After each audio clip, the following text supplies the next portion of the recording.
Hi everyone, Josh Rugger here in studio this morning with a live weather update. Dan will be in here in about 10 to 15 minutes. Wanted to go ahead and get things started, let you know about the latest details. We're going to have another update from the Storm Prediction Center very soon, within the next 10 to 15 minutes or so.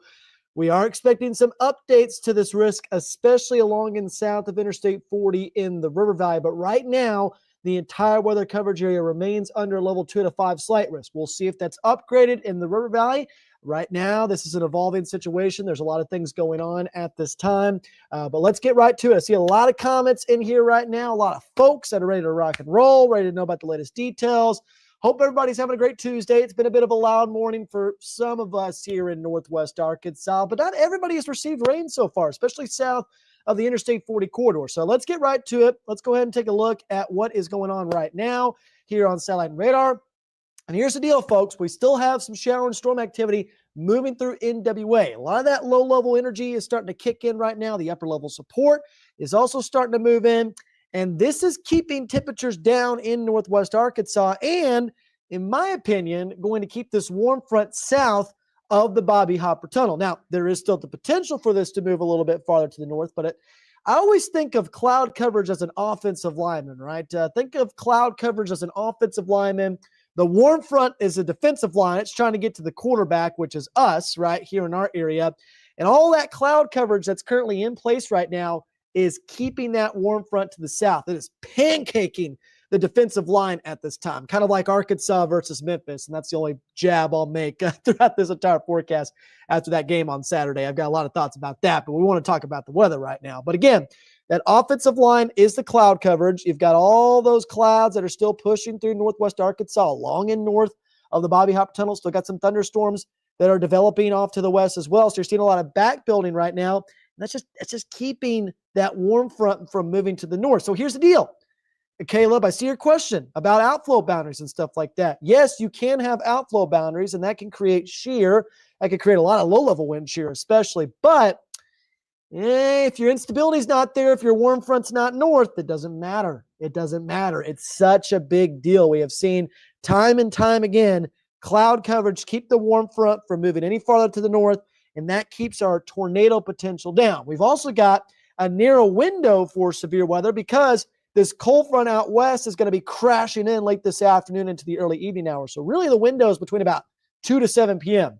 And that's if thunderstorms start developing around that time, because sometimes these storms can develop after the peak shear. Once the front's moving in, if the storms develop along the front, you get more of a line of storms that favors damaging winds. So a lot of different limiting factors at play here, which is why I don't think we've seen the severe weather risk upgraded yet, even in the River Valley. So just a lot of things to watch very closely on that front. I want to also take a look at the temperatures at this time, because the temperatures are much warmer in Northwest Arkansas compared to the River Valley right now. Like, it's just a night and day difference. So here's a look at the temperatures across our weather coverage area. And look at this. Upper 60s in far northwestern Arkansas, lower 70s in Fayetteville. That's not going to get it done for Northwest Arkansas. Now, the River Valley, that's a bit of a different story. Look at this. 87 in Fort Smith, 86 in Poto, and 86 degrees in Boonville. So obviously, what we've got going on right now is a lot of shower and storm development, a lot of cloud coverage in Northwest Arkansas, keeping the temperatures down. But in the River Valley, it's much warmer. It's 90 degrees already in Stigler. It's 11:30 a.m. And it's very humid as well in these locations. Now, it's also humid in Northwest Arkansas, don't get me wrong. But is that moisture deep? Is that moisture, that plume above the surface, is that moisture deep? If you don't have deep low-level moisture, you typically don't get a high-end severe weather threat. Now, if it's deeper, if you're south of that warm front like it is in the River Valley, you can have that potential. And that's why in the River Valley, there is that potential for stronger thunderstorms. You can see dew points in the middle to upper 70s right now from Stigler to Fort Smith. Then in Northwest Arkansas, they're in the upper 60s right now. So that's what we're dealing with at this time in Northwest Arkansas and the River Valley. Again, the River Valley right now, much warmer compared to Northwest Arkansas, which is why we're going to see probably a higher end threat for stronger thunderstorms in the River Valley compared to Northwest Arkansas. All right, here's a look at the latest day one convective outlook. This is what's going on right now. This is the update that we had around like 7:30 a.m. So we're going to get an update on this in literally about 5 to 10 minutes. Here's what I think is going to happen. If there's going to be an upgrade, the upgrade is going to happen probably extending from southern Washington County into the River Valley. This area right here where I'm kind of circling. I would be surprised if there was enhanced risk any farther north than southern Washington County. That means they're probably seeing something at the Storm Prediction Center that I'm not seeing here in the weather lab right now. But just based on the current trends, based on what I'm currently seeing, I think areas along and south of the Bobby Hopper Tunnel could be in for upgrade to an enhanced risk. Now, is that actually going to happen? We'll see. There's a lot of limiting factors at play that could keep that from being the case. But every single county is now under level 2 out of 5 slight risk. So yesterday during the morning hours, portions of northwest Arkansas, southwest Missouri were not under that slight risk. Now they've expanded it even farther north to include our entire weather coverage area. So there's not one county that has a marginal risk at this time, folks. Every single county has that slight risk for severe weather. And if we show you each individual threat, you can see that every single county does have the potential for tornadoes. I'm going to move my ugly mug out of the way right now so you can see that. So again, there is that tornado threat. I would say yes, it's certainly on the lower side at this time.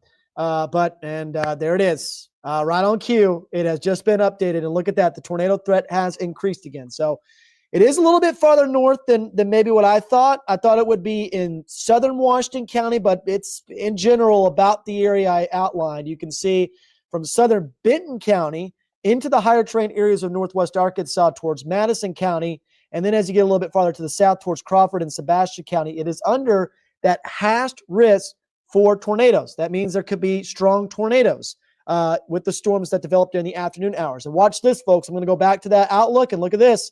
There is the enhanced risk of severe weather. It's a very small enhanced risk, but it is there, and it is a 10% tornado hash. So this was updated literally as we speak.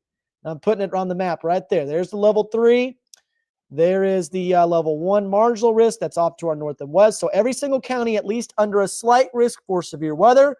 And then a level 3 out of 5 enhanced risk for a large part of northwest Arkansas, including the entirety of Washington County. And this also includes Interstate 40 towards Fort Smith. So I'm going to show you all this stuff in just a minute. I'm going to show you the fuel and everything like that. But this is what we're looking at right now, folks, a general look at the severe weather threat. If we zoom in here, you can see the specific counties that are under this severe weather risk. So you've got Adair County, southern Delaware County, into Sequoia County, southern Benton County, which does include Springdale, Madison County, the entirety of Washington County, including Fayetteville, Mountainburg, Rudy, Alma, Ozark, Fort Smith. All these areas are under an enhanced risk for severe weather. And again, it is driven by the tornado potential. As Dan just mentioned here, this is an enhanced hatched driven area for a higher end threat for tornadoes. So there it is, folks. We expected an upgrade. They have done it. It is a little bit farther to the north maybe than what I thought, but that's what we're looking at right now. So now that we kind of know all these details, what does the latest future track show? What does the latest timing show? Well, future track is actually doing a pretty good job right now in terms of showing where the storms are lining up. We still got storms that are developing in far northwestern Arkansas. And James, no, Rogers is not, nobody's in the clear, right? The highest threat for severe weather is in that enhanced risk. Rogers is still under a slight risk, and there is still the potential for tornadoes in Rogers. But again, the enhanced risk is just outlining where that potential is a little bit more likely compared to other areas. Everybody has some severe weather potential today. So we've got to watch that very, very closely. So here's a look at the latest future track. The front that I drew may not be correct now because this model changes all the time. But as you can see, the highest instability, the highest fuel for shower and storm development is going to be along and south of Interstate 40. Look at those temperatures in Fort Smith. Right around 90 degrees, 88 in Ozark, 82 in Clarksville, 92 in Boonville. But northwest Arkansas is a little bit cooler. That's because of all the cloud coverage and all the shower and storm potential. But I do expect supercells to begin to pop right around 2, 3 o'clock in the afternoon and then continue to press off to the south and east. I'm going to go back just a little bit here so you can see that. So this is 4 p.m.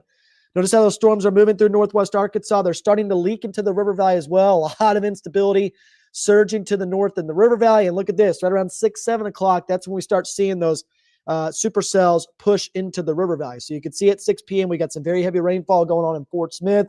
in Ozark. A little bit later, towards 7 p.m., you can see those thunderstorms continuing to push off to the east. Very heavy rain, certainly a possibility as well. That's why that flooding risk does exist.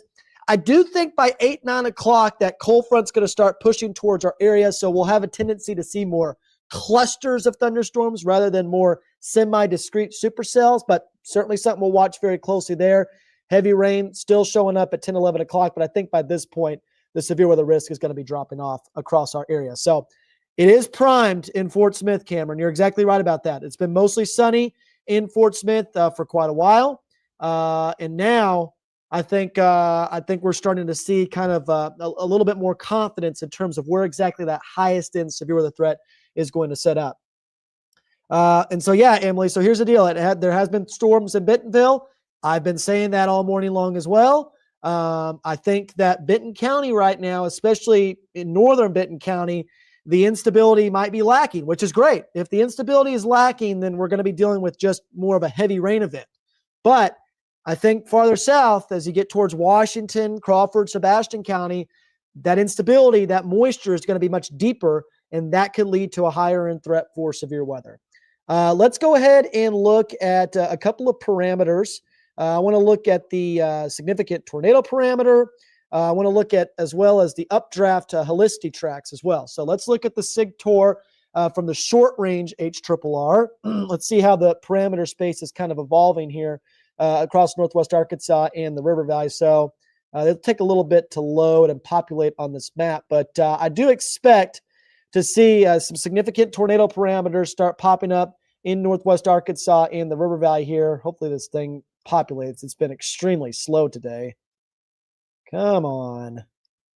Okay, let's go to a different one here. Let's try this one. I don't think that map is populating properly right now. Okay, here we go. So again, as I mentioned this morning, I think there's a bit of a narrow window for tornado development across our weather coverage area. It's not going to be a long-term one, and I think the models have a good grasp on this. But between about 2 p.m. at the earliest and all the way until about 7 p.m., that's when I think we'll have the chance for a tornado, maybe a strong tornado, across Northwest Arkansas and the River Valley. Look how it kind of maximizes right around 4 p.m. during peak heating. Again, wherever that boundary sets up, that's where the tornado potential is going to be a little bit higher across our weather coverage area. So this particular model has that boundary setting up right over Fayetteville. So just south of Fayetteville, that's where that significant tornado potential starts to increase a little bit more. Again, it's a narrow window. There's no doubt about it. But there is that potential that exists because of the amount of wind shear that we have in place, because of boundary interactions, cell interactions. All these things could come together to bring us that chance for a tornado or two. You can see now how that tornado threat starts to shift a little bit farther south and east, but at least according to this model, it really does start to taper off pretty quickly. I mean, you can see some of it lingering around south of Interstate 40, but a lot of that maximizes between 2 to 7 p.m. and then fades away.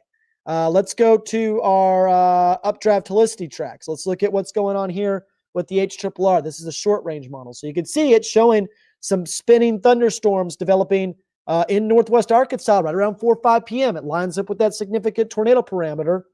And then it starts pushing into the River Valley throughout the late evening hours before finally shifting out of our weather coverage area. So again, I always say when it comes to this helicity track map, it's not necessarily showing a tornado developing. It's just showing where we've got rotating thunderstorms, where we've got rotating updrafts. That is where we could see it. It's not going to be exact, but it does tell you that the model is picking up on that. So we'll have to watch that very closely. Again, Southern Washington County. I mean, here's the deal, right? Yes, we've got a lot of cloud coverage that's building in right now, but if that warm front sets up in Southern Washington County, for example, let's say it sets up just south of Fayetteville, which I think that's where it will be. You get a storm that rides along that boundary. You get a lot of enhancement in the lower levels of the atmosphere.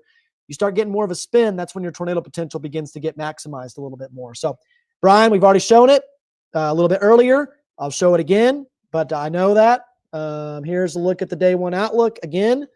We're on before it even updated as well. We just wanted to make sure everybody kind of saw that in real time. Let's see here. I want to kind of get through some comments as well. This is just the latest day one convective outlook. As you can see, we do have an enhanced risk of severe weather right now, and that is driven by the tornado potential. And as you can see, there is a small hatched area for strong tornadoes located over northeast Oklahoma and far northwestern Arkansas, including Fayetteville, Fort Smith, Mountainburg, and Rudy. So I know a lot of folks watching those locations. We've also got folks in Huntsville, St. Paul, a little bit higher of a tornado threat. But I want to zoom out here for a minute, real quick, before getting to the comments. Just because you're not in the hatched area, folks, let's say you're in Benton County, let's say you're south of Interstate 40, even if you're not in the hatched area, you still have that potential.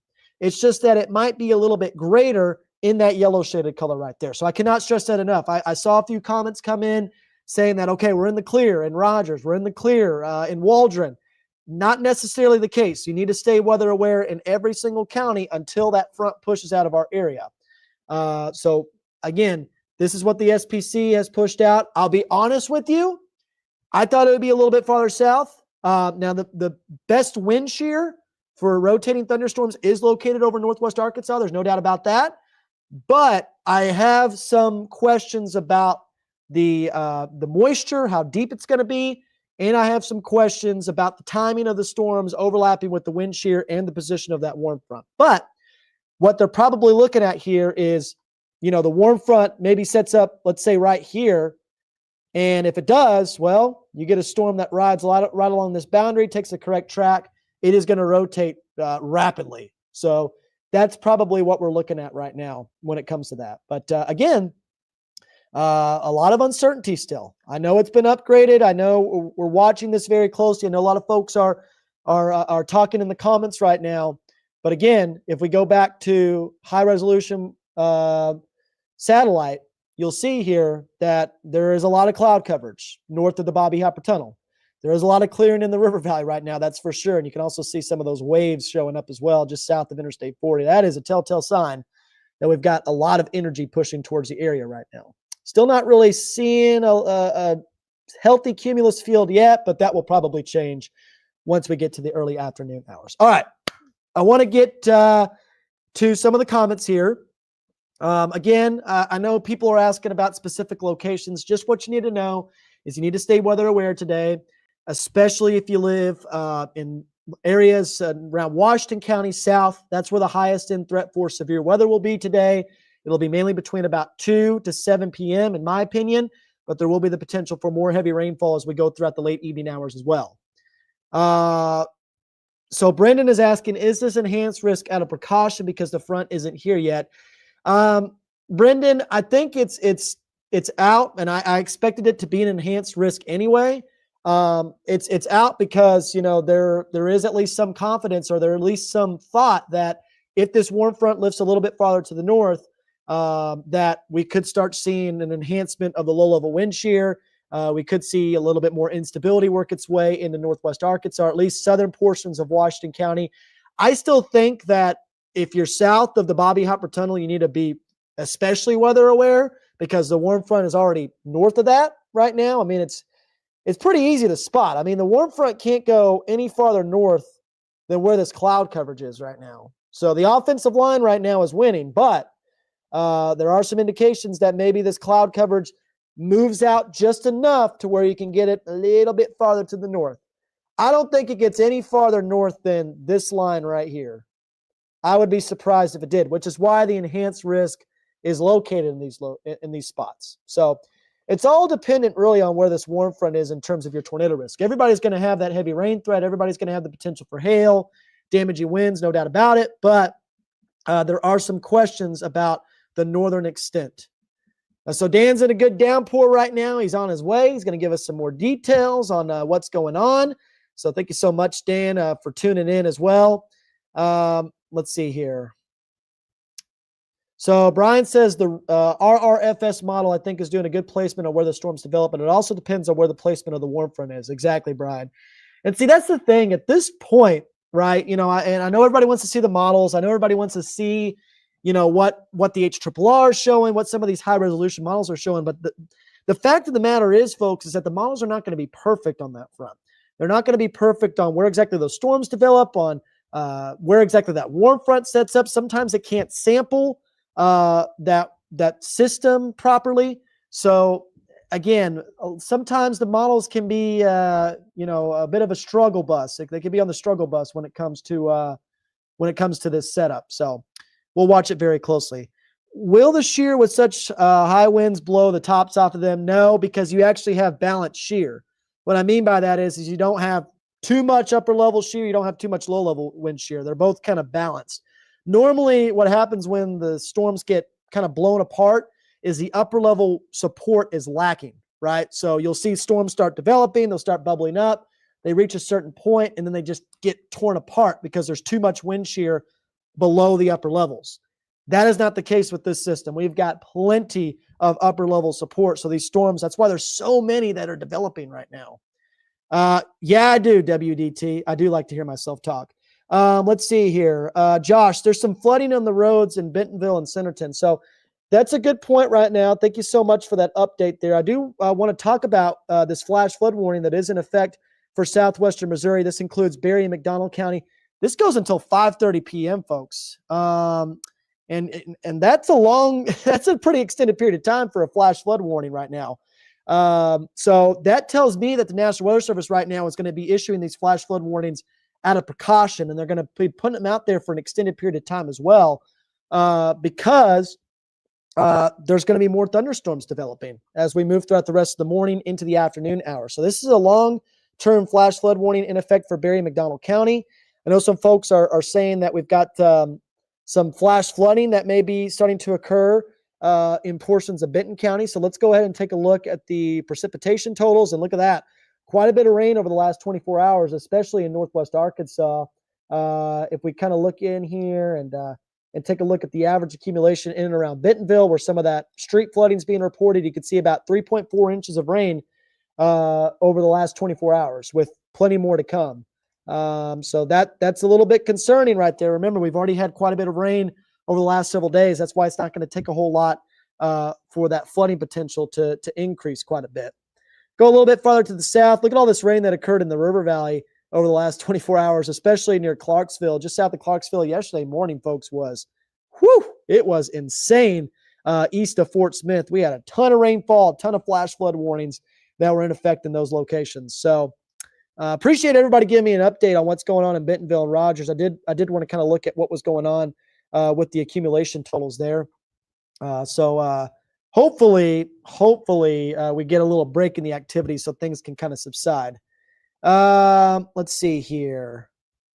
Just I got a lot of comments here, a lot of great comments as well. Thank you guys so much for tuning in and commenting. I'm going to try to get to as many as possible. Dylan, I think you're asking about the SPC outlook. So that won't update until around 2:30, which, will be perfect timing, because at that point, thunderstorms should start initiating over our weather coverage area. So we'll have to watch that very closely. Let's see here. Sun is also trying to peek through over by West. So he's talking about Bentonville West High School. Let's look at some of our WeatherBug Network cameras real quick here. Let's see what's going on out there. So Fort Smith, I'll tell you right now, is clear. And there it is right there. Mostly sunny skies. That's currently located along and south of Interstate 40. If we go here to our Garfield Posey Mountain camera, it is socked in with rain right now. So obviously there's a lot more cloud coverage, a lot more rain that's moving through NWA at this time, which is keeping those temperatures down. Decatur is clocked in with clouds. We've got Bentonville that has quite a bit of cloud coverage and some rain that's starting to fall. Bella Vista, a lot of rainfall in there too. So again, far northwestern Arkansas, not quite getting to that point yet where we're seeing that instability, that surface-based instability surge to the north. Let's look at our Huntsville camera. So a little bit of a break in the cloud coverage there. But again, even if you're getting breaks in the clouds, it's a lot different than clearing. Like if we go back to the Fort Smith camera, you can see that we've actually got quite a bit of clearing going on in Fort Smith, whereas in Huntsville and some of these other areas, it's just peaks of sunshine. It's not really clearing. So, and that's evidenced by what's going on with satellite at this time too. So, again, we're watching this very closely. There's the Lincoln camera, but again, look at those low-level clouds. There's breaks, but there's a lot of low-level clouds, and the warm front doesn't like that. The warm front doesn't like to go any farther north when you've got those lower-level clouds. So again, there's peaks of sunshine here and there, but it's not enough yet to allow that warm front to lift to the north. Bum, bum, bum. Uh-oh. Uh-oh. Party time. Yep. Are you like the warm front? Are you just like getting behind me? I guess. You know, like the Undertaker meme I'm creeping. where he's like sitting there like right behind the other guy? Yeah. Like, Yeah. He's just like, uh-oh. rolling the eyes. Rolling the eyes back. Yep, exactly. Lost my contacts there. Yeah.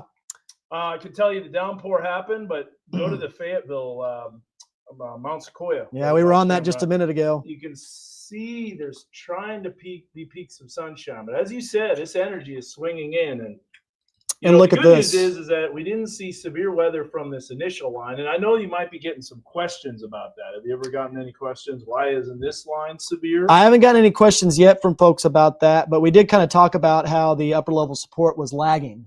Upper level support's lagging. Yep. Also, there's a little bit of a mid-level cap, so these aren't, or low-level cap. So these aren't surface-based storms. They're more elevated. You can tell that because there's no surface-based structure. Exactly. Let me get a microphone on, and I'll be ready to rock and roll. Yep. Here you go. No tie on yet, but you got to show these. Bring up the weather lab. Oh yes, yes. Well, yeah, that's good. Oh, day. good day is on there. Just go up and let's go up to this. Let's see. Webcam full.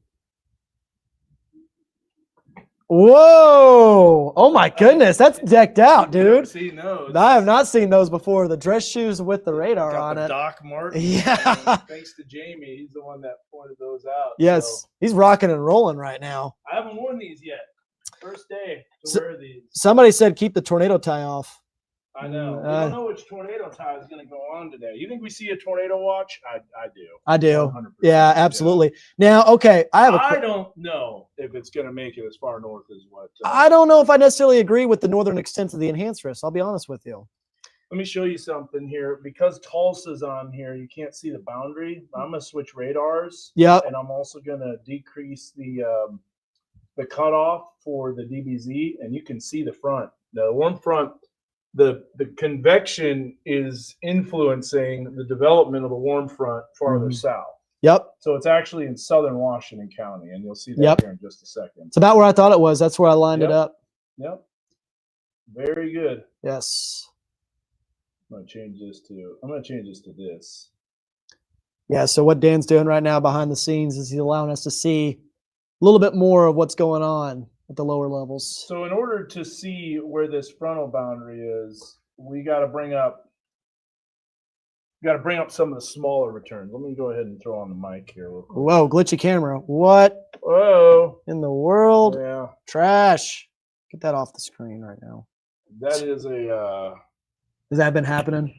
That's a disco. That's a disco ball. Yeah. We don't want a disco right now. Oh. Nope.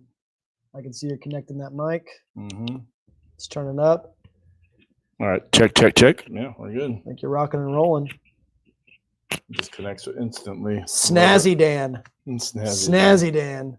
Are we going to have a shoe severity index now like we do with ties? Yeah. That's a good question. That would be good. You need to get a Baja Blast shoe.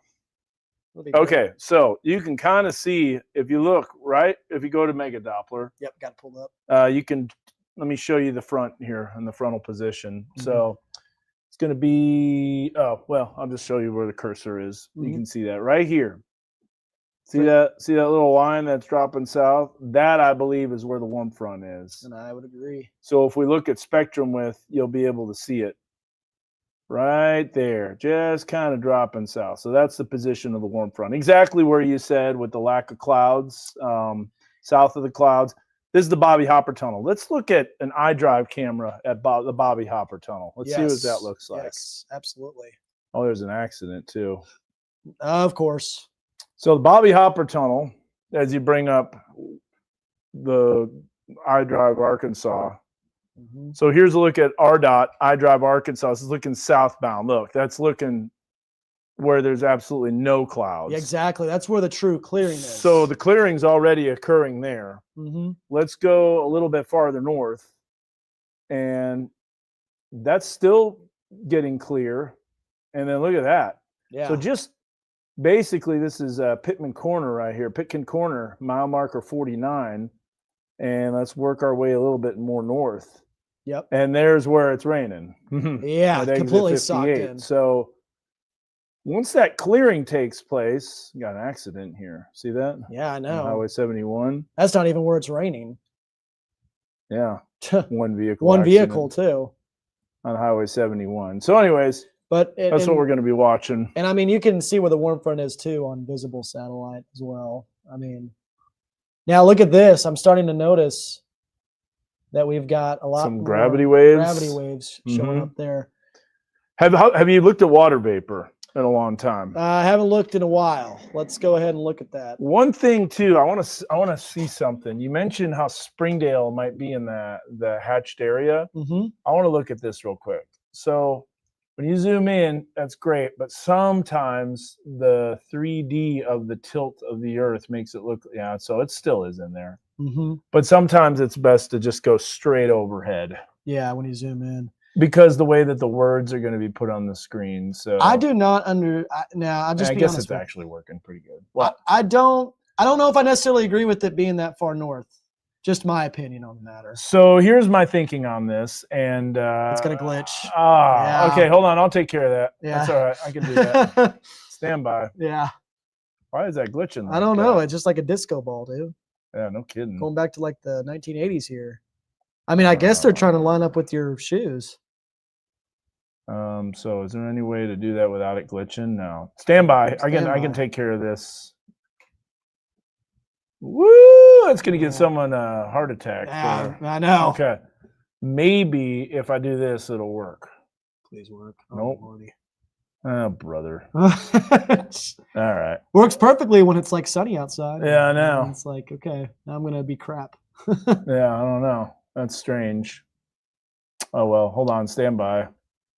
Try it one more time. Mm-hmm. Actually, you know what? Here's what I'll do. Let me just do this. My camera looks like something straight out of a movie. Oh no. Looks like straight out of a K-pop video. Oh yeah. Dang, that's gotten popular all of a sudden. Yeah. I don't know. I haven't been watching. I think that. it's because of all the anime, honestly. Yeah. My son watches a lot of anime. We'll see if this works. No? Hey! No glitching. Just See? a little update. Just a little kick in the pants. Exactly. We're and good it'll now. work. Okay. So we're back in action. So here's my thinking on this warm front. The HRRR model is showing pretty rapid destabilization. And I think that the Weather Service is seeing that as it comes through. It's not going to take much for that clearing to happen and for it to warm. And I noticed the models were kind of indicating that and hinting at that. So let's look at this. Let's check out the HRRR high resolution, hourly updated HRRR. And what we're going to do is we're going to look at and see how quick those temperatures rebound. So right now it's showing 880. It's not. That's 80. not 80 degrees. Yeah. Bring up on weather too. We'll bring up what it actually is right now, which is more like in the 60s and 70s. Oops, sorry. That's all right. Clicked the wrong We'll one. wait here. All right, that's the heat index. So there's the actual temperature. Yeah. So at 11:30, it's showing 80, and it's actually 71. That's a problem. That is a problem, because that's going to be a big difference. So, but once that cluster of storms, so that's a little more likely. So it's maybe an hour it's an hour late. Okay. Yeah. But you'll see that as that clears out, look at how quickly that rapidly destabilizes as it gets up to upper 70s. So maybe that's why with the storm tracks and with the helicity tracks, that's why they kept it in there that far north. Yeah. I don't know if I necessarily believe that. No tie yet at all. Yeah, not at all. Yeah, to be honest with we're you. Neutral right now. You got a tie on because you just got done with your show. Yeah, I've been here all morning. Brendan asked as if this is a good setup for the Hook Echo shirt.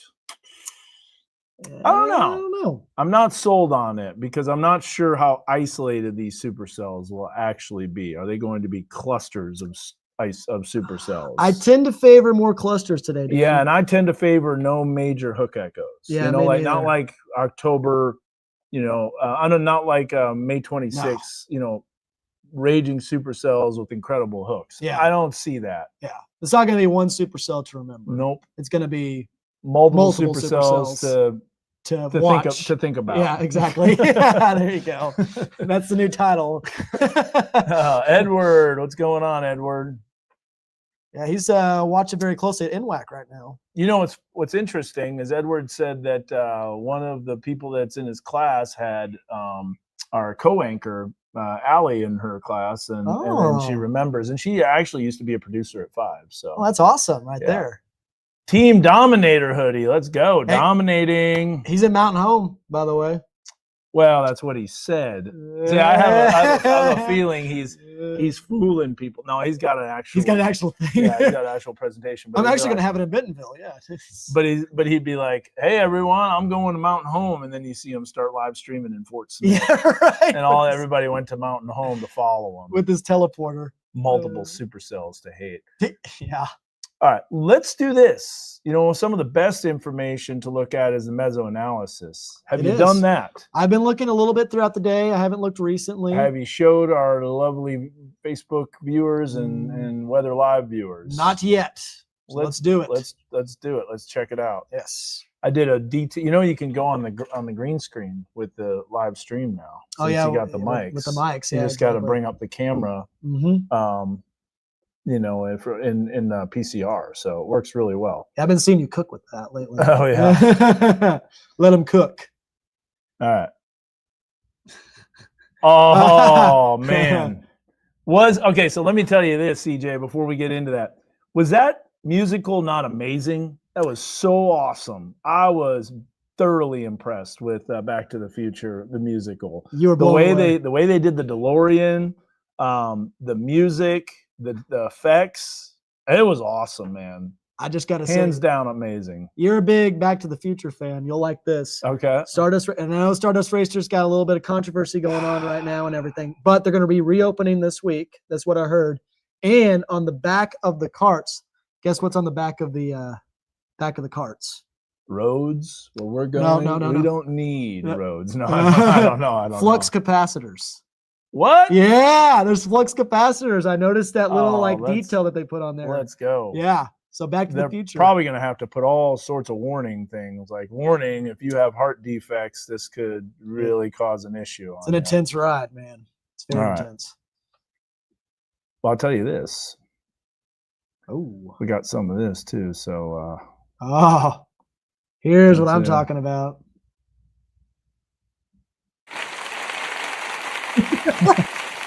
Gosh, they're applauding you. That's what I did in Back to the Future. Yes. It was an applause. In fact, it wasn't even. It was. Wait, what's Screaming Man? Oh, you don't want to hear that one. What? I don't. It's bad. I'm interested now. No, it's bad.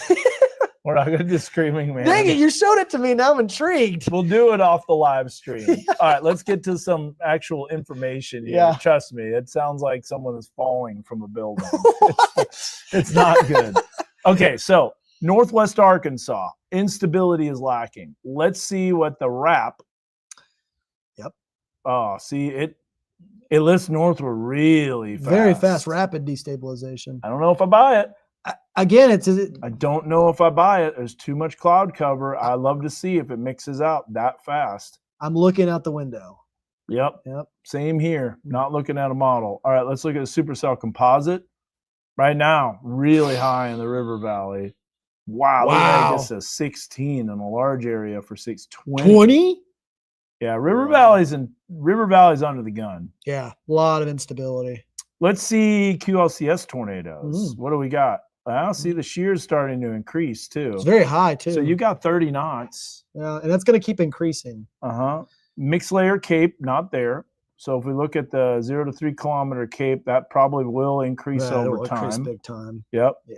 Low level jet's going to kick in.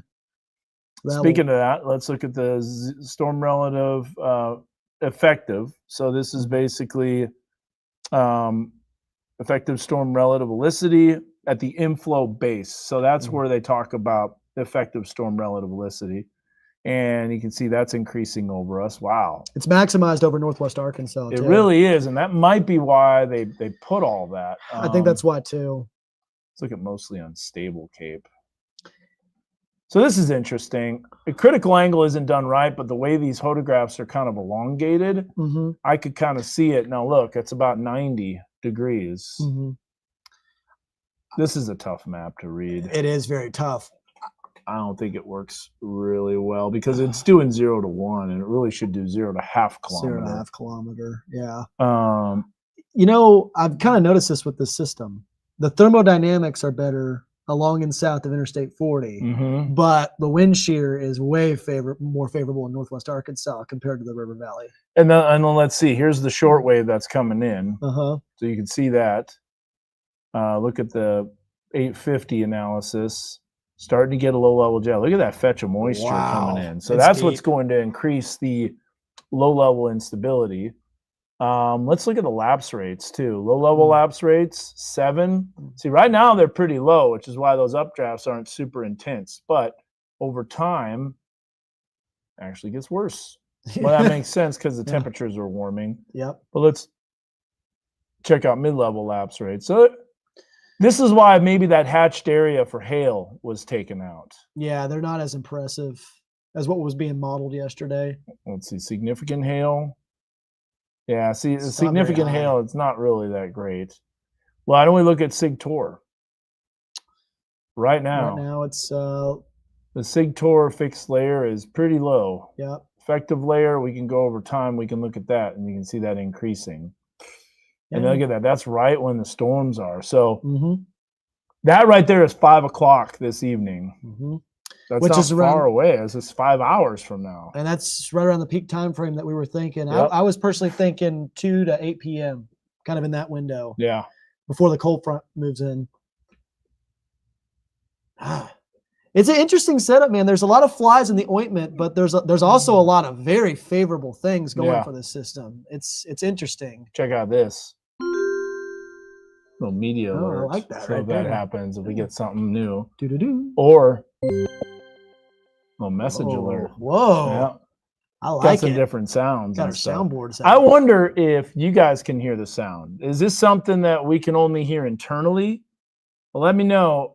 Yeah. Just real quick, a couple of comments, because we can hear it, but we don't know if you guys can hear it. I'm assuming you can. I think so too. But if I were to play this,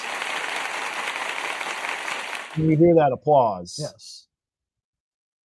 Okay. All right. Nice. Good. Don't have to comment anymore. Yeah. You can hear the sound. Here comes the flood. Yeah. I appreciate it. Good. Okay. All right.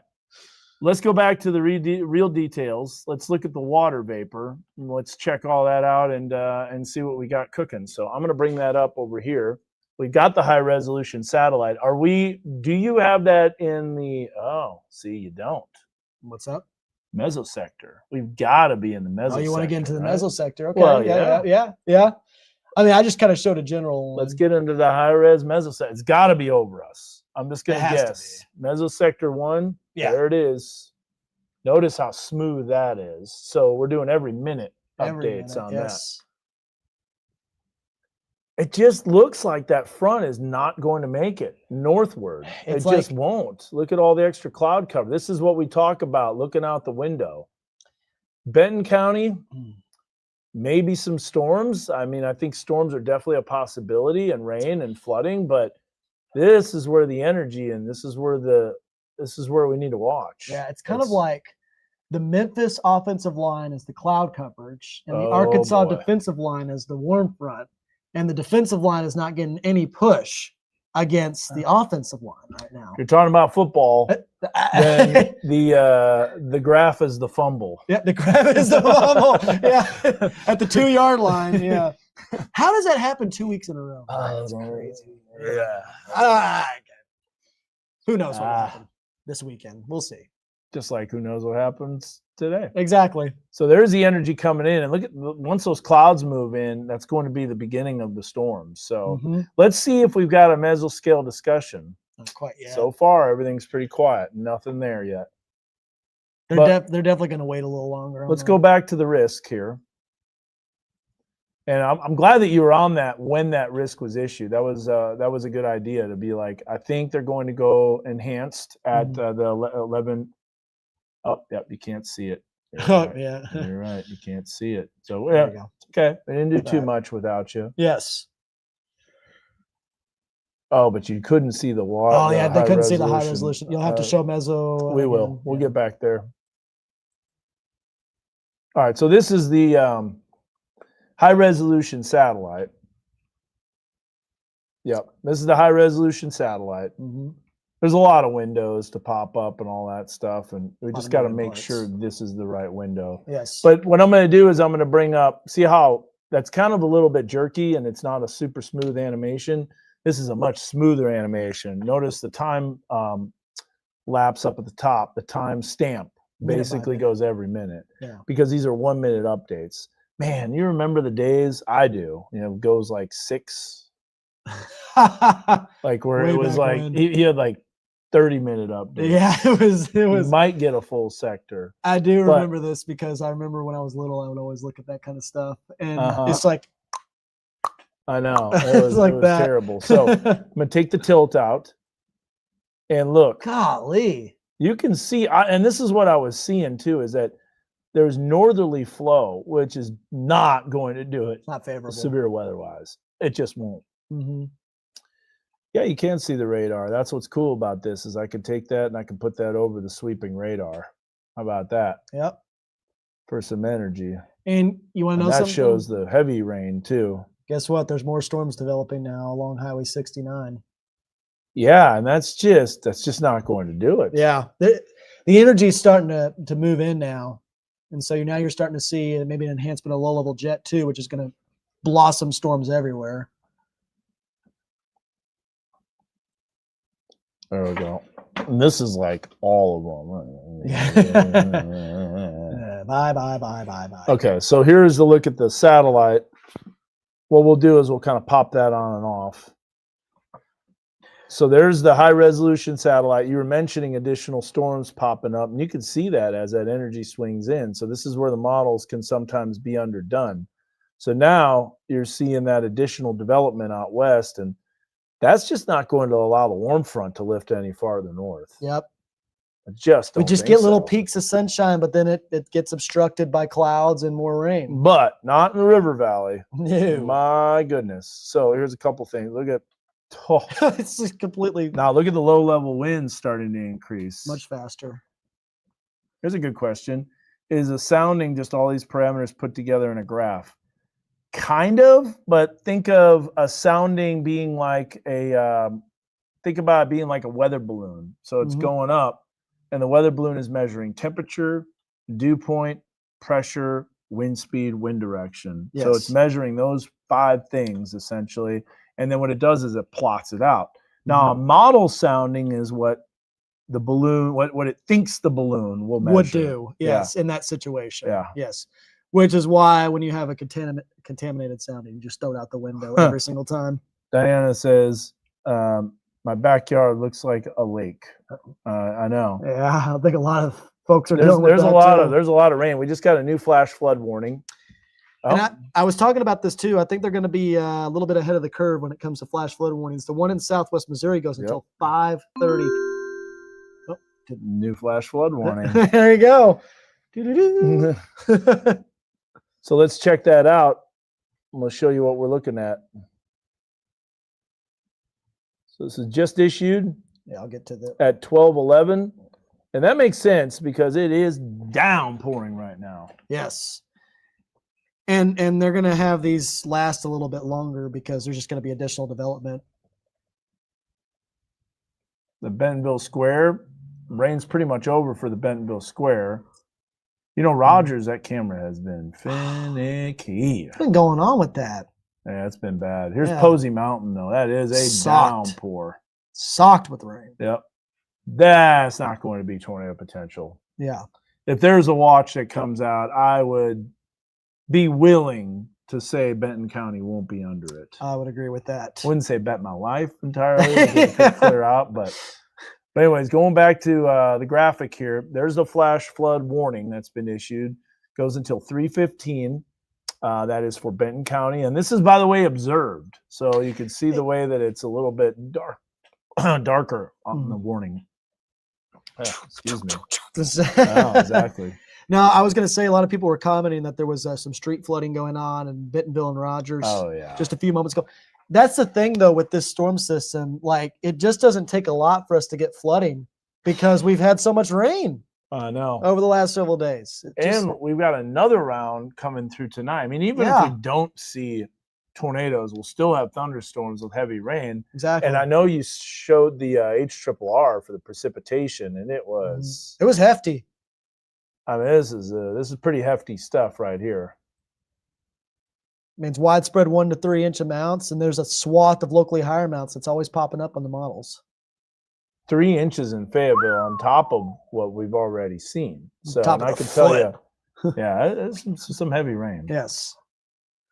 Can you show us where the warm front is right now? You got that on weather 2? I can pull that up right now. Hold on. Let me. Well, I'm in read-only mode. That's all right. But it's not here anymore. This is an old one. It's like right here now. Yeah, you can draw that in. Mm-hmm. This is where the warm front is. Southern Washington County. Right along the Bobby Hopper Tunnel. Yep. And you can even see that. I know this is not a high-resolution satellite image, but you can even see where the clearing is right now as well. South of that warm front. That's where the deeper low-level moisture is currently located. And so those clouds are preventing that temperature from warming, which is causing the warm front to stop its forward motion or northward motion, yep, if you will.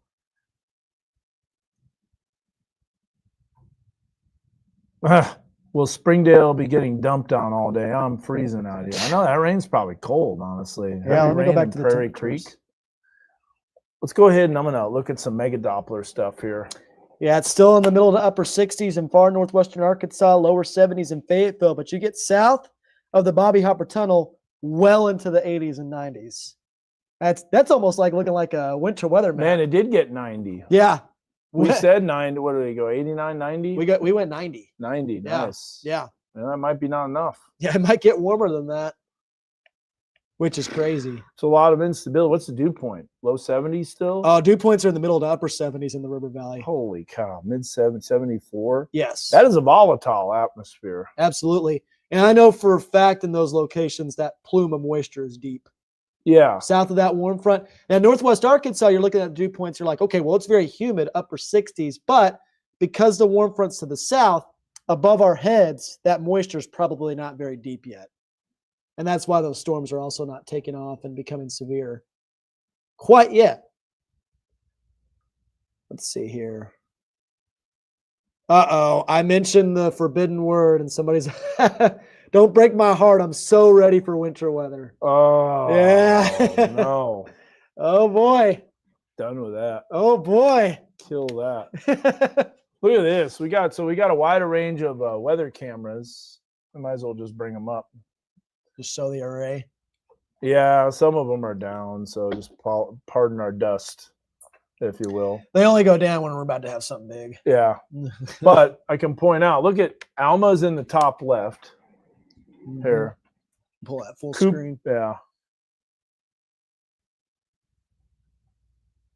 There it goes. So Alma, sunny. Bella Vista, northern Arkansas, cloudy. Mostly cloudy. We don't have it up. Oh. There you go. So Alma, top left, totally sunny.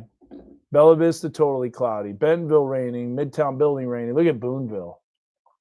Yeah. Like a summer day. Exactly. Look at Decatur. Cloudy. A lot of low-level clouds. Look at Kessler Mountain. Low-level clouds and rain. In fact, that's looking off to the northeast. So let me show you. I'll go to Kessler.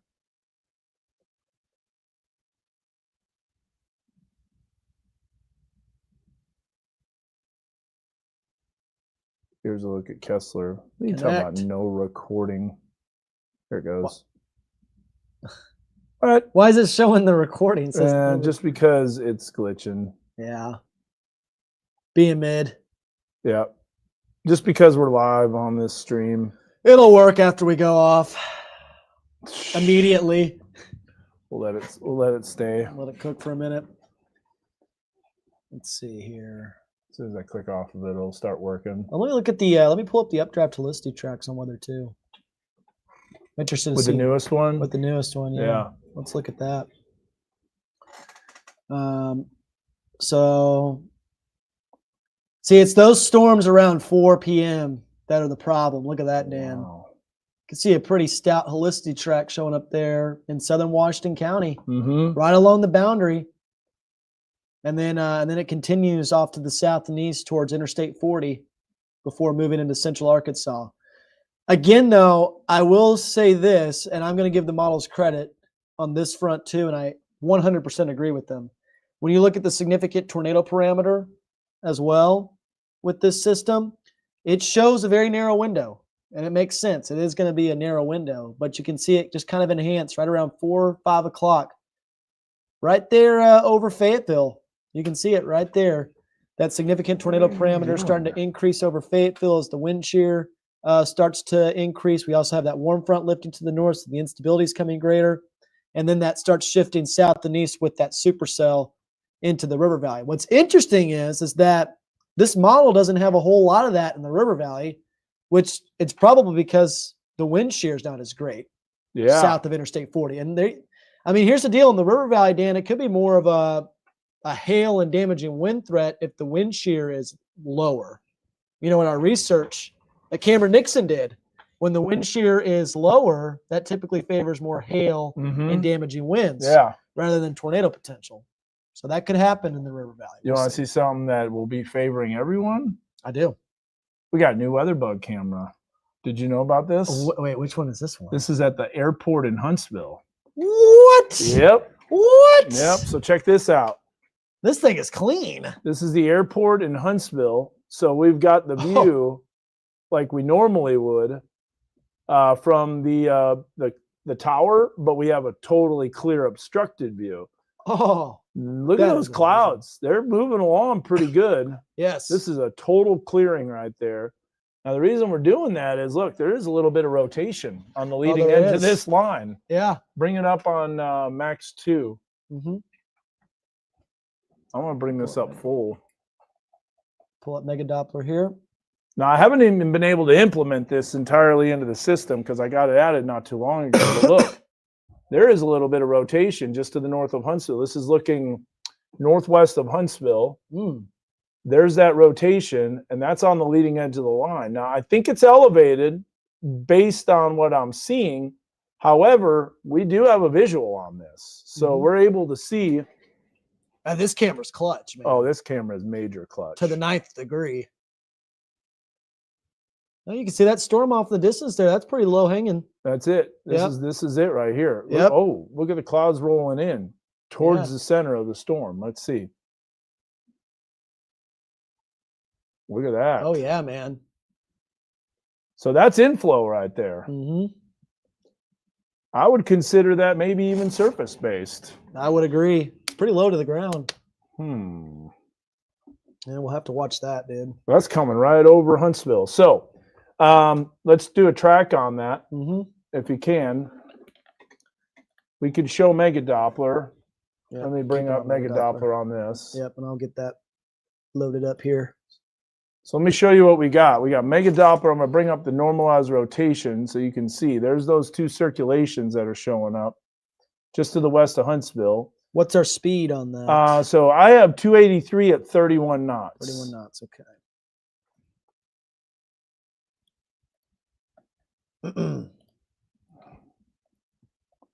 We're going to go here. We're going to go back in time a little bit. I'm going to set that storm motion from the warning. And it's kind of hard to see because it's the cell behind the other cell, but nevertheless, you can definitely see that. And that's looking northwest. That's looking right at it. Yeah, no doubt about it. That is rotating. I'm going to hit record on this. That's moving what, east-northeast? Yeah. Sweet. Moving east-southeast. East-southeast? Yeah. Yep, I see that. Yeah, moving east-southeast. And it's just south of Clifty. Just south, yep, got that there. I'd say it's about like that. Nice. Brendan, yeah, we'll be watching out for this storm. I know you're in Marble, so we're checking that out. No, everything's fine in Rogers. The school's fine in Rogers. Let me show you that real quick. All it is just some heavy rain and some thunderstorms, and that's actually going to be the back edge of it. But this is the most dangerous part of this entire cluster, is right on the southeastern side. So it shows that shear is beginning to increase. Now, here's another thing too. We can look at this, which shows the instability. If you bring up, this is called GR Earth. And so you can see where the convection is. You can also see where the instability is. And then tell you what, we'll also look at the significant tornado parameter. And you can see how that's increasing over parts of the river valley. Makes sense. And if we loop it, you can actually see the way it's evolved over time. It makes sense because the cloud cover and the storms are preventing that warm front and daytime heating. This is purely fueled by cell interaction. Yep. What's going on right now in northwestern Madison County? We look at the SIN, mixed layer SIN. So there it is. You can see there's no SIN in the river valley. That's a problem. I mean, storms could be very close to erupting, which means we could be only hours away from a tornado watch. Yeah. Mostly unstable SIN. You can see right there, you've got in eastern sections of Berry County as well as Boone County. Supercell composite, look at that. In the river valley. It's loaded in the river valley. Yeah. Those values are about 13 to 15 for the supercell composite index. That's high end there. Let's go back to analysis here on Megadoppler. And I'm watching this camera, and I do have it recording, and there are some ragged, let's just say ragged features in the low levels. You see this part of the storm right here, Dan? It's showing up here along Highway 412. Check out that newest scan on that, the storm relative velocity. I see it. Yeah. There's actually kind of two areas. Yeah, there are. One west of Huntsville. So here's what I'm going to do. I'm going to do this real quick. We're going to go to Huntsville Middle School. And this is pointed due, almost due west. That is pointed due west, yep. Is it? Yeah, I pointed it west. So you can see that area of circulation. A little bit of a tail there. Bring that up on weather 1. Here's what we'll do. Let's do 1 and 2. 1 and 2, there you go. Yeah. That way you can see the track as well. Yep. We'll move that a little bit farther to the east since that's moved. So again, Alabama, 12:38 p.m. Within the next 10 minutes or so, that area of rotation is going to be moving overhead. I know we got some folks that are watching in Marble, 12:46. I'm going to get mic'd up. Yeah, me too. And I'm going to throw on the tornado tie. I think it's time. Yeah. Osage 101. Dan's going to do that in the background. I'll mention these areas real quick. 1:01 p.m. Osage, 1:08 p.m. Ponca. It's a little bit farther off to the south and east. Mount Sherman at 1:16 p.m. Gaither, which Gaither Mountain might have a good look at this storm very soon. It's at 1:21 p.m. and then maybe around the Harrison area at 1:26. So I think the storm is moving generally east-southeast, which wouldn't put on a direct course with Harrison. But there's two areas of rotation that we're watching right now. Again, there's one that I just tracked right there. There's another one. If I move the storm track a little bit farther to the southeast, this one's riding right along Highway 412, and this could impact the Huntsville area within the next 10 to 15 minutes. You can see Huntsville is included in that storm track right around 12:41 p.m. Alabama at 12:45, Purdy at 12:55, Kingston at 1 p.m., George at 1:09 p.m., Ponca 1:13, Compton 1:17, Murray at 1:21, and Wayton at 1:26 p.m. So this is a little bit farther off to the south and east towards Newton County. So if you live in Newton County, you need to be keeping a close eye on this storm as well. So again, guys, right now I would say this rotation is a little bit more elevated, but it is a sign that the cell is starting to interact with another one, and that's why we're starting to see this cell get a little bit more enhanced as well. Here's a look at live Doppler radar. We always talk about cell interactions. You can see that cell interaction right there, nosing right into the storm, and that's allowing it to just rotate a little bit there. in two separate spots right now. So the most dangerous part of the storm is always going to be towards the southwest. Typically, as you can see, there it is right there. Newest scan kind of fell apart a little bit, not as tight. Maybe some aliasing going on there as well. But as you can see, still a little area that we're watching very close along Highway 412, another one near Clifty. It's not really that tight right now. It's very broad, but nothing significant at this time, nothing that's pressing right now, in my opinion, on radar. Here's another look at our WeatherBug Network cameras. So you can see this is Huntsville Middle School. We can go to that new Huntsville camera as well at the airport. You can see that storm off in the distance right now. Again, there's that little tail feature right there, a little tail feature on the right side of your screen. That's kind of a sign that we've got some inflow that's starting to get sucked into the storm, a little bit healthier.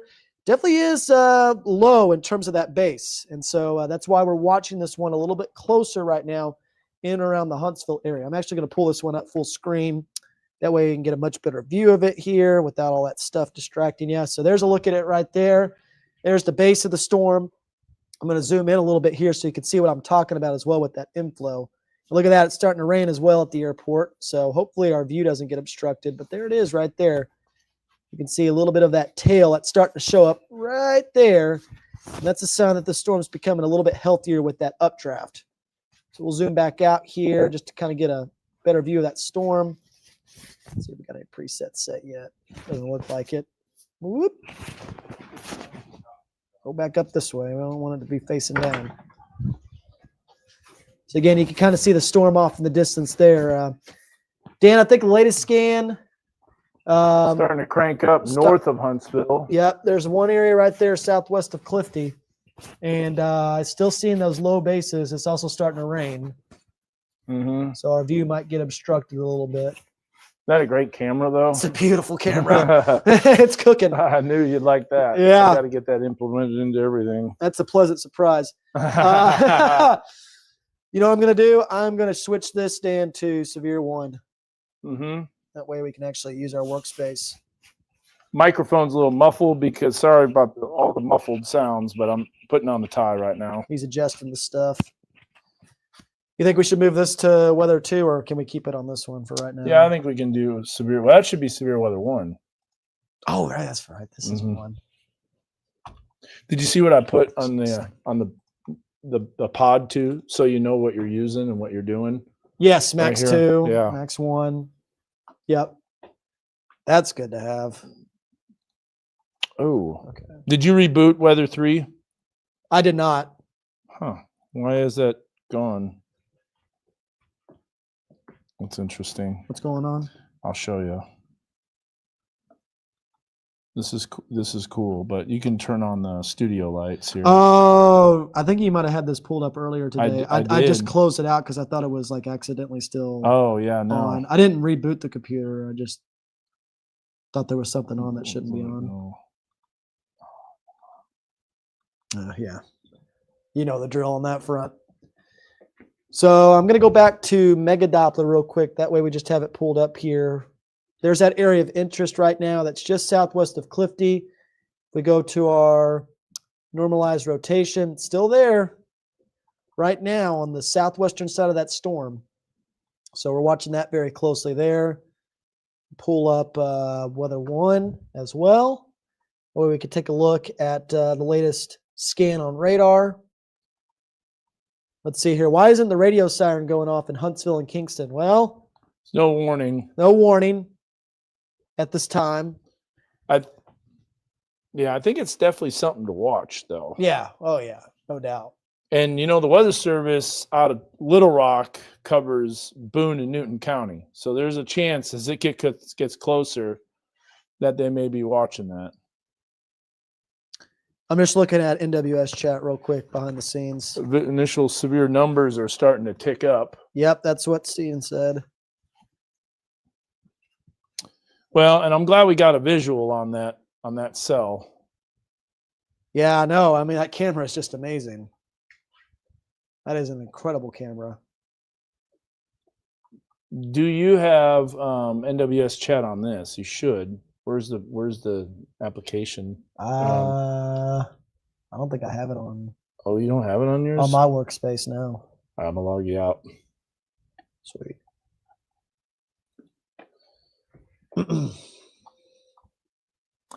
So if you're, that circulation, let's look at it on Huntsville's camera here. Yep. Stand by. Here, I'll pull that up here. Were we zoomed in or is that zoomed out? That's zoomed out. I zoomed in a little bit briefly, but then I zoomed all the way Okay, back out. we're starting to lose. Starting to lose visual. The middle school. Here's what Dan's looking at right now. A lot of rain starting to sock the cameras. See, this is the deal with this one. It's a time-lapse camera, but it's going to be wrecked here soon. So if I move it, we'll lose our time-lapse. But this is pointing north, and look, we have that hill now that's blocking us. So we can't really see the circulation. Yep. Can definitely tell it's low. I'm going to go back to the west. Yeah, it is definitely low. I would definitely say that is surface-based. Manuel, there's not a tornado in Rogers. I don't know what that report is there. But Joel is right, and this is what we were mentioning earlier. There is cell interactions that are going on right now. Man, there's a lot of storms popping up, more storms, more severe weather. And, honestly, this one coming into Fayetteville now could have a rotation track. It's off to the west. This is what the models were indicating, is that there could be that potential. Yeah, it's going to ramp up really quick, too. Because when the low-level jet's starting to kick in and the upper-level support that was lagging behind this morning is also starting to kick up. So that's why we're starting to see an uptick in terms of the thunderstorms. So I am going to get my stuff on. Yeah, go ahead and get your stuff on. We're continuing to monitor this cell. We got two different camera views here.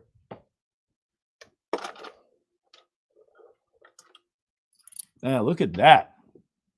Ooh.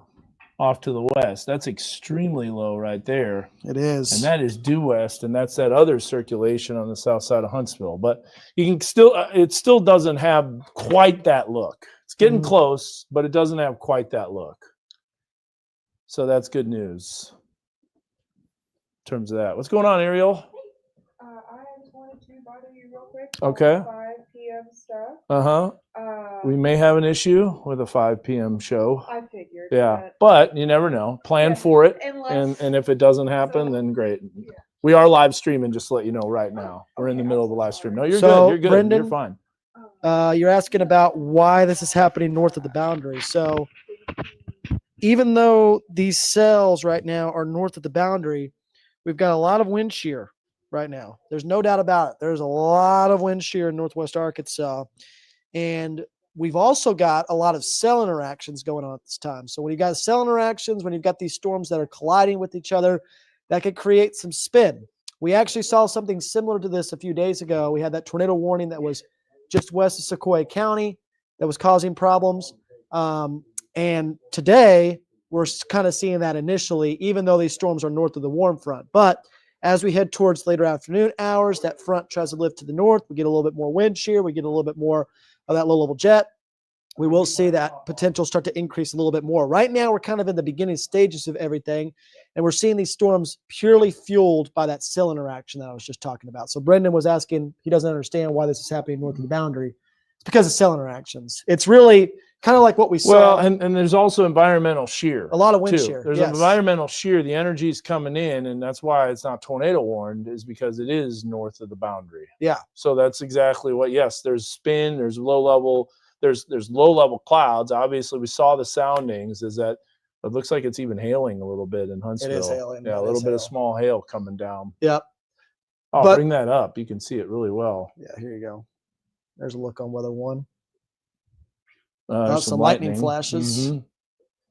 We'll get a just getting some questions about what's going on with the newscast tonight and all that stuff. So I want to show you this. We're going to look at Mega Doppler. Mega Doppler's got a view of the additional storm that's coming in from the west. Now, it's not an entirely open-ended environment, but it is something to watch as that potential for the models have indicated maybe a rotation track coming in during the early afternoon through Washington County. Not as strong as what could happen later on this late afternoon, but definitely something to watch for sure. So that's what we're going to be continuing to focus on is this cell.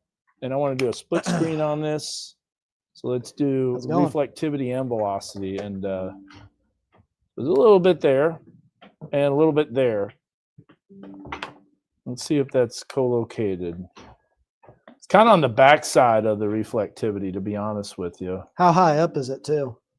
Well, it's about 4,400 feet because that's the height of the radar beam.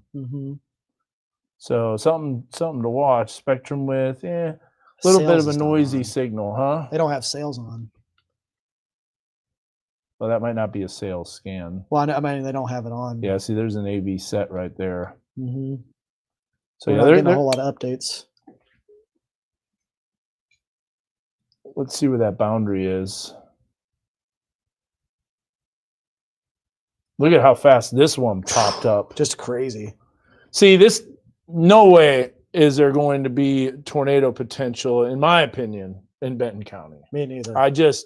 It's cloudy, it's rainy, it's stormy. Unless something dramatically clears out, I don't see that necessarily happening. There's going to be more that's developing out west too, behind that initial storm that's forming west of Salem Springs. But it is pouring.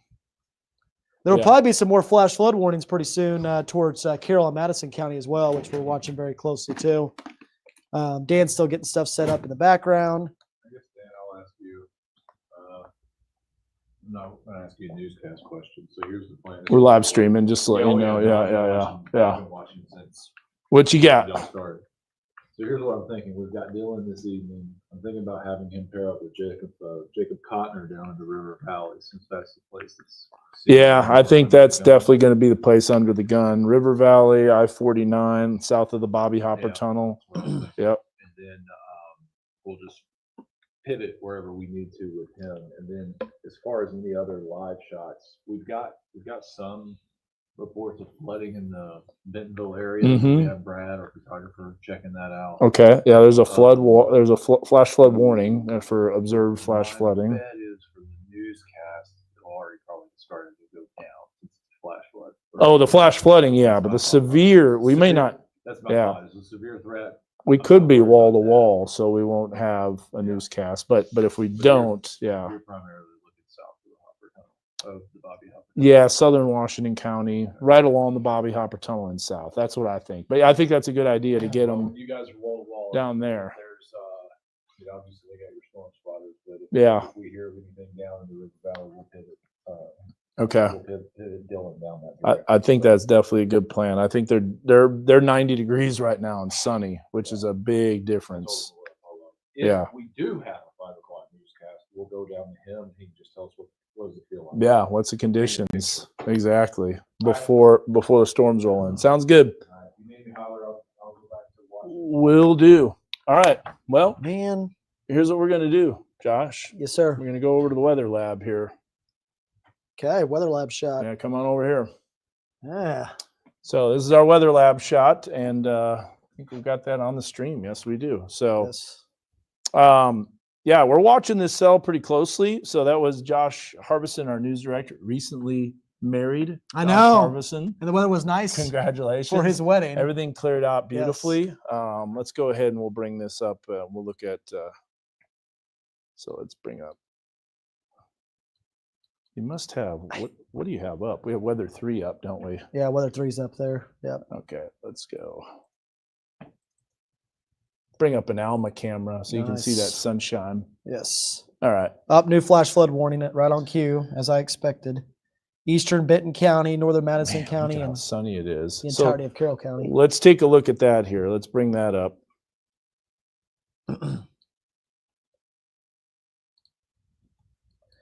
Dan, I have not seen a new scan on this since 1228 on Mega Doppler. Oh, really? That last scan is 12 because I've been seeing the same scan. I've been wondering why it hasn't updated. Well, looks like it hasn't updated. Sometimes the radar information. Now, I know there's been some talks about stuff being old, but sometimes it's the server that's old. So yeah, you might have a very good Just point. updated 1243. Okay, 15 minutes something later. was up with that. Yeah, Yep. oh, that's a big time update. Yeah. was wondering why that didn't match up. Yeah, that's what I was saying too. Also, I'm seeing the Glitching. yeah. Is that on the air? I know it's not on the air. Okay. It's just this computer. I might need to disconnect it. Maybe do that little Yeah, let's disconnect. try this. Yeah. Yeah. We're doing this. Doing behind the this scenes, live. But at least you don't see this. You behind guys the get to see what we scenes. do before newscasts and stuff like that, or what Yeah, we have that- to deal with. There's a little hamster that's running in the back, keeping this thing running. He's not being fed enough. Yeah. We need to feed him some more. Come on, go, go, go. All right, dude. All right, that looks better. Looks better. Not Yeah. glitching. Yep. Okay, so bring us back up in the weather lab. This is what we're kind of looking at here. So, Josh, we've got severe thunderstorms that are expected this afternoon. Got the tornado tie on. Mm-hmm. I think the environment is just ripe in the river valley for something to watch. I absolutely agree with that as well. And for Northwest Arkansas, again, we're not letting our guard down. I know there's a lot of storms in Benton County. I think the northern 3 row of counties, I mentioned that this morning, Benton County, Carroll County, Boone County, it's going to kind of be a struggle. It's going to be more flooding threat. More of a flooding threat. I think the severe the potential will be a lot lower. But if you live in southern Washington County, especially Madison County towards Newton County, we'll certainly have to watch these storms really closely. And obviously the environment is high end because some of these storms are trying to rotate even in a less favorable area right now with the instability lacking. Speaking of that Huntsville storm, we're going to look at that here. It does have a little bit of rotation right on the southern end. So that is where it's more favorable. So that makes sense. But first of all, look at this. This is the flash flood warning. It goes until 3:45. You can see that includes basically all of Carroll County, the entire Carroll County area, northern Madison County. Does not include Huntsville, but there could be one issued later for that. And that goes until 3:45. That's radar indicated. And then we had the observed flash flooding that's going until 3:15. So that's for the Benton County area. And that's Bella Vista, Bentonville, Rogers. And now we got additional storms that are beginning to move in. So let's check that out. And we look at our Weather Bug Network camera looking to the west from our Mount Sequoia site. So this will give you an idea. It's still cloudy, Josh. Yeah, it is. Look at this. Yeah, I mean, it's completely socked in right now. And a lot of these are low-level clouds as well. As I mentioned at the very beginning of this live stream, when you've got low-level clouds, it's like an offensive line. The defensive lineman, which is the warm front, cannot push through it. It's very stout. Just isn't going to make it. It's not.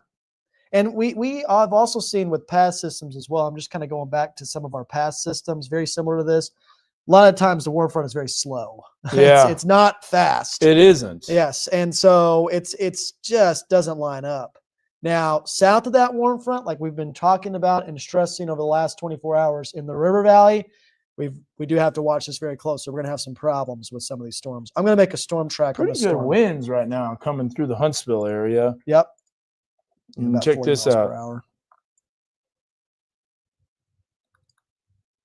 So you can see this behind us. I'm going to bring up some of these full so you're not just seeing the weather lab, just so you get a better view here.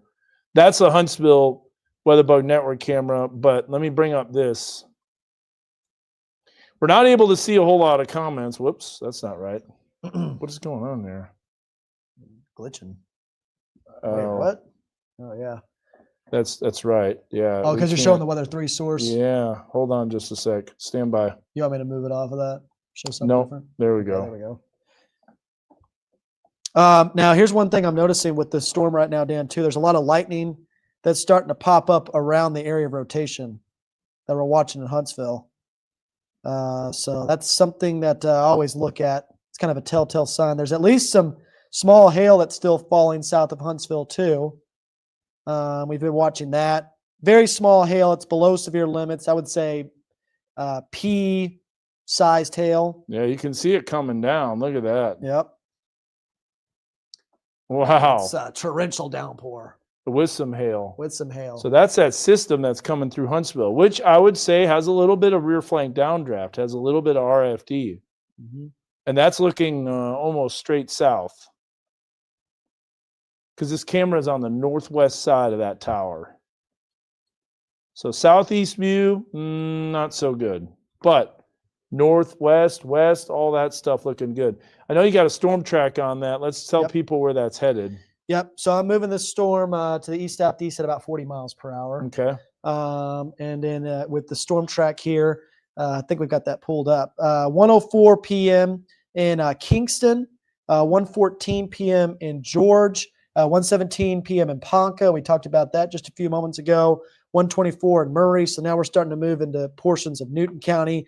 1:29 in Wayton, 1:32 in Jasper, and 1:35 at Crossroads School. Again, the storm's moving off to the east. A little bit of a southeast motion to it, but mostly east at about 40 miles per hour right now. And again, it's that southern side of the storm that we're watching the closest at this time, just south of Highway 412.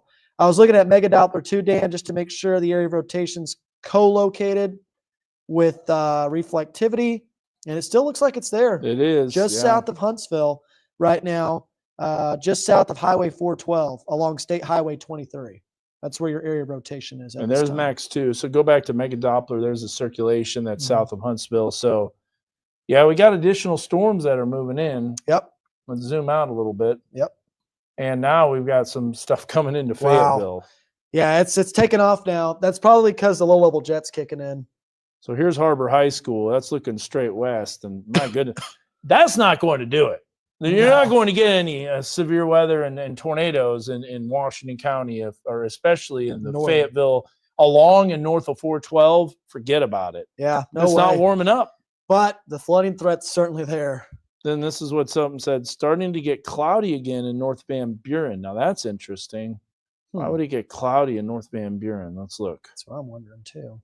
Well, I mean, I'd say that's pretty sunny. Yeah, I would say so too. Yeah, that's pretty sunny. I mean, I'll go look at let's look at our meso sector. I just don't think it clears out. I think that enhanced risk will be shifted south on the latest update, which, by the way, will be coming out at 3 p.m. No, we do not have. I don't know why everybody's freaking out in Rogers. No, there's no tornado threat in Rogers. In fact, the only thing this is going to be probably is a severe wind, maybe some small hail, probably not even that, honestly. Not even that. I would think wind and flash flooding are going to be your main threats. Absolutely, especially the flooding potential.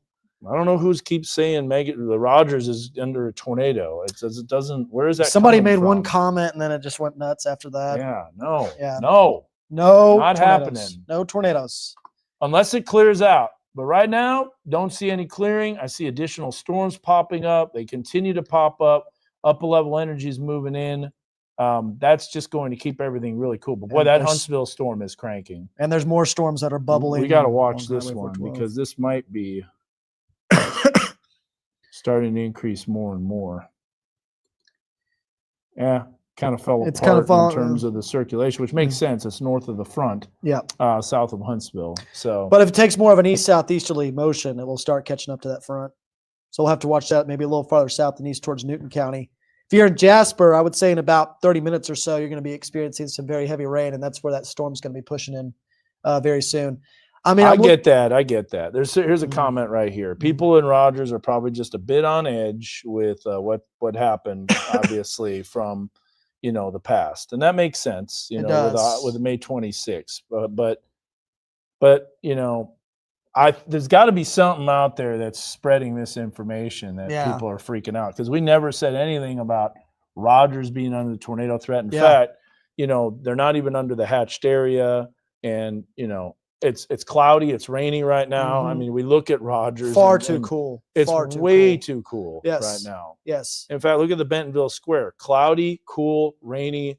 Temperatures are in the 70s and low 70s right now. Look at Fulbright. That's just a socked-in, cloudy day. That's not going to get it done right there. That's not going to get it done, which is great.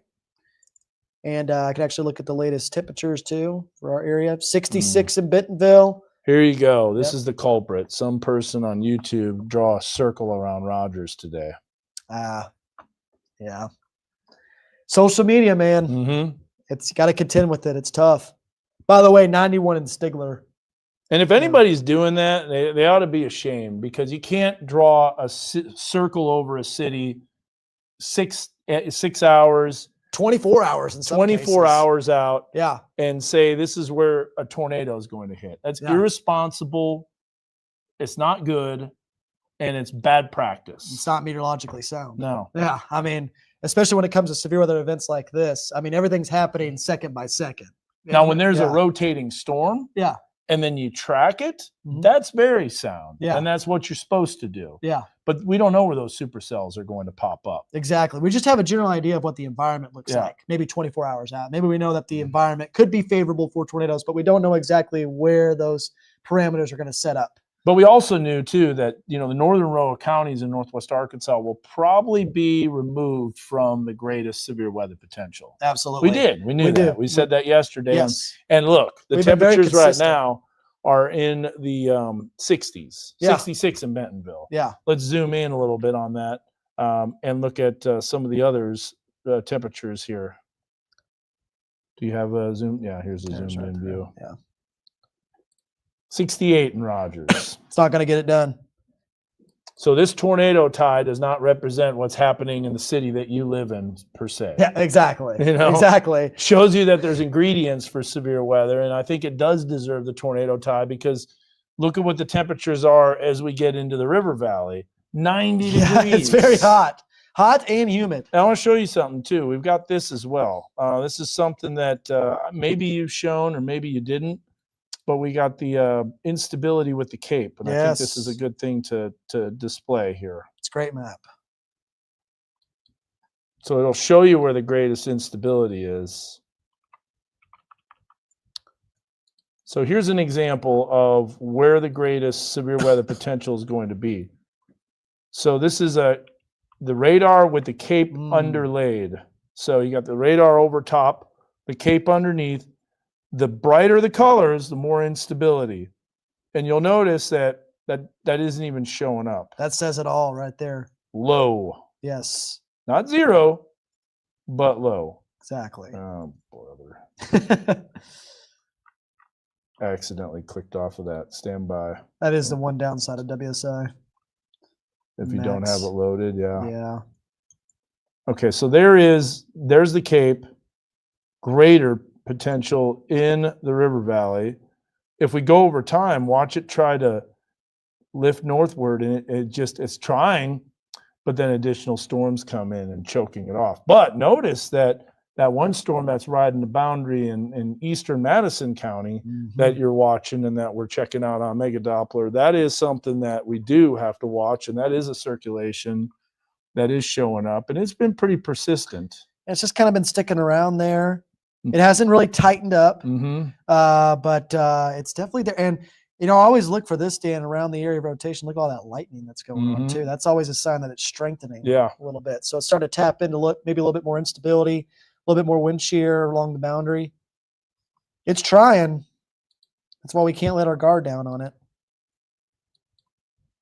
Let's see the hail potential here. I don't like how they moved all the settings. I was used to where they were before. I know, it's getting me, now too. it takes me a while. There's a hail that came down in Huntsville. We were watching that as that Yes. happened. Might have dumped its hail core just a few moments ago. Still could see some small hail. Clouds are towards starting to normal. break up in Decatur. Let's check it out. It's going to take more than just a few minutes of a clearing. Now, see, that is a little clearer. So why is that occurring? Well, there it is. You can see it right here on the high resolution. Here, let me bring this up full. So, Josh, we're kind of looking at this. Yeah, we've been. So this is the high resolution satellite right here. Yep. And you'll notice that there's definitely some clearing at the very end of the loop that's starting to occur near Colcord. Northeastern Delaware County. And Moving if into we bring Benton that up full, you can see exactly what we're talking about. So there is the upper level energy that's swinging in, and then you can see that clearing that's occurring, and then that coincides with our Decatur Weatherbug Network camera, which we can bring on there and show you that, yeah, that is starting to show some clearing that's out there. Won't take a lot today with this type of atmosphere. But it will take a lot in parts of northwest Arkansas, considering all the storms that we've had. Exactly. But let's do this. The best thing to do to find out timing for storms, models are okay at that, but the best thing to do is to look at the water vapor. Wow. What? You can literally see the boundary showing Yeah. up here. Yeah, I'll show you that Yeah. in just a bit. So let me show you this. We're going to bring up on weather 1. We're going to bring up the water vapor. Water vapor is going to tell us a lot. So first of all, look at all this energy that's swinging in. A lot of upper level support, a lot of upper level energy.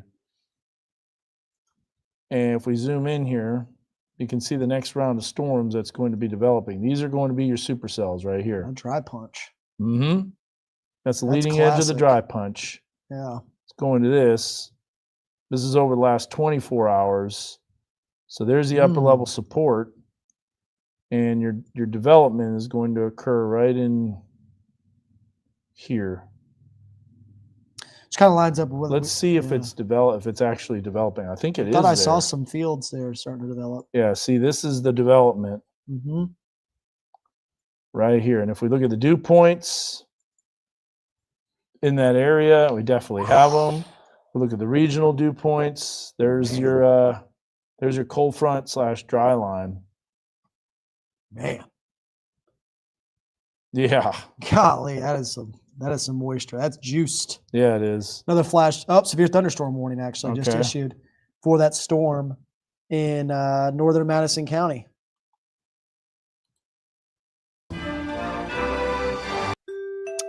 New severe 60 miles per hour warning. Quarter-sized hail. Let's go to that. Does not have a tornado possible tag on it. Do you mute the sound on this, or does it mute automatically? I think it mutes automatically. I have not Yeah, muted it. because I did this. New severe thunderstorm warning. Yeah. Wow, that's cool. Yeah. Yeah. So there you go. Yeah. Okay, there's that. Not the other chimes. I kind of like the other chimes, but yeah. Do, do, do. So there's a severe thunderstorm warning right there. I pulled that up on Weather One. Mm-hmm. You can see it includes Carroll and Madison County. It's for 60 miles per hour. It's winds. even extended even more. Wow. Was that tornado possible? Not on that first one. Let's look at the second one. I don't No, think it's the not second one either. is either. No. No. That one's for Boone and Newton County. So that's that goes until 1:45 p.m. 60 miles per hour winds and quarter-sized hail. So both of those go until 1:45 p.m. Says that the storm is moving east at about 25 miles per hour. All right.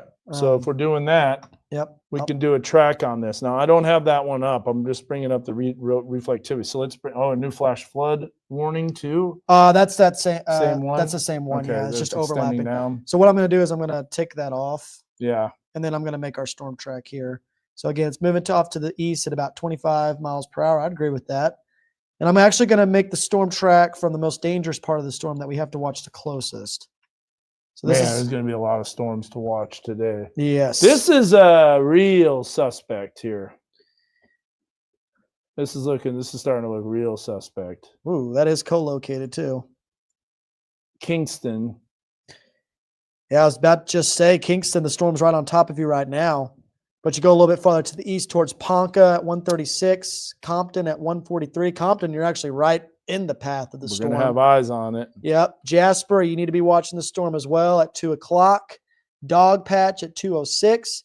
Valley Springs at 2:26 p.m. as well. So that's in far eastern portions of our weather coverage area towards eastern Boone and eastern Newton County. So that's a look at the latest storm track right there. Again, there's 2 severe thunderstorm warnings in effect that kind of overlap each other. They both go until 1:45 p.m. for the same thunderstorm. Let's see if this clears out at all. Man, the lightning has just exploded on this storm, dude. Yeah, I mean, it's pretty intense. So Yeah. you can definitely tell that upper level support is coming in. Mm-hmm. Pretty elongated circulation too.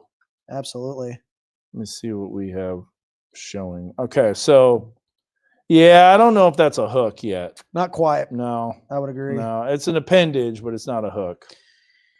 Oh, I absolutely do too think a tornado watch is going to be issued for the River Valley. No doubt.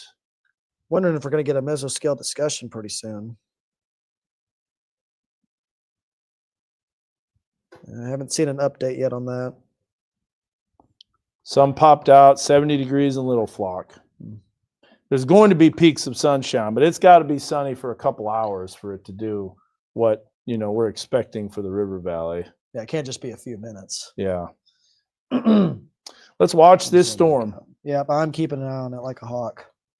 There's also, and I also want to mention this, there's a lot of development going on in Washington County. And by the way, that's going to kill your temperature increase. Yep. And it's going to kill the warm front from lifting northward. Yep. Which, by the way, you can also see here on Mega Doppler too, where the warm front's currently positioned. It has not moved at all. You've been here for what, like an hour now, Dan? And the warm front has stayed right smack dab in the middle of southern Washington County. Hasn't moved one bit in the last hour. So, again, if this storm does take more of a southeasterly track, I think that's when it will start taking off a little bit more, Dan. I think that's what it's going to need to really tap into the environment. Yeah, we should look at what's going on in the critical angle realm. Siloam Springs, yeah, look at that. Sun's coming out. Man, it did not take long for that sun to break out, did it? No, it did not. Let's look at Mount Sequoia. Nope. Mount Sequoia is a downpour. In fact, that's that heavy rain that's about to move in. Now, what are you looking at there? Is that about to look at surface supercell composite? That was supercell composite just a minute ago. Look at this TP. Yeah, still not there. Still not really there yet. Surface base. There is a little bit of surface base sin that's showing up there on that storm, but it's not very prominent. So here's what it looks like at Gaither Mountain. This is a absolute socked in, not seeing anything. But boy, look at the low level jet kicking in. Holy smokes. Yeah. That's what I was going to say too. That's why all those storms are starting to develop. Oh, look at it start to clear out. Look at that. That is cool looking. See that? Yeah. That's a beautiful sight. So this is looking southwest. We are looking towards that cell, but at the same time, not able to see it. Kind of hard to see what exactly is going on. In. Yeah. Yeah. So we're watching that closely. That is a pretty interesting looking cell. That's northern Madison County moving into northern Newton County. And let's go to Mega Doppler. So Josh is looking at some things. Still an elongated rotation. Yep. Not seeing anything super tight. Is it co-located with the reflectivity? Kind of. Kind of. Yeah, it's close. Yeah. I would say looking at the storm relative velocity, it's kind of right here in the northeastern part of Kingston.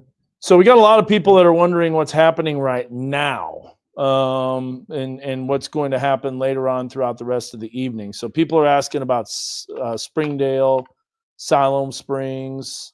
Also, they're asking about Fort Smith, Van Buren.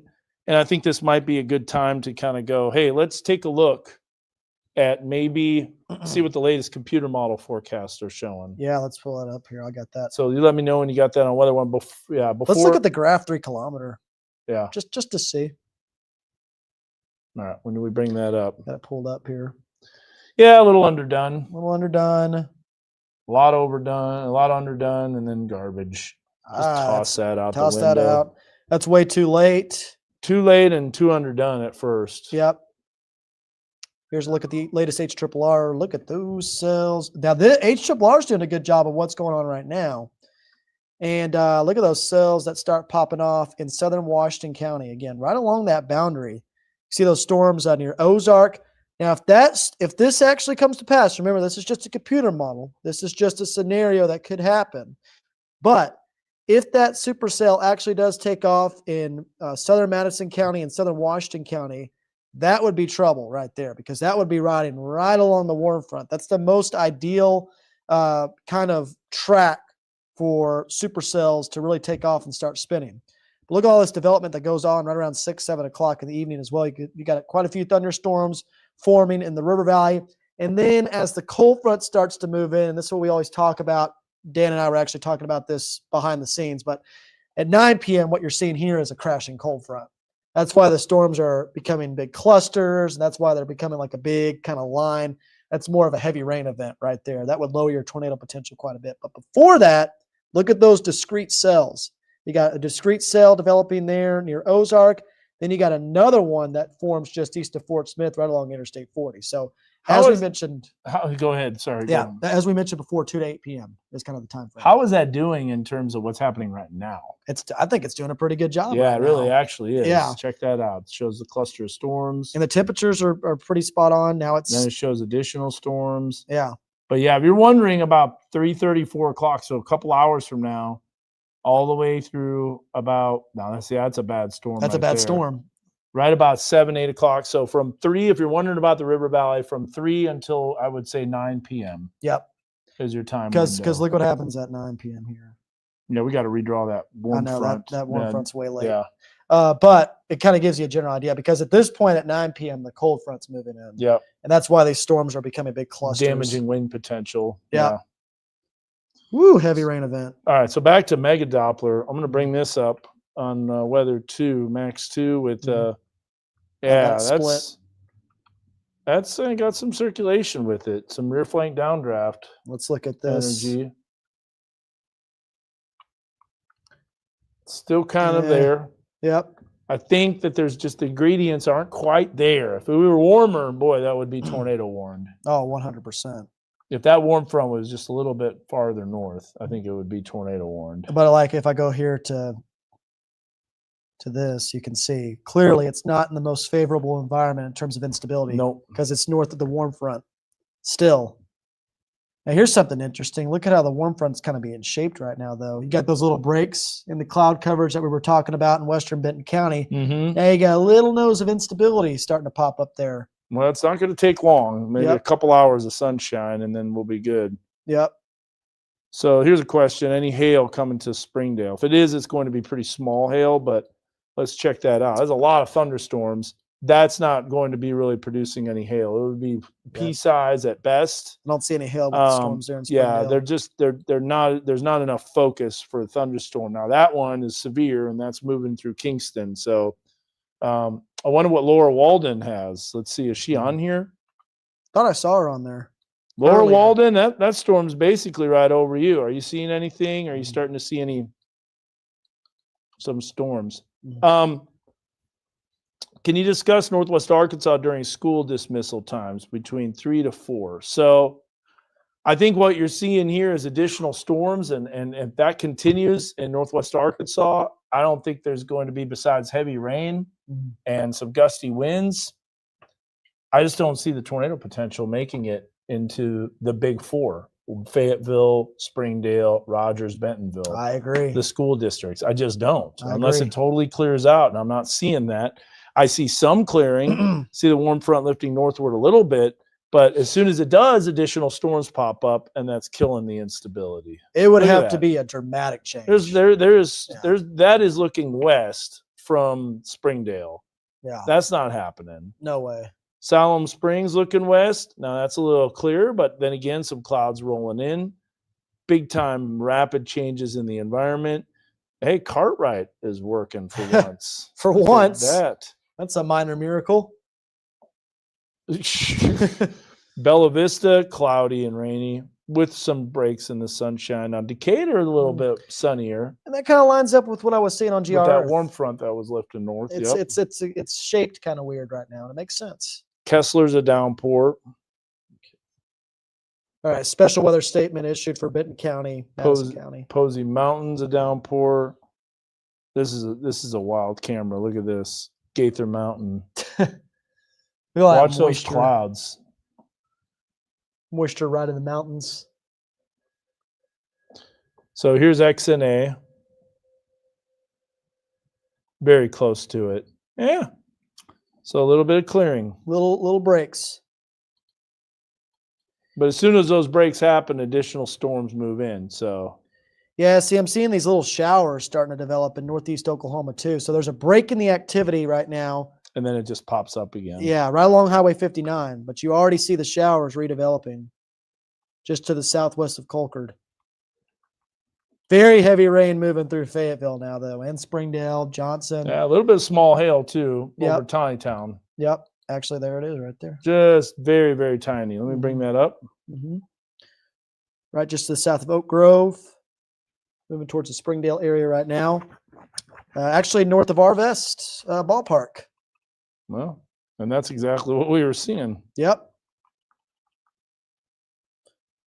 So that's moving off to the east, Oh, yeah. northeast. Yep. Harbor and Arkansas Children's. So you Yep. can see that milky white. That does appear like a little bit of a hail core that's coming. Mm-hmm.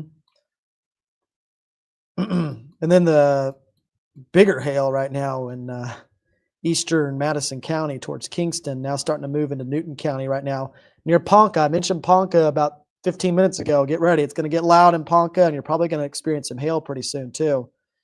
This storm is still intensifying a little bit more, Dan.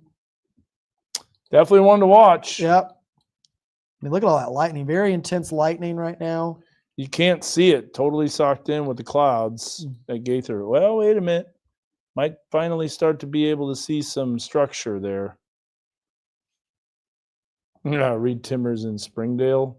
Is that what he said? He's diverted. Yeah. He's diverted. Well, that's where he wants you to think he is.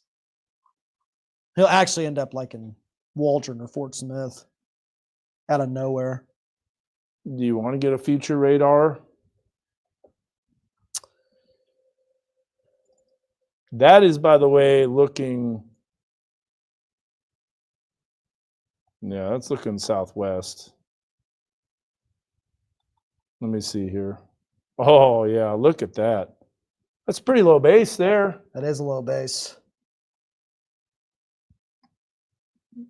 Southwest. That's southwest. Can't see anything. Tower. But then you turn it just a little bit south, and that's where that storm's going to be coming from. Boy, it's amazing how you're above the LCL at that point. I know. Huh? That's crazy. Now we're getting like a helicopter view. Mm-hmm. Who needs one of those when you got these Yeah, cameras? who needs a chopper? Yeah. I still want to get in one. Yeah. Morrow, Arkansas, and western Washington County is getting obviously some heavy rain. Someone asked, what's a special weather statement for Morrow? So a special weather statement, just to kind of sum that up, is a storm that is put the reflectivity on instead of the velocity. Mm-hmm. So it's a storm that's not necessarily quite severe, but it's approaching severe limits, or it may remain just under severe limits. And so a special weather statement is like, hey, this storm is strong. It's not quite meeting severe criteria, but it is something we're watching, and it could prompt a new severe thunderstorm warning. Right. For example, this particular one, it's probably going to be for nickel-sized hail and wind gusts that are About 50 miles per hour. Yeah. Give or take. A little bit stronger than the ones that we saw the other day. While I've got Megadop, you got the future track. I want to show the future track with the instability. You actually got that up on Max 1. I'm going to bring this up here, and you're going to get to see this. Yep. So take us through what we've got here on this. Well, first of all, it's doing a pretty good job of what's going on right now, which is important. You can see the nose of the instability, at least initially, as we mentioned, is just south of Fayetteville, right? So it's in southern Washington County. It's also kind of trying to nose into northeast Oklahoma as well. So if we advance this in time here, there is a little surge of instability north all the way up until Fayetteville. I think that's kind of where the line is showing up here on this particular model. You can also see those storms starting to intensify in northwest Arkansas right around 3, 4 o'clock. As you can see, they're starting to move east-southeast. Look at all that instability that's showing up there in the river valley as well. That's why those storms are going to be a little bit more intense along and south of Interstate 40, because the instability has already been in place for an extended period of time.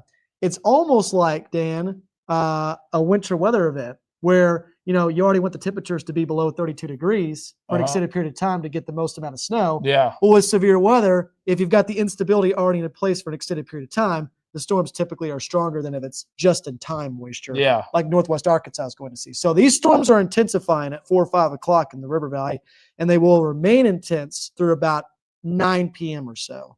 After that, this becomes more of a heavy rain event as the cold front pushes to the area, and I think most of the activity is going to be out by the time we get to the overnight hours, at least in terms of severe weather potential. There still will be a flooding threat through about 12, 1 o'clock in the morning. So back to Megadoppler real quick. There's the cluster of storms. There's that severe storm that's moving into northwestern Newton County. And looks like the rotation's pretty much gone. Yeah. So very elongated. So it's getting choked off above the warm front, north of the warm front. If we look at our Gaither Mountain Weather Bug Network camera, let's see what we got. Not much. Can't see anything as that storm is moving in. That's kind of what I expected on that front. I-40 drive around 340. It's going to be pretty close to game time when those storms pop up. So just be aware, be watching, and something to definitely continue to monitor. Here, I'm pulling up an iDrive Arkansas camera too. This one is near the Fayetteville area. This is going to be closer to Weddington Drive. I'll pull that up here on Weather 1. Weather 1. So check out that heavy rain that's going on there. People taking it slow. I haven't seen any. Not many accidents. Not many accidents so far. No, knock on wood. Yeah, knock on wood. Just take it nice and easy. I always say go about 15 to 20 miles per hour below the speed limit. If you go below the speed limit, you'll be fine. You won't hydroplane. So when you start going too fast, that's when problems start arising. A lot of people out. So a lot of people commenting what's going on with Northwest Arkansas. And here's what we can tell you is that let's go through it on Mega Doppler here. I'll take a wider view here on Mega Doppler. All right, so here's the deal. There's a lot of storms in Northwest Arkansas. Yes, there's some clearing that's occurring in Benton County. Maybe when this cluster of storms moves through, we start to warm up. If we don't, and we remain cloudy like that, you're not going to see severe weather as intense in Northwest Arkansas. You just won't. Farther south in the River Valley, that's where the instability is greater. So regardless, did you show the hourly timing? I don't know if you ever I haven't showed the hour by hour yet. No. Well, let's do this real quick. I'm gonna bring up a probability of precipitation, then we'll bring it up full. And this will basically be the next 24 hours. So you can kind of get an idea for when the heaviest precipitation is going to be. So as this populates on the screen, you'll see it behind me. There it is. Right now, we're getting some storms, but those are going to crank up as we get to 100% during the evening hours. That's when the widespread rain happens. Now, if we're really cool in the 60s and 70s, those storms aren't going to be as intense. Yeah. We said that multiple times. And as we said, regardless, there's definitely going to be rain. We're seeing that right now already. And that's why the flooding potential is still going to be there. Even if the severe of the risk starts to go down for Northwest Arkansas, there's still going to be that flooding potential, which can be just as deadly, if not more so, than severe weather. Yep. Always want to harp on that front right there. Pouring on us. Yes. As Alex Hall would say, it's puking rain. Puking rain. I love that one. Puking rain. All right. So there's that Weather Bug Network camera. I'm going to take a seat here for a little bit because we're probably going to do a lot of standing. I'm actually going to stand because I've been doing a lot of sitting. Yeah. All morning. I bet. Yes. So someone's saying Bentonville is really sunny right now. Let's see. But then there's other places that are. So it's still pretty cloudy. Alex says it was definitely puking rain. Puking rain. Oh, I can hear it out there too. A little rumble of thunder. Got a nice little rumble. Look at that. That's some heavy rain. I'm going to keep an eye on Mega Doppler here. If the sun breaks out for 5 minutes, that's not going to really matter. That's nothing. Yeah, this area rotation is very elongated. Fort Smith is big time primed. Oh, yeah, absolutely. Look at that. Look at that. What about overmixing? Approaching Prairie Grove. Kind of weak. Did you have the velocity on there? Yeah. It's a sign that, upper level support is coming in. So Blaze asked this question right here on this. This is Mega Doppler. There's a storm that's coming into Prairie Grove, and there's the very latest one.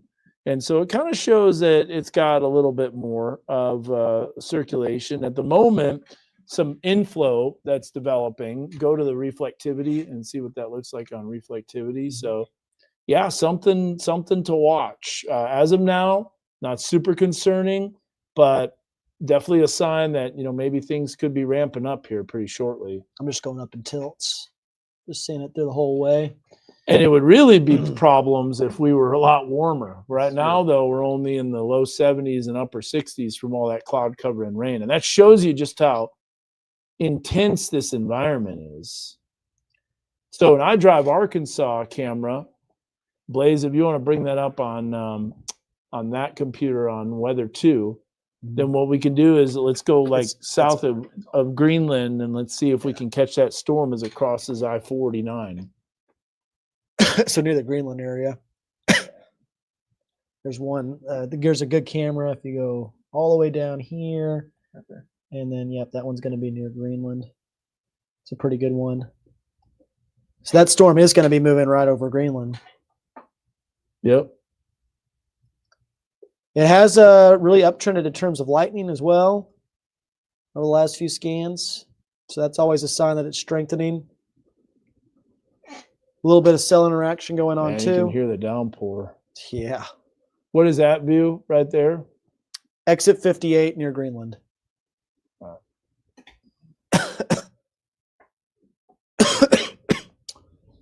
So this is exit 58 near Greenland on iDrive. So these are some of the cameras that are basically on I-49 from the Arkansas Department of Transportation. Got some storms that are moving towards Appleby. A little bit of hail, very small hail right now associated with those storms, pea-sized. Gonna go back to the storm real quick. Just to keep I am going to go to the meeting, the 1:30 editorial meeting. I wonder if I can just push this and turn it off and then crank it back up. Let's see. You got audio still? Yeah, test. Yep, I still got audio. Okay. Yep. It's so cool. Shout out Blaze with these cool microphones. These are sweet. Oh, look at the normalized rotation. Let's be watching that. Yeah. That is co-located. It's going to be really tough to see, but yeah, that is something to watch for sure. Let's see here. Normalized rotation. So here's what I'm looking at right here, folks. I'm going to go back to Mega Doppler here. You have your laptop? Yeah, I do. Yes. I've got Slack open. Were they looking at that as well? No, they haven't looked at it yet. So what we're looking at here, folks, is I've got the reflectivity on the left side and normalized rotation on the right side.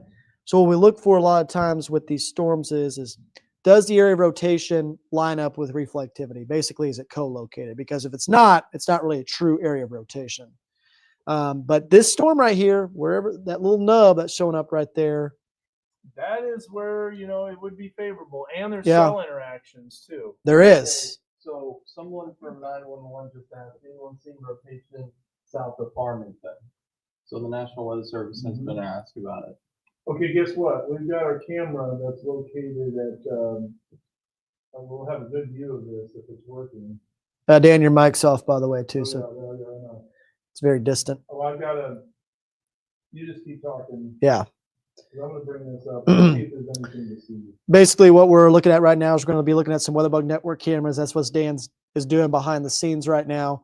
Again, we're looking at Mega Doppler still. Once Dan gets the camera pulled up and facing the right direction. The problem is right now is that there's a lot of rain that's also around Fayetteville. So it's kind of hard to see what exactly is going on. We also haven't had an update on the radar in a little while. So hopefully that changes pretty soon. They've been a little late on the update so far. Wondering if there's something going on with the radar back in Fort Smith. But this is the latest scan. It's a broad area of rotation that's showing up just off to the south of Farmington. The lightning has increased in its intensity just off to the west of Greenland right now. If we go back here, I'm going to show two screens. You can see on the left, the reflectivity, on the right, our base velocity. Those both line up with each other to show that there is an area of rotation right now, just south of Farmington, just off to the east of Walnut Grove. This is moving towards Drake Field right now and Greenland. So you need to keep a close eye on this if you live south of the Fayetteville Country Club. Very similar positioning to what we saw with that storm a little bit earlier this year on May 19th. If you remember from that storm, we had that tornado that pushed to the Greenland area. This is kind of a similar track. Now, not necessarily in terms of strength right now. That storm was very intense. Obviously, it produced a tornado. This one right now, there's no tornado imminent at this time, but there is an area of rotation that we're watching. At the very least, there could be some strong winds that move towards the Interstate 49 corridor, that move towards Drake Field. So we're watching that very closely, man. We got some big booms outside, and It's stormy here. they're kind of mortar shots too, Blaze, which, here's the deal. I've done a lot of lightning research. A lot of the times when you hear the mortars like that, where it's not like a crackle, it's more of a nasty outside. Yeah. You can tell this storm is cranking. This is something to watch. This has got that look. It's also got that view. So, yeah, this is something to watch for sure. Yeah. Just talking about the lightning that we just saw there and that roar. That's usually a telltale sign that this storm is starting to strengthen. Oh, you should see. I'm gonna. In fact, we just lost the Kessler camera. Did it really? Mhm. Oh, Yep. Of course, probably could have been lightning. So the NWS is advising that nothing is sustained right now that they're seeing. and that makes sense. That's true, but it's strengthening. It's definitely I strengthening. can tell looking outside. In fact, you know what? I'll bring the remote camera out there. You can tell this storm is mortar. kind of nasty. It's not a The crackle. lightning is sounding pretty nasty, and this storm is something to watch. Wish we could get an update on this radar. We haven't gotten one in like 9 minutes. Man, something's up with the polling here. All right, here's the deal. Let's go here's the deal. Hold on. Let's go on max 1. You do the reflectivity. Mm-hmm.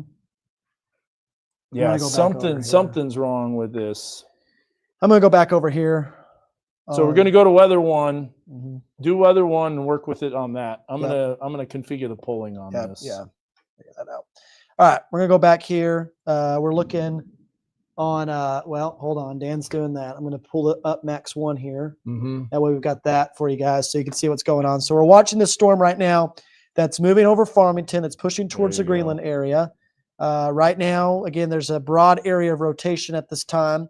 Nothing tight, but it is a sign that this storm is starting to strengthen quite a bit.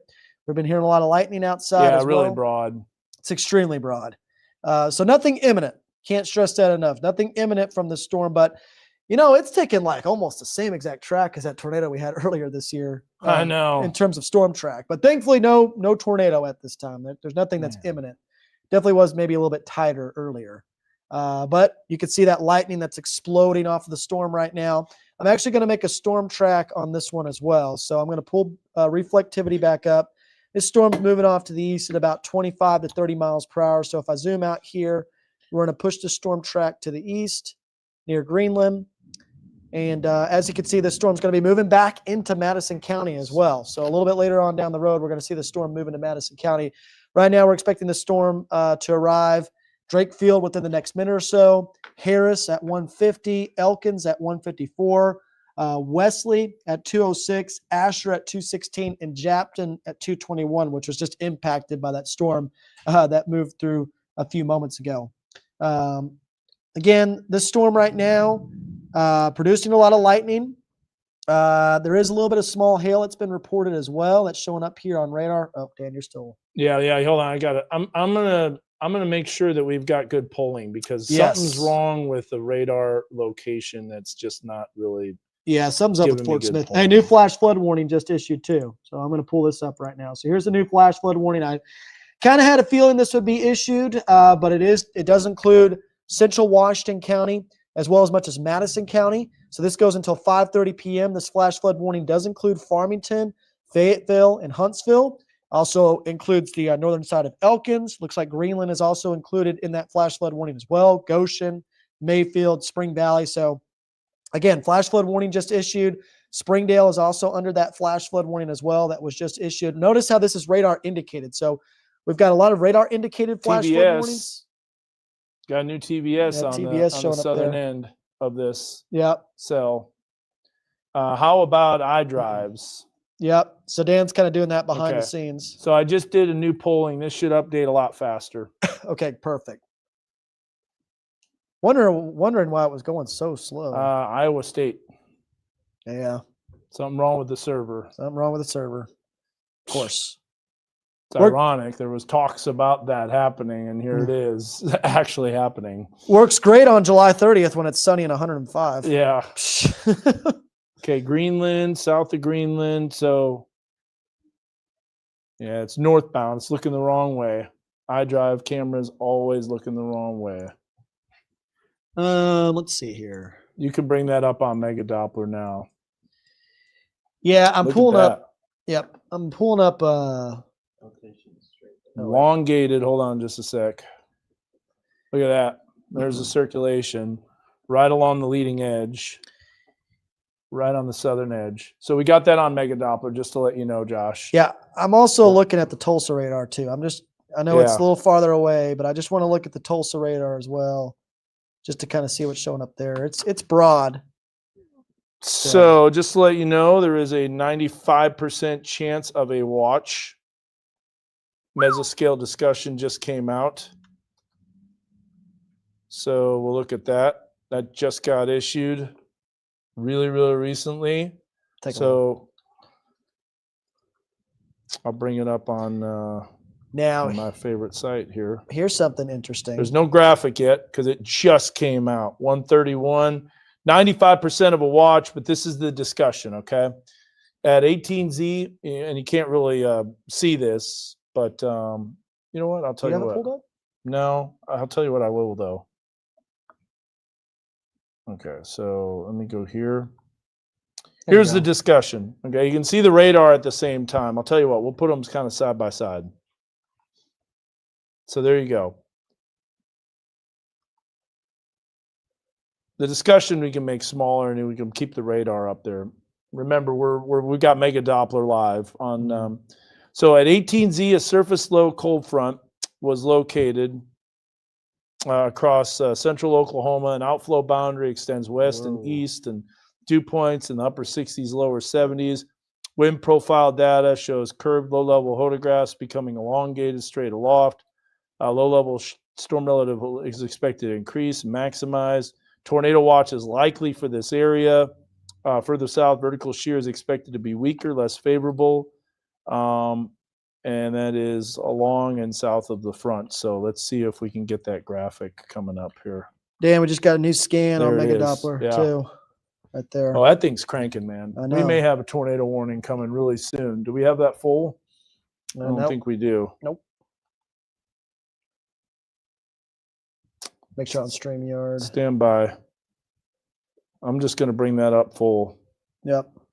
Still kind of interesting on the way that's looking velocity-wise. It sometimes kind of looks like that, but I know. However, here's the deal. We've got that camera blaze that's located. Wow, look at that new image.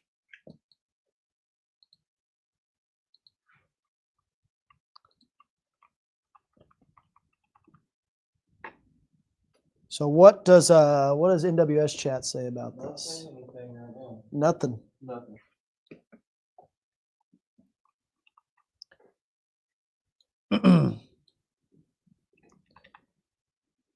Let me go up in tilts here. It looks like it's kind of it's a little bit out ahead of it. Yeah, it is. So it almost looks like side lobe contamination. That's what I was thinking too. Yeah. See how it's not co-located? Nope. But now it is. I was going up in tilts there. Oh yeah, you were going up in tilts. Yeah. Okay. Yeah. See. Yeah. So just to kind of show you, yes, you see a strong circulation. Not all strong circulations equal tornado potential, but nevertheless, the environment does need to be watched. But I think the reason that this hasn't prompted with a tornado warning is because of this. Let's bring up Mega Doppler in this. There you go. So you can kind of see how the reflectivity isn't quite exactly co-located. What we mean by that is you have the reflectivity behind it, and then you've got the velocity image that's out ahead of it. Now, in order to have the circulation, it's got to be where the rain comes towards and away from the radar. And if that's happening out ahead of it, that kind of shows what's called side lobe contamination. Mhm. There's a main lobe and then there's two side lobes. Typically the side lobes aren't an issue because the returns are so weak that you don't get that coming back to the radar. Problem is though, is sometimes when you got big time precipitation returns, those radar side lobes are able to come back to the radar, and then it gives some anomalous returns. And we're also on the Fort Smith radar too, so it's like almost like a vertical, and it's perpendicular to it as well. Yes, Yeah. yes, exactly. So if we look at the Tulsa radar, it's a little bit farther away, but it's definitely something to watch. So yeah, so where is this, and let's track it, because let's do that in case this does prompt a new tornado warning potentially. So we'll check that out, and we'll monitor that, and we'll track that. Yeah, absolutely. I'll go ahead And Blaze, you're monitoring NWS chat, obviously, so you got that going there. we'll continue to watch that. And I will pull up.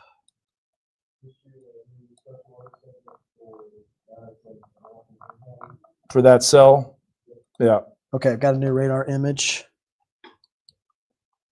It's coming in right now. And Blaze, I know we only have one microphone, or two microphones. We don't have three. But if you have something that you want to say, you can, and then you got that microphone, then we can mic you up. So I'll just tell you and then you can repeat it. yeah, or you can come over here and you can tell you get us close too. to the mics. Yep. They'll pick up pretty good. All right, I'm going to track this. Wow.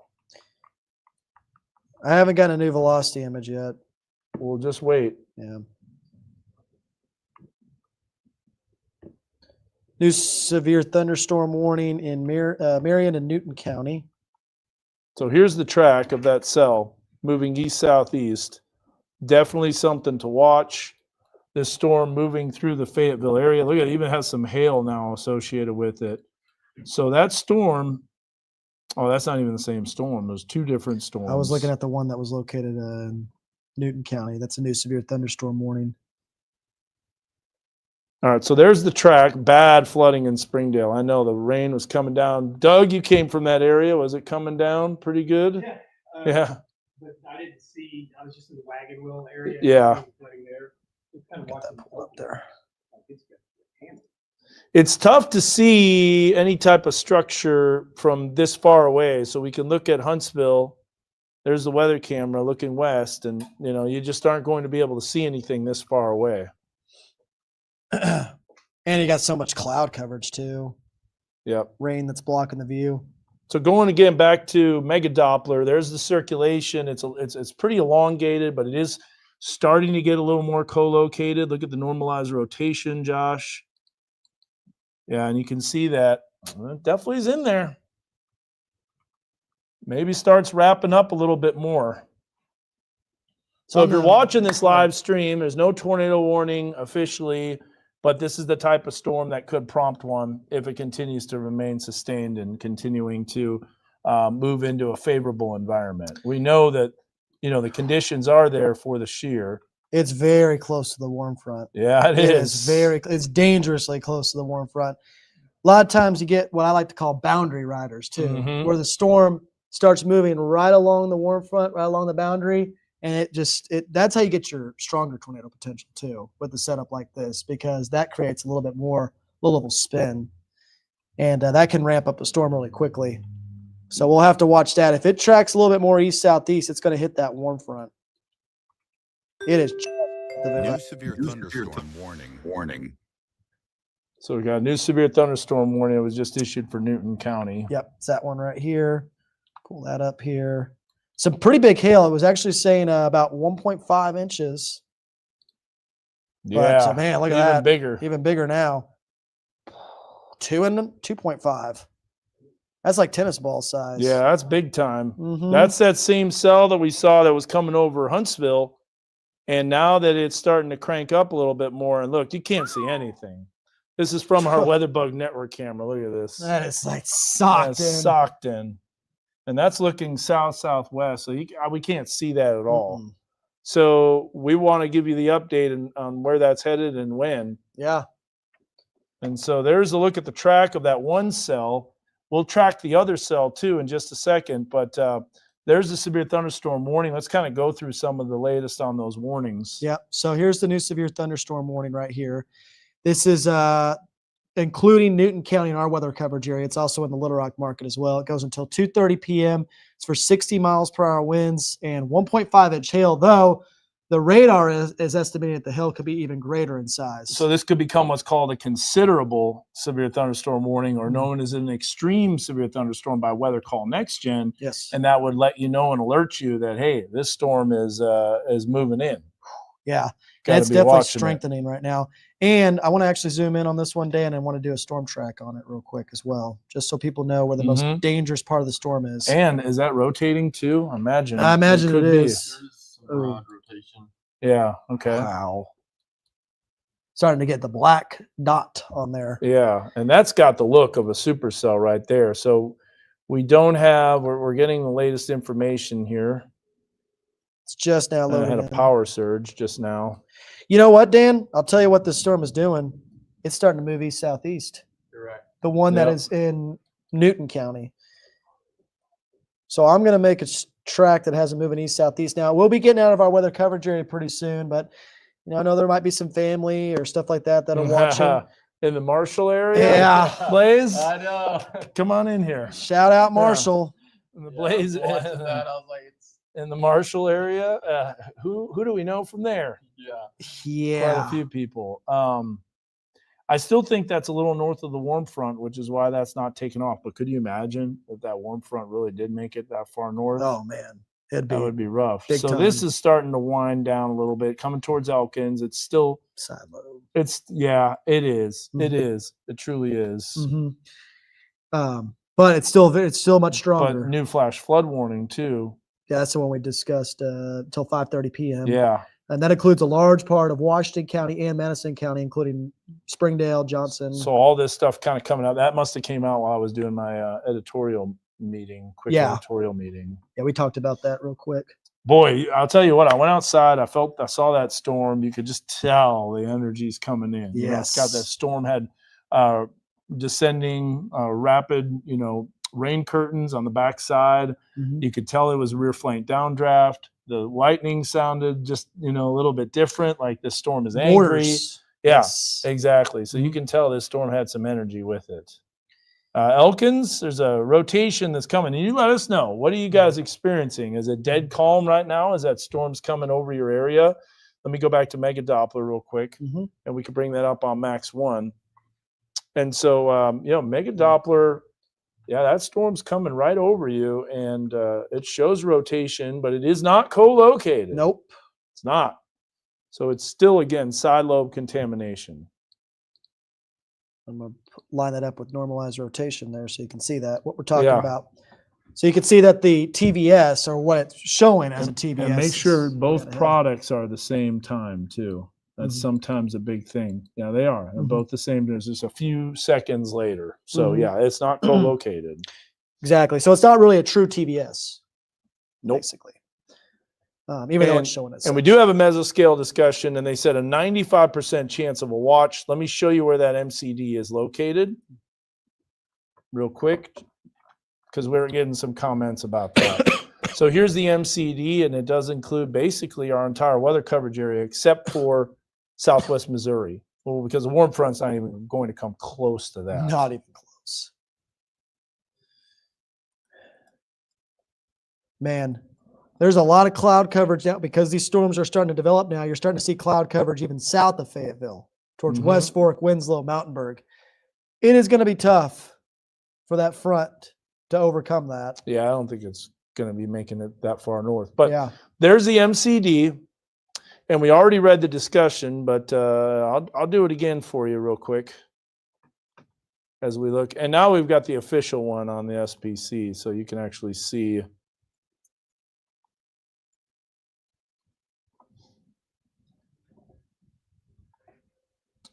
And we'll be able to see what they've got for the front and all that. Where's that? Jasper. Okay. I'm going to bring this up, and you'll get to see the... It looks a little bit better from Little Rock. Bless you. Excuse me. Thank you.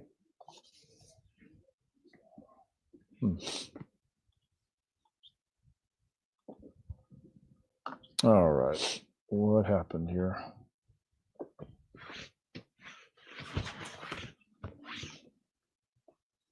All right, so stand by. I'm going to show you something here.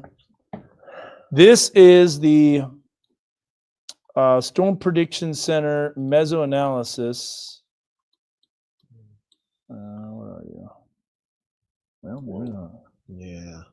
It's dumping that hail core right on top of Jasper. What? Is there anybody from Jasper that's watching right now? Because I need to know how big that hail is. Because it's showing 2.45 inch hail on top of That's Jasper. big time. That's big time hail. Yeah. Right on top of Jasper.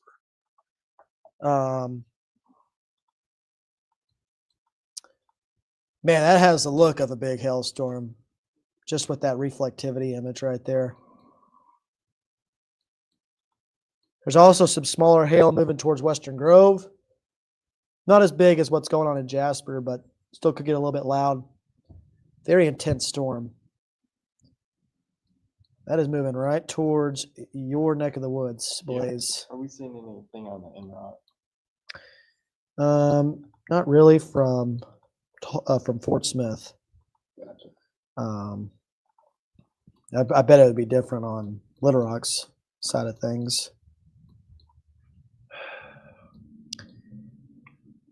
Big side. It's getting even worse with that side lobe contamination on that storm that's moving through Washington County. Way out ahead of it. That does not line up at all. I'm looking for, I don't know why I can't see it. It's weird. You're looking for the tab. It's not showing up. Yeah, it's not showing up. Yeah, I saw But that. I know, like, what's going on here? It's not much, but it was sent to me a minute ago. That- It's pretty big flooding. Yeah, North Lowell Road in Spring. that's pretty big flooding. That's enough. We should send that. Yeah. The roadway right Yes. Can you send that in? Yeah. Doug Okay. the magician. Always finding these videos and now. Send me stuff. right on top of it. Yeah. Okay, I should be able to load up now.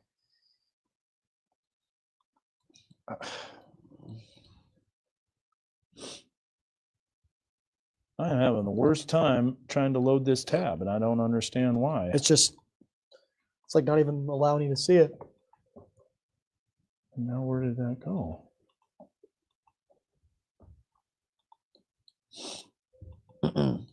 So right now, folks, if you live in Elkins, it's getting very loud right now. There's a broad area of rotation moving overhead, but it just doesn't line up at all. You're still north of the warm front too. So the likelihood of this ramping up within the next 20 Finally. to 30 minutes is very Finally, unlikely. All right. finally. Dan's got it pulled up. All right. So this is the discussion, mesoscale discussion right here. You can see the. Let me read the some of the wording on this. Make sure that's still up. Yep. Greatest tornado risk, as you can see in the hatched area. Tornado watch likely by 20 to 21Z. 95% chance of a watch. And you can also see that the tornado peak intensity will be about 120 to 150 miles per hour, which will be essentially possibly A strong tornado potential. yeah, strong tornado potential. Hail 1.5 to 2.5 and winds 55 to 70 miles per hour. So it's pretty strong winds. Josh, Yeah, I'm they going to have to. They definitely increase that hail potential. I'm not getting any weather radio signal either. Really? Yep. Yep. New spot. I'll be right back, Josh. Okay. All right. So I'm going to take it off the MCD. Is that all right? Mm-hmm. Yep. All right. So we're gonna minimize that there. So we'll go back here to stream. Yes, sir. All right. I'm going to go back to Weather One here. I want to show you guys the latest high resolution satellite imagery. So as you can see, still some clearing along and south of Interstate 40 in the River Valley. There are peaks of sunshine here and there that's located over northwestern Arkansas. But again, it's just not substantial at this time. It's not long lasting. So it's not something that that's going to allow that instability to surge north, at least not very fast. So that warm front is still draped right over southern Washington County at this time. And you can even see that northerly flow as well that Dan was talking about earlier with those clouds. That is not tornado potential right now, at least in Benton County. Now, a little bit farther to the south, there is still that threat because that low-level jet is starting to kick in. I'm going to go and pull up here Mega Doppler, Blaze, kind of stop it on that storm in Newton County. And pull up normalized rotation. So this storm is getting really far away from the Fort Smith radar right now. So it's kind of harder to see. As a matter of I fact, actually switched to Little Rock. okay, we'll keep it on Little Rock for just a brief period of time. But you're still 10,000 feet up with that radar beam. I mean, it's really high up. So it is kind of hard to see what's going on truly with the storm, but zoom in just a little bit on that. So you can see that area of rotation right there, just off to the south and east of Jasper. If you could pull up storm relative velocity, there it is. It's very broad. It's very broad. It's not very tight. It's not really imminent in terms of tornado potential because it's north of the warm front, but it is very strong because it is encountering some mixed layer instability. So that is something that's allowing it to take off. I think it's dumped its hail core right on top of Jasper, so it's probably going through another cycle again. But that is going to be out of our weather coverage area very soon, though it will be in Blaze's coverage area very soon. Okay, let's go back here to the Fort Smith radar, and let's keep an eye on that storm that's going on right now in northwest Arkansas. So I'm going to pull that up here on live Doppler radar while that's populating on the other side of things. A little slow today. So here's a look at the graphics. So here's a look at live Doppler radar. The heavy rain is now moving east of Fayetteville. So this complex of showers and storms is moving east of Fayetteville, but there's more activity that could develop very soon. And that cell needs to be watched. Which one? The one that's approaching Japton. Yeah. It's been pretty persistent. I know it's been co-located, but it's time it can catch up, and the next thing you know, not co-located, and then it can crank up. Yeah, it's really trying. It's just riding along these little boundaries here. Also, a lot of cell interaction as well. Fayetteville, you're in the clear with this storm. It's moved well east of Fayetteville. There are more storms that are trying to develop out west. There's going to be additional showers and storms. Remember that flash flood warning goes until 5:30 p.m. for a reason. So we'll have to watch that very closely. Severe thunderstorm warning update in Newton County still goes until 2:30. Still for 60 miles per hour winds and 1.5-inch hail. Oh, okay. Now we're starting to get somewhere with that mega Doppler storm. Yep. I think this could be prompting something really soon. Now it's got that look. It really does. It's a tighter couplet. I think it is mostly co-located. We'll have to see if that rear flank downdraft starts wrapping around that. No, I don't think there's going to be early dismissal. I really don't, because I don't think the tornado potential is going to be as great in parts of northwest Arkansas, at least as of the moment. But that cell that's approaching Japton definitely needs to be watched. And here's the problem. We don't have an excellent view looking west. It's just shrouded in rain. Too much shower and storm activity. Too much storm activity and not enough lack of cloud debris. Now, we do have that Huntsville camera. Let me see if I can get a better view on that. Yeah, I'm starting to see a little bit of a reflectivity surge, Dan. I know. With this storm. There was just a new scan right now on it. Man, it's really trying. I think the latest scan, it's a little more broad again. But there was one scan right there where it tightened up and then it broadened out again. It's still a little bit north of the warm front, which is why it's just not tightening up completely yet. But we're still keeping a close eye on it. The warm front itself is still obviously in southern Washington County right now, near Winslow and St. Paul. I'm telling you, Blaze, the folks out in Marshall need to watch that storm very closely, because that one is starting to move to the east-southeast, and that one could be trouble. Yeah. Well, a lot of information. I'm going to take the lightning off if that's okay. We know there's lightning. This will give us a little bit better of a view. Look here at the instability. Huntsville schools are releasing an hour early. Okay. Yeah, that is.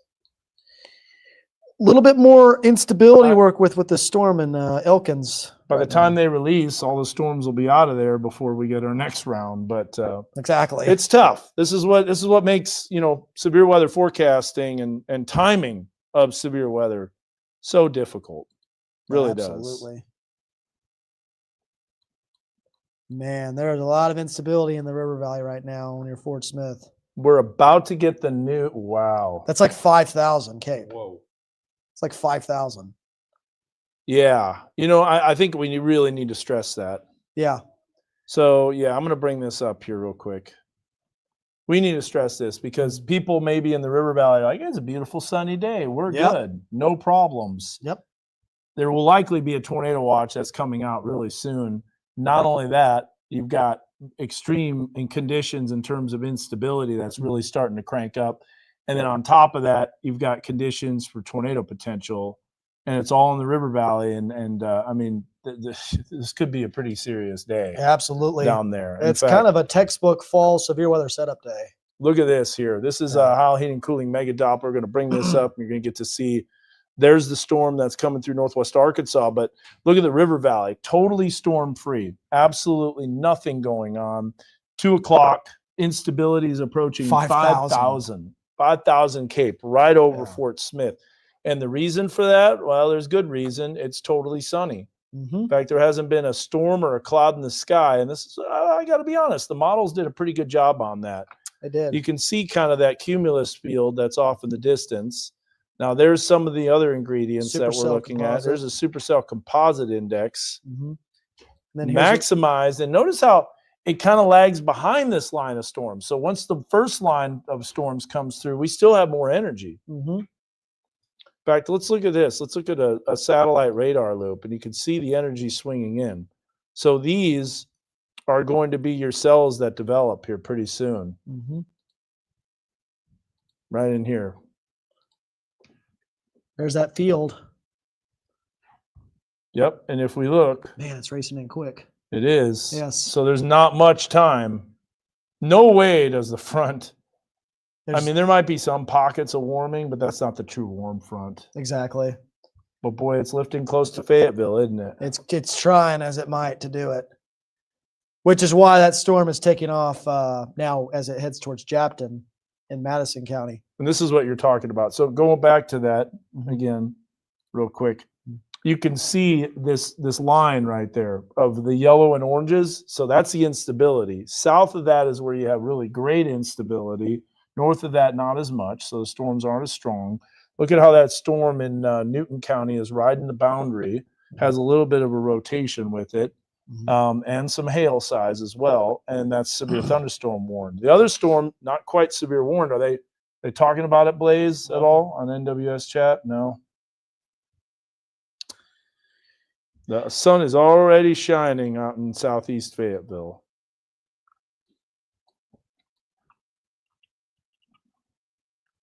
Bring up Mega Doppler full here. Had instability over Fort Smith. Ugh, it's right. Yeah.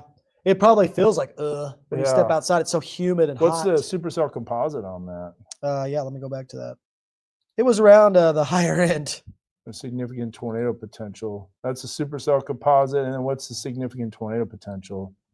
See, that's starting to build back up too. Yep. I wouldn't say anybody is done at all. It's really humid down here, I tell you. Yeah, I know. Well, Jeremy, the dew points are in the mid 70s right now. Yeah. Upper 70s in some spots. Upper 70? Well, Stigler, I'm imagining. Yeah, Stigler was like 79. Stigler, there it is. Yeah, 79. I'll 79. buy that. Middle 70s. We're not quite Florida. Look at how Bentonville. All right. Down. It's just like, I'll take the day off. I'll tell you what. We haven't done this in a while. Let's go through the individual risk. Let's show the thinking for the Storm Prediction Center. We're going to get an update on that pretty soon.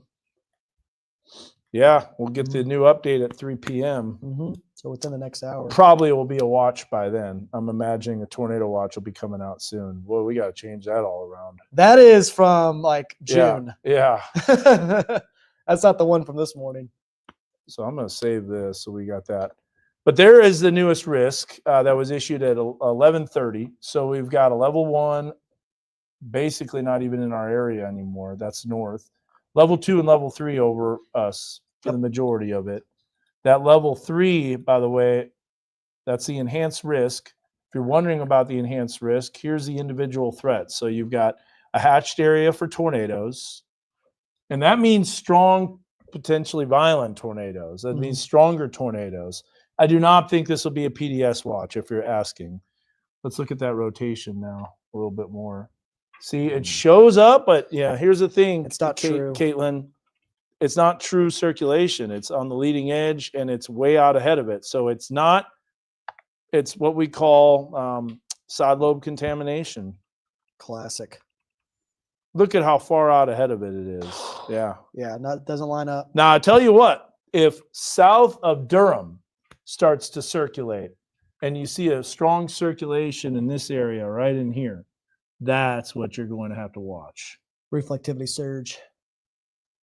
There's another cell developing around Winslow, just south of it. Mm-hmm. That one's actually south of the warm front. That could be.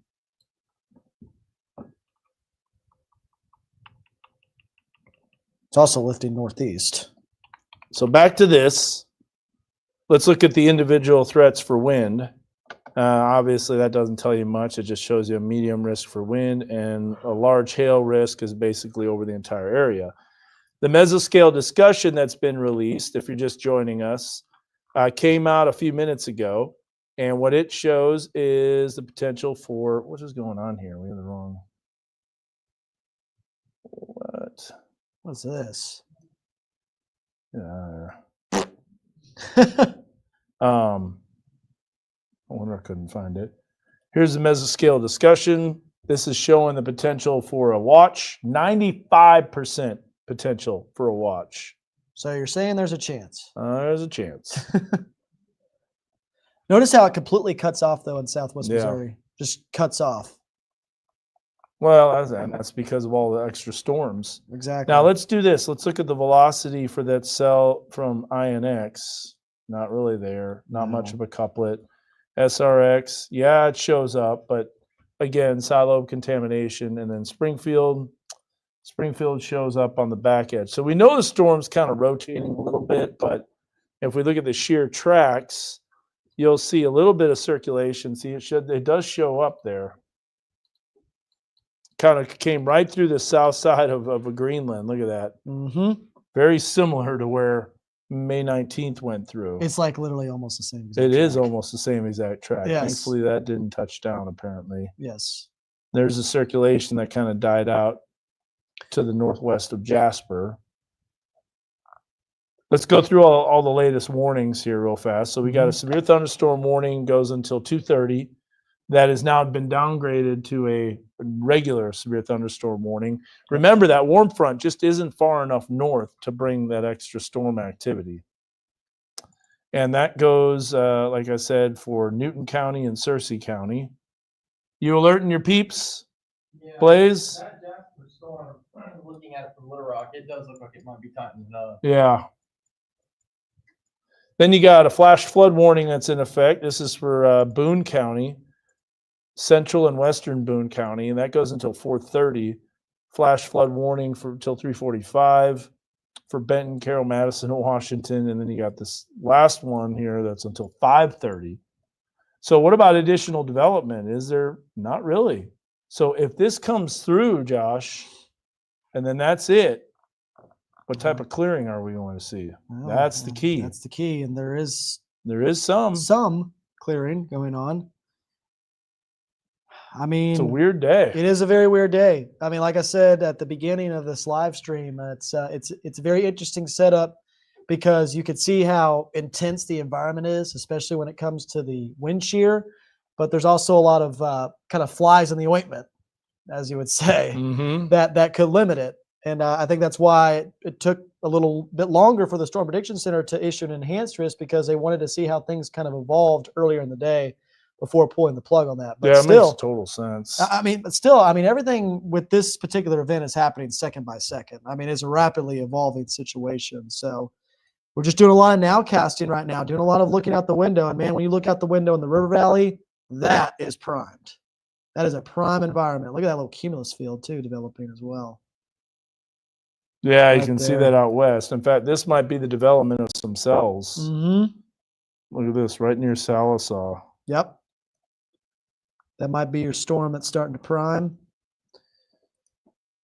We can see if we can do a sandwich here. I love the sandwich. You'll be able to see. I would love a sandwich right about now. Same here. Getting pretty hungry. I'm starving. So yeah, there's thunderstorms. And this, wow, look at that. That's starting to really be vertically developed as a cumulus field. That is very healthy. So we're just waiting for that upper level support and that upper level energy. And where is that? Well, that's what you use the comp map for. That's the best thing to do. We'll show water vapor. That's always a good thing. But let me show you the comp map.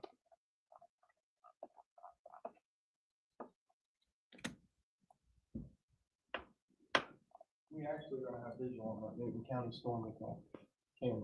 You do? Is your camera? I bet I do. I'm looking at it right now. You should bring it up. Yeah, it's out ahead of all this rain too. So Yeah. you can actually You see may get something. an actual good view. Yeah. Yeah, we're west right now looking at it. Storm's starting to bubble up east Aha. of Tulsa. That's it. We're lacking the upper level support. It's lagging. Let me show you. It's lagging. Share this tab instead. Here it is. So this is the what we call the composite map. That composite map is showing you, yeah, a little bit of a lack of upper level energy. Never lack of upper fails. level support. Never fails. I have noticed this from the models. Sometimes the models bring in the upper level support too quickly. And in real time, it typically lags. But here's what you're going to see. This is going to be interesting because Yep. what you're going to see is that that upper level support will start cranking. And when it does, that's when those storms will really start to take off. You thought what happened this afternoon or late morning into the afternoon took off. Yeah. Those other ones are going to take off really quick. It's going to be explosive thunderstorm. And development. here's the thing. I don't think it's a question of if storms develop or not. Oh, There's yeah. a lot of times we question, hey, are storms actually going to develop? I don't think so. Not the case with this. I don't think that's a question. Yeah. There's too much. There's so much energy. It's actually unbelievable. But it is lagging back, and that's why these storms aren't quite as severe. But later on this afternoon, that could be changing. Let's check it out, and I'll show you the future track. I know a lot of people are asking about this, and granted, it's not perfect. It's not the ideal exactly what's going to happen, but we look at what now. I think it's handling it pretty well. Doing a good job. So if we look at that and we bring up the radar on Mega Doppler, Yeah, pull that up there. Yeah. On top. It's that. that one right there. Hold the phone. And we go to here. All right. Looks good. So looking really Great good. job. Left side, it's exactly what is happening. Right side, that's what's supposed to happen. Doing a great job. Credit where So credit is due. now, guess what? We can actually put some faith into it. Yes. We can have some trust. So look at that. That storm explodes, and that's going on right now east of Tulsa. Mm-hmm. That's that same cell. Let me zoom in on that so you can see it even better because it's a little too far wide out. So let's go forward.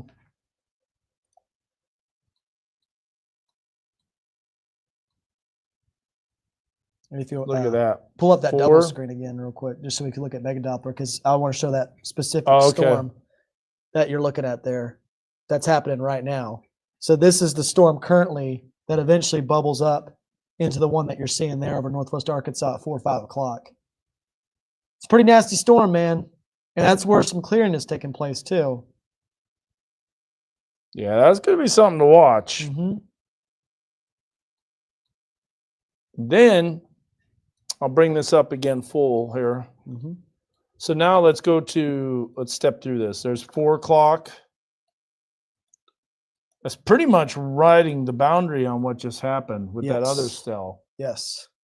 And then you've got, look at everything's quiet in the river valley. But not anymore. Nope. 6:37. Wow. There's a lot of storms. That's when the upper level Yeah. support really swings in. Now- 9, 10, 11. I think by 9 to 10 o'clock. I was That'll going to be over. say the one thing that can sometimes happen when the upper level support lags behind, especially with this, we kind of talked about this behind the scenes, but as the cold front moves in, right, sometimes that can choke off the storms pretty quickly. Mm-hmm. So that's why I was kind of stressing this morning. And I think you would agree as well. Crashing cold front. Crashing cold front. And that's why the tornado potential is there. No doubt about it. It's a big time environment, but it's still a narrow window. It's still like, it's not like we've got the whole night for these storms to take off. If they don't take off at a certain time, then they're not going to do it during the evening hours. So here's a question from Esther saying, sorry, what time does the afternoon storm start in Fayetteville, Bentonville? That's exactly what we were showing you. Yeah. I'm thinking around 4 o'clock. Yeah. That's when the big between ones. 4 to 5, 4 to 6. Yeah. We'll do a 2-hour window between 4 to 6. Mhm. I don't think Fayetteville's done for the day. You saw the additional storms. I'm not saying that we warm up dramatically like the river valley, but we could. Mm-hmm. We could clear out a little bit, and that's why it's such a dynamic and such a tricky weather pattern. Speaking of which, I'll just look at the temperatures right now. Yeah, it'll be 60s.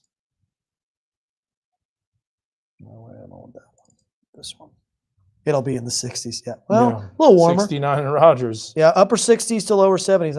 That's still not going to get it done. Look at Fort Smith, 92. That was too cool on the models, so that Yeah. didn't even get hot enough. Wow. 93 in Stigler. But look how that warm front's kind of shaped. You can see Tahlequah's at 88. Yeah. So that warm front's kind of shaped like that. But all these storms that have happened in northwest Arkansas are keeping it from pushing any farther north, and topography as well. So here's some good question. A good reminder for everyone to charge cell phones in case we lose power. Great idea. Yes. That's a very important thing. Also, some other things too that you need to know about. And that is weather call next gen, because there's a good chance that we will have warnings. There could be confirmed warnings. And so weather call is a service that we provide. We got to probably add this into the thing here. That's the weather too severe. That should. Yeah, it's not in there. Yeah. I'll add it to this one too. Yeah. Let's see it. There's a lot of stuff we got to add. These are some old graphics. But Oh, I've already got weather call on this one. okay. Oh, but So these this are is not I'm going to remove this. Speaking of a good reminder, and I'm going to take this off the screen as well and just bring this up full. So this is weather call next gen, hyper local alerts. And why is that important? Well, look at the severe thunderstorm warning gone too. It still remains in effect for a little while. Yeah, until But the 2:30. circulations are gone. Yeah. So in case you're wondering, we're not watching them. We are. They're dying out. Mhm. But Weather Call Next Gen gives you hyper local alerts. So that is really important because if you're in the polygon, it'll let you know about it. And it's really honestly the only service that does that. It is. Weather Yes. radios don't do it because they're county-wide warning systems. Still great to have. Don't get me wrong. Still a great resource, especially at night. Apps are okay. Like the Weather Authority app gives you information. That's more for the forecast and for the live stream. But if you want real up-to-the-second warning information, Weather Call Next Gen, scan that QR code. You can also go to that website that's on the screen. Extreme severe thunderstorm alerts, just like we mentioned, which will probably happen. There could be some different ones. And calls to landline phones, rural locations, poor cell service. That's Clutch. key. That's clutch. Yes. For sure. Oh, that's a Look at that. Any way you can, how can you pop that up? How can we see that? On web browser. Okay. You're actually getting a good view of that storm. That's a live. Is that on YouTube? Yeah, North Central Arkansas Sky Cam. Okay. It does look like a rotation maybe pick it up too. Yeah. That's moving in towards Mountain. I'm moving in towards Snowball. So anyways, I'm going to leave that up for a little while. This is a Weather Call Next Gen. Great service that will help you if you're not signed up already. Now, I will tell you this. Northwest Arkansas, what is it? North Central Arkansas sky cam. All right. There is a minimal fee for this. It's $1 a month, just a little over at. If you want lightning, okay, yeah, there you go. It's got a good little view. Well, you can definitely see the wind shear. Yeah. So let me show you this here. All right. Oh, Huntsville Airport's getting blasted again. It's a beautiful camera.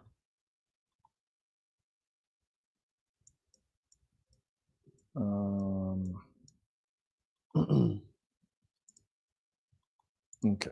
New flash flood warning for Newton County. Goes until 5:30 p.m.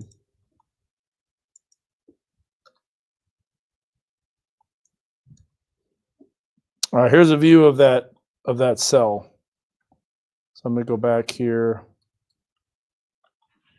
I'm going to take a look at this, and we're going to go to here.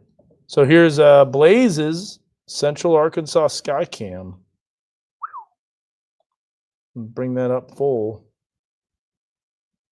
Get that off of there. Live chat off. There you go. Great view. Make sure that's what you're seeing. Mm-hmm. Oh, got a testimony right there. Oh, cool. Nice. All right, signed up. Very good. Look at how that kind of fell apart in the time that we were watching. Yeah, I know. Just a little bit of time. North of the front, just don't have the energy.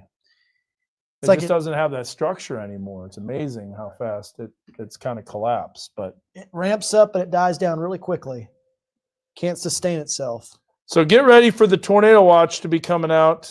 But that upper level energy still has to move in, so that's why it's kind of lagging Something back. abroad still. So with that being said, once this warning gets dropped here shortly and moves out of our weather coverage area, I think we're going to stop this stream, get ready for our newscast, put together the forecast, put together some stuff, and we'll await these next rounds of storms. Now, keep in mind that we are going to, I know it's a shame to drop off, and that's one of the differences that we do compared to others that just can stream all day and all night and all that stuff, and they can do that. That's great.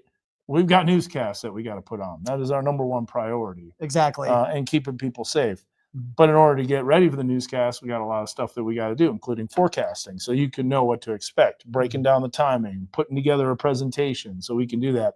It's impossible to do that while we're doing a live stream. Exactly. Right now, there's not any storms that are, Exactly. immediate So danger to there's life or really no property. reason to be on constantly Yes. as soon as this warning gets dropped, which is going to happen here pretty soon, I think. Plus, I need to pick you guys up some food Oh, yeah? because it's munching time. Baja Yeah. Blast. Baja Blast. Oh. Bros. Are you going to do it?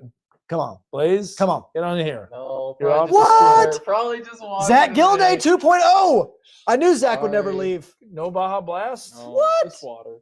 What about push-ups?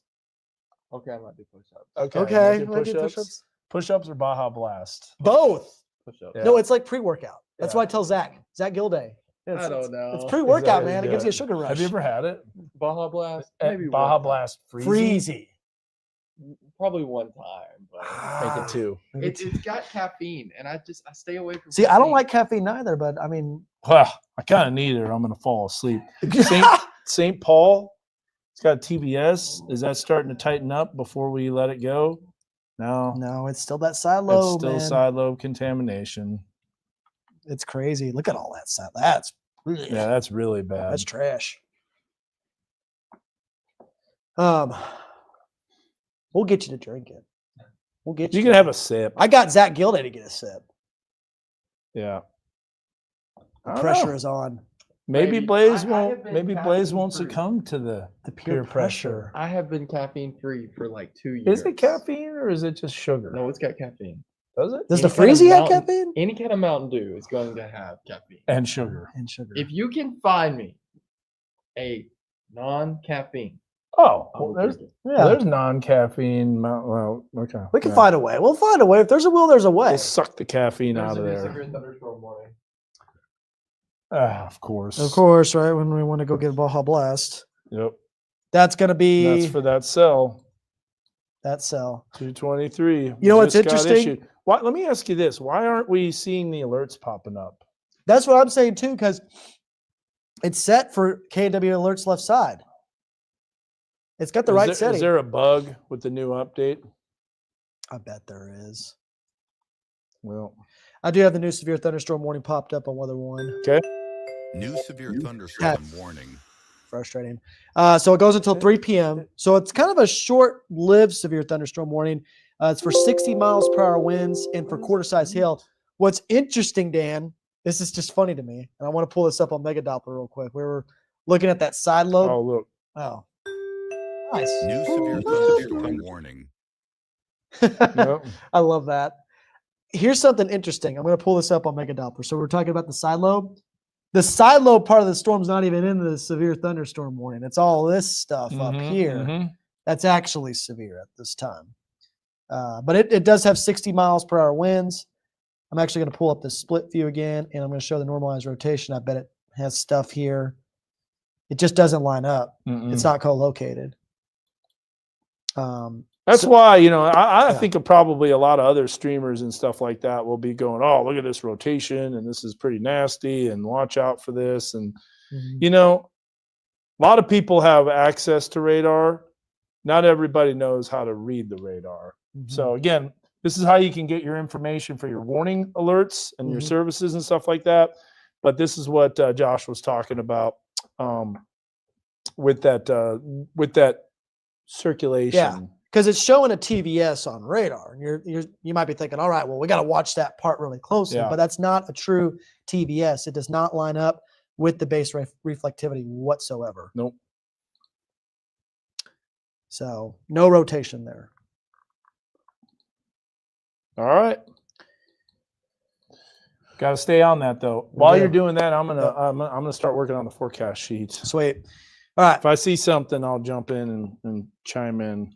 Absolutely. But now we got to stay on that because that's severe thunderstorm warning. It could ramp up, and the watch isn't going to come out until that upper level energy comes in.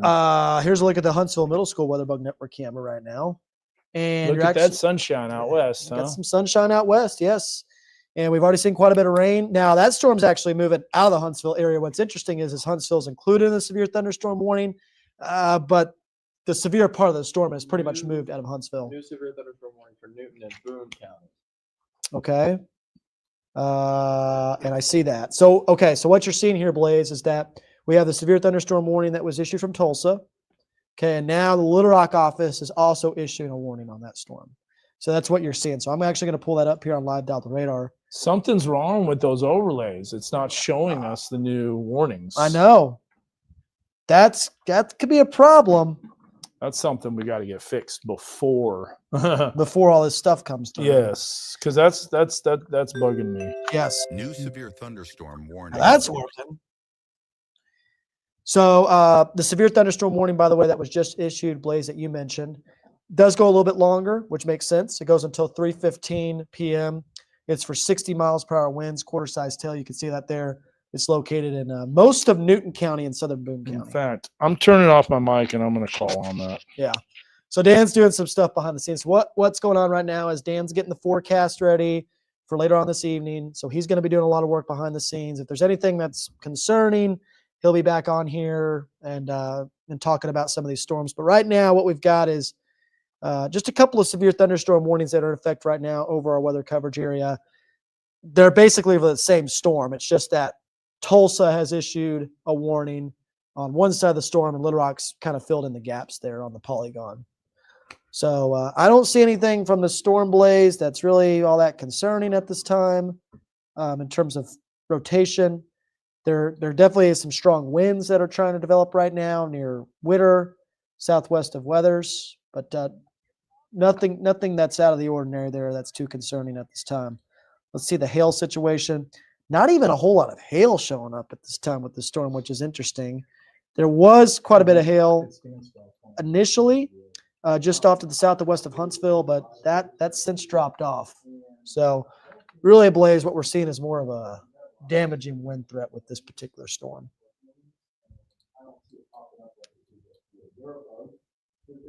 We go back here to normalize rotation just to make sure, again, you're seeing the rotation that is showing up on INROT that's near St. Paul, but is that true rotation? It is not. Because it's not co-located. It is not co-located. It does not line up with base reflectivity, which is why if I go back here to Megadoppler, this is why the one thing that I always do is I have base reflectivity on half the screen, normalized rotation on the other side of the screen, because that way you can kind of see if both of these line up. And if we zoom in here, you can see, okay, it's showing rotation just to the northwest of St. Paul, but look at where the TVS is actually located, way out ahead of the storm. So that's a sign that we're getting some side lobe contamination right now. This is not a true TVS. This is not a true area rotation, so it's nothing that we need to be too concerned about at this time. And in fact, actually, you're not even in the warning right now. Yeah, which one are you on? You're on Yep. max 1? Okay, so if you want to hop on max 2, you can. So Dan's doing some stuff right now behind the scenes, just making sure all of our stuff is working. If we zoom out here, you can see that severe thunderstorm warning. Again, we've got several flash flood warnings in effect. So you know what, Blaze? We're going to go back through all these flash flood warnings too, because I want to kind of reset on that front. And a lot of folks are experiencing flooding in Benton and Washington County. Don't want to forget about that. We've got some additional thunderstorms that might be developing as well, or at least are trying to develop at this time. So there's that flash flood warning that's in effect for Benton County. This is actually an observed flash flood warning, and yeah, it's moving now into Marshall. Now Yep. that's moving right outside of our coverage area, but in your coverage area, it's about to Yeah. ramp up. It's starting to tighten up a little bit. Rotation is. So anybody in Searcy County, just a heads up. Yeah, if you're watching in Searcy County and watching Blaze, just be aware it's coming. The Blaze effect right now. We're calling it the Blaze effect. It's moving away from the Colby effect. Now it's starting to strengthen. The Blaze effect. The Blaze effect. We're going to call it the Baja Blast effect eventually once you get one in your system. Yeah. It's going to happen. It's going to happen. Okay, so the flash flood warning that you're looking at here, by the way, that's an observed flash flood warning. We did observe flooding in Benton County. That goes until 3:15, so this is going to be dropping off within the next 45 minutes or so. We've got flash flood warnings in southwest Missouri. This includes Berry and McDonald County. That goes until 5:30. Another flash flood warning that's radar indicated that goes to 5:30. That includes portions of eastern Berry County. Here's another flash flood warning for Carroll, Benton, Madison, and Washington County. That goes until 3:45. That's radar indicated. So there's only one flash flood warning that actually had observed flooding. And then we've got another one that includes Madison and Washington County. That goes until 5:30 p.m. So that's a look at all the flash flood warnings that are currently in effect right now. Oh, yeah, we got another one that's in Newton County that goes until 5:30. So pretty much every county in northwest Arkansas is under a flash flood warning. Now, a little bit farther to the west, we've got some additional showers and storms that are forming right now just off to the south and west of Delaware County, west of Adair County. You can also see a little storm that's developing right over central Adair County at this time. Again, that could start developing. That could start forming into a storm. But remember, we've got a lot of cloud coverage that's still in play right now. So this could continue to be a bit of a problem. Look at our Mount Sequoia camera right now. You can see all that cloud coverage that is still in place over northwest Arkansas. There's these little peaks of sunshine, but a lot of times I look at those low-level clouds. If that's still in place, that's going to keep us from having that warm front lift a little bit farther to the north. Here's a look at the Bentonville Square camera. Still a lot of cloud coverage there. Bella Vista, or excuse me, Fulbright Junior High School. A little bit more sunshine going on there in western Benton County, but still not seeing a whole lot of significant clearing at this time, or at least consistent clearing right now. This is frustrating. Dealing with some stuff behind the scenes right now when it comes to our warnings. There's a cell that's popping up west of Washington County that we got to watch. I just talked about that. Actually looks like a pretty decent supercell. How old is that radar? It's current. No, it's not. No, it doesn't. It's not updating again. Probably our internet.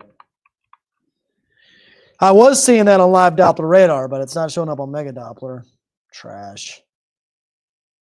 I'm just having some few technical issues right now, folks, that we're trying to just sort out right now before we get into the actual severe weather setup, which could start, within the next 30 to 45 minutes. I mean, that's what some of the models are indicating. So we're gonna have to stay on our toes here.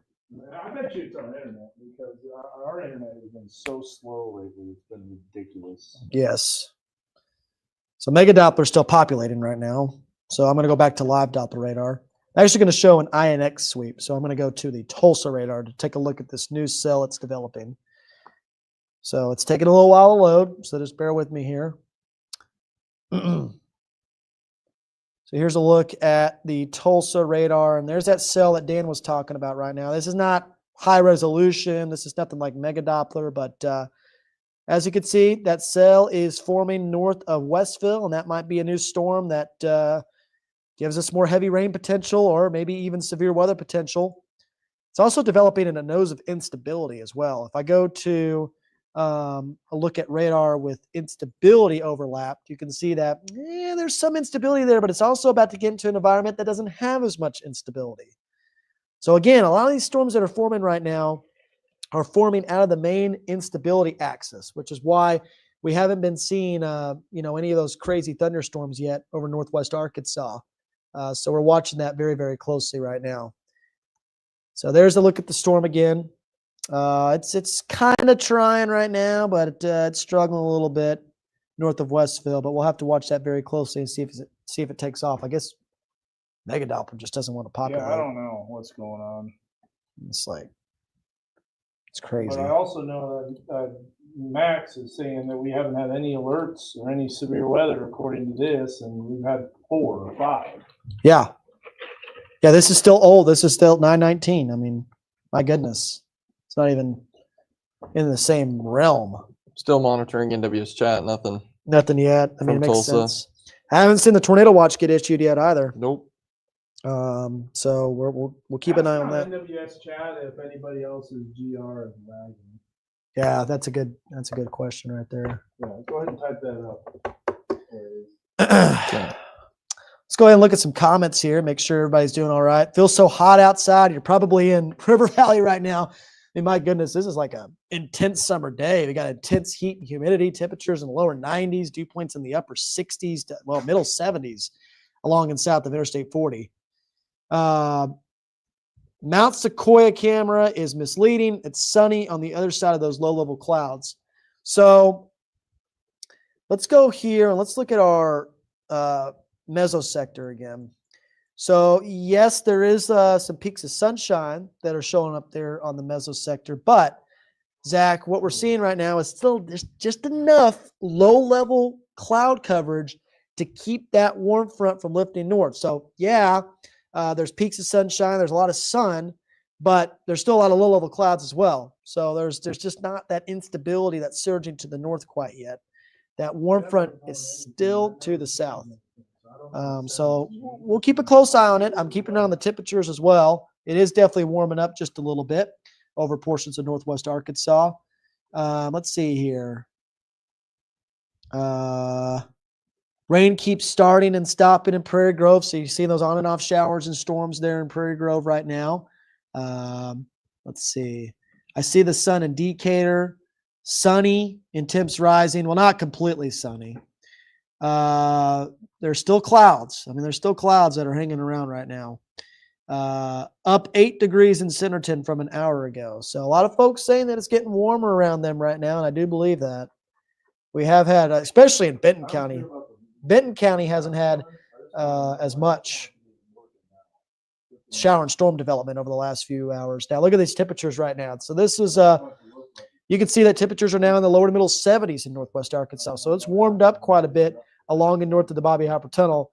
Not nearly as warm as what's going on in the River Valley right now. I mean, look at this, lower 90s. I mean, Joshua said it best right here. It's so hot down here in Fort Smith, you would think it's July and August. Not only is it hot in the River Valley, but the dew points are also up as well. Matter of fact, I can look at the heat index value at this time too. So let's look at the dew point real quick, just to kind of overlap with everything. So the dew points right now are in the lower to middle 70s in the River Valley. That is crazy. So it's definitely getting very, very warm. So nobody else is having issues. No one's having issues, so it's just on us. Wow.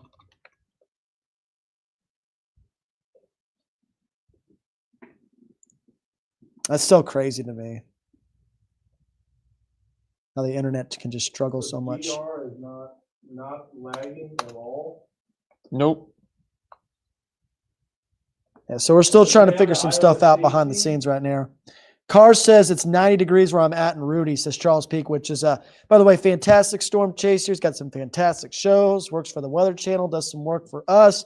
Charles, hope you're doing well right now, and hope you have a safe chase today as well. I know you're going to be in the River Valley today, so hope everything goes well. Stay safe. Yeah, Josh, I know it's showing 79 as a dew point in Stigler right now, Josh, but that's not the true dew point. It's probably more 75 degrees. Stigler has this kind of effect. I think the sensors are not quite as good. Anywhere south of Fayetteville is cooking, and I've seen a lot of sun. You know, What's going Tommy, on with our internet? It's really, really slow. It's it not just really updated, by the way. Mega Doppler did. But we can't. It's like something's wrong. Like everything's running really slow. Yeah, it's the calm before the storm. Just cloudy here in Pea Ridge. Yeah, you're socked in with cloud coverage. That's for sure, Krista and Pea Ridge. And again, I think Benton County right now, especially northern Benton County, it's going to be a struggle for anything to really take off in those areas.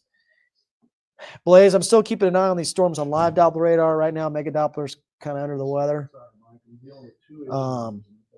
So I'm going to pull back up live Doppler radar. I'm just going to kind of Continue to watch on radar scope. Yeah. I'm not seeing anything too concerning with this storm right now. Nothing that screams tornado potential at all. Right. Just kind of a storm that it's not really producing any big hail either. It's a lot more wind. Are More you of a looking damage- at the one around Ponca, yeah, it's Huntsville?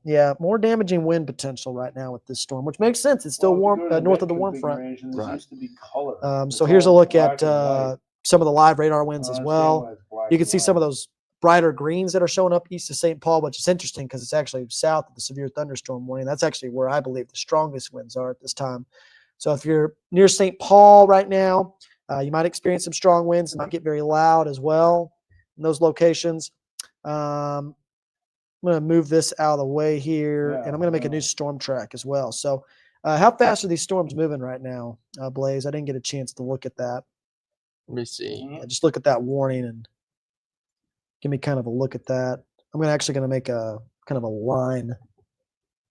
Yeah. I'm guessing like on it. 35 miles per hour. I'm guessing. Blaze is looking at that right now behind the scenes. Let's go down a little bit. Moving east at 35. Yep. Okay, perfect. Thank you. So what we're going to do here is we're going to make a new storm track, Blaze.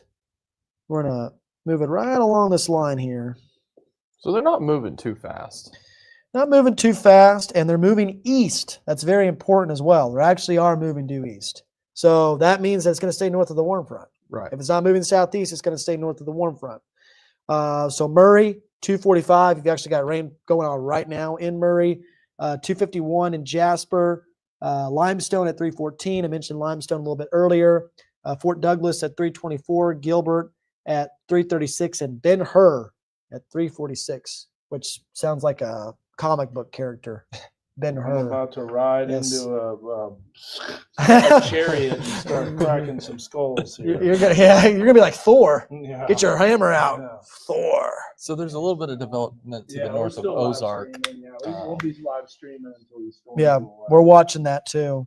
Again, folks, you might be hearing some stuff in the background right now. We're doing a lot of things behind the scenes. We're staying with you right now because here's the deal, Blaze. Yeah, there's a lot happening. There's still severe thunderstorms that are going on right now. Right. But you know, we also have some problems with our internet that's causing issues. Okay. Let's see here. I'm just trying to, you know, I know people always ask about specific areas. Right, That's right. very tough to talk about. There's just a lot of storms that are going on right now. What page was it? What was that page that we were trying to bring up yesterday? Let's It see took here. forever to load. The emojis. There's some significant flooding in Huntsville right now. I saw someone get stuck in really deep water at the Huntsville Primary School.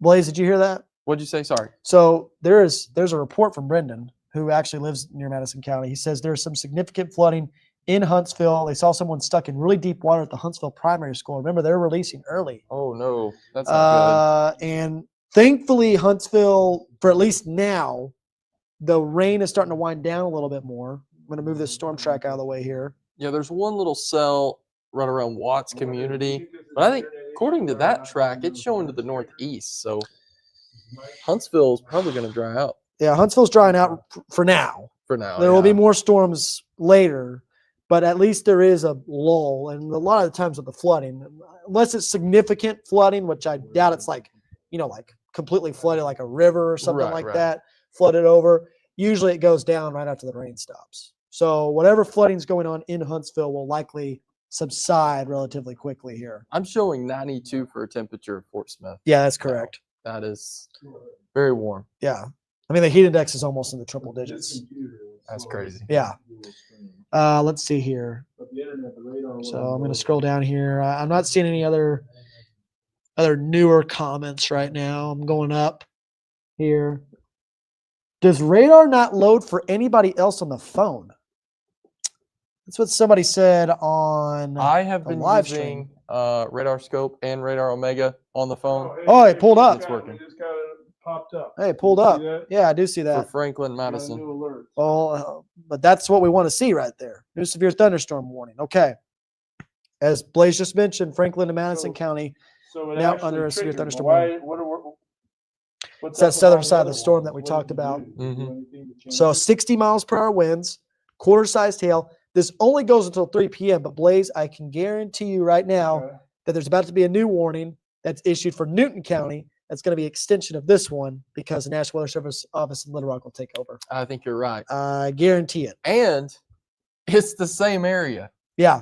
It's the same area. So just a heads up already.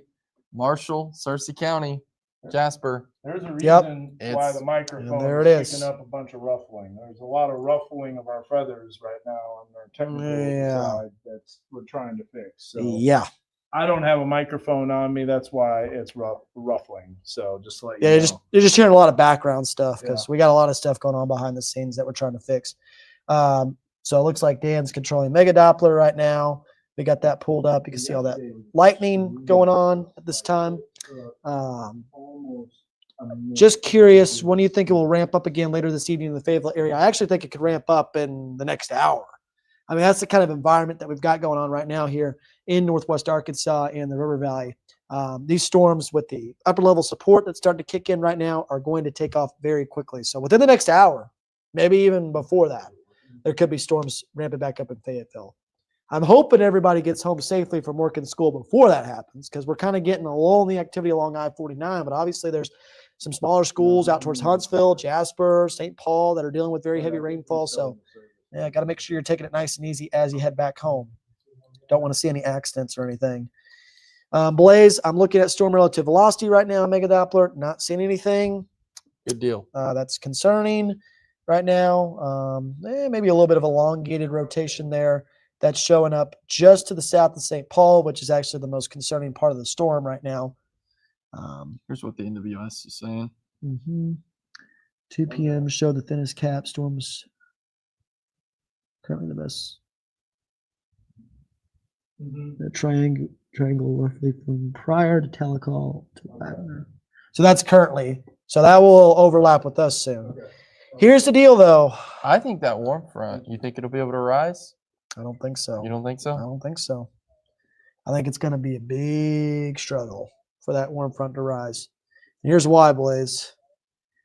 Look at all this cloud cover that's still in place. And look at all these little thunderstorms that are starting to pop up in northeast Oklahoma. It's true. There's little storms that are popping up now just off to the west of Adair County. Okay. And while we are getting some breaks in the clouds, there's still these low-level clouds that are just kind of hanging around.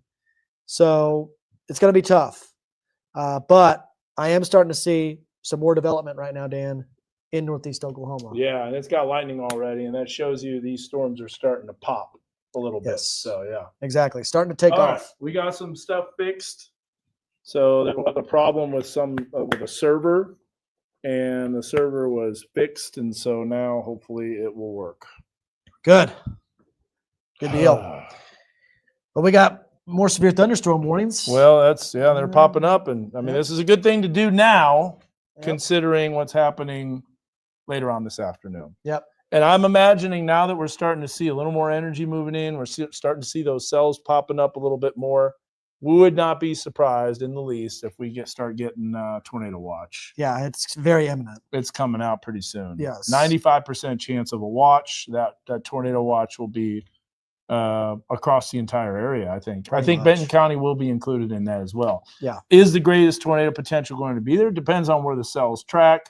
Probably going to be a little bit farther south of that. I would agree 100%. Yep. Man, it is going to ramp up quick, though. I know Wow. somebody was saying nothing burger for our area, and I'm like, we'll see. 9.25 at my house since last week. 4.75 today alone, just off of Highway 412 near Huntsville. That's why you had people that were underwater. And man. more to come, Holy unfortunately. smokes. It's crazy. This is a very active weather pattern. You know, those abnormally dry conditions that were showing up, Dan, on the drought monitor, bye. Mm-hmm. Nice knowing you. Yeah. That's gone. And, Well- and I also want to mention one thing real quick. Last week, around this time, I was looking at the CPC forecast, and it said it was going to be below average precipitation with warmer than normal temperatures.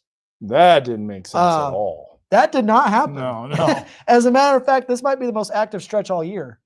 And now look, we're starting to get some severe thunderstorm warnings been issued for Johnson County. And that's that extension that I was Yep, talking about. Yep. There's a look at the whoa. Oh, nice. Oh, that's that cell that's moving in right now over Marshall.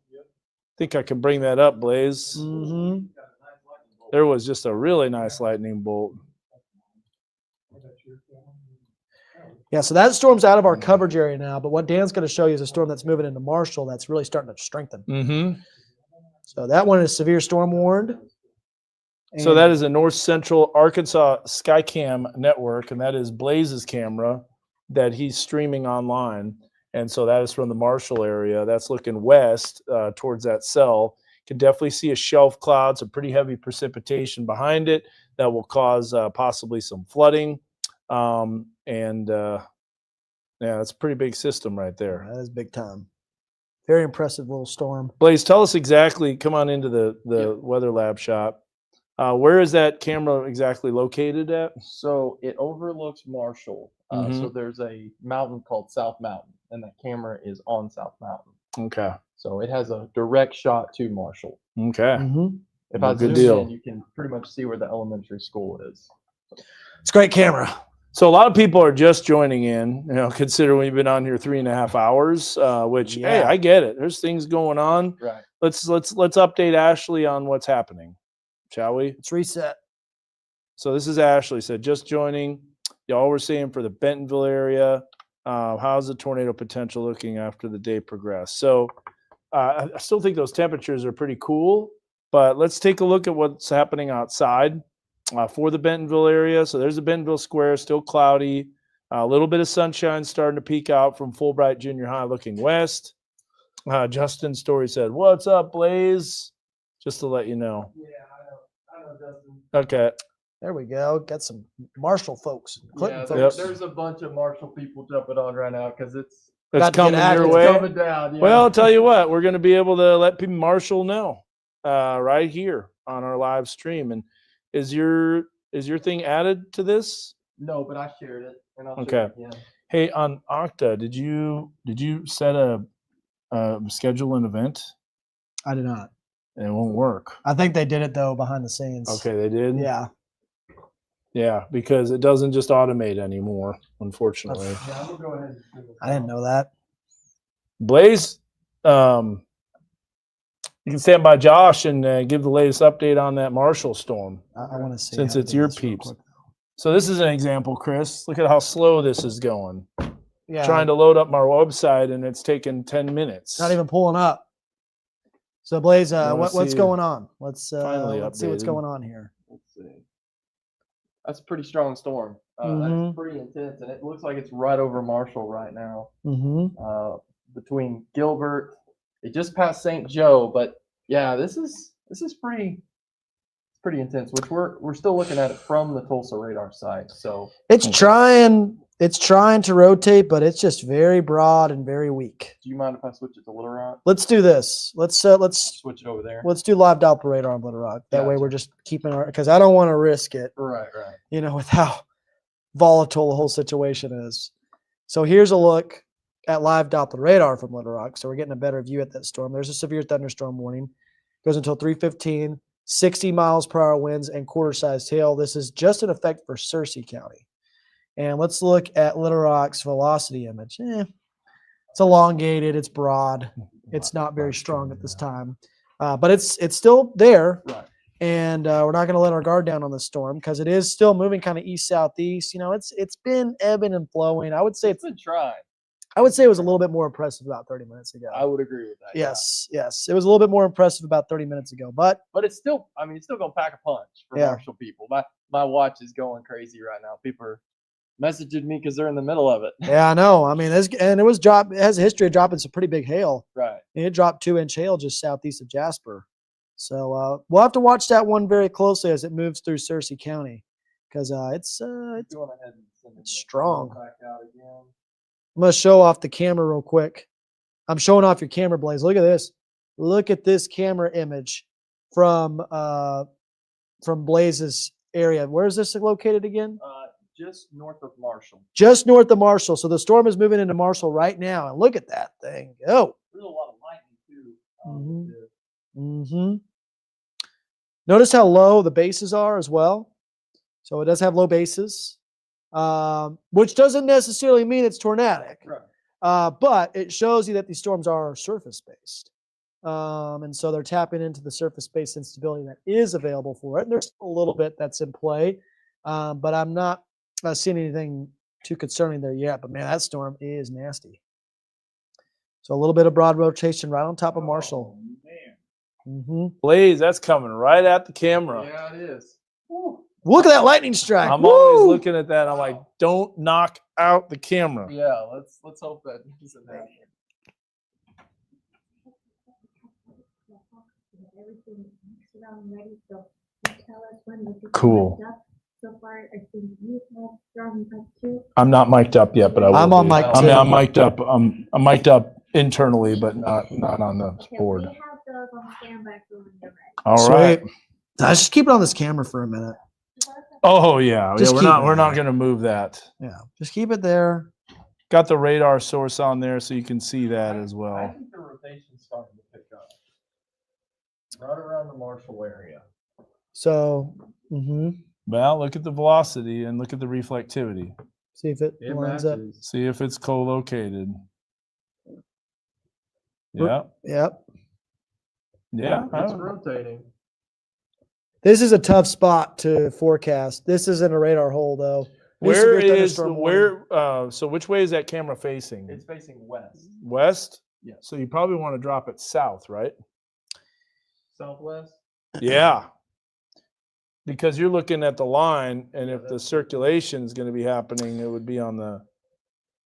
Just a heads up, new severe thunderstorm warning for our weather coverage area. This is for Madison County. This goes until 3 p.m. for 60 miles per hour winds. and Did it quarter-sized hail. populate on there? It populated on mine. It didn't populate on this. Seriously? Yeah. Phone is a lot of people. All right, let me drop This this is down. this is just a mess. Oh of my severe goodness! thunderstorm Here it warnings. comes, right for the camera. Holy cow! Oh my goodness. No lightning strikes on the camera. I'll tell you what, Blaze. We'll just put your want me to logo go up south there. Yeah, With the I camera? do. Yeah, All right, we're so you turning can get a south. view. Wow, that is a nasty I'm scene. turning it right now, but visibility is dropping so fast. I don't see it. Yeah, we're losing visibility. Are you looking at that from Springfield?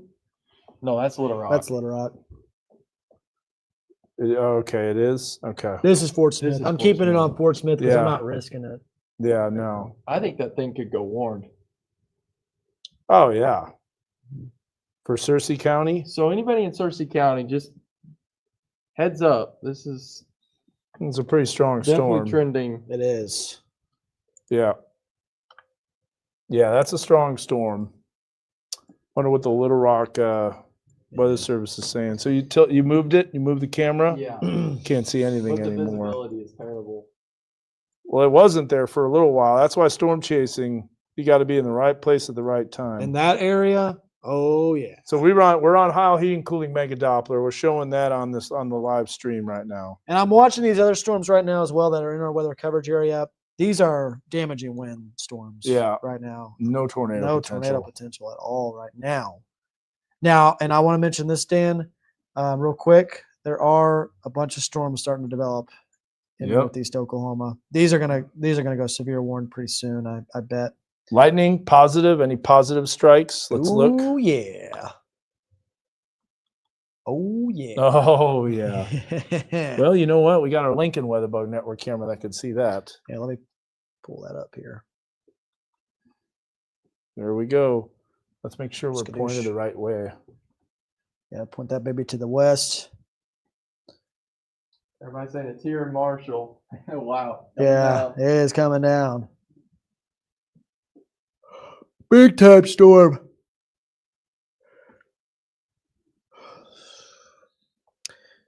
Well, Yep. that's looking due west. Wow, look at the shear. So I'm just going to keep this camera on from Lincoln.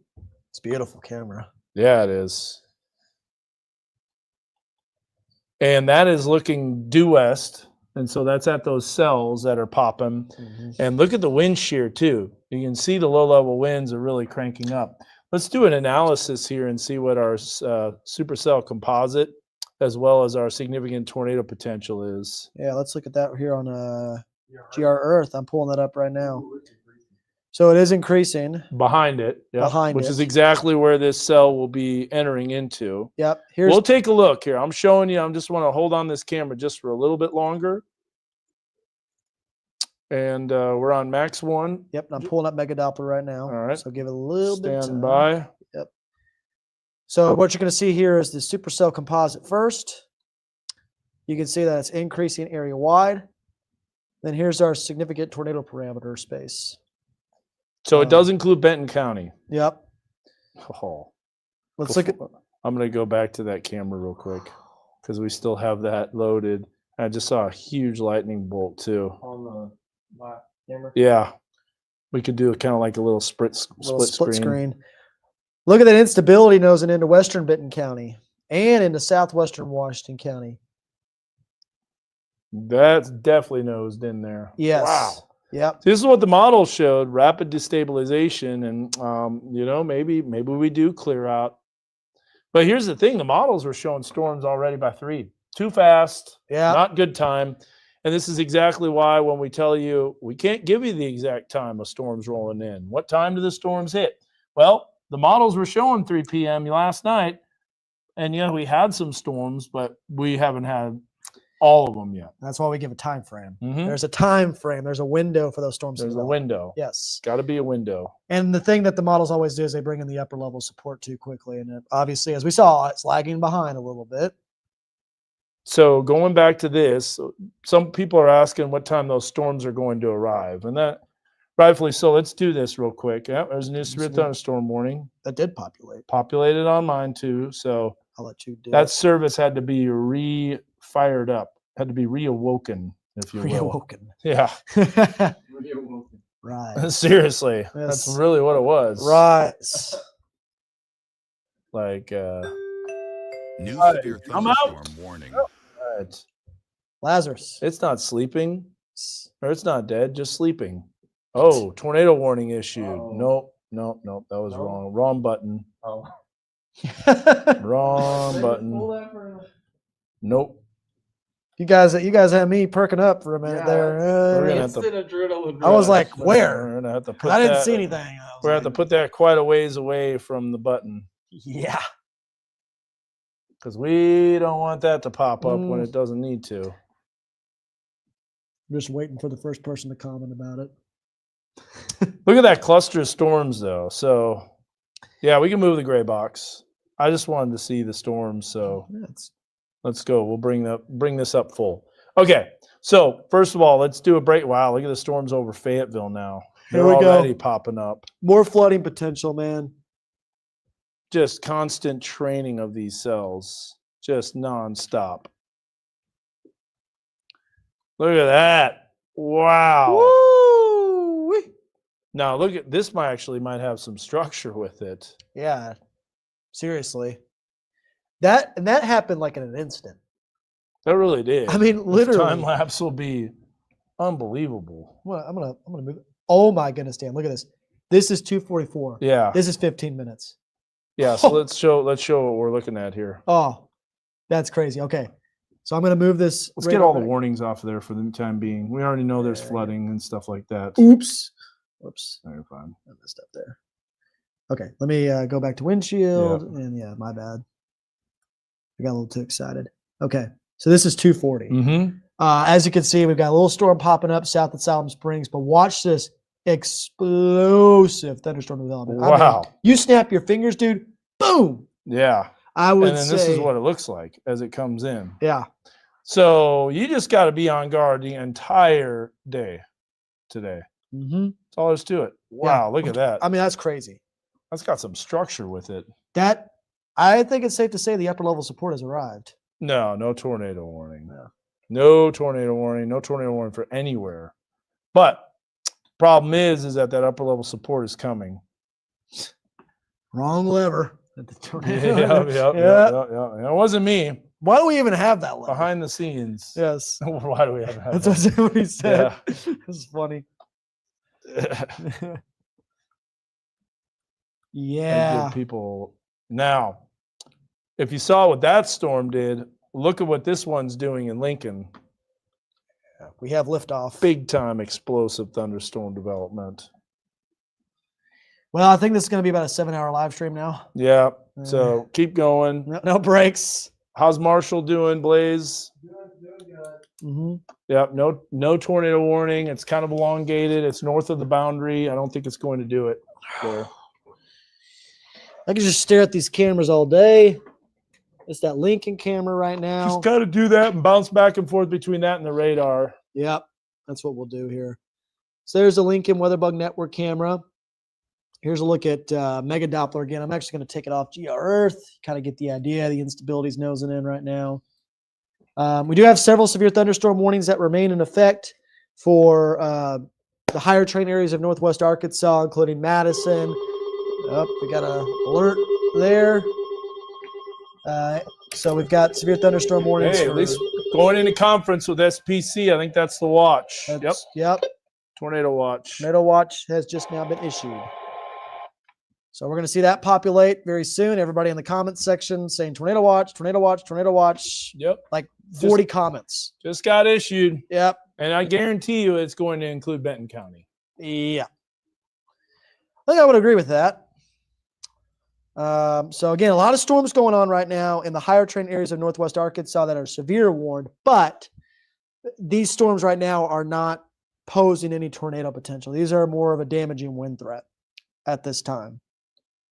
A little bit farther to the west. Yep. Towards Benton, Carroll, Sebastian, Delaware, Rogers, McIntosh. Then they issued the continuous severe thunderstorm warning. I got that. Crawford, LaFleur, basically everywhere. Yep. You got it. It's just like every county pretty much. Yep. It's going to be under that tornado watch. So we got a lot of warnings in effect right now and stuff like that. Here comes the upper level support. Yeah, the It's upper level finally support's here. arrived. Yes, precisely. And how long does the watch go till? That tornado watch goes until 10 p.m. So 10 p.m. is when it expires. It's going to be a long day. Yeah, to say the least. Well, I mean, look, man, we call that triple shift. Yeah. Be a triple shift for me. I know. Yeah. You will need the Baja Blast. It's required. It's required. By the way, I know Josh Harvison's watching. Good deal. And no meeting tomorrow for me. Yeah. Sorry. Let's see here. I'm gonna go back. Go back to my place and crash. Sleeping time. I think when I get home Wednesday evening, I'm gonna play some Hollow Knight. I'll come in and bang some cymbals when I get home. To wake me up. Hey, by the way, new severe thunderstorm warning now issued for Adair in Delaware County. So here we go. Yep, that's that storm. Yep. Blew up fast. That's the one we were seeing from Lincoln. Yep. It's gonna develop very quickly, folks, very rapidly. So there's a severe thunderstorm warning already.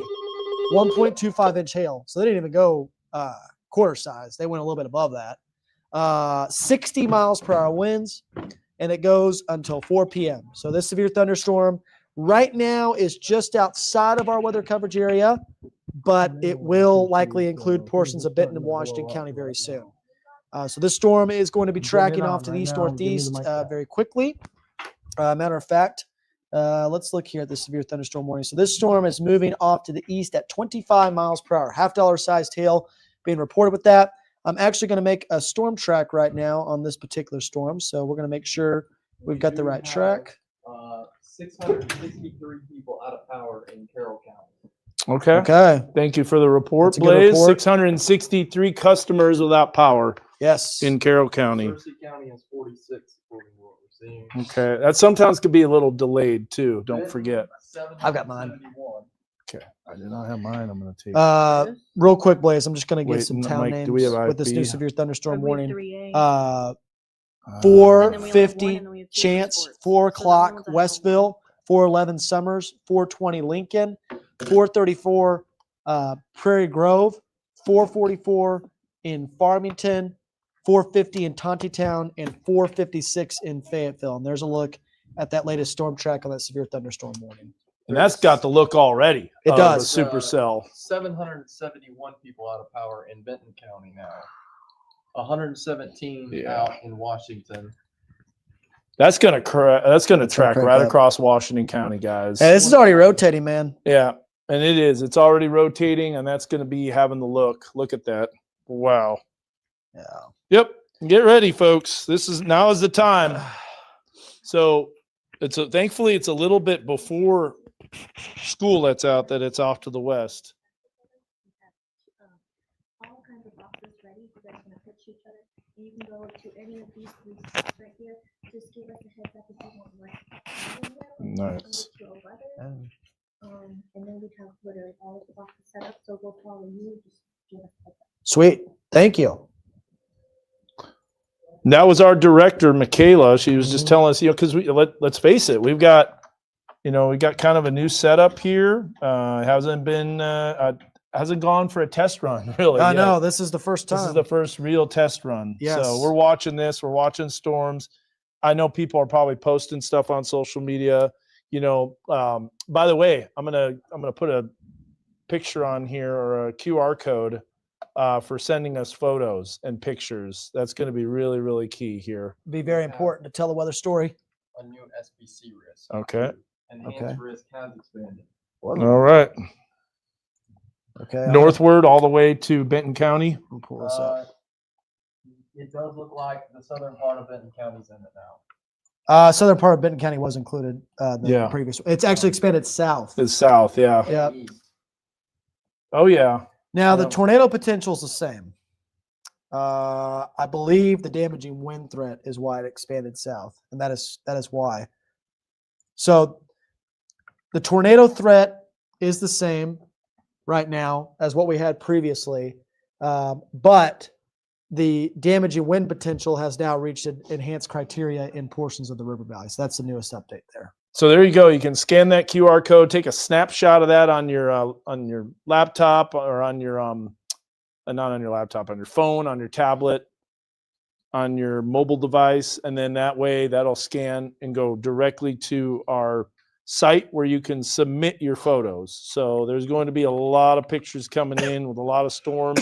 This is through Megaphone, and this QR code will be basically directly into our weather team and everything else. Damaging wind risk has increased. So let's look That's at what that. it is. Okay. Yeah. So check this out. This is the very latest severe weather risk that came out at 3 o'clock.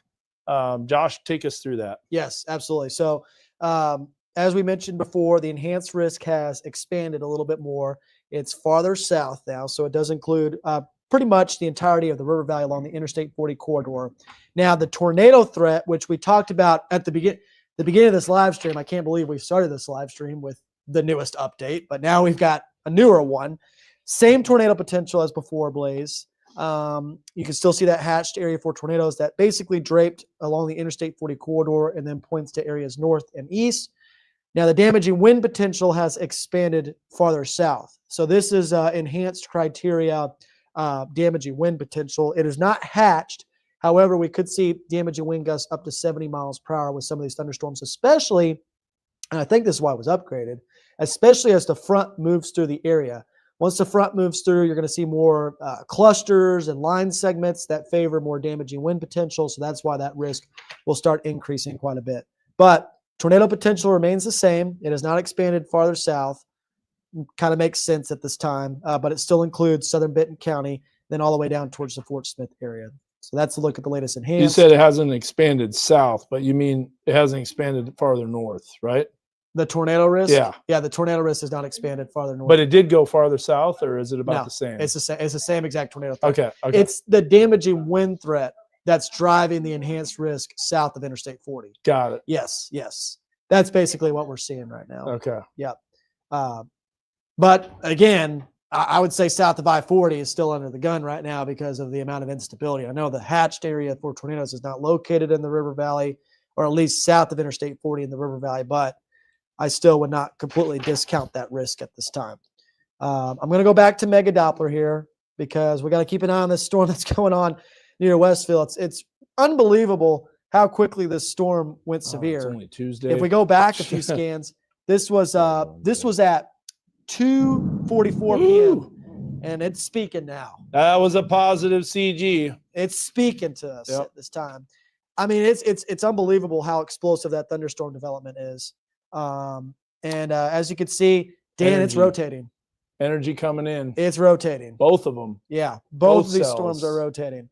That storm that's north of Tahlequah right now definitely is starting to take off. If we look at the normalized rotation, ew, it's there. I think, Dan, we're going to have I think we're some going to have a issues. couple tornado warnings here. Yeah, I think we're going to have some issues in just a few moments. Blaze, I'm going to shut down your camera. Yeah, that's fine. Or should I leave it running? I'll leave it running. Yeah, just keep it on in the background. Yeah. I'll close all this other stuff, though. It's pretty much calmed down. Blaze, is there any update from NWS chat about this storm that's moving through? Nothing. That's about to move through Adair County. I'm sure they're about to update with something soon, because that storm is taking off rapidly, very quickly. And again, this storm is located just off to the northeast of Tahlequah, so it's out of our weather coverage area, but it's still there. Ooh. Okay. New scan. NWS is typing right now. Okay. So they're probably mentioning about it right now. Yeah. Man, both of those cells are looking interesting. What about structurally? Let's look at the Lincoln Weatherbug Network camera. Yeah. Sorry, Blaze. I'm gonna You're good. Yeah, I'm gonna get right here. Well, Lincoln is completely socked in with rain. Okay. Let's look at Mount Sequoia. Hold on just a sec. Okay, hold yeah, on just a I'll let sec. you. I'll let you Yeah. take control. All right. The National Weather Service in Tulsa advising that the updraft on the cell northeast of Tahlequah just increased. Yeah, I would say so. Did not specify if they were going to issue a tornado warning, but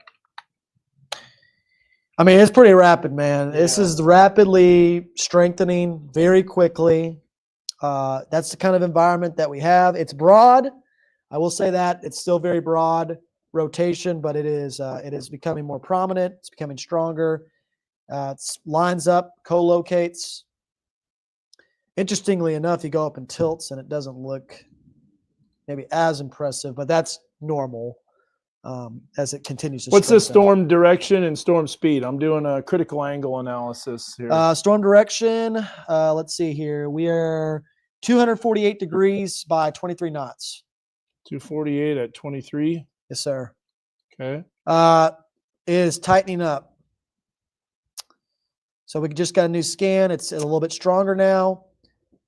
This storm right now, again, is still just outside of our weather coverage area, but it's about to be moving into western Adair County. So Christie, you need to be watching this storm very closely. That is going to be right along Highway 62. So Proctor, you need to be watching this storm very closely right now. Again, it's moving off to the east at about 25 miles per hour. It definitely does look stronger at this time.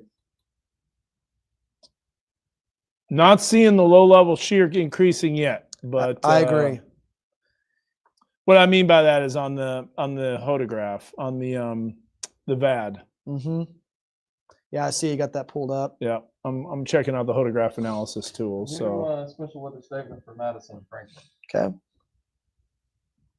now remember, you got the camera on there.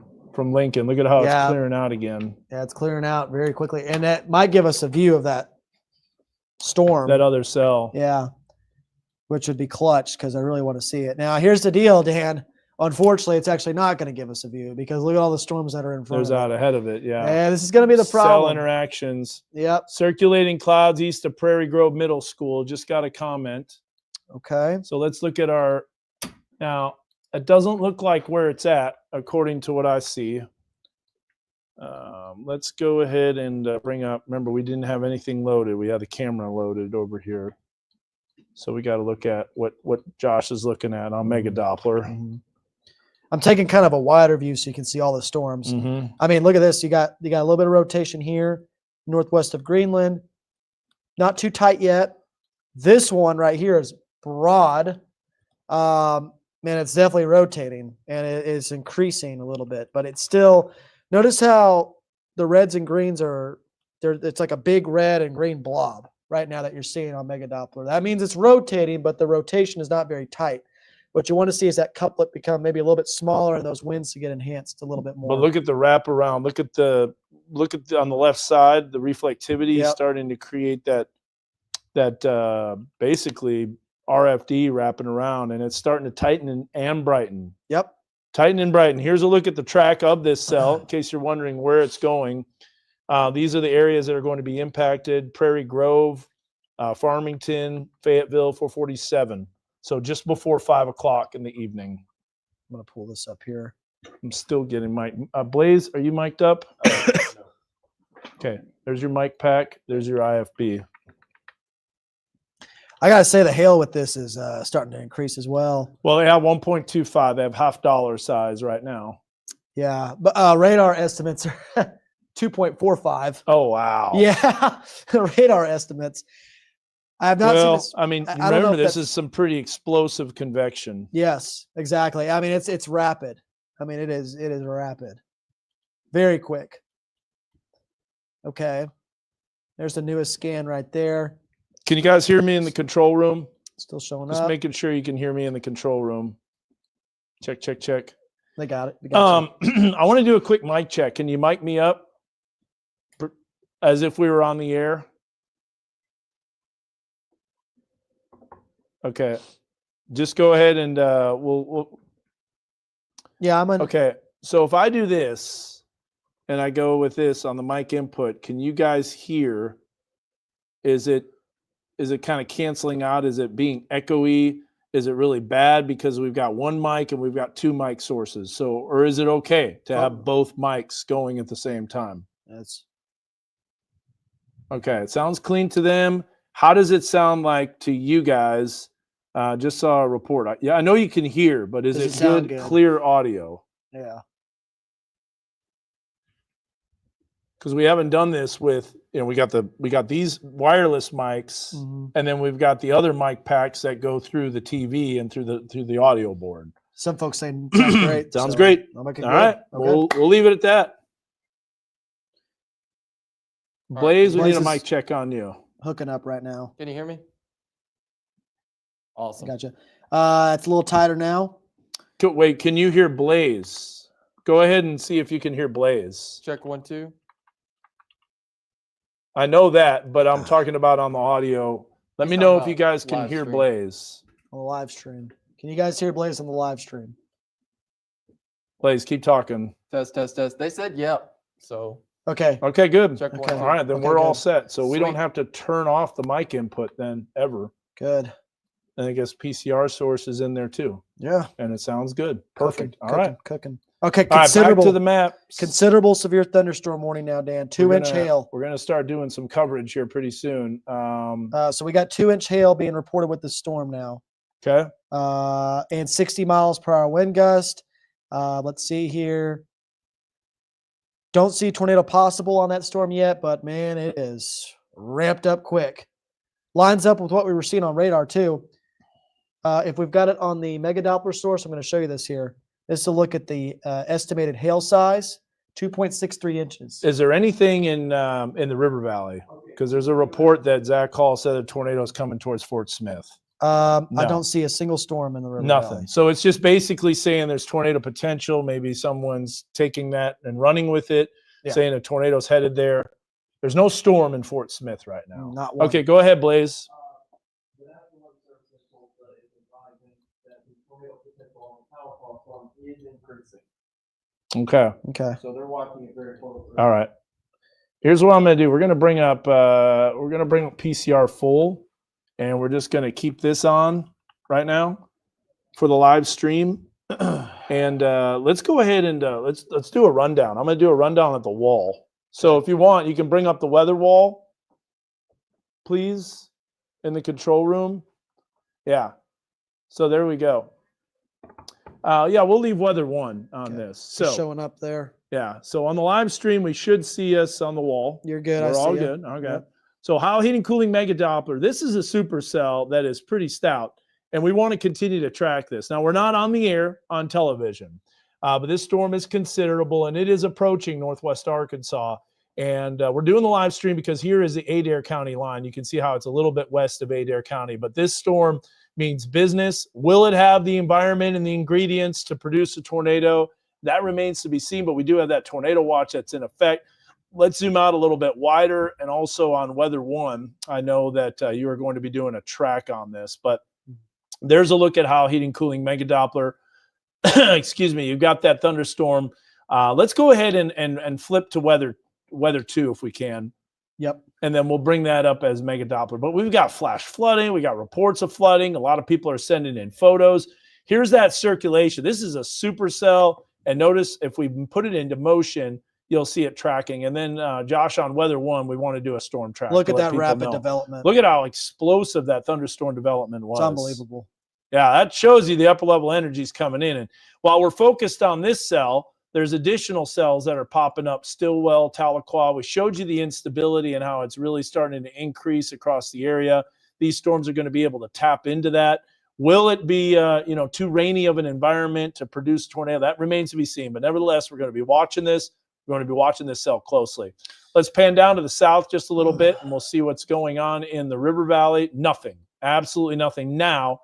But that doesn't mean that we're done, because you can see some of these storms trying to develop, but the up-level energy hasn't quite made it there yet. So we're not done there. But definitely some thunderstorm activity. We can bring up some weather bug network cameras too, and that is a considerable severe thunderstorm warning that is approaching Washington County. So once that storm starts getting a little bit closer, starts nudging into our weather coverage area fully, then we're going to be on the air and we'll cover that storm. Here's a look at City Hall in Decatur. Looking off to the west. In fact, you can see that cell. Look at how heavy that rain is, but at the same time, look at on the north side, barely raining at all. You can see how it's just kind of clearing out. Pretty wild there. You can see those cameras showing up. And I mean, before we were looking at explosive thunderstorm development. Look at that structure right there. So we'll be able to actually turn that camera. We'll leave it, I think, pointed straight west, or should we tilt it a little bit more to the northwest? I tilted it a little bit more that way, just to get a look at that rain curtain. Yeah, that's a pretty heavy rain curtain right there. You can actually see 2 thunderstorms. Yeah, and I think this one off in the distance is the one that we really need to watch for that tornado potential. Yes. So we got the cell that's to the south, east of that, and then we got another cell that's due west of Lincoln, and actually is going to be past the northwest. So remember, this was a time-lapse camera, but that's going to be ruined now. So is this the base? That's the base. Okay.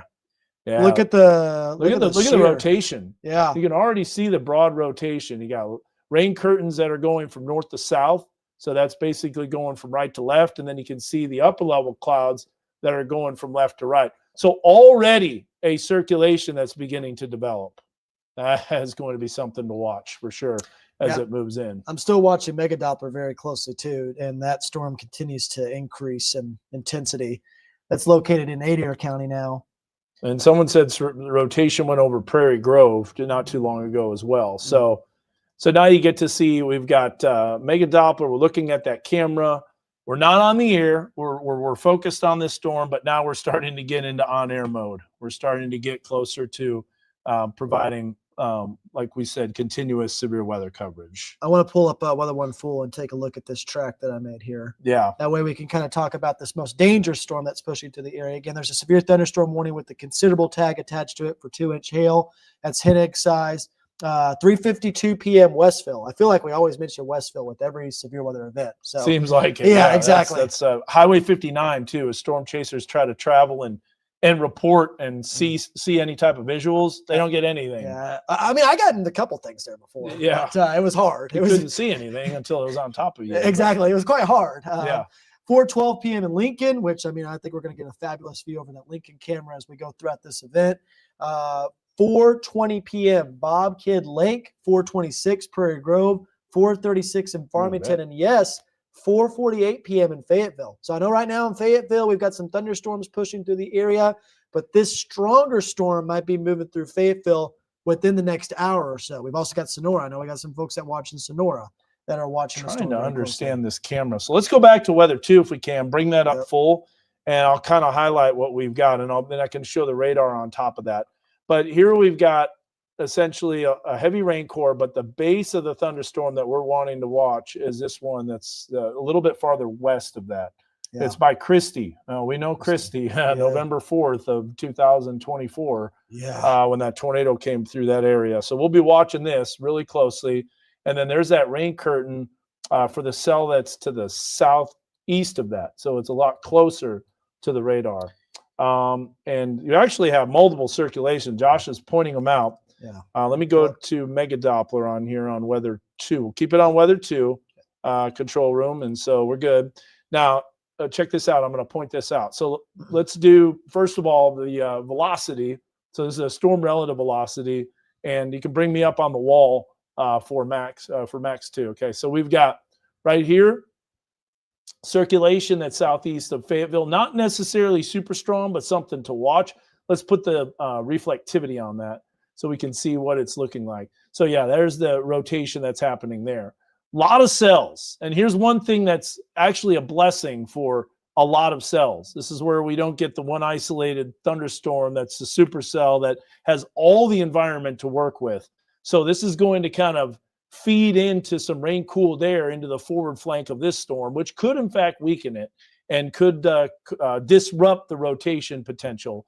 Nevertheless, though, still a circulation there, another circulation here. So what you're looking at is red and green colors, red moving away from the radar, green moving towards. Again, same circulation there over Prairie Grove. Let's take a look at the supercell potential right there, just to the southwest of Prairie Grove. There's the flash flood warning, which, by the way, these storms are training over an area that's already seen a lot of rain. And I'm telling you, these storms are going to produce prolific rain amounts. We're talking some extreme downpours. Then you got this circulation that's kind of becoming a little more elongated, might be a little bit north of the warm front at this point.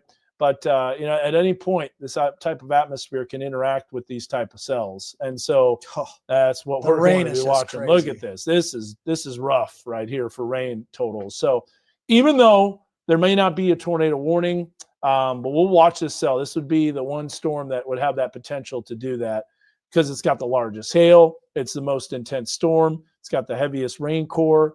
That is going to provide some really extreme heavy rain and flash flooding. We're talking possibly some significant flash flooding. So if you're out on the roads at about 4:30, 5 o'clock, this storm's going to be right on top of us. So this is it's going to be a busy afternoon into the evening as expected.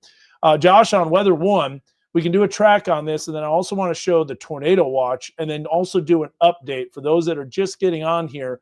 What's the very latest threats from the Storm Prediction Center? Yeah, absolutely. So we'll be able to take a look at that. Absolutely. So let's do a storm track real quick because that's what we want to see real quick. Just an updated storm track on the most dangerous supercell at this time. Again, this right now is located just off to the east of Westville. It's moving east at about 35 miles per hour. Again, it's going to be arriving in Westville in the next 20 minutes or so. So just make sure you keep an eye on the storm in the Westville area, especially for that large hail potential, because that's the reason why it has that considerable tag attached to it. We've also got Lincoln at 4:14, Prairie Grove at 4:28, Farmington at 4:39, and yes, even the Fayetteville area at 4:52. I know we've got heavy rain going on in Fayetteville right now, but this more dangerous storm might be moving over Fayetteville. And the heavier core will be coming in a little before 5 o'clock. That is Yes. right during evening commute time, It's as the big- voice is going to crack several times. So Yeah. you're just going to have to deal with that. There is a look at the severe weather risk. This is something that Josh and we even highlighted this on our live stream. Blaze, you and I were up and at them all night last night, basically almost. And we highlighted an enhanced risk, and there it is. It took until the late morning, 11:30, for them to finally issue that enhanced risk. But there it is, and you see that it does not quite include central Benton County, and there's a reason for that. You know, how far north is the warm front making it? Not as far as it could if there wasn't all the storms in the morning. So right now, yeah, you think that's about it? Yeah, As I it think moves a little north. We'll look at the storm We'll look at- analyzer here in just a bit. But there is a look at that hatched area. This means a medium risk of significant EF2 to EF5 tornadoes, what we call strong tornadoes, potentially. The probability of seeing a stronger tornado in this area is greater than the surrounding area. Doesn't mean it can't happen outside that area, but it's just a greater probability. Damaging winds, that is going to be when the crashing cold front comes through. We're going to get some strong winds with that. And we'll take a look at that in just a bit. And then finally, we'll look at the hail risk. Hail is going to be a possibility, but there's no more hatched area. And I can see those rotations kind of dropping in and out on that cell. Let's look at the tornado watch real quick, and you'll see what areas are included under that watch. A lot of different warnings that you'll see popping up on the screen. it's as we going to look at populate big time. the watches and warnings. So we got all the flash flood warnings. We got the confirmed flash flooding and the observed flash flooding. You got severe thunderstorm warnings to the south and a severe thunderstorm watch. Now, why isn't that a tornado watch? The shear isn't quite as strong. Up-level energy is greater a little farther north. It's a lot weaker, yet the instability is still great. That doesn't mean a tornado can't happen down there, but the most likely area, you guessed it, is right smack dab on top of our weather coverage area. And we got a new flash flood warning that just came out, and I wouldn't be surprised if it's right on the path of this cell that's in Adair County. In fact, there it is. We'll see that populate on the screen here shortly, and voila, flash flood warning until 6:45.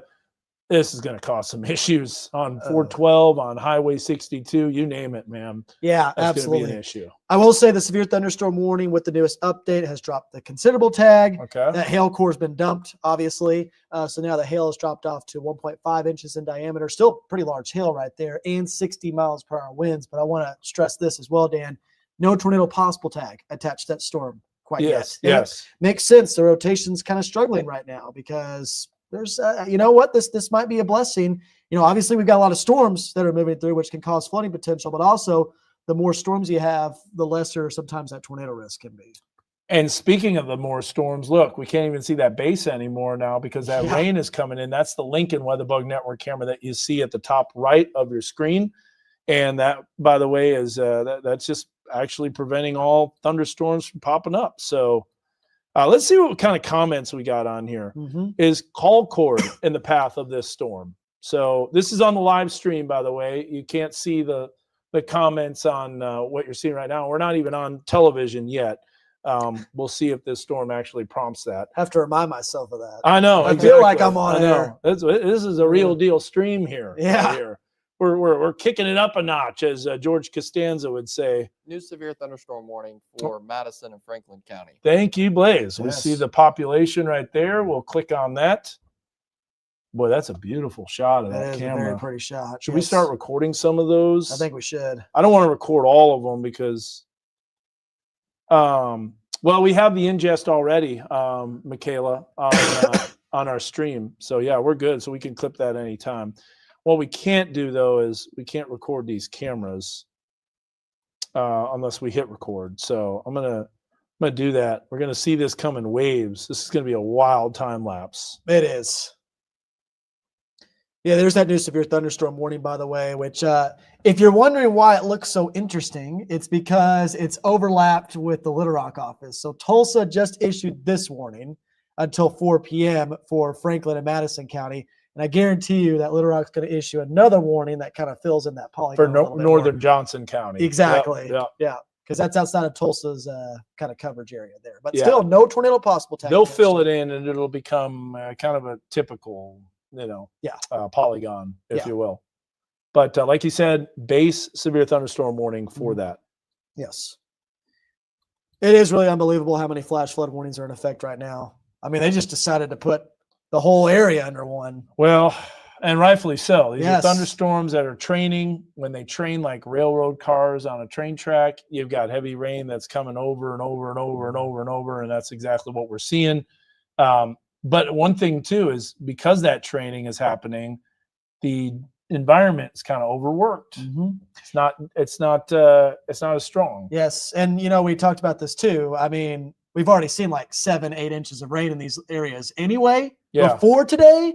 So I'm sure the National Weather Service is like, we're not going to take any risk here. We're going to issue flash flood warnings as soon as it starts raining, because a little bit goes a long way with the system like this. And we're not just going to see a little bit. We're going to see a whole lot. And we got lightning too. In fact, I just got a notification. Someone's asking about if they could find out if there's a lightning strike in Bentonville. Oh, well, lightning research. Yeah, Morning Star Road. We'll see if there's any type of lightning activity. So, yep. Getting all these alerts right now. I know there's going to be a lot of them. This is going to be blowing up. If you're texting me, I'm not getting to it. No, sorry. Rightfully so. Hey, Blaze, I want you to go to aux 3 real quick. And for those in the control room, let's bring up the Prod PC and aux 3, and we'll bring up some of the iDrive cameras. And Blaze, you can kind of take us through what people can expect on the interstates, because hey, we're getting close to people leaving work. What's the conditions like? And when we have that up, you can take a look at some of the cameras, and you can kind of walk us through that, Blaze. Yeah, it's going to be very important too. Yeah, there's a lot of heavy rain right around the Fayetteville area over towards Prairie Grove. And if we can go, let's look at one of those cameras near Fayetteville, zooming in here. Let's look at the one closest to Farmington. Yeah, that would be the best, like right on Martin Luther King. Razorback Road. See if that's where. Down. Well, that's a heavy rain. It's completely socked the camera. There you go. Futrell Drive. There's construction going on. Yeah. You're seeing a lot of water on the roadways. So that's going to be impacting traffic. I didn't see any accidents. Was there any accidents? I haven't seen any Not yet, but knock on wood. Yeah, it's about to be rush wood. hour again. This actually is kind of a little bit of a wood. So it works. Yeah. Yeah. Nice. Can we go? Let's look closer towards. Let's go south of I-49, a little south of those cells, and show how it's so nice right now in the River Valley. Yeah. So we're just kind of clicking on some various cameras. One that's by Chester. Look at that. Yeah, beautiful. Totally sunny. What a day. Not a cloud in the sky. That's not good. No, that's not good. It's not good. It's not We good. wish it was cloudy out there. And why is that not good, Blaze? Well, because that's going to allow that warm front. I believe the warm front's made it. Wouldn't you say? Oh, yeah. It's past the River Valley. There's no doubt about that. So, yeah, it's going to be just. Let's look at Storm Analyzer, shall we? On Weather 2. So on Max 2, let me bring this up here in for a second. Speaking of the warm front. So let me kind of show this. So there's Lincoln. There's the WeatherBug Network camera from Lincoln. Man, it takes a long time to bring up some sources sometimes. Not in the control room, but in our behind the scenes. So here's Hall heat and cooling mega Doppler. This is a different type of mega Doppler. This is kind of more of the analyzer mode. And you can see that instability is sapped over Carroll County. Until that lifts northward, there just won't be any severe weather there. But you'll notice in the River Valley, my goodness, we have a lot of instability. There's the severe thunderstorm warnings. And look, they are riding that instability gradient. Now let's look at the tornado potential, the significant tornado parameter. And you'll notice that it's kind of starting to increase over even Benton County. Even though it's been cloudy, it's been rainy, the wind shear is increasing a little bit. If these storms can become surface-based, that will be something to watch. It's not quite in the River Valley yet. That's because the upper level energy and the support and the wind shear is increasing. However, if we look at the supercell composite parameter, you will probably notice a bullseye. That is really starting to increase, isn't it? That's high end. Yeah. So we're looking, if you're looking at a scale here, it's around like 15 to 17. We start getting into purples. You get to about a 17 there for the supercell composite index. Did they go back to considerable, or is it still a regular? Looks like they went considerable. They did go back to considerable. Now, okay, here's the difference, Dan. Yeah. We've got that pulled up right now in weather 1. It's for 70 miles per hour winds. Uh-huh. So the hail has decreased, but the winds have increased. And this was my concern with some of these storms when they become clusters like this. Kind of see it bowing out a little bit almost. Like a mini QLCS. Yeah. So Which this is is going to get a little bit dicey for the evening commute in Northwest Arkansas. Blaze, I know you're monitoring that NWS chat, on Slack. What are you seeing with them talking about it? It's not super organized, but what are they mentioning? Stephen Piltz, one of the best, who's the mesoanalysis meteorologist. What is he saying? Anything? Any new information? All right. Well, we'll continue to monitor that. He'll provide. Did ask a question about it, so we'll see what. Okay. We'll see if when they respond. So Steve, what he likes to do is he goes through all the kind of the mesoanalysis and he looks at some of the details for which way a storm would move if it would rotate. Josh, you got something? I do have something for you. I want to pull back up that analyst right there. Let's go back to weather 2. The analyzer, analyzer. The SIN, Yes, the convective inhibition. Here's the deal, Dan. Take us through that. Look at all that SIN that's in place right now. So yes, we've got the significant tornado parameters in place, but because it's been so rainy and stormy, we've also got a lot of SIN in place, which can prevent these storms from becoming surface-based or truly surface-based and rotating at the surface. That's interesting. Now we're saying SIN, and it's like, we're sinning here. It's S-I-N. No, this is spelled convective inhibition, which is C-I-N, and actually it's C-I-N-H, convective inhibition. What it basically means is that's a cap. That's a cap that's preventing thunderstorms from developing, and that's that blue shaded area. And notice how that isn't as much in effect in the River Valley, nor is it in effect for southern Washington County, which, by the way, maybe this cell will do it as it tracks into an environment that really hasn't been overworked. New flash flood warning. Let's click on that. We'll take a look at the very latest on that as flash flood warnings continue across the area. Populate. Yeah, and so that's going to be Franklin County. Just every single storm is going to have a flash. Just draw it up across the entire area. Pretty much at this point. I mean, my goodness, just make it all green. Now, Blaze, is there any comments that you're seeing on the Facebook Live that we might need to add, or maybe just to kind of answer as we're not in full-blown severe weather coverage mode? Looks like another considerable severe thunder. No, it's a new considerable one. Yeah, new strong severe thunderstorm warning. I'm actually going to pull this up. As for Washington County. Yep. And it's pulled up on weather 1 right now. And it has tornado possible attached to it, Dan. Okay. And that's that one cell that we're looking at. So we'll look at the circulations with it. But let's bring this up full. So then that way, if people are on the stream, I know in the TV you can see it really well, but sometimes on the stream you got a tiny little tablet and a device, and maybe someone's got the iPhone 17 Pro Max now with a 6.9 inch display. Blaze probably does. Yeah. Not yet. Not yet. He's chomping at the bit for that. It's waiting to ship. Tornado possible, maximum hail size 1.25, wind speed 70 miles per hour. Considerable on that severe thunderstorm warning. Let's take the warning off the screen, show you the reflectivity, and boy, this is going to be heavy rain too. My goodness, get ready for an absolute downpour. Remember those iDrive cameras. If we've got a good one, Blaze, you can go in front of Weather 3. You can go in front of the Aux 3 and bring that up. Wow. All right, so circulations. Let's go back to Mega Doppler here. I'll let you take this, Josh, and take a look at that full here. Yeah, let's pull this up on Weather 2 right now. Let's pull up Weather 2 full. Let's pull it up full screen at this time, kind of give you what we're looking at right now. As you can see, we've got those severe thunderstorm warnings that are currently in effect right now. Both of these have considerable tags attached to them. However, this new warning has a tornado possible tag attached to it, and that's because we're starting to see a little bit more rotation with the storm. Now, I actually mentioned this a few moments ago, but this is almost like a mini QLCS type event. So we have a line of storms that's forming right now, but we're starting to see these little embedded rotations within that line. So we've got this little line segment right now that's extending from Westville all the way down towards Stillwell. And the area of interest right now, Dan, I think, would be just off to the north and east of Fairfield. Oh, did you see the Elkins circulation on the last one? Oh, yeah. And we got that one, too. Oh, look. Got a weather call alert because that is a considerable strong storm. Yes. Hello.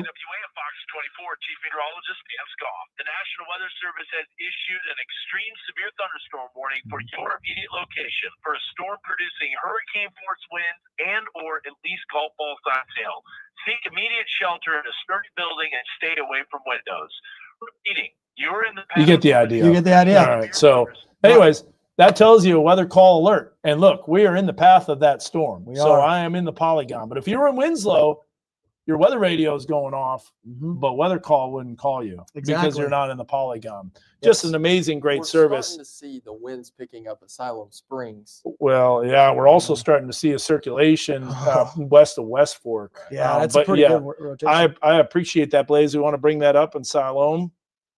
Ooh, and rot. Yeah, that's starting to really pick up. So you're saying in Siloam, Yeah. Blaze? Well, I had it. Yeah. Let me go back to it. Hey, Yeah, you can see there's a American flag, and you can see it's waving. let's go to exit 58 because that's going to be the West Fork exit. Greenland, West Fork, a little bit south on I-49. You got to keep going Go south. south a little bit more. Yep, keep going south. Remember, West Fork, Greenland. Yeah. Mama, that's going to be too far south. The southernmost one right there. Yeah, you right go. there, exit 58. So this will give you an idea as this storm comes over. Of course, it's facing northbound. That's okay, but it's going to be facing into the core of the storm. That does have a little bit of a circulation, and that is co-located. Let me show you what we're looking at here. Let's go ahead, if we can, make sure the live stream is showing the same thing. Yeah.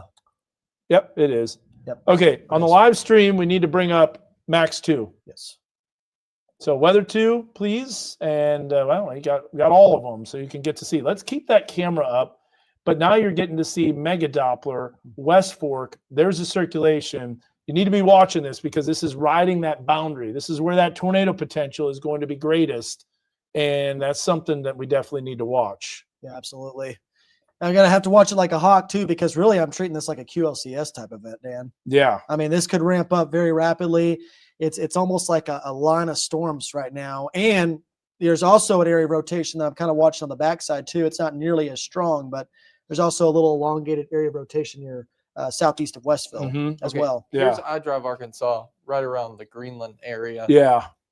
I think they've got that on the split screen, just to let you know, Blaze. And you can go That's cool. Keep it up though. Yeah. Because we want to be able to see that. and you can do Aux3 if you want as well. Yeah. Gotcha. Like If you want to talk about that, hop Yeah. on over there. So here's what the NWS is saying. The cores from Adair County into Washington County are merging and interacting. There was a hint of a boundary across Washington County north of the primary boundary. The storm seems to be developing down that feature. Cell interactions. Yep. And a lot of them too. I mean, it's very heavy rainfall that's going on right now. And a lot of these storms are also back building as well. So you've got new storms that are forming behind them. And that's going to just keep feeding. It's almost like it's like a feeding conveyor belt of storms almost into the southwest side of the storm, which allows it to rotate a little bit more. Siloam Springs. Okay, so Bailey, I just see your comment right here. We got a lot of people on the stream, a lot of people commenting. I know things are getting a little noisy. Siloam Springs is under the severe thunderstorm warning. Let's pan up a little bit to the, upper left, if you will, northwest. And there is a little cell that's coming in, but that's probably going to be out by the time it makes its way through. So, meaning it's not going to be as bad in Siloam Springs. Still some heavy rain with that, but the most dangerous portion of the storm is basically right across central and southern Washington County.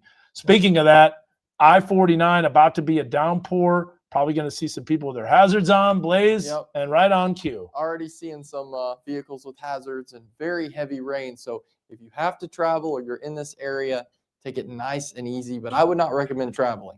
This is kind of controversial. We're not on TV, but they say it's against state law I know. to use your hazards That's true. if you're driving in rain. But honestly, you probably want to make yourself a little more visible I know. to people around you. I don't know if I like that rule, to be honest with you. I don't either. I do like, when your windshield wipers are going, your headlights should be going, That absolutely needs to be on. And also, I can't stress this enough too, because we might see some hail with these storms. Do not stop in the middle of the interstate under an overpass. That is the worst possible thing you could do. You or somebody else are going to get hurt. Yeah. I mean, it's Or possibly killed. or possibly killed, and multiple people too. Because you have a big pile up. Yep. The storm comes and Right. then problems. So yeah, Blaze, that is 58. We're looking northbound.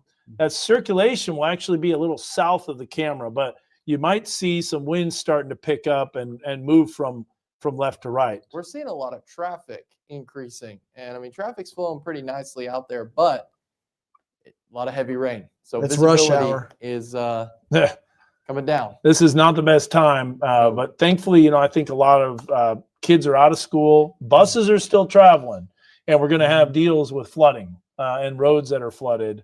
And we got flash flood warnings all over the place. So Yes.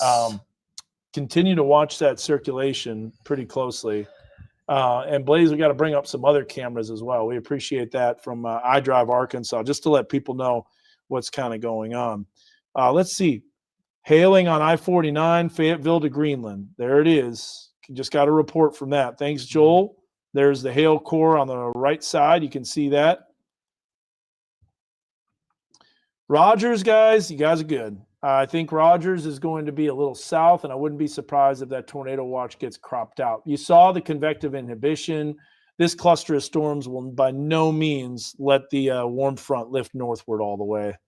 Okay, so NWS in Tulsa says conditions appear favorable for the current storm to continue to have all hazard threat as they move into Madison County, as shown in the image above, which is showing that it's tapping into the environment. So Yeah. they're And- typing again right now. So And now that you mentioned that, I want to put on the hodograph analysis tool. Let's do another hodograph analysis on the storm. What's the storm direction and speed on the latest warning? 260 at 30. Yes, sir. 260 at 30. Got to see what that critical angle looks like. Nice even numbers. Thank you. As of now, I'm not seeing it, which is why these storms aren't tornadoing. I would say they need to move a little more southeast Yep.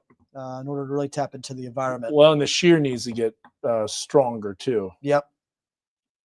Right now, low level shear is not super incredibly dangerous. Yeah, I so got to to have speak. more cell interactions if these are going to take off. Nudgers. Nudgers. Yeah, nudgers. Shout out to Cameron Nixon. Yeah, exactly. The hodograph. Yeah. Yeah. Yeah, check that out. Another camera here. This is in the heart of the storm. That is northbound. What exit was that? I think they said mile 63. marker 63. 63. It's going to be near Weddington Drive.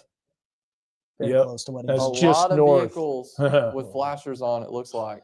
Massive flash flood warning just issued. Yep. We can even see a school bus too.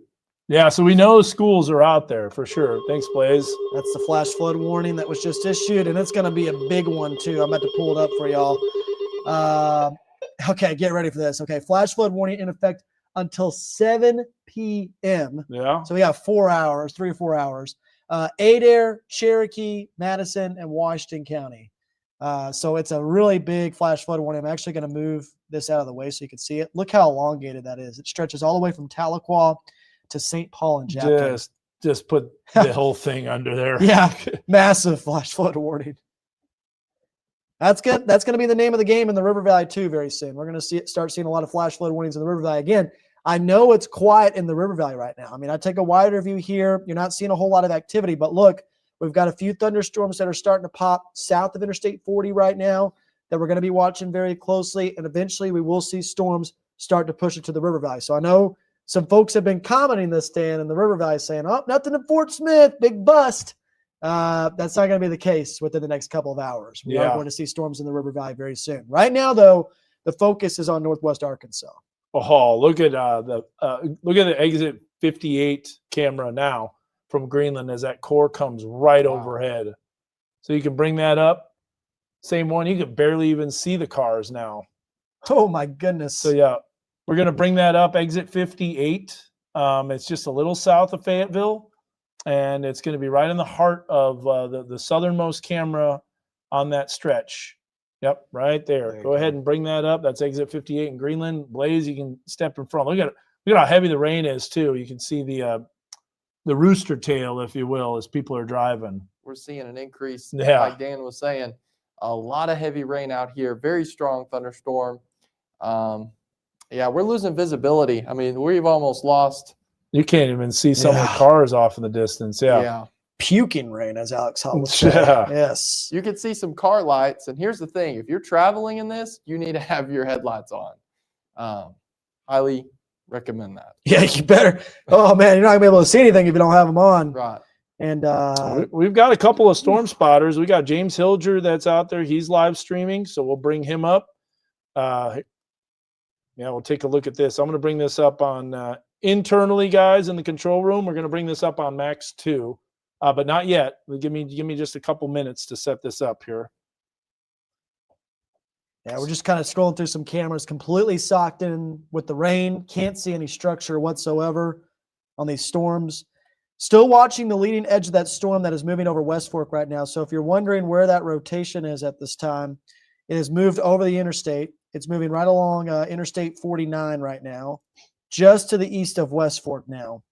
So I'm going to pull up Mega Doppler just real quick here so you can see where that area of rotation is. There's also a secondary area of rotation that is located southwest of Prairie Grove near Dutch Mills. Treating this right now like a QLCS type situation. That's what we've got to do with a line segment like this. But I will say, Dan, has ramped up just a little bit northeast of West Fork. That is co-located. That does line up with the reflectivity. So we're going to have to watch that very, very closely there east of West Fork right now. But that's what we got going on right now. We've got that severe thunderstorm warning with that considerable tag for 70 miles per hour winds. So big time storms going on. Where's that located? That's north of Clarksville. Okay. So that is that storm right there. I see what you're talking about. So here is check this out. I'm gonna bring this up. No Colby looks like effect side for lobe. no Colby effect for Colby. No, he's getting hammered right now. with the Watch rain. this. Yes. This is some extremely heavy rain. We're gonna bring this up. Colby Ward, live storm spotter streaming Whoa. video. He's actually in a storm. He's out there Yeah. storm chasing? Yep, he is. What? Yep, storm spotting. Storm as we spot, like to say. Storm spotting. Yeah, but anyways, that's one of our storm spotters, Colby Ward. And if you want to know where he's at, he is southwest of Farmington on Highway 62, Prairie Grove. Can bring up his spotter location. Yep. And yeah, you get to see he's out there. I think he's out there with Brandon Davis too. Oh, looks like. nice. Yeah, old Brandon Davis. That a boy.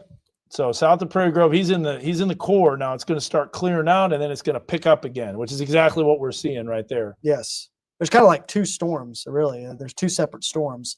I know they look like one big blob on radar, but it's two separate storms right now. I will say the one that's on the backside, that's near Lincoln and Dutch Mills, that's more. I would say that's going to be more of a damaging wind threat. That's gonna run into a lot of that cold pool, a lot of that colder air on the backside. The leading edge of this storm right now, that's northwest of Brentwood, needs to be watched. People are getting concerned in Bentonville. Let's look at the radar in Bentonville. Yeah. And nothing. Yeah, completely quiet. So a few isolated cells that are popping up. I would say Benton County is going to be okay in terms of significant severe weather potential, in my opinion, especially with this cell that's going on right now in the central part of Washington County. By the way, Charles Peak is out there as well. Okay. And then we also got James Hilger too. That's out there. He's storm chasing. So we can bring up weather 2 again in the control room. There you go. That's driving on I-49. Now that is not quite in the heart of the core. That is just a little bit to the north of the heart of the core. Actually, yeah, just a little north of the heart of the core, the heaviest stuff. But he was basically right where that circulation went over. Yes. It'd be interesting to see what it looks like. I do believe if you're in Madison County, and we need to be tracking this, we need to be watching this circulation, because I think this could be prompting tornado potential. It's got the look. It's got the look. It's got the environment. It's got the ingredients in Madison County. And southeastern Washington, western Madison County needs to be watching for sure. I absolutely agree. Unfortunately, for our storm spotters, it's going to get to a very difficult area to chase, so we're not going to be able to really see any cameras. But the good news is we do have some cameras that we can look at this. Yes, Huntsville. Huntsville, yeah, but it's probably going to be shrouded in rain too. Let's check that out, and we'll bring that up. Oh, no doubt it's shrouded in rain. No doubt about it. Yeah. Here, I'll pull it up right now here. And shout out to Bailey Cotton too. We got a brand new. There you go. Yeah. Got a brand new camera. So new, in fact, that I haven't even been able to implement it. To be honest with you. Wow. So, you know what? I'm going to call James. I want to see what he saw when that circulation went overhead. Oh no. What's up? No.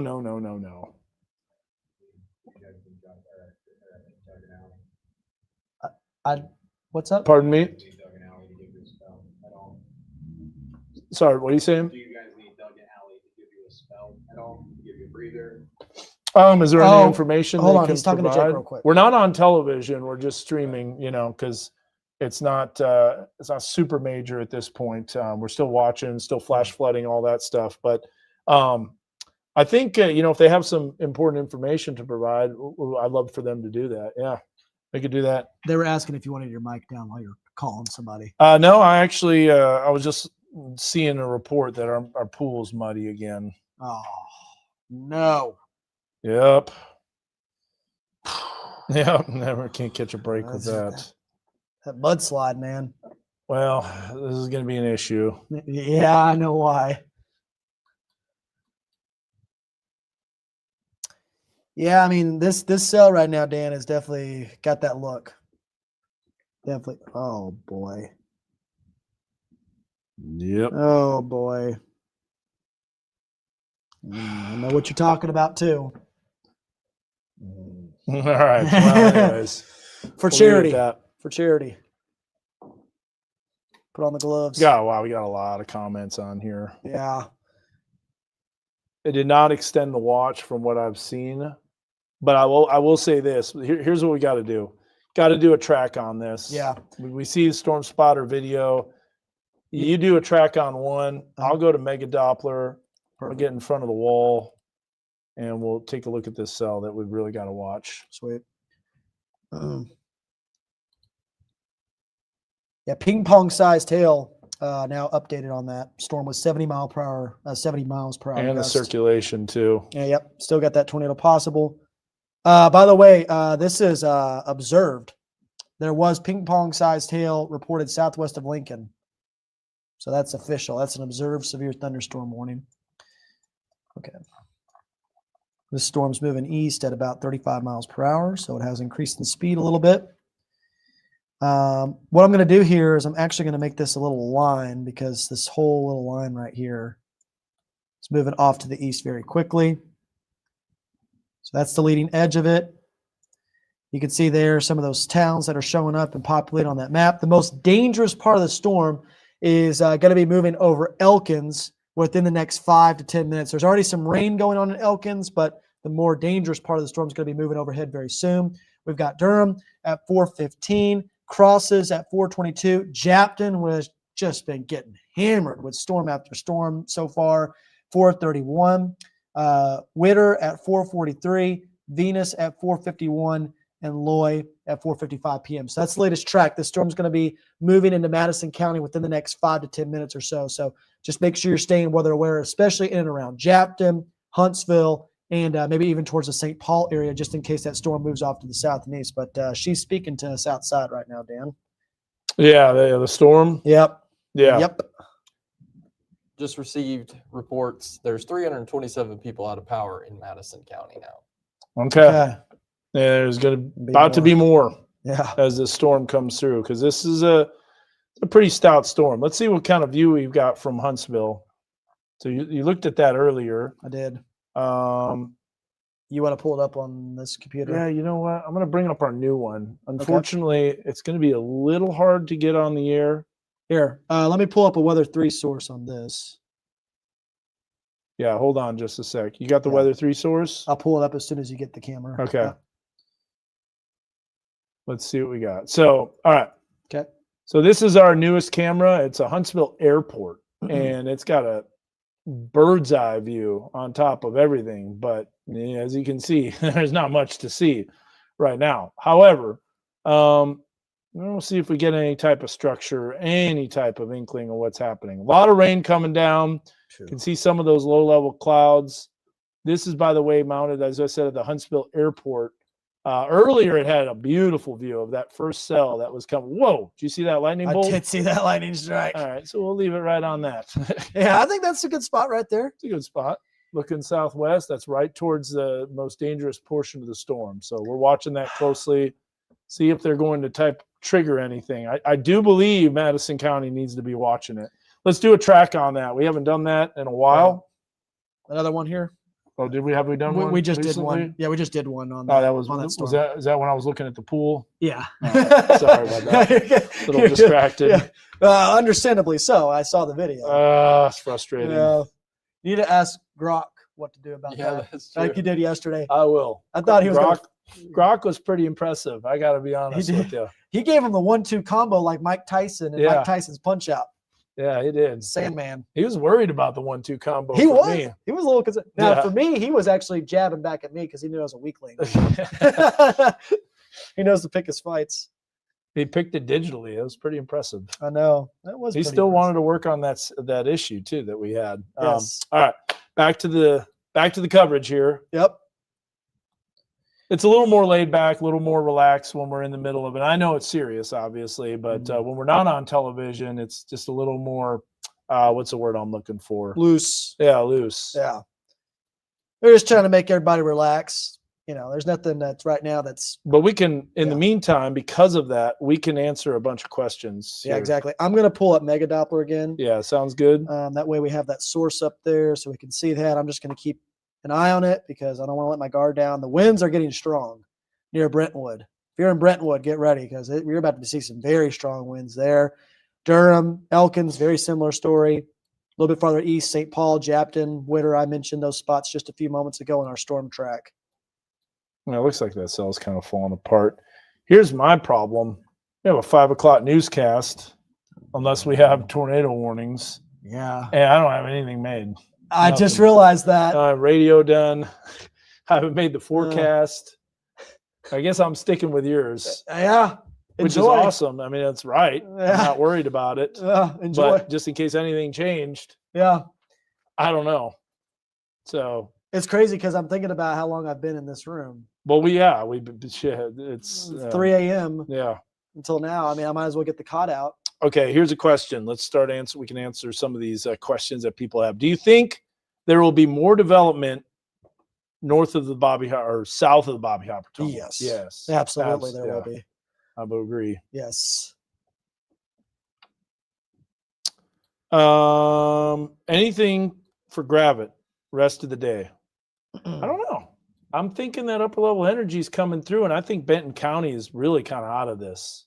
Yeah, I mean, to be honest with you. Yeah, you just Now gotta, the crashing cold front will come through, and I think additional storms pop up. yes. Let's look at some of the latest computer model forecasts. You notice how we don't show it all the time? Yep. There's a good reason for that because sometimes it's trash. Sometimes it just changes completely. It does a 180 in a 1 hour period. It's crazy. It's unbelievable. So it's actually doing a pretty good job. We can bring this up full, top right window, max 2, weather 2. I'm going to go ahead and play this through. And there are some more storms popping up, but boy, it really doesn't show much in Benton County. So it is all focused. Really, that's going to be trouble. 6, 7 o'clock in the Yeah. River Valley.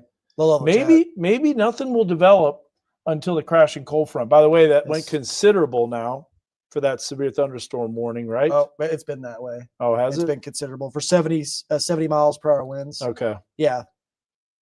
Yeah, it's still considerable. It just updated at 4:07. Ping pong sized hail still being reported. There was an official report near Lincoln. Looks like they're just cutting out part of the warning now. All right, so we got weather 2 loaded up full. Let me take you through some of these flash flood warnings and how long they're going for. So we got a flash flood warning till 5:30. That's about to expire. That's for Berry County, McDonald County. Got another flash flood warning that's on top of that. That goes, this is observed from 4 to 5:30. That was just issued. Got a flash flood warning that's in effect for Boone County out of the National Weather Service out of Little Rock. And you got flash flood warnings all over the place. Looks like a jigsaw puzzle. Yeah. 5:30. Then you got another flash flood warning that's for southwestern Benton and western northwestern Washington County The top and left Adair corner. County. Yeah. That goes until 6:45. We got a flash flood warning for my house. Look at that big one. Yeah. Yeah. Got to laugh out of Blaze. Oh, boy. Frustrating. Mudslide warning. And then here's what I'll do. I'll get this. I shouldn't laugh. I'm No. sorry. It was. Man. I was making a joke, so I'm glad you laughed. Courtesy You laugh just on put that. me in a position to laugh. Okay, so you got severe thunderstorm warning, observed, considerable, and the flash flood warning goes until 7 p.m. That is one large flash flood very long one. warning. And then we got a tiny itty bitty one here for Franklin County that goes until 6:45. It's a baby. Oh boy. And here we go. Look at some cells are trying to pop in the river valley. So let's see. I've been watching those. They've been just kind of meandering a little bit over the last hour. They're trying to take Max off. 2. Yeah. We'll look here. Public library. It's pretty sunny. There's the towers. Wow, look at that cumulus field, though. Yeah, that's a healthy tower field right there. Put that into time lapse mode. Well, There really won't be many good time lapses. yeah. Power flashed off and on back in West Fayetteville. So probably due to a lightning strike. Like a flicker. I guess the cold front could spark more storms, but it seems like the main act is already underway. I'm going to agree with that. For Yeah. Northwest Arkansas, the main act, the main show is right now. Yep. Scene 2, after intermission, is underway. Exactly. Pretty obvious right now, too, where the front is located, the cold front. We got this camera too, Kisser FM. And wow, look at that. Totally sunny, but boy, you can see that convection trying to develop. And look at the wind shear too. So you can actually see those clouds moving from, this is pointed southwest a little bit. And so you can see those clouds moving from southwest to northeast. And then you can see the upper level clouds moving from northwest to southeast. So that's that wind shear. And then if we get any low level clouds moving from south to north, that's where you got those ingredients coming together. But man, it is so warm. So why aren't storms developing in the river valley? It's all about the upper level support and all about the energy and where that's at. Because the risk is definitely there still for the river valley to have severe weather. And when we look at this, yeah, see, we still have more. Look, this is upper level energy swinging in. And you can see already some storms trying to pop in South Oklahoma, Atoka, additional cells here and there. But no doubt the main energy is right where these bands develop. Let me get a different water vapor so you can really see that. It's right where these streaky bands, right at the nose of those band streaks. So here's one that's coming in. So that took off. You can definitely see. Look at the difference between rapid convection and just subtle convection. Yes, a little more subtle forcing. But let's take a look at the high resolution. And Josh, I think I'm going to have you take over, and I'm going to have to put my show together here. Yeah, I think so. So this is the 1 minute mesosector, and boy, you can see those storms exploding. That's what happened with those cells. You know what it kind of reminds me of when What's I see that? those storms kind of bubbling up? You know how when you're watching somebody make pottery, And you know how they like put their hand in the middle and just go, yeah, and it goes out. That's exactly what it looks like. You ever seen the movie Ghost? I have not. Okay, it's a movie you got to check off the list. It's a good one. But there's a pottery scene in that. Also in Naked Gun, there's a pottery scene that makes fun of the pottery scene in Ghost. So little culture. You get educated on culture as well as storms here on the live stream. But, Yes. But yeah, that's actually pretty funny. And the mud's like clay's spinning around and flying everywhere. And it's like one scene is really romantic and other one is just like a spoof on it. It's hilarious. That's great. Like put their feet on there. It's just silly. Makes me crack up. But this storm, making sure we're not missing anything. You're watching it. I know you're checking it out. I mean, It's there, just is lacking. It's not really lining up either. So the NWS did just say they are tracking a cell that's trying east of Osage County near the surface low. So they're expecting there to be extra spin in the atmosphere there. Okay. Huh. Is that old? No, this is Radar brand new. update? Okay, This is good. brand new, yeah. I could switch radars. Let's see. Tulsa? Yeah. So you're saying Osage County? Osage County, yep, just east of it. All right. I was looking at them. Might be this one right here. This is a cell right here by Manford. Yeah. Yeah, I believe that's it. Yeah. It's like a little mini soup. Mini soup. Oh, yeah, that did blow up pretty quick. So if that tracks, that would be tracking into Benton County. What's going on, Doug? South of West Fork, that shot's been, there's been some little lowerings popping down. Yeah. Low LCLs. Yeah. The Camera low. that RDOT camera that's south of West Fork. Yeah. Looking back to the north. So we were looking at that. That was that rainstorm that came through, and now you're getting LCLs, like what we said, low lifted condensation levels. However, the circulation has already passed that area. Yeah. So it's already moved east of I-49. But boy, when it was coming down, that rain, you couldn't even barely see the cars on the road. Yeah, I was watching that camera at lunch here. I'll just show you You- this real quick. I recorded. Yeah. If you speed it up, you can see a lot of, Oh, yeah. there was just kind of. Yeah, I see a lot of turbulence. Turbulence. A lot of turbulence, yeah.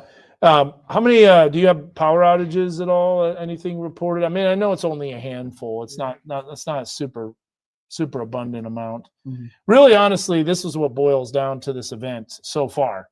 If it doesn't do anything, we've had a lot of storms in the morning that kills the low level instability, Mhm. that just saps the environment.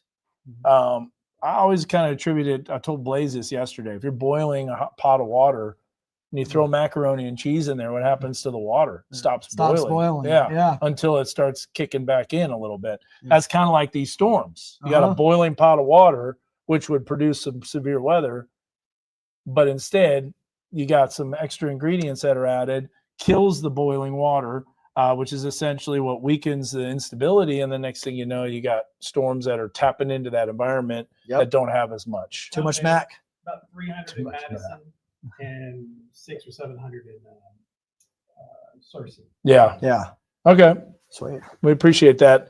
Doug's getting ready for the 5 o'clock newscast. I know. I think we are going to have one, which means I got to get ready for this. So I know. I'm going to let you take over here, and I'm going to Yeah. put together my forecast. Which one are you going to work on, Max 2 or Max 1? I will work on Max 2, so you go ahead and Okay. do Max 1. Okay, sweet. All right, so Dan's getting to it right now because we still got to prepare for a show. Blaze is also here right now, watching things very closely with me. Let's go ahead and pull up Highly Heat Cooling Mega Doppler right now, and let's take a look at some of the latest details. Kind of do a little reset here and look at all the storms that are pushing through our weather coverage area. Again, right now, the most concerning storm is starting to move into Madison County, but Blaze, it's struggling. It's still kind of struggling to rotate. There's a lot of cold pools going on right now with the storm, and as we just mentioned, a little bit too much Mac. Here's a new severe thunderstorm warning that was just issued. That's my new That favorite was now. creative. Yes, that is just the perfect analogy. That I- was good. I will say too, the warm. Oh, he's all loaded up right now. I will say too. I mean, literally, this warm front is like a defensive lineman. The cloud coverage is like an offensive lineman, and it is pancaking the Arkansas defensive line right now. So it's kind of tough going right now for that warm front. But here's the deal, Blaze. The new severe thunderstorm warning that has been issued has dropped the considerable tag. So this is an extension of the warning that we just had in Washington County. This does include Carroll, Crawford, severe Madison, thunderstorm and warning. Washington counties. And you just heard boom, boom, boom. That's the new severe thunderstorm warning that has been issued. This goes until 5 p.m., 60 miles per hour winds, and 1.25 inch hail. So the hail has dropped off a little bit once again with this storm. It was very intense. Good news. Yeah, good Very good news. Very good news. But a lot of heavy rain. There's no doubt about it. This rain that's moving through is torrential. It's definitely causing flooding potential in southern Washington County right now and in portions of Madison County. It's probably getting very loud. If you live in those areas, what I'm going to do right now is I'm going to take both these warnings off the map, and we're going to make a storm track on this. So let's look and see kind of the direction and speed. So it's still moving off to the east at about 35 miles per hour.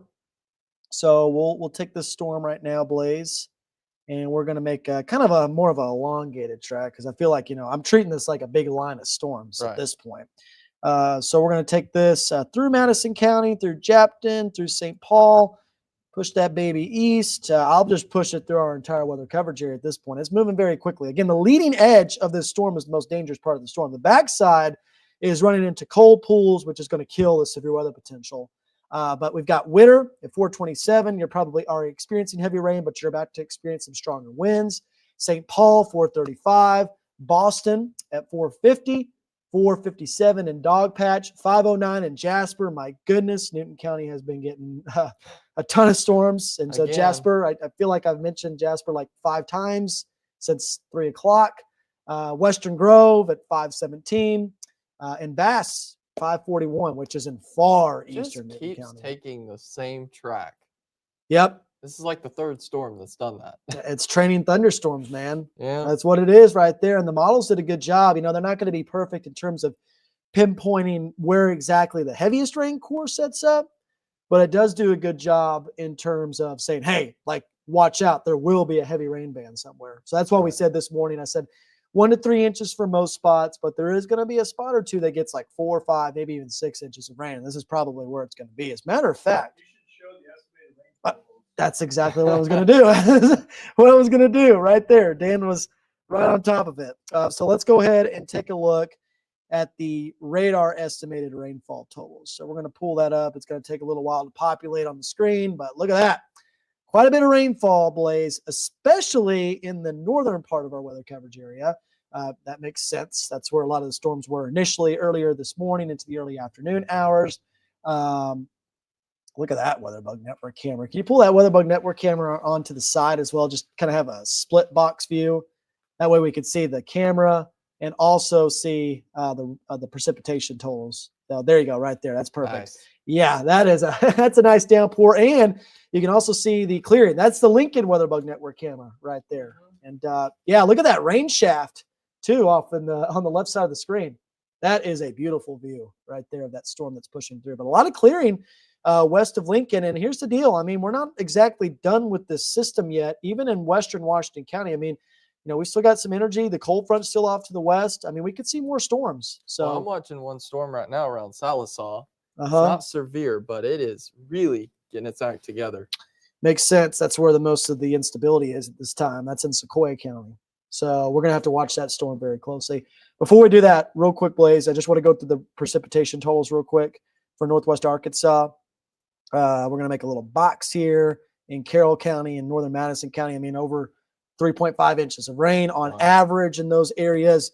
We've got this like kind of dot right there, this big blue dot just off to the west of Harrison. That's probably going to be like around 6 inches of rain in this area here. This is near Osage. That's a lot of rain. 7.2 inches of rain. Wow. Woo. Now, again, this might be factoring in some of the rain that we had yesterday as well. I mean, I certainly think that's the case in the River Valley because remember, Interstate 40 got hammered with rain yesterday.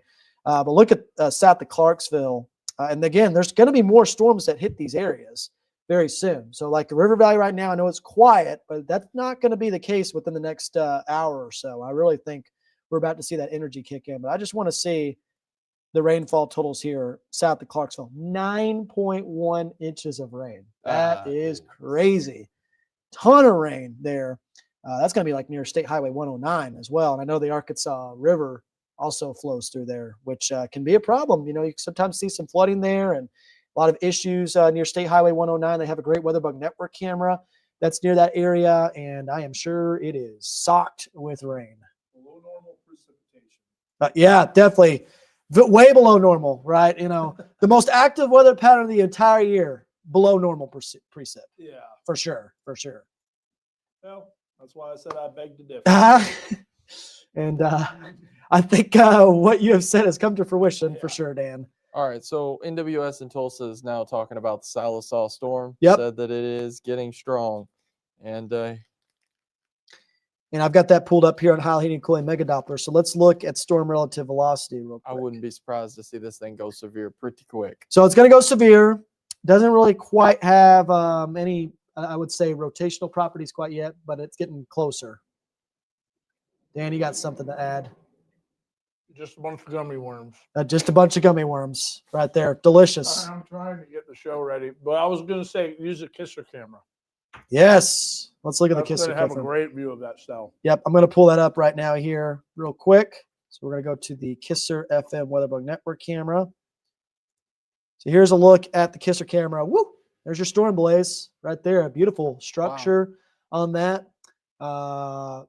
You can kind of see too the little bit of a rain-free base off to the left side there as well. Low LCL still. That storm is a little bit higher up, I would say, for the base than some of the storms we're seeing in Northwest Arkansas. You know why? Well, because the temperature in the dew point was a bigger spread. So Yep. it's called a higher dew point depression. Mhm. Therefore, your LCLs will be higher. Mm-hmm. So this is why, and this is interesting because the greater thermodynamics are in the river valley. It's just that the wind shear is not as high as what we're seeing in Northwest Arkansas right now. So you're kind of missing one ingredient in both spots right now. Yeah. That's kind of interesting with this system. So like Kind of like which one is going to be the happy medium. exactly, and that really happens along the warm front. It does. And we always say, and I always say this when I go chasing or go storm spotting and stuff like that. But boundary riders, right? The storm can ride along the boundary. That's where your instability is going to be higher, and that's also where your wind shear is going to be enhanced as well, right along the warm front. So if a storm starts riding that boundary, now here's the deal. If it doesn't take the correct track, then it can't be a boundary rider. Right, Sometimes it lifts north of the boundary and it stops being severe. But if it takes the correct track, you can start seeing those storms take off. Now, what's the correct track? That's an east-southeasterly motion. We haven't really seen that with the storm so far. No, we haven't. There was one storm that we did. That was the one that moved through Searcy County. Yeah. And what happened? It ended up producing 2-inch hail, 70-mile-per-hour winds. So it You really might worked look out. at Van Buren County because Van Buren County, I mean, I know this out of the coverage area, but they just went under a severe thunderstorm warning and it may be tracking southeast. It is tracking southeast, but So yeah, that might be the cell to watch. that will be for Central Arkansas, of course, and that'll be in your area as well, Blaze. Yeah. No tornado possible tag attached to it, which makes sense. I mean, I'm not really seeing the tornado potential there, but again, here's the problem. Now it's starting to move way away from the warm front, and it's outracing the warm front. And as Dan just mentioned, you've got this greater temperature dew point spread in these areas. So these storms have a tendency to be more elevated, which is more of a damaging wind threat. Right. Which is why you saw the damaging wind risk expand a little bit farther south into the river valley with that enhanced risk for severe weather. And when you kind of have that damaging wind threat on the increase, then you think your tornado threat has gone down, and then people are like, oh, it's going to be okay. But you can still get damage from damaging winds. Yeah, they can So be just as dangerous. Just because you're not seeing tornado warnings, just because you're not seeing a tornado, doesn't mean you're not going to have damage because these are pretty strong wind gusts. Still got to keep an eye on this storm right now that is moving into western Madison County. at Blaze this is time. from, by the way, Clinton, Arkansas. Clinton, close to the Arkansas is Marshall where I'm area. from. Yep. Yes. And he's got the best camera ever. That's Marshall in the area. Marshall area. Yes, that we've been looking at all day. Had a really good view of that storm as it moved in. Some incredible CGs. I want to clouded down know lightning if anybody strikes. else on the live stream, when he said boundary rider and storm rider, I'm thinking the Doors Rider on the Storm. You ever heard that song? I have not. No. Riders on the storm. No. Boom, ba-doom, boom, boom. Someone else That's- Yeah. Someone else had to be thinking that. I mean, if we didn't get copyright claims, Yeah. do we do it? Well, Yeah. I just sang it. Yeah, dude, Dan's got you covered. We don't have to worry about Into this copyright. house we're born. Yeah, Otherwise, you I've get it. never Yes. heard of that song. All right, well, you have to listen to it. It's a good one. Did you just see that lightning strike? I did see that lightning strike. That was. That's some big time CGs, man. I'm not letting my guard down when it comes to the storm that's moving into Madison County. I know it's just kind of meandering right now, but it could always get its act together. And again, it's still a lot of wind shear that we've got in place right now. The warm front is desperately trying to lift to the north. In fact, I really think it's draped over that Whoa, area. I got to bring up this comment because this had to be something else. Yeah. Sandra said, I flew in the 2008 Clinton tornado. Oh my goodness, Super Tuesday. February 5th, Whoa. 2008. Oh Yeah. my. Flew Whoa. in? You have got to let us know how turbulent that was. Whoa. That Oh was my gosh. crazy. Man, that's probably as turbulent as it gets. Yeah, that was a wicked one. That's unbelievable. Yeah. This looks old fashioned right here. Well, there he is. There's the forecast. Yeah. Done. No, I'm just kidding. I was going to say that looks like 2013 Yeah. KNWA and Fox 24. All Right? right, we're new still severe going. thunderstorm warning. Yes. That's going Get to us be in on track, effect please. for Crawford, Adair, and Washington County. So we got that pulled up right now. Let's mute that over there real quick, Blaze. Yeah, let's mute that. This is a severe thunderstorm warning, by the way. Just That hit weather twice. that Blaze just muted right there. So this is the new severe thunderstorm warning. This is for Adair, Crawford, and Washington County. So you got another storm that's developed southwest of Interstate 49. It's for 60 miles per hour winds and 1.25 inch hail. So the hail is a little bit bigger with this particular storm. But again, another storm that has developed just west of this main cluster. It's incredible. I mean, we don't have as much instability anymore in these areas. The environment you would think is kind of worked over, but it's not because there's still so much energy to work with. So this is where your flooding potential starts ramping up. This is not necessarily a storm I'm too concerned about in terms of significant severe weather, but flooding potential is certainly going to be there with this one for sure. And so look how quickly this storm ramps up The too. Salisaw storm continues to strengthen as well. Yes, and I'm watching that one very closely. But I'm going to go to Mega Doppler here. So I'm going to pull this up. It's going to load. I want to kind of just show you, Blaze, how quickly the storm ramps up. So I'm starting this loop at 4:14, okay? Look how quickly the storm develops. Wow. I mean, it already becomes severe warmed in like 10 minutes in an environment that's been worked over as well. We got a new flash flood warning. I'm going to pull that up right now as well. Golly, man. I mean, it just keeps on coming. This one's another rectangle here. This is for Johnson and Pope County. This goes until 7:45 p.m. Radar indicated flash flood warning that's in effect now. So that's a little bit farther to the south. So we're starting to see these storms get a little bit farther south right now, pushing towards the river valley a little bit more, which is kind of what we expected at this time. You can see that other severe thunderstorm that's moving right over Clinton now. Yeah, so severe thunderstorm warning in Clinton. I want to pull that up just real quick.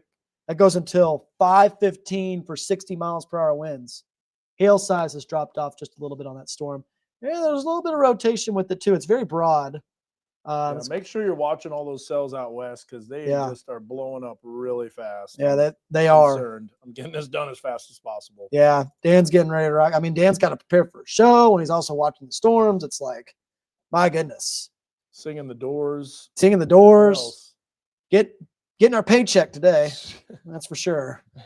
Oh, Josh, north you of, are. That's for sure. Yeah, for sure. 24-hour day. Yeah, we'll take it. We'll take a little bit of money. North of Ozark, it doesn't look on the Fort Smith, but if you look at Little Rock. Now remember, Little Rock's a lot farther away with that beam. That's true. So it's showing that from the Little Rock storm, but that's probably more a little bit higher up. So it's probably rotating, but the rotation's probably a little bit higher up. It's not really close to the surface because you go back to the Fort Smith radar, notice how it's a little bit, But it does worse. have a southeast track. Yeah, it does. It's actually moving a little bit more east-northeast, I would say. Yeah. There's just a lot of back building. There's a lot of cells that are developing around it. But Blaze, we want to watch these storms that are going on right now in Sequoia County. Not severe warned yet, but probably producing some small hail at this time. In fact, we can actually take a look at that. There it is right there. Actually, hail's starting to get closer to severe limits. Would not be surprised if we saw a severe thunderstorm warning issued very soon in Sequoia County. Yep, just off to the east of Salisaw now. Probably going to see some hail in Atkins very soon. Long, Remy, Rollin, those areas right there. Just make sure you're staying weather aware. Again, this is an area that always seems to be a target for storms. This is right along Interstate 40 and Highway 64. We always tend to see these storms right along the interstate here. So we'll have to watch that. And if you're wondering about Fort Smith, well, right now it remains quiet, but I see some additional development going on towards McAllister, Muskogee County, towards Stigler as well. Those are little pop-up storms that are starting to develop, and those will start blossoming very soon. So that's the storm that you're looking at right now, just off to the north and east of Clarksville. Let's look at the storm relative velocity. So starting to see some stronger winds associated with the storm. Now, I want to do this, Blaze. I want to go up in tilts. I guarantee you when I go up in tilts, you're going to see this rotation be a little bit more impressive. That's because we're starting to see a little bit more of that mid-level rotation with this storm. So it's there. It's broad. Look at that. See, Yep, it's starting to. that's 1.7 degrees. So right? that and like you were saying earlier, that's why we could see it on the Little Rock radar. Yep. Because it was the beam was going higher up. So like right now, the beam is about 3,144 feet. If I go to 1.7 degrees, now I've doubled that. Now I'm up to 6,500 feet. What's up? Dan's right here. Yes. Got a lot of stuff going on behind the scenes. Again, we got a show coming up in 20 minutes, believe it or not. I can't believe that. my goodness. Yes. Yeah, sorry. Yes. Okay. Blaze, you talk for just a few moments. Okay. Well, we're continuing to track these severe thunderstorms across the area. Yeah. Because I'm in the middle of this. Yeah. And we're just watching several areas. Yeah, I know. You know, watching the National Weather Service, seeing what they're advising. And I really think that this Salisal storm will become severe pretty quick. It looks to be on the increase. And so if you know anyone, Salisal over towards Stony Point, give them a heads up. Again, then we've got another severe thunderstorm warning that does include Evansville over towards Salem. And then we move east towards West Fork, Brentwood, Winslow, Durham, Elkins, Japton, Witter, St. Paul, Kingston, Marble. Those areas are in another severe thunderstorm warning. So then we've got the one moving towards the east of our coverage area around the Clinton area. That's not in our coverage area, but that is still severe thunderstorm warning. So currently, if we zoom out, that's the areas that we're watching very closely. And it looks like this is more forming into a line, which is good news in terms of your tornado threat, but it also increases your damaging wind threat. So, which, of course, you can have QLCS tornado Sure. potential too. Sure. I haven't looked at some of those parameters lately for QLCS tornadoes. I will say with the southeasterly moving storm, probably not as favorable for QLCS tornado potential. You with this should pop particular up line. that comment with the longest link known to man. Check out this map. Yeah. It fills up half the screen. Oh my goodness. We got a new Oh. severe thunderstorm warning. Here, let me pull that up. Whatever. It's going to be for Crawford and Sequoia. Yeah, so it's that one for Salisal. Yeah, it's that one. So it's that storm that we just talked about, right? Yep. So this is the one that New severe warned. thunderstorm warning. right there. You can hear it. It's going to pull up here in just a few moments. Looks like it What didn't is want to that pull up. link? I don't know. I'm not clicking on it. It's something with radar. Yeah. It's the National Weather Service government radar, and it's like encrypted, so you can see the. It's got like, yeah, that's a long link. Yeah, that's Government. pretty meaty. Okay, here's the new severe thunderstorm warning that was just issued for the Salisal area. This is a warning that goes until 5:45 p.m. It's for 60 miles per hour winds and quarter-sized hail for Crawford and Sequoia County. So as you can see, that severe thunderstorm warning just now taking off in those areas just north of Interstate 40 and South west of the warm front. south of the warm front. This is where we got to watch. Yep, this is the storm right here. I believe that could have the highest potential to cause issues. So this is right on cue. I mean, I got to give credit to the model so far, especially the HRRR. This is right on cue, and there's a little area there that's kind of interesting near Atkins right now that we'll have to watch. And nothing really showed up on normalized rotation at this time, but definitely a storm that's producing some hail right now, Blaze. Both Van Buren County's in a severe thunderstorm warning, and the town of Van Buren is in one too. I would say this cell probably gonna miss Van Buren to the northeast, at least the significant hail. But Right. there's more storms developing south of it, so there's going to be additional development that's going on. But yes, you're right. Van Buren is included on the far southern end of this severe thunderstorm warning right now. I'm going to pull up another WeatherBug Network camera here. Let's look at Kisser again. Let's look at Kisser FM. Look at that storm right there. Beautiful structure. You can see those rain shafts. I love seeing the sun rays through storms as well. That's always a great shot when you're out looking at these storms.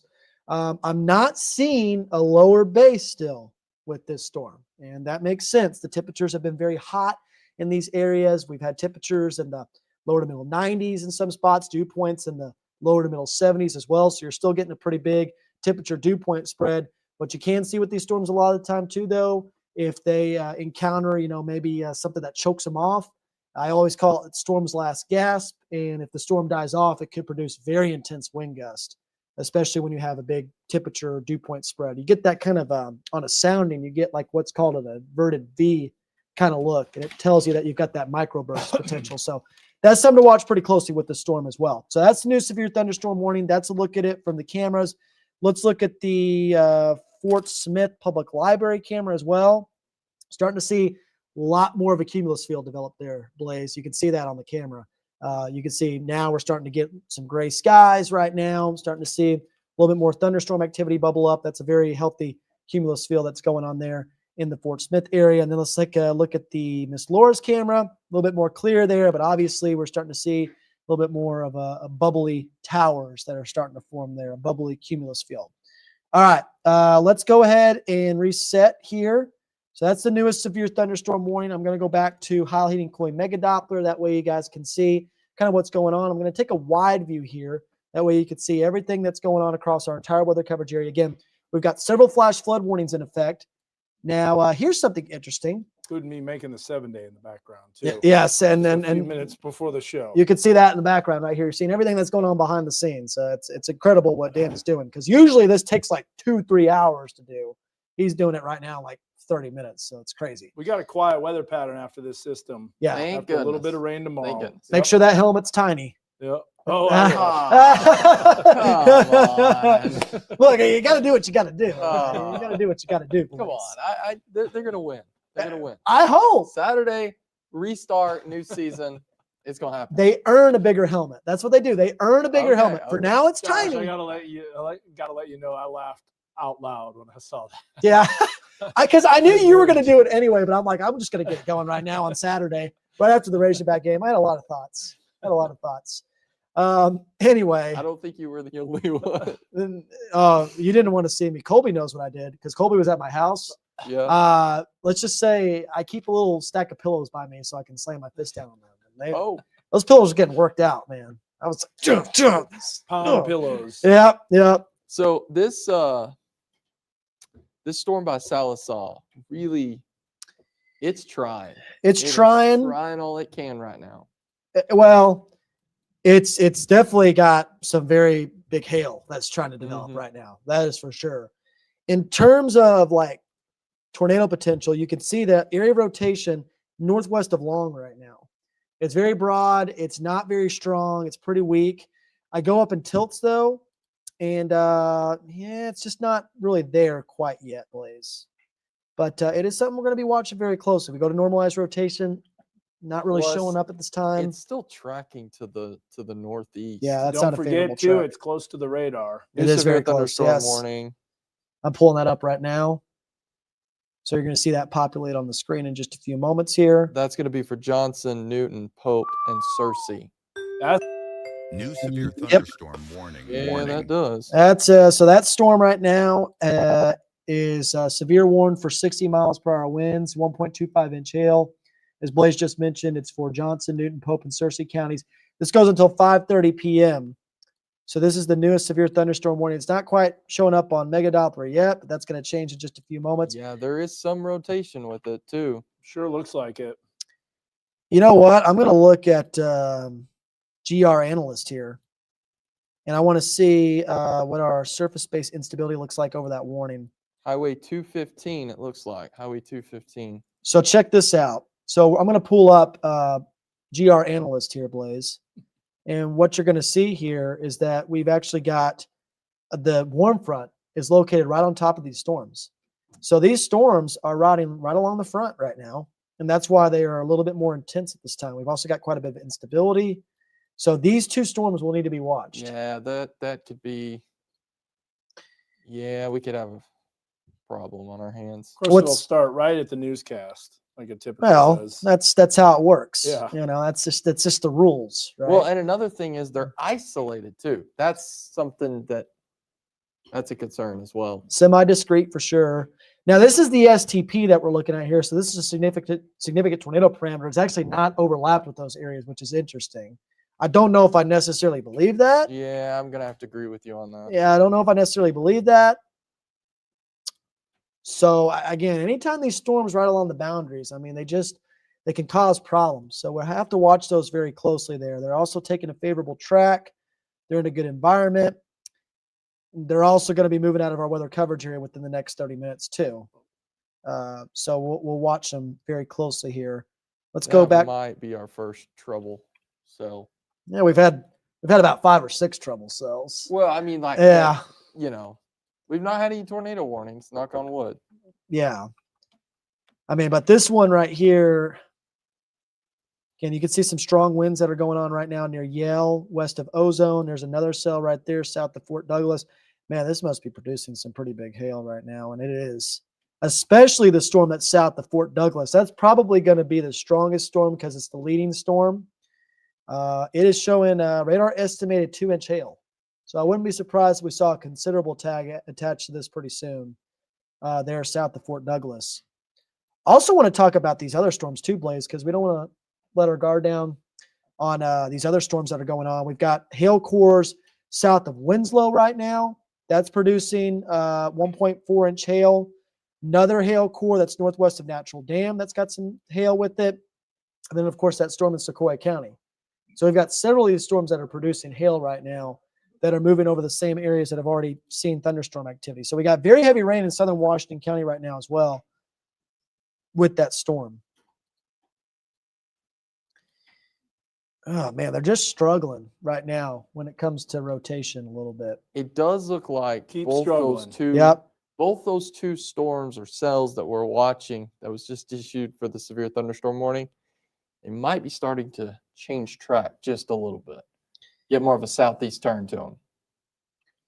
Yeah, I'm watching that now. I would say the one to the west is moving northeast still. It just kind of bubbles up and then it fizzles away. This other one though, Blaze, this eastern one, Yeah, with the 2-inch hail. this one is taking more of a, it's kind of wobbling. It's trying to go east southeast a little bit. You can see it kind of wobble there if I put that into motion. So that storm will be the one to watch a little bit closer. This one to the west is just in a worked over environment and it's struggling a little bit more. This one has seen its hail core continue to expand. I would not be surprised if that got a severe thunderstorm warning with a considerable tag attached to it very soon. Now, it's almost out of our weather coverage area. That storm is. Yeah. So it's about to move out and move towards areas like Dover and Hector. So it might be taking off right after it moves out of. Ooh, that's really starting to ramp up. Looking Yep. at Little Rock radar site. Yep.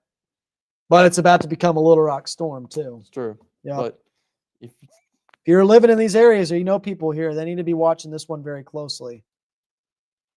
I mean, that could head towards Clinton too if it keeps moving east. I mean, looking at the exact track that radar scope shows, it's like directly going towards my house. So, yeah.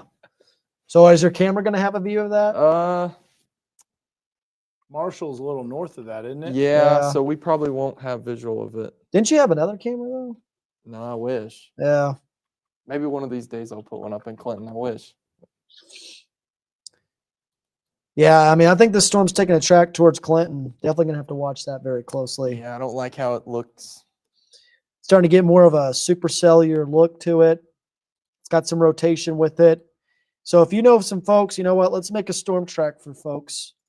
Even though this is moving out of our weather coverage area, like it's going to be out of our coverage area in like 5 minutes. Right. But I know we've got some folks that maybe watch, that still rely on us for information, especially east of here. Want to make sure that they're covered. So I'm going to actually take this storm here. But we're also watching, the whole area. So, Yes. yeah, we are looking at a storm that is east of our coverage area, but I've got radar pulled up on another screen. And Think I'd be able to knock out radio on Yes. the live stream? go Yes. for it. All right. Well, everybody can hear the forecast. Then, Yeah. So You're going to get the forecast. while I'm doing that, you can just do some storm tracks. People can see that. Yep. Got that pulled up. Behind the scenes.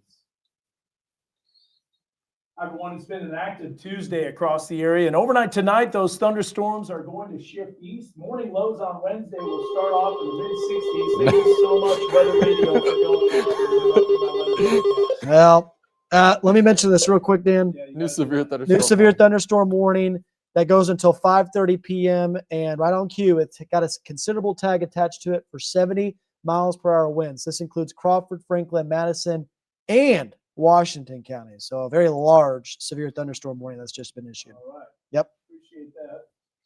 Let's try that again. Let's try again. Both these Keep storms. recording and let someone walk into the door as soon as I do it. Okay. It really does happen. It's like so much truth as to that. All right. 3, 2, 1. Sorry, got to get this done. Hi, everyone. It's been a stormy Tuesday across the area. The good news is those storms are going to be moving out overnight tonight and into our Wednesday. Morning lows will start off in the lower to middle 60s. Now, we can expect a few isolated showers to develop during the afternoon into the early evening on Wednesday. No lightning is expected. The rest of the week into the weekend looking gorgeous. Mid to upper 70s with lots of sunshine and morning lows in the mid 50s. So get out and enjoy the quiet, dry, sunny weather. For KWA Box 24, I'm Chief Meteorologist Dan Scott. Unfortunately, I've got 2 more.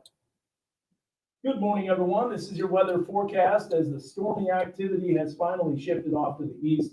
Now, we still could see some showers later on this Wednesday afternoon. Morning lows will be right around the mid to upper 60s in northwest Arkansas, lower 70s in the River Valley.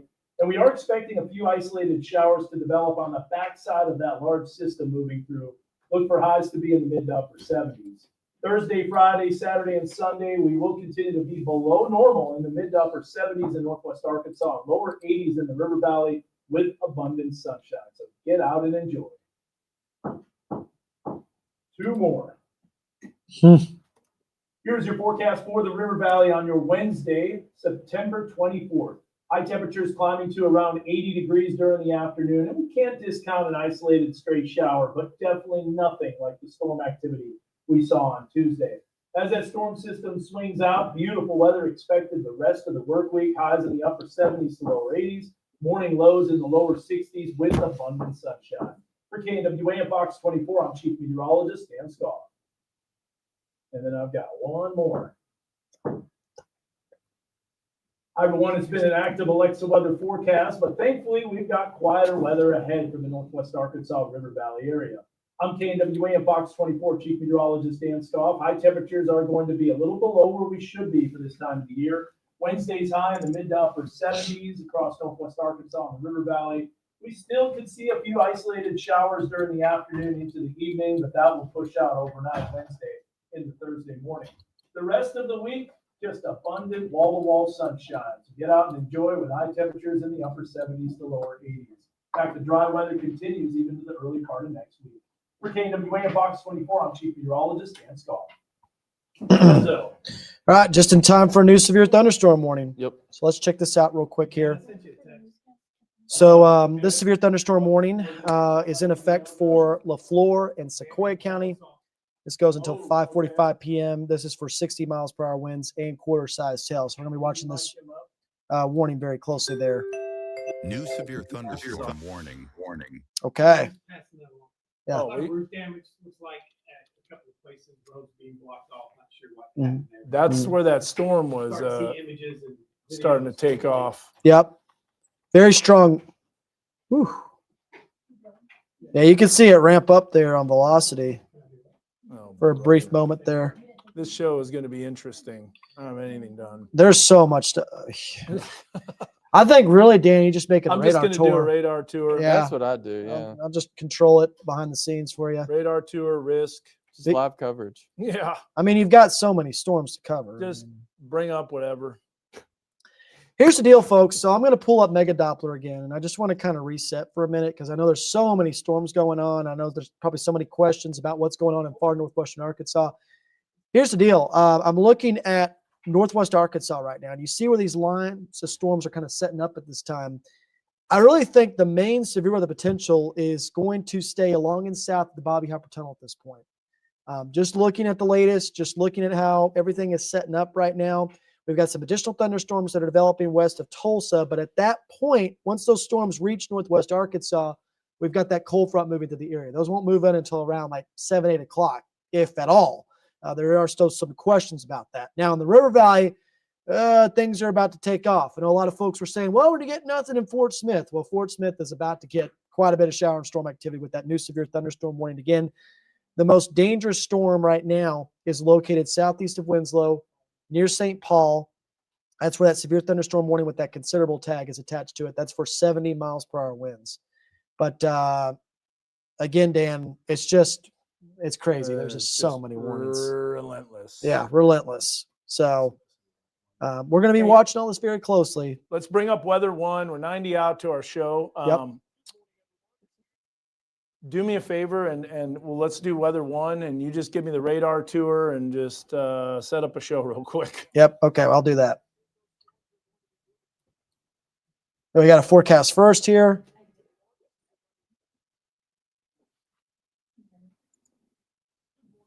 Okay, I'm going to take off this track. This storm is out of our coverage area at this point.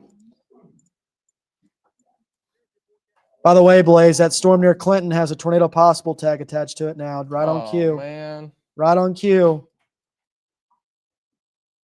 So Blaze will be watching that Can't really. in Clinton, if you're watching in Clinton. How long is this forecast first? Yeah. Probably Get it out. Weather One, guys. Yeah, we got it pulled up, Dan. Okay. And I'll make storm tracks and stuff like that. 30 out. Can I take your mic? Look at that. I got it done. Perfect. Sent it right before the show. All right. Okay, you got that on weather too. Okay, let me see here. All right, we're moving to coverage right now, live on air. So that's why we're doing a lot of stuff behind the scenes. We'll do Max. Max one. And then you just, instead of making Doppler, do like radar so we can actually see the time of the warnings and Okay. stuff like that. All right, I'm pulling that up right now. Cool. Yep. It's all you. From your home for the Milan Olympics and Super Bowl 60. Proudly covering the Northwest Arkansas community. This is KNWA News at 5.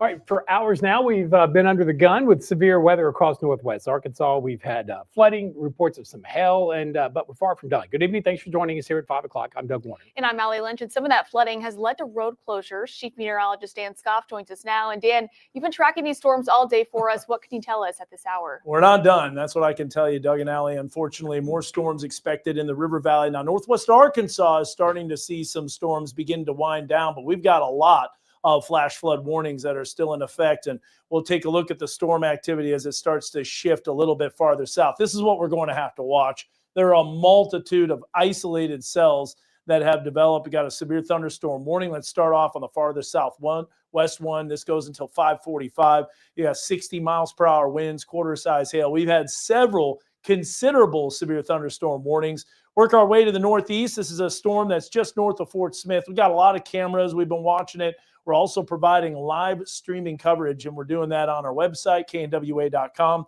as well as Facebook Live, X, and not only that, but YouTube. So we got you covered on all social media avenues. Then you got severe thunderstorms, and one storm in particular that we're going to be watching. In fact, you can see considerable threat for wind speeds to 70 miles per hour as these storms continue to train. A lot of flash flood warnings on top of that. And then you got a severe thunderstorm warning, radar indicated. And this is, again, 1.25 inch hail. That is about the size of $50. There have been reports of larger hail. And even, I think, Josh, we have a storm that has a tornado possible with the severe thunderstorm warning. Is that correct? No, that was just outside of our weather coverage Might have been area. dropped. It's just outside of our weather coverage area. But we do have a new flash flood warning. They're coming out fast and furious, no doubt. There you see the enhanced risk of severe weather. There's the weather radio that's been going off as well, doing its job. That's what it's supposed to. And you'll notice that we've got that flash flood warning that's in effect. Stop. There we go.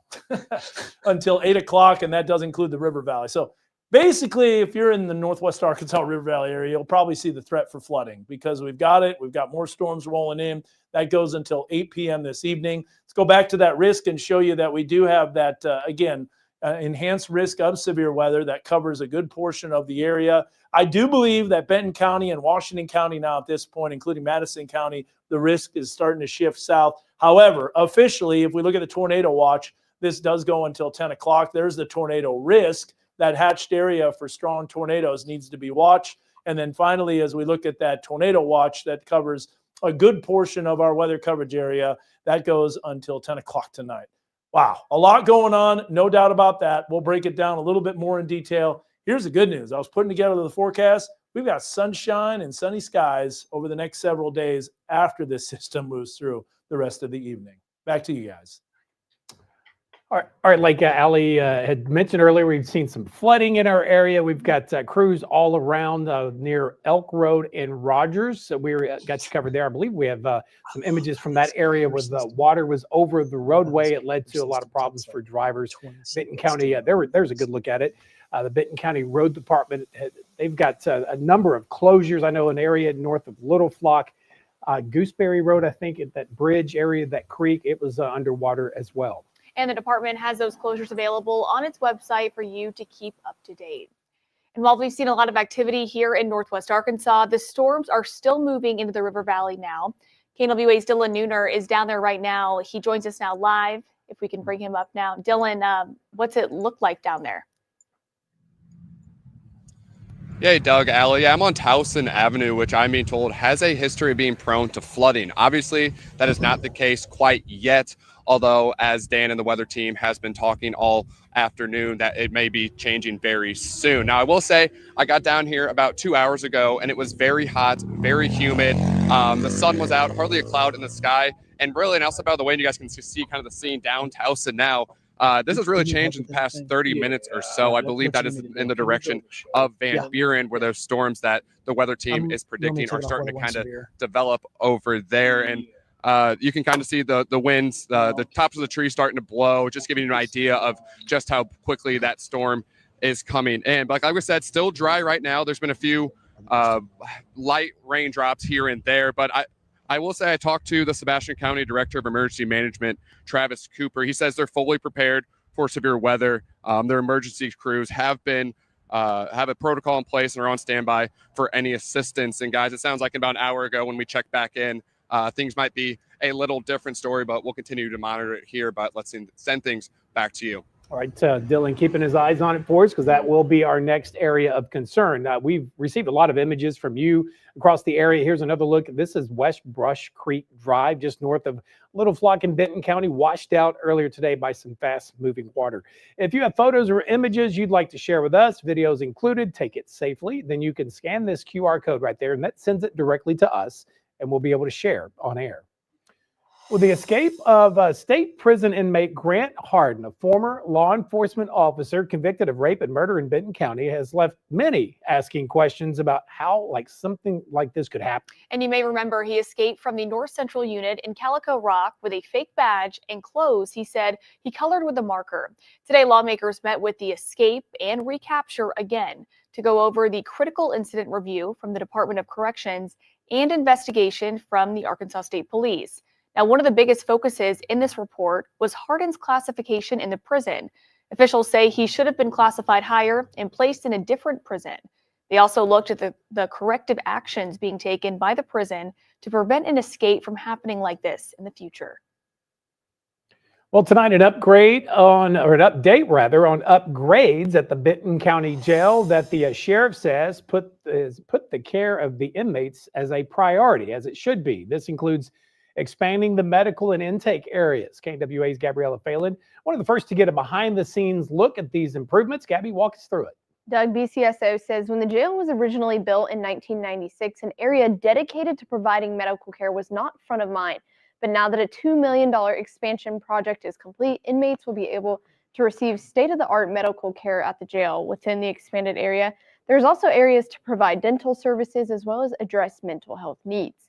Sheriff Sean Holloway says the upgrades will allow for most needs to be taken care of in-house, meaning there's significant cost savings as well as some increased safety for deputies.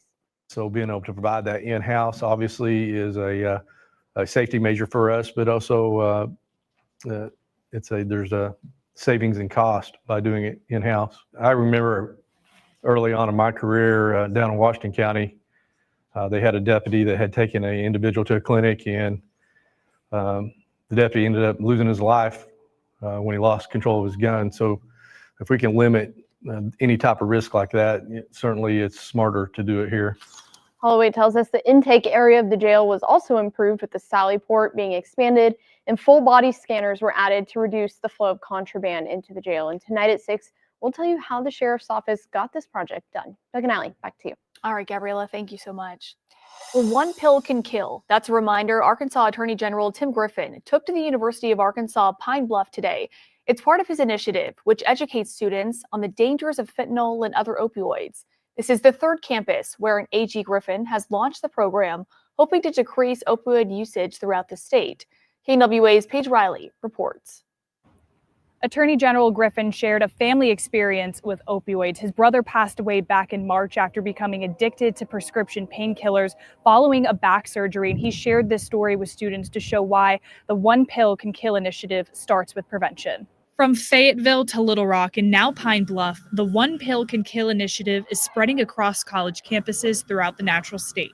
On Tuesday, Attorney General Griffin spoke to students and faculty, urging them to understand the serious risks of opioid use and the importance of prevention. One pill of illicit opioids, fentanyl, can kill you. And you have no idea what you're taking because it is manufactured thousands of miles away by people that don't care if you live or die. The initiative is also bringing Narcan vending machines to campus with plans to place them in every building, and the initiative is inspiring both professors and students to understand their role in helping combat opioid addiction. The facilitation of education, educating them on how to, what resources are available, the Narcan is available, how to use it, how to recognize signs of opioid overdose. Anytime we get somebody here on campus that can come remind our students about their health, their mental health, and the well-being, I think is amazing. According to the Centers for Disease Control and Prevention, an estimated 391 people died from drug overdoses in Arkansas last year, a 24% decrease from 2023, when 516 deaths were reported. While the numbers show progress, Griffin hopes initiatives like this will keep the focus on education and prevention both locally and nationally. These are real people who are gone. And it's not just some academic discussion. Real people with real risk and real consequences. Students and faculty say reminders like these help keep health and safety at the forefront. The university is going to be holding trainings throughout campus to equip student leaders about the dangers of opioids and connect students with available resources. Reporting in Pine Bluff, I'm Paige Riley.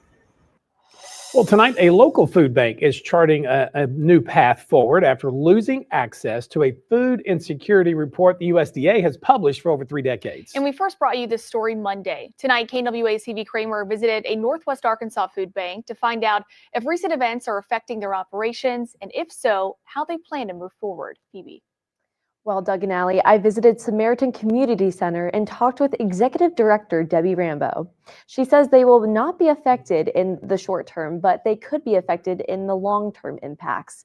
Rambo says that having accurate data helps organizations make informed decisions and clearly communicate their needs to potential funders.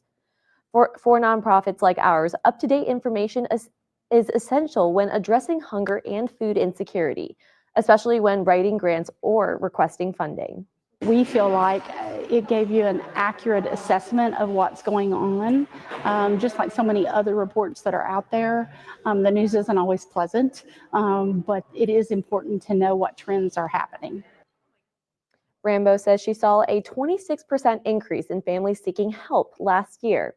According to the USDA, Arkansas has the worst food insecurity in the U.S. Well, tonight at 6, we'll talk to a volunteer at Samaritan about how this impacts their food supply and what the nonprofit is doing to continue its work. Live in studio, Phoebe Kramer, KNWA, Northwest Arkansas News. All right, Phoebe, we'll see you at 6. Well, the details are coming out today for this new deal to save the popular app TikTok. But it seems not much is expected to change, even under new ownership. All right, we'll detail that. First, though, Chief Meteorologist Dan Scoff detailing what we're kind of feel like we're at halftime, getting ready for the second half kickoff. Oh, really? I feel like it's overtime. Okay, Double either way. overtime. I feel like I'm in second overtime. And yeah, we're continuing to get smacked with thunderstorms in the River Valley now. We've had the heavy rain in northwest Arkansas. Here comes the crashing cold front as additional storms will be developing. So that might be the third or fourth overtime. And then we've got more storms that are popping up. And there's a few of these that we've got to watch, especially one near Mulberry. We'll break down each of the warnings, let you know when they expire, and the beautiful weather that's ahead. It's all coming up as your news continues after the break. From your home for the Milan Olympics and Super Bowl 60, you're watching KNWA News at 5 with Doug Warner, Allie Lynch, and Chief Meteorologist Dan Scott. Closed captioning is brought to you by Ozark Mountain Roofing. Integrity first, protecting what matters most.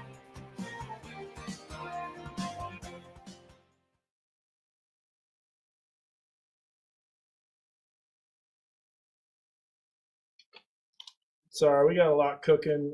Your microphone's on. I turned this off Yeah, because I don't want to be on there. Mine's on high. Yeah. There we go. Check. No, which one? Oh, wait. Check. Okay, it's Mike. I did not. No. What did she say? Doug? Okay. You're out? Okay. Hi there, folks. I can. Hey, sorry about that when you I know you told me about doing that for Dylan, but if just to kind of remind me, that would be helpful because I've had a lot of stuff going on and didn't help that I wasn't able to make a show. Okay, thank you. All right. Okay. This computer is lagging. Sorry, say that one more time again. Okay. If you could, just a little more. Okay. I'll do that. Do you need me to, what am I tossing to after the break? What's coming up after the break? Huh? TikTok. Okay. As a grumpy old dad, I would love to be like, cancel TikTok. But I know some of you love it. Okay. All right. The For You page. Let's see what's on the let's see what's on the For You page. All right. I'm gonna have you hit PCR full. This is weather 1. I have no idea what show's coming up, so this is gonna be fun. This is gonna be real fun. Who knows what's gonna pop up? This is as much as I could get in one thing. Here we go. Slow computers, lots of storms, severe weather. We can grab the time lapse from Lincoln. Okay. Did you have one in there? I did not have one in there, no. It's going to be weather 1. I'll pull it up for you. What in the world? I'll pull it up. Okay. It's not going to work because we're 5 seconds out. Pull that mega Doppler to start. Just start it.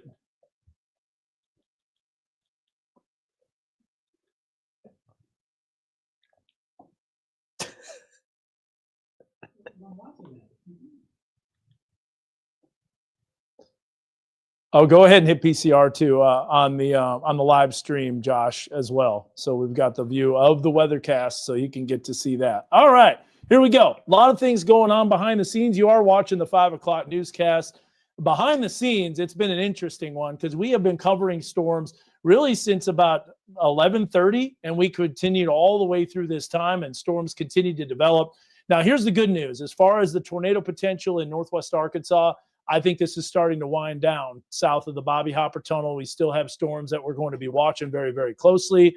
A couple of storms in particular that have a lot of energy to work with, have a little bit of circulations and rotations. You see the wind damage report. In fact, Sallisaw had some damage to a roof where some wind damage caused a roof to be damaged. It was either a tin roof. I don't know all the exact details, but we saw it on the Sallisaw Facebook page. Doug also informed me of that damage. Now, we have considerable severe thunderstorm warnings. We'll take you through all those times. On the southern end of these cells, perhaps maybe a little bit of rotation that's popping up. This right here is the warm front that's been pushed southward. So therefore, northwest Arkansas, when we look at the reflectivity, you will notice a lot less activity. Reason I'm wearing the tornado tie, though, is because we're still under a tornado watch that will continue for quite some time. A lot of reports of flash flooding. Yes, there's going to be possibly more storms developing, and those probably won't be as severe as the round that came through this late morning into the afternoon across northwest Arkansas. So many flash floods to mention, but let's start off with a severe thunderstorm warning that is southwest of Fort Smith. This is an isolated storm, not quite taking off and not as super strong as it could be. Here's the timing of this until 5:45, quarter-size hail, 60 miles per hour winds, flash flood warning until 8 o'clock, almost for the exact same area. You'll see that same flash flood warning, should I say, that's over the Fort Smith area and northward. Severe thunderstorm warning for the cell that's north of Fort Smith. That's radar indicated, 60 miles per hour winds, an additional severe storm. All of these storms, by the way, are training over the same area, and that is just a recipe for extremely heavy rain. So we're dealing with that. And then you'll notice additional flash flood warnings. Just basically every county in our weather coverage area is under a flash flood warning. Multiple different polygons kind of put together as a jigsaw puzzle. Then you got severe thunderstorm warnings until 5:30 for Johnson, Newton.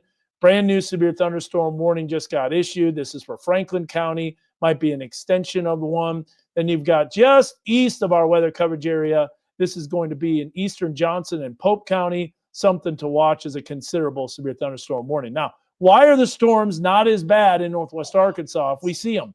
Because we don't have as much instability. See the darker colors, the blues, that's lower instability or thunderstorm fuel. But where it's been a lot warmer, when temperatures nearing 90 degrees, you've got that severe weather threat in the river valley that continues. Now, officially, active watches right now, we've got a tornado watch that's across the entire area except for Boone County and Harrison. However, I do believe that some of these counties will be cropped out here pretty soon, especially Benton County, Carroll County, Madison County probably might be expired, and also Washington County, but it'll still take a little while. But the entire watch will go until 10 o'clock. Oh, look at this. That's an interesting little cell coming in. That's our Kisser FM WeatherBug Network camera. Kind of looks a little outflow dominant. That's what we call a shelf cloud. And that is looking off in the distance at that storm, but definitely some structure that we'll be watching. And that's why we've got those cameras. Here's a look at the Fort Smith Public Library. So what's ahead as we go throughout the next several hours? Well, storms probably won't be as abundant in northwest Arkansas, but we still could see additional rain. Then we've got showers and storms really cranking up in the river valley where that instability will be able to be tapped into. Then we see Tuesday evening into Wednesday, more showers and storms popping up. And here's the good news. I think Wednesday, we won't see any more severe weather. We will still see some rain chances kind of popping up during the overnight hours tomorrow morning. Then we'll get a break during the middle of the day, and then we'll see additional rain chances start to develop. I do believe as we get into Wednesday afternoon, I actually went 60% just looking at the backside of that system. So let's look at that forecast. As you'll see, temperatures are going to be in the mid-70s. If you were watching behind the scenes, I literally had to make this within 5 minutes. But we did. We got it made. We got the Razorback helmet on there. And notice those temperatures looking pretty nice. Really, honestly, the rest of the forecast, that is something to look at. Gorgeous weather ahead, mid to upper 70s. Beautiful fall-like weather, morning lows in the lower to middle 50s. That's looking nice. And then we'll look at that River Valley quiet, sunny, dry weather. Do want to take one quick look at Mega Doppler. We'll bring that up here in just a second. That's going to be on Weather One before we go to commercial break, because I do think we're starting to see a storm that's rotating a little bit stronger. All right, here we go. Severe thunderstorm warning that's considerable, and that is that circulation right there that's starting to show up. We'll be watching that storm closely. That is in northern Johnson County. We'll be right back with more KNWA News at 5 after the break.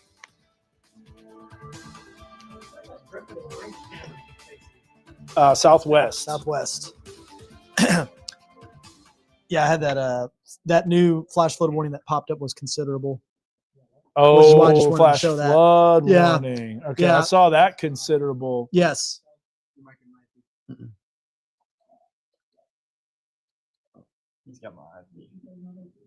Oh, hey, what did you want to show me, Doug?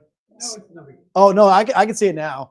I was just trying to control his stuff from over here because This is rotating I pretty know. good.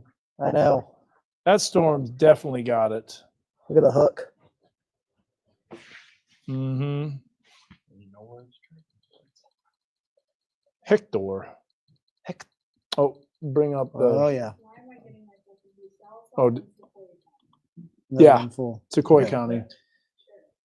There's a look at what we're looking at, folks. In that new flash flood warning with a considerable tag attached to it in Johnson County and a rotating thunderstorm as well. And what about this cell? This cell is starting to look That kinda looks interesting. suspect too. It's close to the radar as well. You know, honestly, the shear just didn't line up according to the critical angles that I've seen. Yeah, so far. And so far, yeah, Mhm. and that makes sense. Yep. But if any cell is going to do it, it's going to be this one. Yep. Look at how it has that cell interaction. It's looking cyclical. That potential cell interaction coming in from the west side of the cell. Mm-hmm. Ooh. I'm actually going to set the warning from here now. Yeah. So a lot of inflow into this thing. Mhm. Just don't have the rear flank downdraft yet, but that may develop over time. So you got an anticyclonic circulation and a cyclonic circulation, and we'll be watching this closely because this could ramp up. Absolutely. Look at the split screen here. Got a very impressive supercell looking core, a very large hail core on the northeast side of the rotation, which is exactly where it should be. All those things are lining up. Yep. There's that hail. Right That's there. definitely, in my opinion, one of the best looking storms of the day. Not quite in terms of tornado potential, but it's getting close. The organization of the storm is much tighter. It's not really just a cluster. It's more of a semi-discrete cell. Yeah. Might have to do the same thing for Fox unless I can put together a better show. Here, let me According to the framework, it talks Chinese parent company time lapse. would lease its algorithm to a Oh. local U.S. buyer. The Trump administration says this deal will That kisser affect camera's data cooking. TikTok's 170 million American users. Experts say they don't expect any pushback from Congress over the deal since the buyers will just get a copy of the algorithm. China has yet to sign off on this. It's unlikely to go into effect until early next year. All right, we'll have one final check of that forecast with Chief Meteorologist Dan Scott.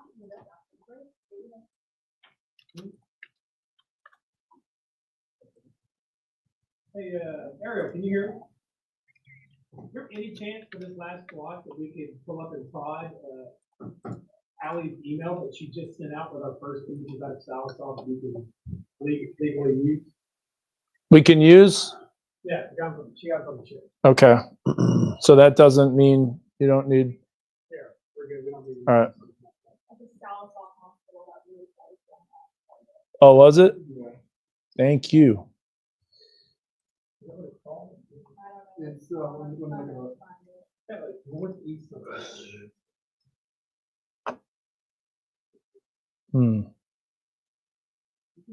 Oh, Northeastern Health System? Yeah. Whoa, look at the Kisser FM camera. I know. I'm trying to get it moved. There you go. Holy cow. Look at that. Now, what is that? What is that cell here? That cell is. Yes, I can hear you. That's that cell. Yes, what's up?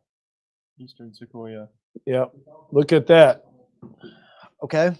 Dan, apparently we need to switch IFBs. Oh, is that Why? the same thing that I- lower and start? Yeah. I just moved the camera. Yeah. I don't know. Oh, 3B? Okay. That's fine. 3B is better. Okay. I have I'm switched- seeing more. I'm seeing more outflow rather than anything tornadic. Yeah, me too. It's all moving from kind of right to left, which would be west to east. But if there is anything on the leading edge, now see, look at this though. Right here on the front edge, that's starting to rotate a little bit more. Oh, You see it? I do see it. Oh, that's loud. Right here on the. Image is Okay. Can you bring that up? We'll bring that up. Okay. Got like 20 seconds of this final, so it's I know. basically- Bring that up and then radar, and then we'll 7 days looking great. What, split screen radar. Well, I don't. I don't know what that is. I want to take a screenshot of this. All right, can we start with those images? Only as this is going.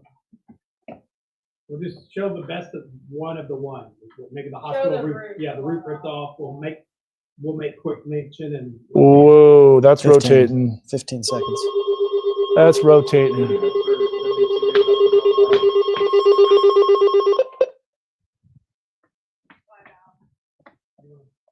Okay.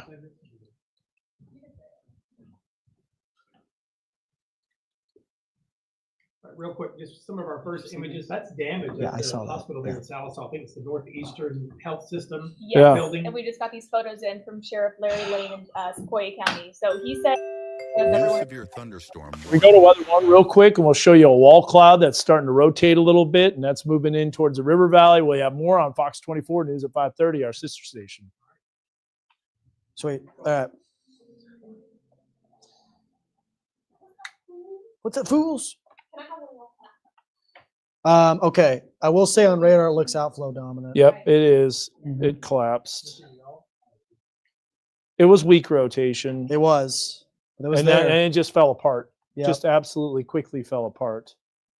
Still a great So, view. but there was a little bit of circulation on the leading edge on the front side of that. But at first I saw it was all outflow dominant. But all right, guys. On to the next newscast. Yeah. We won't be able to breathe until it's 6:30. I'm adding the time lapse, by the way, to this. Okay, I'm stopping this. That's going to be worthless. It's just getting obstructed by rain. Yep. Maybe at our coverage. What? Whoa! Don't do that. Where my to Chick-fil-A? us. Yeah. That's wrong, Gabby man. gone. She's just walking out during the newscast. She's just gone. Go to Chick-fil-A. She's just out. She's like, yeah. Me too. I'm out of here. Same. Baja Blast time. Pretzel bun, chicken sandwich. Yes, that's so good. Fire. Why do you need me on the set? It hits fire. Oh, you're talking to. He said, "Josh, I need you on the set," and I'm like, "Why do you need me on the set?" Yeah, you're working. I'm working. Okay, guys. Mountainburg. Yes, we can update Mountainburg. As of now, there's just a thunderstorm. Hey, we're getting ready. Josh, are you pitching to me? Yes, sir. All right. Wait, what are we doing? Are we doing first forecast? Just Mega Doppler, huh? Just Mega Doppler. Well, maybe you could show Kisser FM early first. Okay. I think it's shrouded already. It's probably shrouded. Oh, well, yeah, you got it. Did you set the no? No, I had it at the bottom of the forecast. Yeah. Oh, whoa.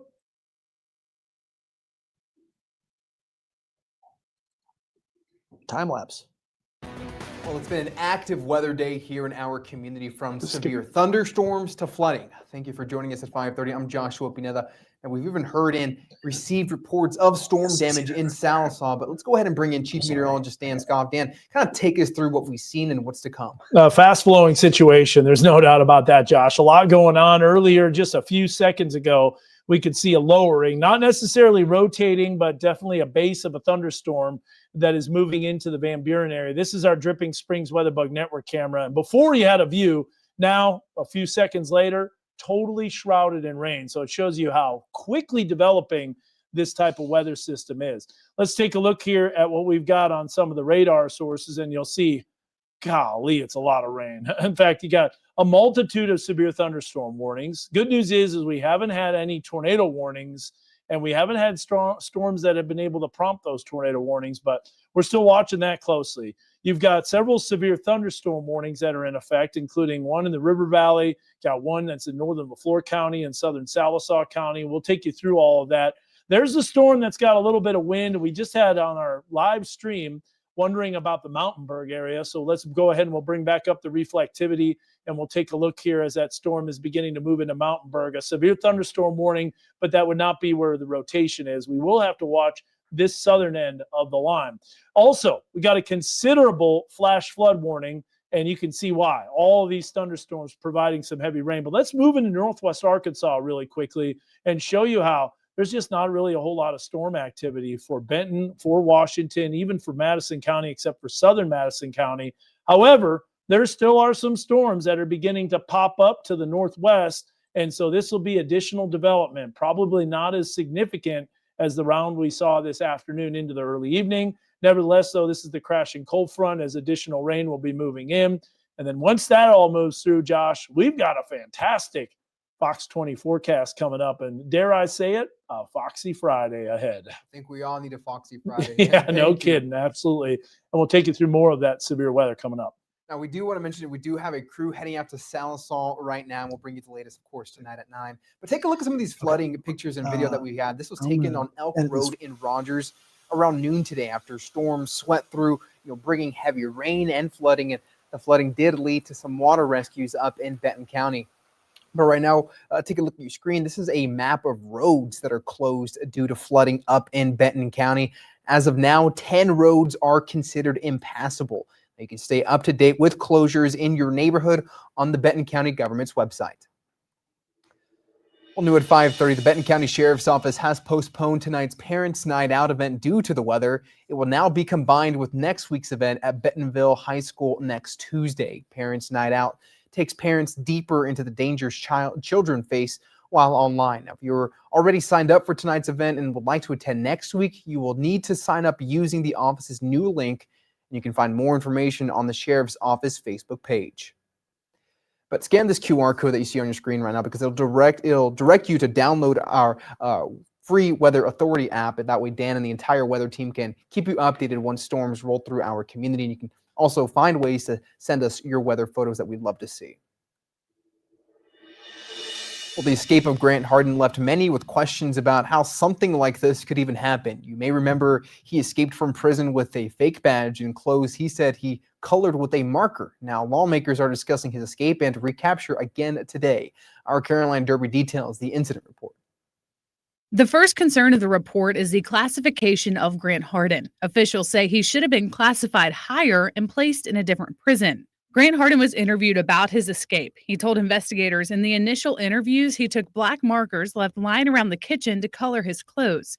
He wore a makeshift vest made from black kitchen aprons. He hid them in the bottom of a trash can he knew was not checked for contraband. When he got to the gate the day he escaped in his disguise, he said he just told the guard to open the gate. Some corrective actions have been taken so far. They were using black aprons in the kitchen, and now only white aprons are being used. All units will remove electric locks off the walk-through gates at Sallyport. This prevents someone from being able to get out of the gate without an officer being present with a key when the gate is closed. Shakedowns will happen for contraband in side rooms and mechanical rooms. Well, this information is from the department's critical incident report, and the Arkansas State Police's investigation is also in with a detailed report as well. Now, that's currently being discussed by lawmakers.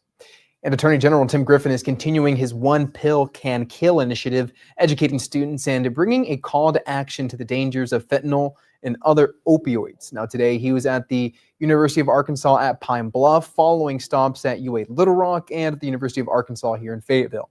Now, during the event, Griffin shared a personal family experience. He lost his brother in March to an opioid addiction after becoming dependent on prescription painkillers following back surgery. These are real people who are gone.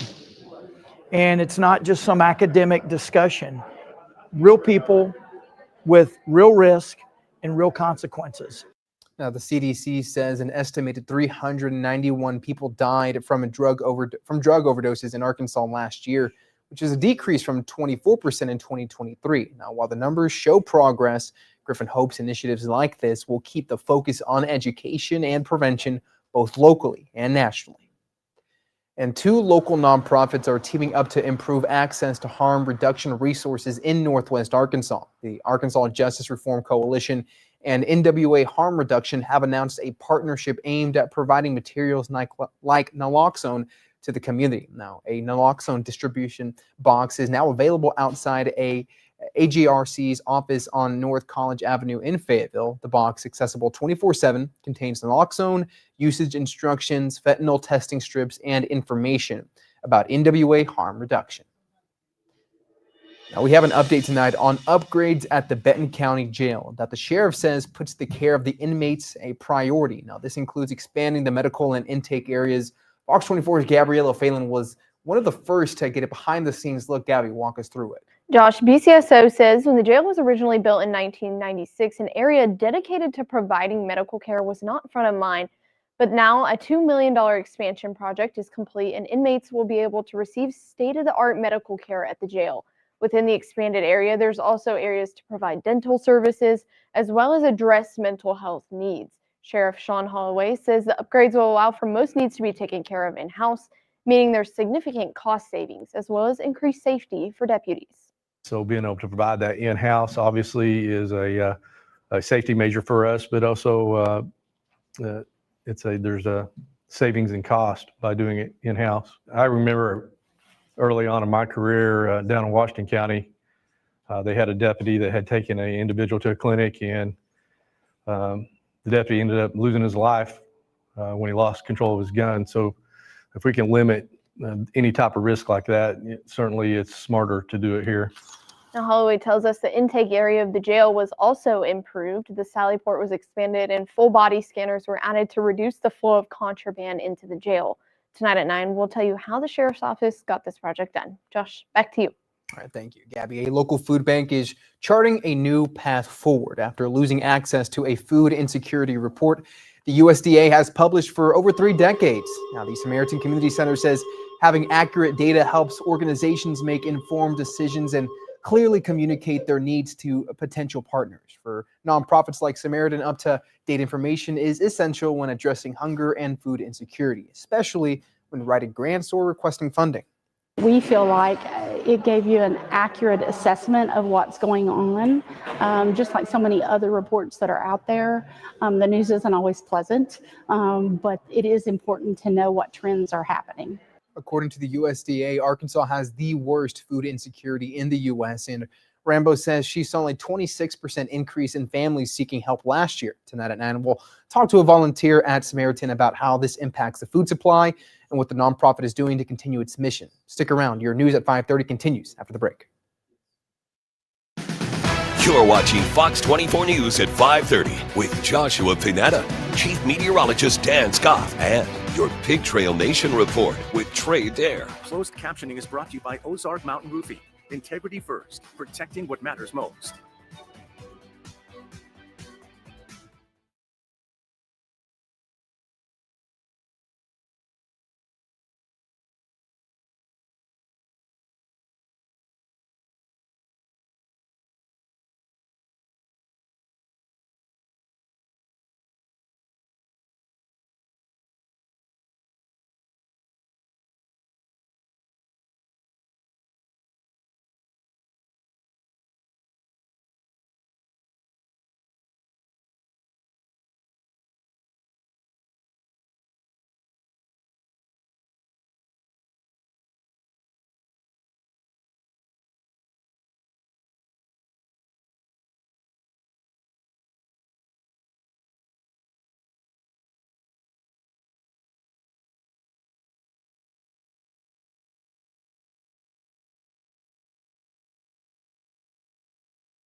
Okay. I know the mic is not on. I know we were no sound because, sorry, we're doing some stuff behind the system. Okay. Well, dang it. All right. I didn't have time to put the. You can hear me now. I didn't have time to put the extended HRRR. Wait, hold on. Yeah, that's what I wanted, the I know, extended. but I had to do that loop real quick. Okay, I have time. I can do it real quick. Not much. You only got got it. I've like got 10 it. seconds. I've got it. Yep. Sorry, it's really tough to balance newscast, live stream, make a show, all that stuff. We're doing our best. I got so. it. I got it. All right, stand by. Okay, boom. We got it. Wait. It's going to pull up right here. Pull up. Your Weather Authority forecast with Chief Meteorologist Dan Scott, certified most accurate by weather rate. Well, this storm did bring some damage in the Salisaw area a little after 5 o'clock this evening. This, by the way, is the Salisaw Hospital. You can see some of the damage. And there's a look at, again, some trees that have been knocked down, some power lines. We'll show you the storm. And then finally a tin roof that's been ripped open. So here's a look at the storm. If we go to our weather source, Weather One, that's the storm that caused it. And there you see the wind damage report as well that came out at 5:02. If we put this into motion, you'll see this storm moving eastward. There it is, 5:02, metal roof blown off a hospital, power poles damage. We saw the photos and we appreciate that. There's a look at the storm as it came through the Salisaw area. Didn't look super intense, but was severe. Here's a time lapse of a crazy day. How many waves of storms can we have in one day? But because of those waves of storms, guess what? That prevented the warm front from lifting northward. That prevented those temperatures from really climbing too much. And here's a look at Alma as the shelf cloud is coming overhead. It looked a lot better earlier as that storm system is moving in, but that is the whale's mouth that you're about to be under, and there's the storms. All right, big picture, Howell Heating Cooling Mega Doppler, lots of storms, and they're all training over the same area, so we've got considerable flash flood warnings. We'll take you through all the latest warnings here, but let's do a real quick pan across the area. So a storm that's approaching Panama, Spiro, has a little bit of rotation. Nothing has prompted strong enough circulation to cause tornado warnings to be issued. And I looked at the shear, and honestly, the models, they may have been great with the timing. They may have been great with the location of the storms. They did not do good with the shear. Now, maybe later on this evening, once that sun goes down and the low-level jet kicks in, we'll start to see more ingredients coming together for tornado potential. As of now, if the shear remains the same, you won't see tornadoes. There's just no way. Here's a look at the storms to the north of Fort Smith. You see that big cluster of severe weather working our way eastward. You got more severe storms, including a considerable flash flood warning. Now, that is for northern Johnson County and northwestern Polk County. Let's take you through the times of these warnings and how long they go for. So, severe thunderstorm warning, as you'll see, for the area of LaFleur County, that goes until 5:45, so about another 2 minutes or so. There'll be one less severe thunderstorm to have on the map. Here's a look at till 6:15 for LaFleur County. Flash flood warning until 8:45. Multiple severe thunderstorm warnings in the Fort Smith, Alma, and Van Buren area. That goes until 5:45, another 2 minutes. Flash flood warning goes until 8, as we mentioned. New flash flood warnings over areas of Franklin County. That goes until 6:45. Severe thunderstorm warning until 6:15. I mean, just so many, we can't even really cover them all, or it'll be a 10-minute weathercast. Here's a look at that considerable flash flood warning. That does go up for another 2 hours until 7:45. Additional severe thunderstorm warnings. It's like, okay, enough's enough. They have the flash flood warnings that are in northwest Arkansas for rain that has already fallen. We're talking multiple inches of rain. We'll show you that coming up on Fox 24 News at 9. New severe thunderstorm warning. Let's check that out. Might as well. Weather radio, the NOAA weather radio going off as expected. Works like a champ. That's what it's supposed to do, especially at night, which will definitely wake you up. Hey, look at this. We got it. Looks like maybe a warning that's popping up on this bottom left part of the screen. You see that, Josh? Looks like something interesting. We'll have to look at that. So nothing there, but there's the new severe thunderstorm warning that goes until 6:15. And you got 1.5, so ping pong size hail. A little more fuel for those storms in the river valley, and that's why they're a little stronger. But look at this. Instability starting to come back. The tornado watch officially goes until 10 p.m. tonight. There may be a chance that they don't crop it out because this atmosphere is rapidly destabilizing. A lot of sunshine, and we still haven't had the front to come through. And maybe those low-level winds will increase. That's something that we'll explore on this live weather update that we're doing on streaming. Here's a look at our Kisser FM WeatherBug Network camera. That is what you call shrouded in rain. Here comes the shelf cloud into the Fort Smith Public Library. That's a great view of the storm. Notice how it's not raining now, but it will be shortly. So what's ahead on the future track? More storms, and probably linear storms as they develop and produce heavy, heavy rain. Got some storms that are popping up in northwest Arkansas. So I wouldn't say anybody's really in the clear as of yet, but we'll continue to watch that. Maybe some warning watches will be cropped out. Some counties will be cropped out of the watch. Here's a look at Wednesday. I think a little bit of isolated shower activity pops up. And then, by the way, when we go into our Wednesday evening, I think a few showers aren't out of the question as that weather energy swings in. So later on this evening, there's those rain chances. They start to drop off during the overnight hours. Then they kind of go up just a little bit Wednesday afternoon. We actually have a 60% on the 7-day. That was me putting together the forecast pretty rapidly.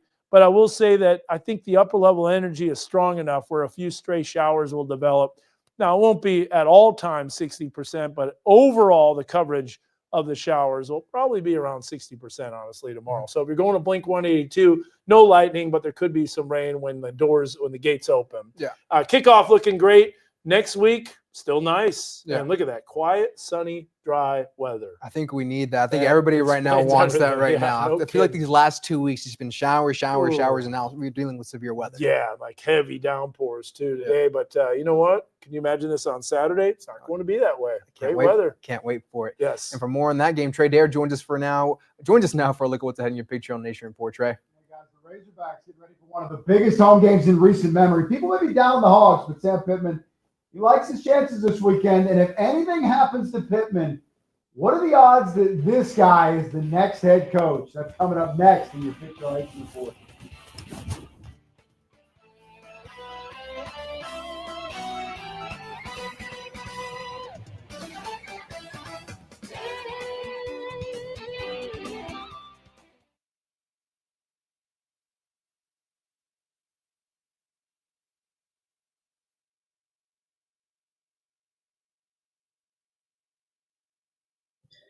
Talk about bad audio. That was bad audio from Trey Dare. But that was because, yeah. I'll tell you this. It is a song and dance. There are so many things to go through. Especially when you do a live stream during the entire time when you're supposed to be playing it for the show. Yeah. But we couldn't. We had warnings. We got to let you know about it. Yeah. We got some pretty bad storms. Hey, we got someone that got their weather call next gen. Good. Nice Pretty little cool. testimony. Yes, it's a great resource. Only $1 a month. Clouds really starting to bubble up in Rogers again, huh? Says Zachary Russell. Makes sense. Well, let's see.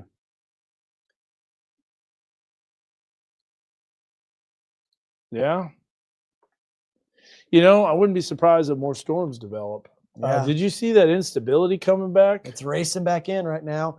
Matter of fact, if I go to GR Earth, look at this. Got some more instability to work with to our west right now. Is that an MCD? That's I don't know what this is. Is that an MCD? I think it is an MCD. Yeah, let's look. Yep.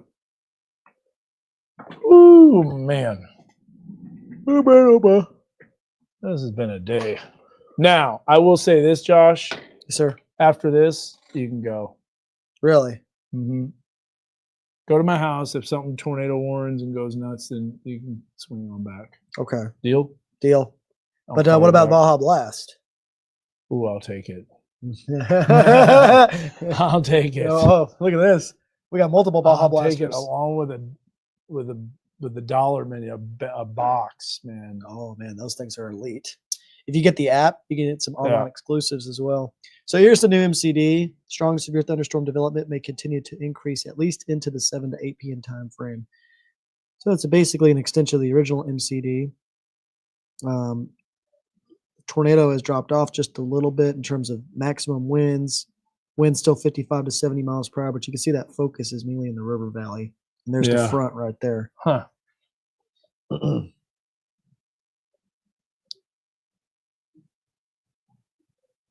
All right. Logan has. Hey, Dan, I'm sure y'all have a sister station in Pittsburgh. Is that accurate? If so, what would it be if you happen to know? It's a good question. I honestly don't know. However, I can find out for you.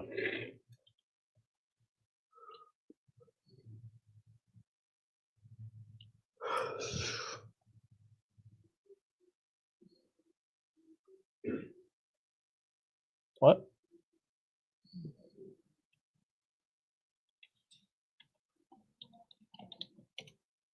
You're on, by the way.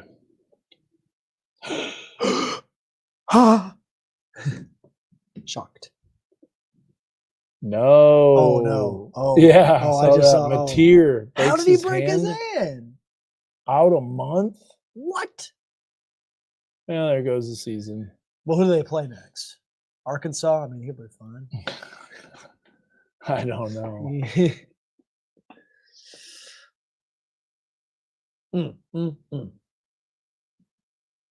Trash. How do you? Where are you? Where do you find them? Where are they? What are you looking for? TV stations. Oh. Oh, divisions, TV stations. Yeah. Yes. Is Pittsburgh in there? It's got to be, right? Pittsburgh's more central Pennsylvania. A little bit west. I don't think so. I don't think so. Huh? Huh? I mean, that's Mike Susko. Yeah.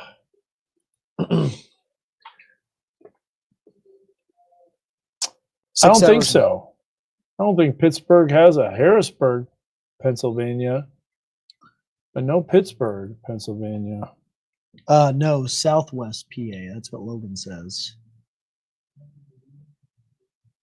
Oh, Southwest? They got Altoona. Altoona. Yeah, it's a smaller market. New severe thunderstorm warning. Warning.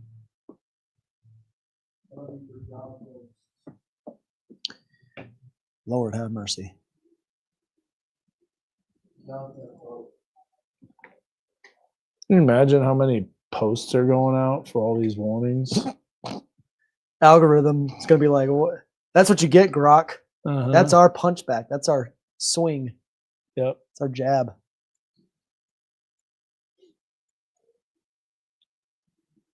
I'll say this. So the instability is going to come back in, but we're also dealing with the cold front moving through. So what impact is that going to play on our shear environment? All right.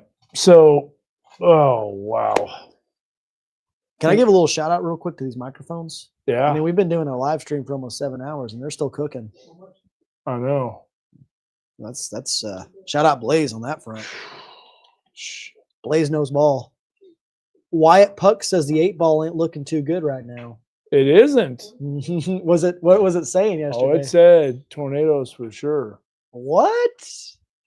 But it did say tornadoes south of the Bobby Hopper Tunnel. Well, Wyatt, I don't remember exactly what it said. Wyatt, you better knock on wood after saying that. Chances for tornadoes in Washington County this evening. I mean, I'd say the threat is pretty low.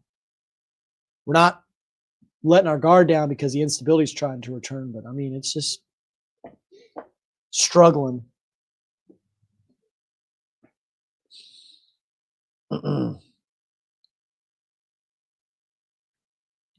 There's one thing I saw right there.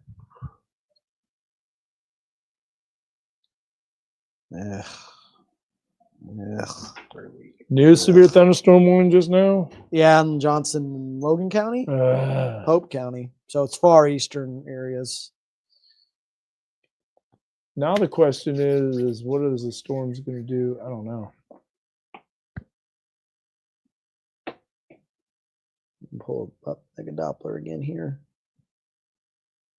Dude, I am taxed. Oh, Tommy, don't taunt us like that. What? I'm eating a Mexican pizza and drinking a Baja Blast. Oh. I'm about to go to Taco Smells. Yeah. You want something? Oh, yeah. Need a little Baja, need a little box. I need one of those boxes. Yeah, just get me whatever. Blaze, you want a little Baja? Want a little box? Well, that's a good idea. Yeah, that was a good idea. I guess I did eat some Chick-fil-A. That I don't think anything's coming to fruition in this. I think the tornado threat is just not really going to materialize. It's on the lower side for sure. How much time do we have? Okay. You hit PCR. Anything you need me to pull up here? Just PCR full. Right, but anything on your graphics? Don't sacrifice the enemy. I'll pull up Mega Doppler. Now, right now, you're taking a live look at some of the damage in Sallisaw right now. This is the Northeastern Health System in Sequoia County. Again, you can see the roof being torn off. Our crew is there right now. We're going to get more information from that storm that passed there in Sallisaw, Dan. And that is just when the storm was starting to develop. So pretty rapidly, it shows you how that instability could tap into the basically the storm. So Mhm. here's a look right now at what we've got on High Heating Cooling Mega Doppler. A lot of storms, a few severe thunderstorm warnings that have been added. But you know what? Let's look at, if we can, at Fox 20 forecast. Maybe we'll show you at 9. How about that? It didn't pull up till the very end. Dude, this computer is done. Yeah. I can see the smoke. Oh, really? Can you delete? I can see the smoke coming out of this computer. Should I get rid of the tornado tie? Contemplating getting rid of the tornado tie. Should he get rid of the tornado tie? I mean, of course they're going to say yes, but I'm talking about meteorologically. Meteorologically, yes. Yes. What's that? Water rescue? Is that water rescue? Oh, okay. I say yes. It just makes sense, man. But we also know as soon as we do. As soon as I do that, I'm going to have to throw it back on. How about this? What's a happy medium? What are we doing? You know, one more show, unfortunately. Jeez. All right, let me hop to it here. Would you like to show? Now, we didn't get to show in the KNWA show. Maybe the Salisol storm again off the top. Yeah. Okay, I'll have that. Yeah. That's a good idea. Yep. That's good. That's good. For some reason, this doesn't look good. It's like doesn't look legit. It doesn't look right. Like, how did that storm provide damage? Yeah. Unless it was like a brief touchdown or something. I just don't see it. Microburst? Could have been, yeah. With the temperature dew point spreads, you know, you got that microburst potential. 22. Bit of an inverted V.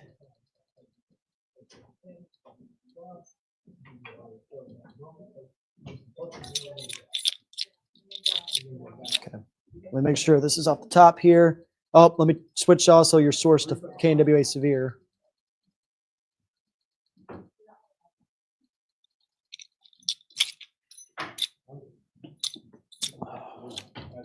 I think I'm going to at least throw on the tie. I'm going to throw on the coat. Yeah, I'm going to throw on the coat. Sweet. Hey, guys. We're just behind the scenes working. A lot of folks are like, what's going on? Yeah, what's going on right now? I just want to show you my best side. Yeah. My backside. Little show. I mean, you've been here for 7 hours. You need a show. So enjoy. I'm switching to PCR. Zach Gilday squats. Oh, it's off now. Did it die? From your home for the Milan Olympics and Super Bowl 60. Proudly covering the Northwest Arkansas community. This is KNWA News at 6. Well, tonight the threat for severe weather has moved south from Northwest Arkansas into the River Valley, where we will go live in just seconds. Damage at a hospital there in Salisol. Good evening. Thanks for joining us here at 6. I'm Doug Warner. And I'm Allie Lynn. It's been a very busy day for our weather team. Let's send things right over to Chief Meteorologist Dan Scoff. Dan, what can we expect for the rest of the night? Yeah, it's been a busy one, and it's kind of a little bit uncertain as to what's going to continue throughout the rest of our evening. We know storms are going to remain in the River Valley. Will additional storms develop in Northwest Arkansas? Will there be that tornado threat? Honestly, I think the tornado threat's kind of winding down and never really materialized. The shear wasn't as strong as what the models show. Instability, placement of the storms, flash flooding threat, all that came to fruition. But you talked about the Salisol damage, and before you see that damage, I will show you, there's the report of that damage on the east side of Salisol. That was at 5:02 that was reported. And what caused it? Well, it could have been like a little collapsing of the thunderstorm. It just didn't look super impressive, didn't have any rotation. So I don't think it was a tornado, but it could have been a microburst as those temperatures warmed into the lower 90s. And as that storm collapses, a rush of wind. Boy, we've had a lot of active weather. We've had multiple waves of showers and storms moving through, and it's just been wave after wave. Now we got some sunshine and some clouds, but at the same time, we still have some storms that are off in the distance. And the River Valley is definitely getting the storm activity right now. Let's take you through High Heating Cooling Mega Doppler, and there's the storm activity remaining in the River Valley. Now, here's the issue. I-40, oh man, it is going to be an absolute downpour. Hydroplaning very likely, so slow down. You've got multiple storms that are traveling and training along that area. These storms just don't have any circulations or rotations with it that are prompting any type of concern, but we do have severe thunderstorm warnings. On top of that, flash flood warnings everywhere. Look at that heavy rain right now that's over Alma, Fort Smith, I-40, continuing all the way east of Mulberry, Ozark, Coal Hill, Clarksville about to experience some heavy rain. Then you got thunderstorms north of I-40 in northern Johnson County. And you see this outline right here? It's a green and a blue with an outline around that polygon. That is a considerable flash flooding that's reported, and a flash flood warning with considerable potential to bring, let's just say, some significant flooding. So we'll have more coming up in the full weather forecast. This storm system's out of here by at least 10 o'clock, maybe even sooner. There is a little bit of additional development to the northwest, but Doug and Allie, I'm not necessarily super concerned at this moment unless something drastically changes. But we'll be watching it closely, and I'll have that latest forecast coming up in just a bit. All right, thank you, Dan. Let's get to that first look at damage tonight in the River Valley. That's right. That's where we find our Dylan Nooner. He's live for us in Sallisaw. Dylan, what are you seeing out there? Doug, Allie, I'm here at the Northeastern Health Systems Hospital, and I'll just step out of the way and let you guys take a look for yourself as well. It looks like significant damage to the roof of the hospital. I did have a chance to talk to Brian Everly, the city manager of Sallisaw, who reports that obviously the hospital is closed itself. Even just driving in up and down the streets, all bunch of residents surrounding the hospital have some damage and just a bunch of limbs down.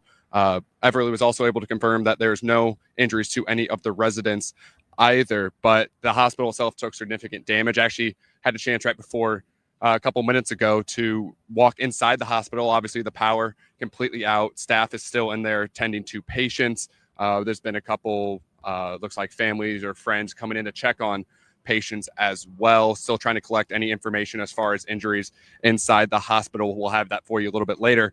But Doug, Allie, lots of damage. It looks like this tin roof completely blown up. You can see it against some of these poles. There's some utility crews down this road working on just kind of getting some of that debris off of the power lines and try to restore power. But lots and lots of damage here at the hospital. And like I said, we're going to continue to work with the hospital staff and the city staff as far as injuries and recovery as we just a couple moments past that storm. But let's go ahead and send things back to you guys in the studio.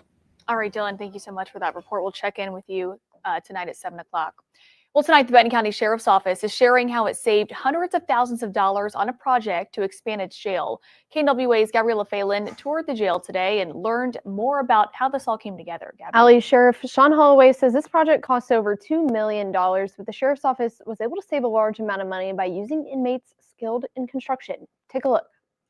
The Benton County Sheriff's Office says it's putting the care of inmates first as it announces the completion of some much-needed upgrades. It was our main focus was to expand on our medical facility, as you saw there, to provide state-of-the-art medical attention and medical needs of inmates that are here. Sheriff Sean Holloway says when the jail was originally built in 1996, an area dedicated to providing medical care was not front of mind. We had such a small area to deal with when this original design of this jail. Medical was not a thought at that time. But now that a $2 million expansion project is complete, inmates will be able to receive state-of-the-art medical care at the jail with a priority placed on mental health services. Being able to have a place where they can actually have a person to talk to about their mental health. This may be the first time in their lifetime that they've had someone to talk to and can possibly get on the right track. Holloway says the upgrades will allow for most needs to be taken care of in-house, meaning increased safety for deputies. I remember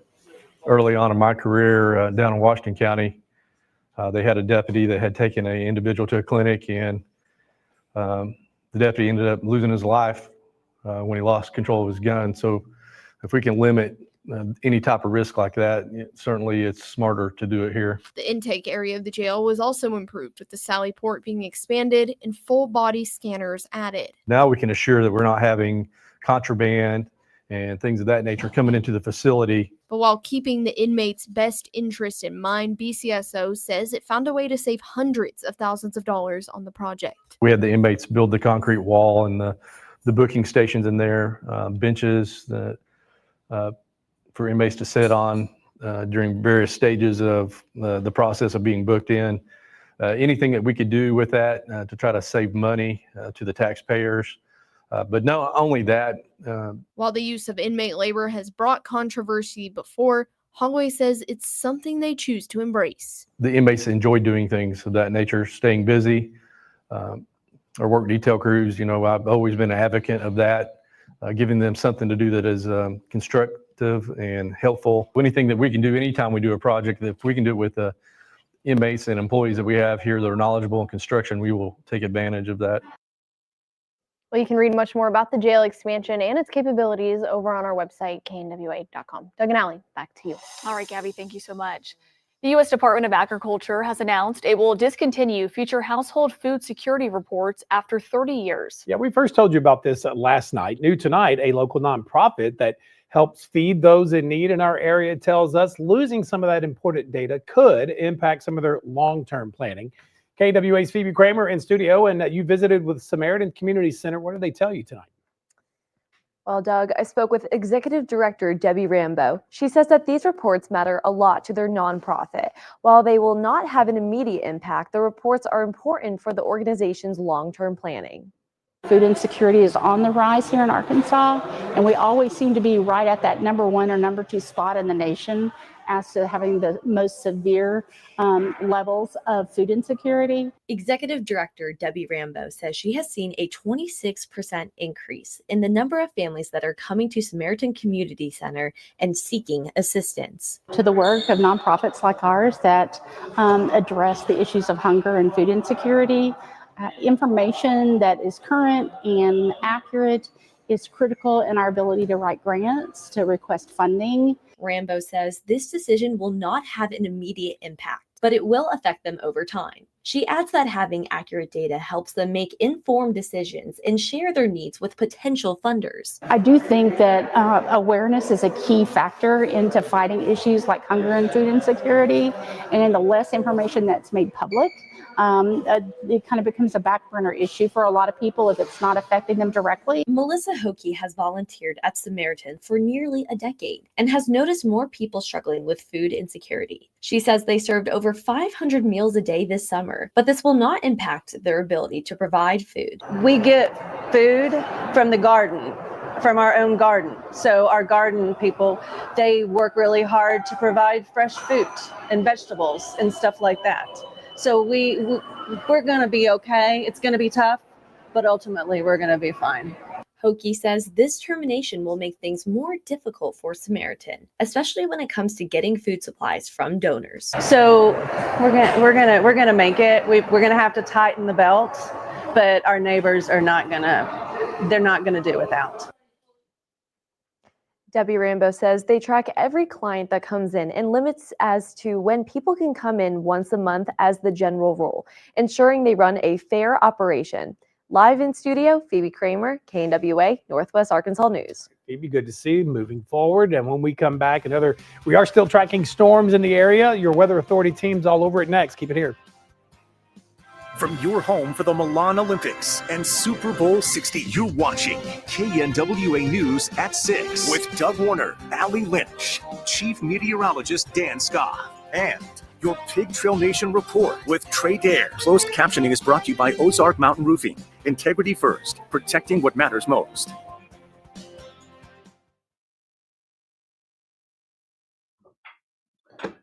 Is sports next? Yeah, right? Sports is next, yeah. Yeah.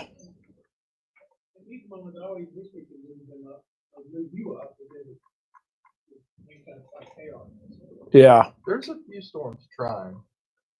Like there's one by Kibler. It's trying. Alma. Bakoshi, too. There was Bakoshi. one. Yeah. Shady Point. The Kibler one might be trying. Did you get rain totals in there? I do have Did that it in work? there. Yeah, I've got those all in there. Nice. Got that. And I also have the extended HRRR, extended News is over at 6:30, and then we'll just go until this thing starts smoking and the hood lifts up and smoke comes out of the engine, the tires fall off. There's a good scene like that in have you ever seen Looney Tunes Back in Action? I have. And Yes. the car, Yes. and the car just like erupts. That Yes. spy car, that is the best. That is the best. That's kind of what I feel like. How long are the storms supposed to be in the Van Buren area? Let's take a look here at you reset everything. Wow, look at that. Additional cells popping up in Fayetteville. That's crazy. Not severe. Doesn't have much energy to work with, but wow, look at that. Heavy rain coming in. You got that camera? I got that in our show. That'll be in the show.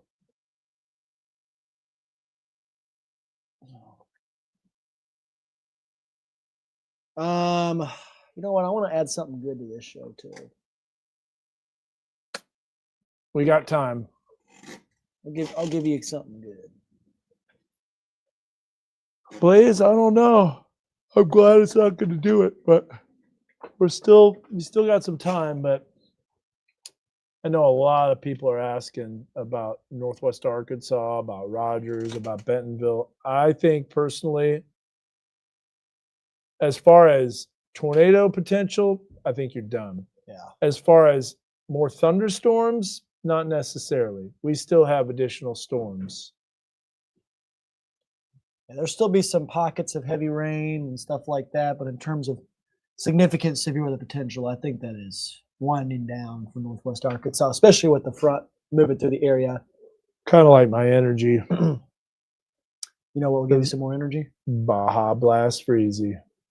You know what you're about to get? A Baja Blast Freezy. 7 hours later. Ooh, somebody got banned. Ha. Skill Nice. issue. Skill issue. Goodbye. Skill issue. Ratio. Ratio L. Hold that L. Yeah, I got that soundboard. Chat, clip that. Chat, clip that, chat. Clip that. Ooh. He got booed, Blaze. He got booed. Deserved. Deserved. I don't really see the River Valley tornado potential either, to be honest with you. There's just not enough shear in the River Valley. Are you still showing that? Don't show that. I'm not going to show it. Just toss that right out of the trash. I believe that. Yeah, now. Yeah, now. I'm just going to add the 6 to 10 day precipitation outlook because I do believe this. Huh, good question. Samantha says, I'm not in your viewing area, but any idea when it makes it into White County? So White County is where Searcy's at. Not Searcy County, but Searcy in White County. Harding. Lord have mercy. New severe thunderstorm warning. Warning. Whoa! Curses! I'm like plankton. Curses! Okay, I see that new severe warning, and I will add it to the show. Oh, well, you can show it right now on Weather One real quick.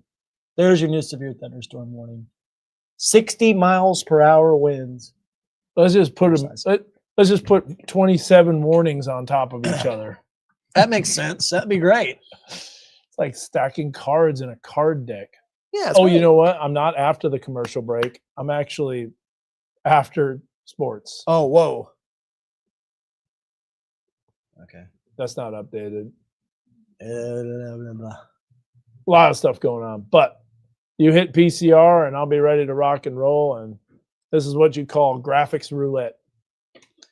Round and round we go. There actually is a new severe thunderstorm warning. Another one.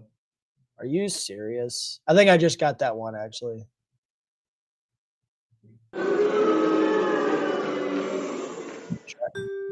New Hear that? thunderstorm warning. Little lightning strike out there. Yep. Okay, I think you're about to be up. All right, go ahead and bring me up. Pulling you up. Got dew points in there. Squats. Popping a squat. Popping a squat. All right, here we go. Weather coming up. Brighter days ahead for the Arkansas Razorbacks. That's it for your Pig Trail Nation report. Candy Bay News at 6. We'll be right back. The Pig Trail Nation is sponsored by Crane Automotive Team. Warning. It's a new warning. Yeah, it's like warnings left and right. Oh, what? No. What? What? What? We got trolled. Did they We got trolled. did they practice the We got trolled. sirens? That ain't good. That ain't good. What happened? Parents, Arkansas today announced that the He said, "What are all the sirens?" That just ain't right. That boy ain't On our right. live stream or outside? That's from King of the Hill. Bobby. Because Dang it, we Bobby. were doing some weird stuff on there. Like maybe, I don't know. That boy. We never ain't did sirens right. because that's not ethical. But ask her if it was coming from the University of Arkansas. Please hurry. Please hurry. Please hurry. Please. Maybe it's the show that she's watching, Sirens. That's on. Please hurry. Yeah. Please hurry. Please hurry. No. I heard it's good. I heard it. Yeah, I heard it's not bad. These folks right now that are watching are getting just a complete behind the scenes look at this. Everything. At everything. Just welcome to our lives. Days in our lives. Oh, man. Sorry if that got discontinued on NBC and you watched Days of Our Lives. You know, I remember Cruise of Deception on Days of Our Lives. That was when it was good. That was when it was good. NWS in Little Rock did just put this. The cell we are watching closely is in the Tulsa area, but will be into our warning area in the next hour. Is over LaFleur County, Oklahoma right now. That's what they just issued, that severe thunderstorm warning.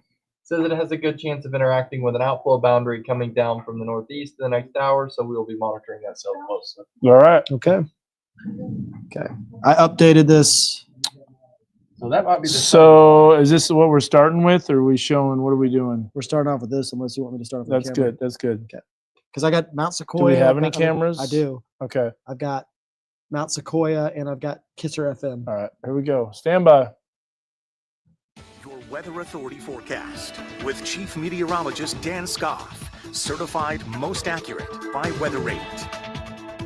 Yeah, it's been a busy one to say the least across the area. So far, though, the tornado tie has not come to fruition as we've had tornado conditions, including a tornado watch, but not all the ingredients are lining up. So let's break down what you can expect, how long the storms are going to last, who's in the clear. We've got it all included in this weather forecast. Let's start off with so many severe thunderstorm warnings. It looks like a deck of cards stacked on top of each other with all of these polygons.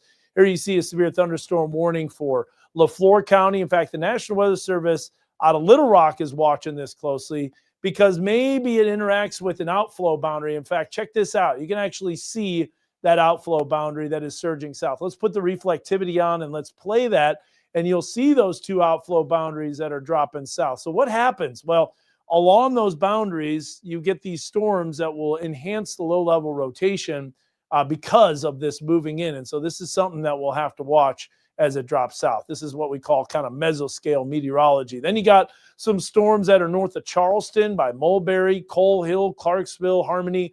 These are generic, basically general severe thunderstorm warnings, not the considerable like we saw earlier. Pretty strong storm moving towards Jerusalem. It's northeast of Hector. And then we got a considerable flash flood warning. I mean, we'll talk about the rain totals. They are staggering. Look at this. Over the last 24 hours, you've got bullseyes of heavy rain. We've already seen multiple waves of storms come through the northwest Arkansas area and the River Valley. Now look at this. This is a bullseye of some heavy rain with estimated rain amounts up to 4 inches. Average accumulation east of Bentonville, which is why there's been some water rescues in progress in Benton County from what we heard about half hour ago. Got several flash flooding reports. No surprise there.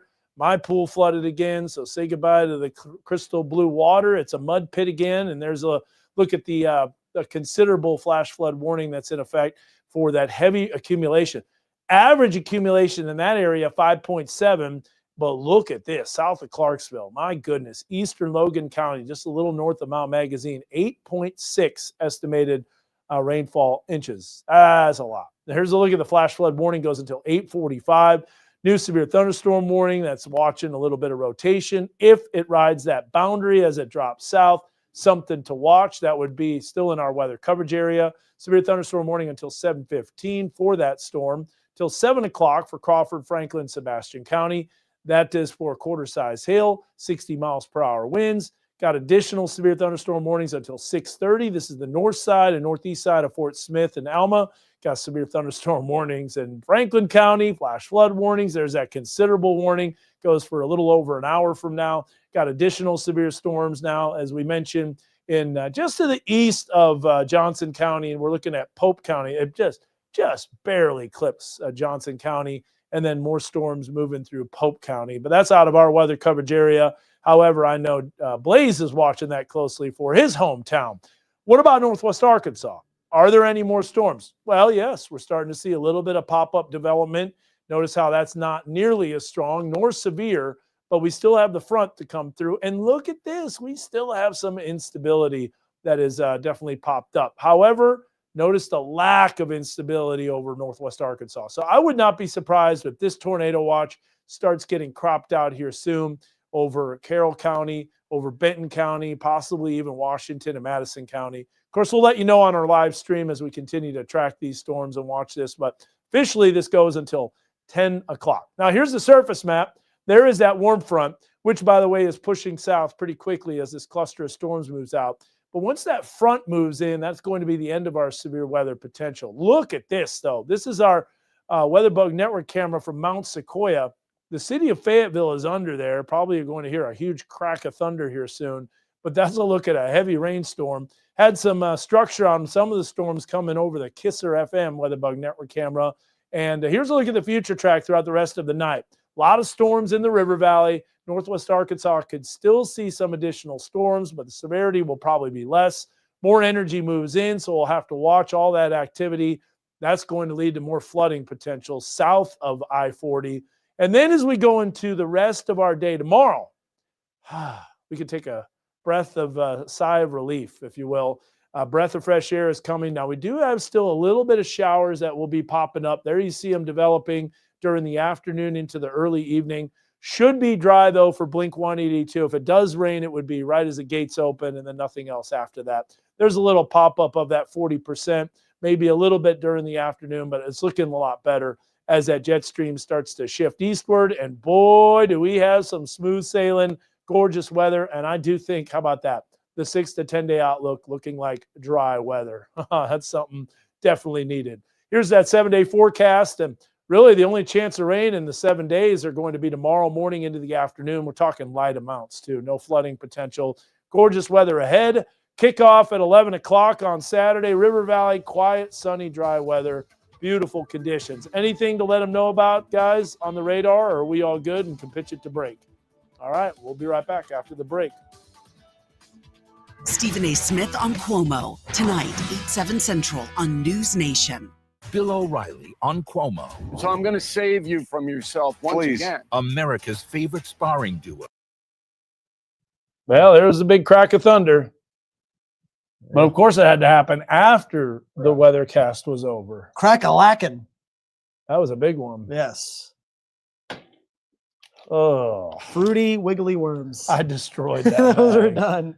You could hear me probably munching on them like a dog in the background. Yeah. Speaking of which, I got to pick up Taco Bell. A little chewy. Which, by the way, whoever left these in the break room, it looked like community wiggly worms. Yeah. And nobody claimed them. I'm like, oh, yeah. I'll I'm take hungry. those. If I ate yours and you put them down briefly and I snagged them up, I owe you fruity wriggly worms. That is funny. I love that name. Well, did you hear it? When I just clicked this, my lightning driver says 6:18, so it must have been another one like 7 minutes ago. Just now. One at 6:20, whatever. I have to charge. Let's see what that one was, because that. That one, this one, 6:20. Come on, hold up. It always gives you an ad. All right. Oh, it always has to give you one. All right, Doug. Was it positive or negative charged? Quizzing them. Dan Scoff with the grok. 1, 2, 3. Keep up that. Hot rod. Yeah. Yep. Just lost power. Ooh. Yeah, I'm going to look at a power outage update real quick here. Outage.us. Okay, stand by. About 562 without power in Washington County. What, the last one? Yeah, just half block south of Grub Bar and Grill. There it is. Grubs. Positive or negative charged? How would it tell me? Just a guess. Just guess. Negative. You would be positively correct. Hey! Doug knows It's lightning. negative. Doug knows ball. Doug knows lightning. Light work. Light work, Doug. You know lightning. You know ball. Yes. There is a big Ooh. difference. I know there is. Yes. Yes. Here, I'm pulling that up. There. Pardon me? You have 5 seconds to get over here. All right. But 5 seconds to get over there. All Daniel. right, we just had a big old lightning strike. Crack. It missed Grubs. Yeah. Bar and Grill just down the street from us by We about want to half show you block. some video of people driving through water. I think this is near Drake Whoa. Field. Oh, looks like, yeah, they're driving pretty quick. Yeah. Turn around, don't drown. But, I mean, yeah, that's just an interesting. oversized water buffalo. But yeah, we've seen a lot worse than that today. But there have been some water rescues. There have been some significant flooding. And by the way, if we go to Weather 1, you can get to see that lightning strike. There it is right there, 6:25. That was just not too long ago, just right down the street. And here's a look at the 7-day forecast. Oh, sunshine. I would like that. How about it?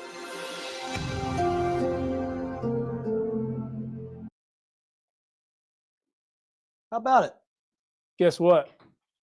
What? Whoa. What in the world is that? It's what is going yeah, on there's with something these weird. weather bug cameras? Here, I'm going to Mount You got to Sequoia. see this. I'm bringing this up. What is that thing? Is that thing? That is just a weird looking. That's a scary Wow. looking cloud. That's a. But it's a cloud that's not Let's even see. attached. I know. But if you look at that, it looks like a giant wall cloud I that's know. just coming right over the city. Big time scary looking cloud. Golly. It even looks like a little vortice. vortice in there. Golly. Cold air funnel. Stop trolling. My goodness. They see me. Good job, guys. Great work. Yes. Yeah, he is. Well, Taco Bell first. Then nap. Well, wake up call. Yeah. Triple shift. The forbidden shift. You're gonna have a quad shift when Yeah. you go to the bathroom Exactly. Tell them to bring me my money. after Taco Bell. Yes. What? What? We're The still, quad we're shift. still live streaming. That was it. The quad shift. You know. Dinner breaks / oh my goodness, I love your shoes, Dan. Oh, thank Are they you. wonderful? / you think that they're gonna have to stay late for anything to cover? I don't think there'll be anything after 10:30. Dan, you think so? Nope. No. Oh, whoa. There's an echo top. That's Oh. not good. That's What a is big that? one. Uh-oh. Uh-oh. Yeah. There's a cell that's a little concerning. Hey, no, I don't think after the 10 o'clock news there won't be anything around anymore. And if it is, it will only be just a little bit longer. But nothing too severe by then. Nope. Yes. All right. Thank you. Here's what we've got. Siloam looking west. Look at this cell. It's just a. This cell is actually, and the low-level jet's kicking in too. So who knows, man? That's why I don't think I can take anything, take the tornado tie off just yet. Let's see what this looks like. So here we go. There's the cell. Kind of dropping east-southeast, and man, it doesn't look great. It just kind of has a look. But look at the circulation. Oh my. Yeah, it's rotating. That is definitely rotating. Now, here's what I want to do. I want to look at that from. Yeah, I want to look at that from. Boy, oh boy. Tulsa. Josh, go ahead, man. Most important thing is some Taco Bell and then the Baja Blasts. Yes. Just tell me what you want, and you can just Venmo me. That way, yeah, because then I had like two separate orders. Nothing. Yeah, that shows up there, Yeah, it does show up. That's a bit but concerning. it doesn't show up there. Yeah. Go ahead, sir. All right. Thank you, Josh. Thank you, Dan and Blaze. Lifesaver. Good job, sir. No, thank you. Normalize rotation. It's 16 hours there. later. What's this one look like? It's that one that just That went over one- Fayetteville. Yeah. With its little. With this giant crack of thunder. Now that also has, let's see if we can get any structure with that with our, yeah, here. Very good. I just can't drop off of this yet. No, I mean, these little storms, man. Little storms that could, and low level jet. That creates some magic.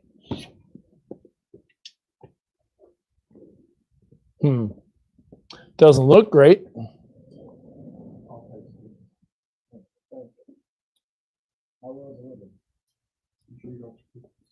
Man, there's all sorts of garbage here.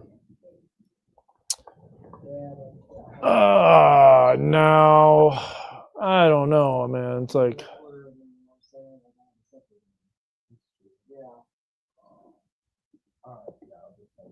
Yeah, just text it.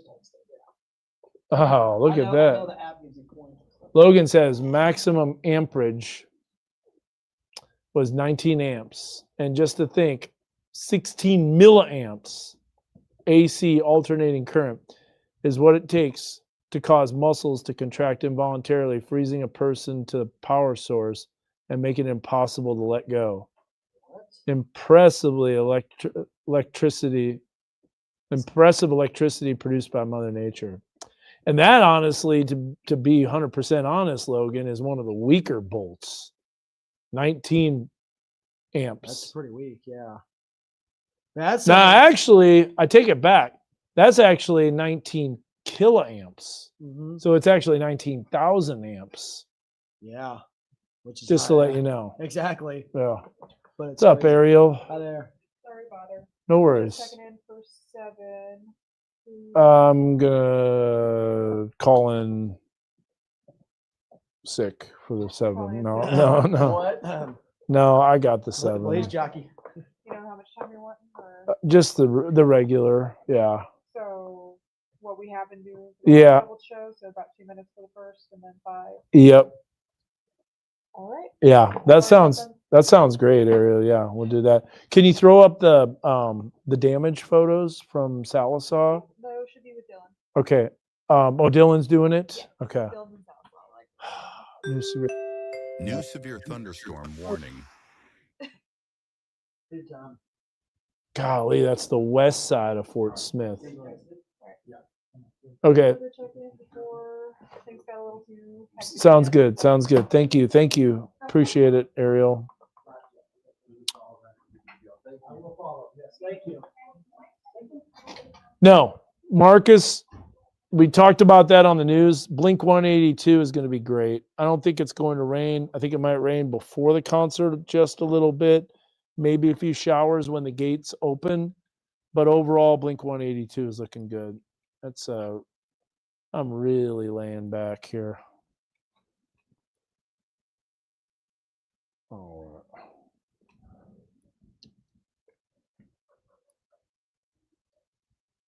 That storm. The Greenwood storm. Well, it's starting to hit the boundary, isn't it? Yeah, it is. Oh, look at that. You can actually see the boundary. Check this out. That is so cool. So here's the boundary right in here, Blaze. Right there. Right there. If you look at spectrum width, you'll be able to see it. See Yep. it? There's the boundary. Nice. Here's the storm. Now watch as that comes surging south. And we look at the reflectivity, and you can see that boundary surging south. Ooh, that's kind of. Now, right here. Yeah. Watch what happens here. Look at the storm relative velocity. There it is. Look, you can see the boundary right here. So this, will it rotate? Possibly. That's going to be the one to watch. It's just missing ingredients, though. As of now. As of now. Maybe the boundary is what it takes. Definitely have to watch that. This is interesting, though. You What? got a severe thunderstorm warning just to the north. Yeah, I know. That's And developing. That's not even a split either. That developed fast. Yeah, That's it did. wild.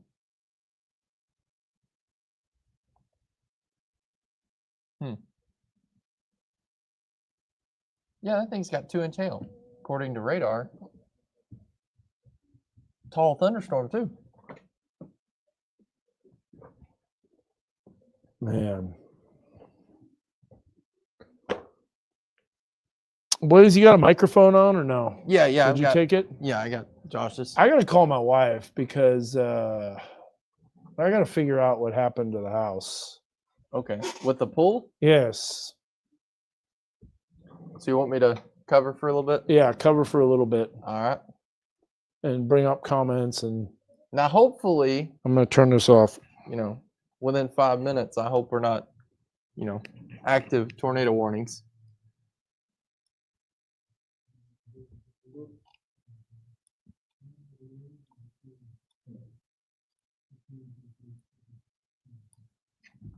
So,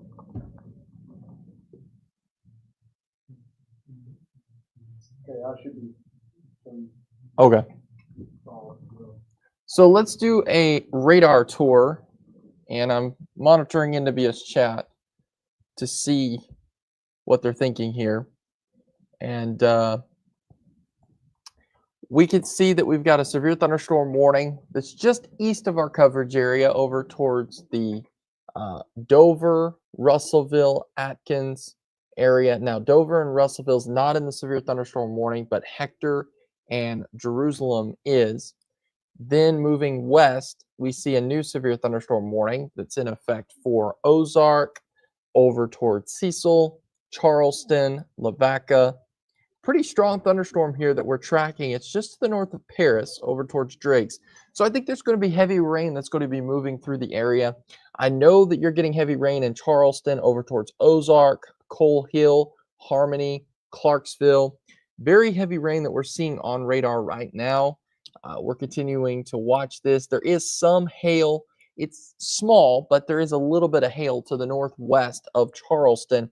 Moving towards the Branch area, we're watching this close. Again, there is that severe thunderstorm warning, really driven by the wind. We're watching an area. Now, it's not rotating right now, but we're just keeping a very close eye on it.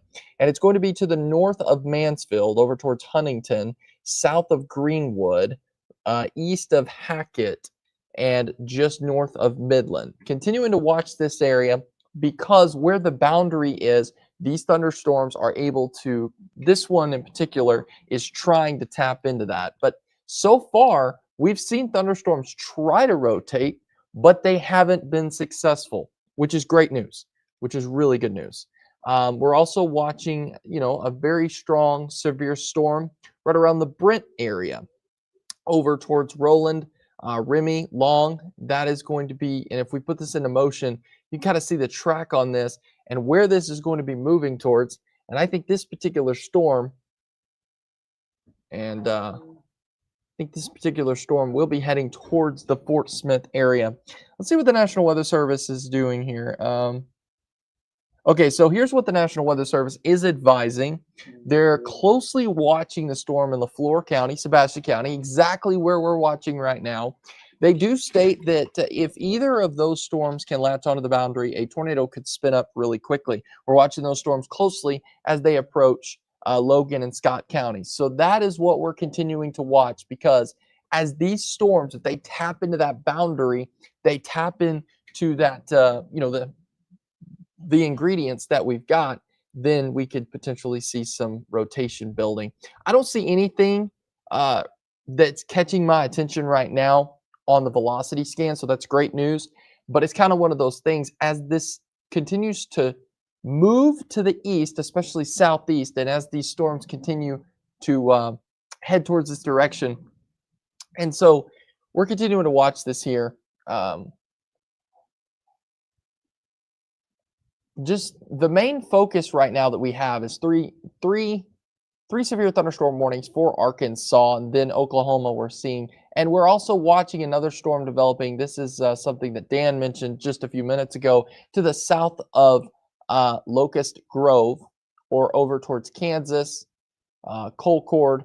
We're watching this storm. It's not severe. Doesn't even have any kind of significant weather advisory tag to it, I don't think. Now, there is a storm to the north of Huntsville. I think heavy rain embedded with this to the north of Elkins. More heavy rain moving east closer to that Marshall, Western Grove, Jasper. More heavy rain. But the real focus, I think, right now for severe weather is in the River Valley. If there's going to be severe weather, we think it's going to be more geared towards the River Valley now, because that's where that warm front is. And so the question is going to be, does these storms tap into that warm front? If they do, they would have a chance of rotating. And so it's kind of one of those wait and see games. And, like I said, looking at velocity scan, I don't see anything that speaks to me that they're trying to rotate right now. They definitely have an interesting look to them, but I don't think anything's rotating at this point. Nothing stands out to me as concerning right now. This to me just looks like your typical severe thunderstorms with 60 miles per hour wind and 1-inch hail associated with it. So let's see what the National Weather Service just said, because they just put something in the NWS chat for Tulsa. I think somebody asked them about the storm in particular. Any update on the storm just south of Brent? Yeah, that's what we were watching. That's that severe thunderstorm warning that went up pretty quick, that I do believe is going to be heading towards the Fort Smith area. National Weather Service in Tulsa says it is still pretty good in terms of a strong hail core. It says likely that and heavy rain are the main concerns, some gusty winds. And they're talking about it may weaken because it does appear to be, it doesn't appear to be tapped into the boundary right now. I believe the boundary is south of that particular storm. There's a lot of instability. So because there's a lot of instability, these thunderstorms are developing, and that's why we're also seeing storms developing to our north. If we look at that, you'll notice that there is still instability in the area. So if I take off radar here, that's plenty of storm fuel, but really where your warm front is what is important for tornado development, because these storms have to tap into that warm front. They can still rotate, yes, being above the warm front, but more than likely, if you're going to get a tornado, it's going to be either at the warm front or just south of the warm front, because it's got that warm air that it can tap into. So, but you can still see there's plenty of storm fuel, at least right now, across the area. So, we're going back to radar here. Everything good? No. No. No. Not good at all. Do you want me to keep covering? Or do you want to? Well, you can see it yourself. Oh, man. Can I double check with you? Do you have mic 7? You can keep it. I think I do have mic 7, yeah. For sure. Is there storm fuel in Bentonville? We were just looking at storm fuel, and there is still some instability. I know. Love of Pete. Stop. Just south of Fayetteville. It's weak. It's not strong, but I would say that Mountainburg over towards Cass, Harmony, Clarksville, definitely Rudy. What about Northwest Arkansas? Cedarville? It cuts off, but there's still a little bit. I mean, there would be enough that, this storm, which I turned off radar, but I think that storm, now that storm's got a little bit of hail with it. Not dropping much, southeast, yeah. They have a special weather statement. Do you have those up there? I don't have it turned on GR. There's still significant tornado parameters. I'm significantly done with the system. I hear you. I hear you. Yeah. Something I think is really interesting is the wind shear with this storm relative helicity. West of Scotland, what do you think? West of Scotland. They're talking about Van Buren County storm. That must be somebody from Van Buren County. Julie Morris. Yeah, but that's Van Buren County. I honestly, I would have to go to the Little Rock site to. I'd have to go to the Little Rock site to get a really good reading of that. What are the dew points? They're in the upper 60s to lower 70s. Do you have your mic turned back on? I do. Okay. Yep. Sweet. Good deal. You sure? Yep. Okay. No, wait, hold on. Check. Yeah. Yeah, okay. I just was making sure. Tap, tap, tap. All right, so what is that? I do not see any rotation really around the Scotland area. What was that? I think you're good to go. There is that severe thunderstorm warning though. What I am noticing though is the Mansfield storm is continuing. Wait a minute. What was that? I mean, these storms, they're trying to rotate, but they're just struggling right now, which is Well, goodness. it makes sense because the shear is garbage. Right. For wanting that stuff. But Right. who wants that? Nobody. No, nobody does. Let me look and see if the low level jet's kicking in.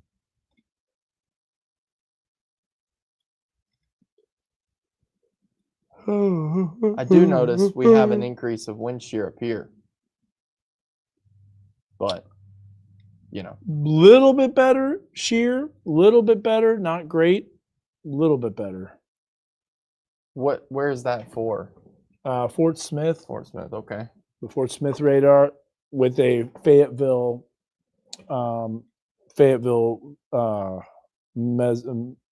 METAR. Still plenty of storm fuel. I'm just wondering. More fuel than what I have right now. Right here. All right. Let me show you Mega Doppler real quick. To the south of Cameron. What do you think about that? Is it riding a boundary? I would say so. Let me look at spectrum width. It's close. Should we play Riders on the Storm? What do you think? Think Facebook is going to copyright us? Copyright, yeah. Shut us down.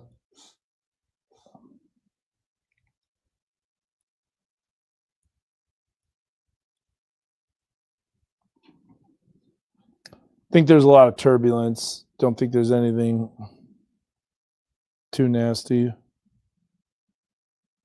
Okay, NWS is saying something. Whoever Where we're at. invented this tool deserves a raise. I spent tens of thousands learning from a master electrician.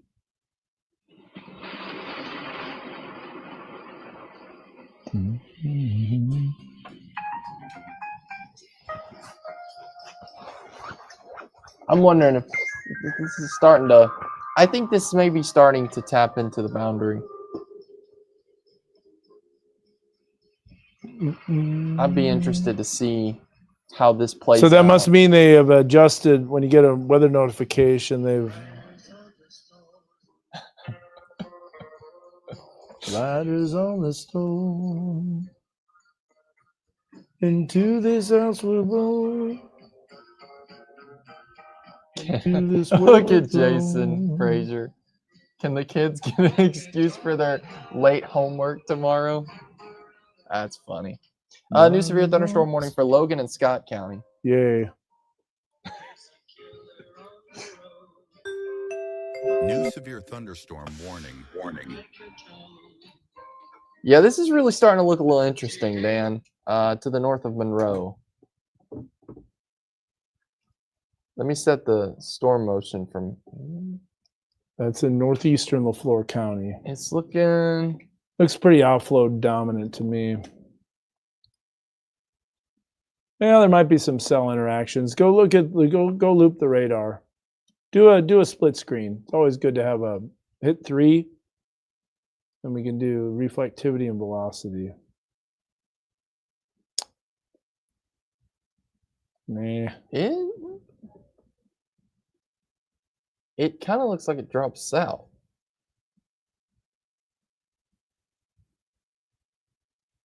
Oh, maybe something. Yeah, so new flood watch. Let's see. Did they adjust the watch? Honestly, the Weather Channel issues a lot of updates for nothing. I mean, I'll be honest with you.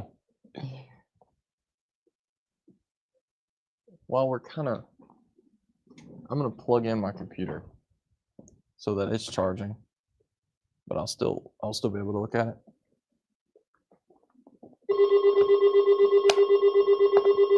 Is that for another flash flood warning? I'll just let that keep going. Is that for a flash flood warning? Yes. You'll hear it.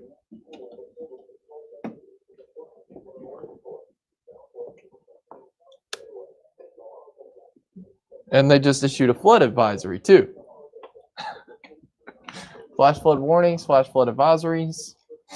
Okay, you can turn it off now. All right. Look at this. This storm to the north of Tahlequah. Baja Blast? Is No. Rucker coming back? Yeah, for Baja Blasts. Okay. Well, I'm gonna switch out his mic because I want. Okay. You can have it. I will be right back with his microphone. Look at this. Storm to the north of Pegs. It just looks like a supercell. The tiny one. I just don't think it has the environment to be tapped into. But I'll tell you what, super isolated.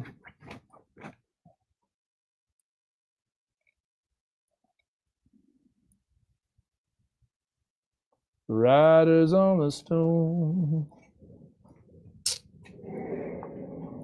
Riders on the storm. Just get out of here with the significant tornado parameter. Get it out of there. Let's go to Lincoln. Oh, man, look at that. That is gorgeous. Wow. I'm going to move that camera slightly over. Wow. Okay, I'm reinvigorated after seeing this. How about this? This is like a painting. Ready for this? Oh, that's gorgeous. Wow. Love that. Nah, that's funny. You get a warning, and you get a warning, and you get a warning, and everybody gets a warning. You can never have enough warnings, right? Yeah, the pool is dirty and muddy. It's just kind of frustrated, but wow, is that gorgeous? Mansfield. It's riding that boundary. We got to watch that. Let me show you what Blaze is talking about. So let me first of all take a detailed look at this here, Blaze. All right, so definitely looks outflow dominant along the leading edge. However, there is one thing of difference, and that's this boundary that's coming in. So let's do this. Let's go to 3. Go here. Is it already time for the show? Oh, yeah. There's the boundary coming in.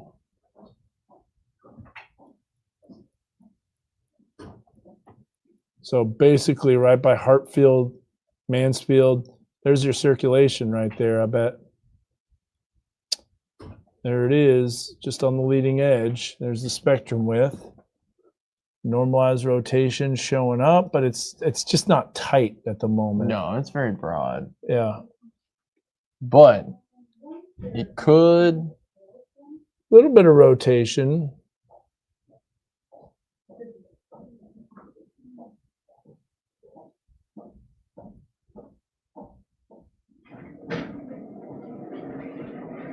But then again, there's all these other areas too. I don't know. I just don't think it's going to do it. I mean, I hope it doesn't. Look at this one. I hope it doesn't. Let's go to Kisser FM.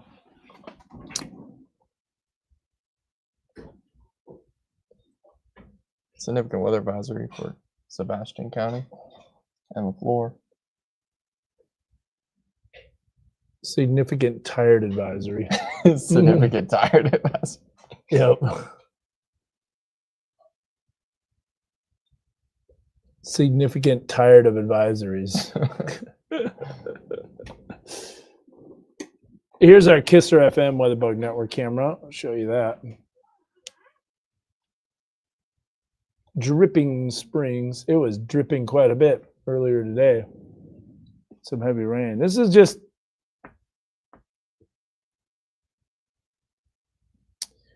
so when they issue tornado warnings and it says rotation indicated, why haven't they issued them when we've seen good rotations? Well, here's the deal. Have we seen good rotations? To be honest with you, not really. We see rotations, but they're not like necessarily deep, persistent, sustained, nor tight. And so all that combines with basically not really having all the ingredients to prompt tornado potential. And I agree, not issuing warnings. Yep. Yo.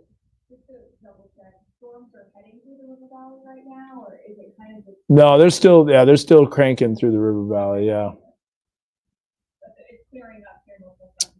For the most part, there's still a little bit of isolated activity, but yeah. I would say winding down. Let me see something. You want to do a radar tour for me? Yeah. Oh, that thing died. It just doesn't have the juice anymore. It tried though. Do or do not. There is no try. That's my best Yoda impression. Do or do not. There is no try. What about the you failed again? Oh, that's from Looney Tunes show. You failed again. What? But was I even close? We want it to like, fail though. No. We want these storms And to then it goes fall apart. And then it's like, maybe you shouldn't answer B for every question. Have you seen that clip, Blaze? No, I don't think so. Oh, it's hilarious. How about Scott County, Waldron? We got our Waldron Weatherbug Network camera. Yeah, there we go. We got something out ahead of the storms now. So you can do Mega Doppler.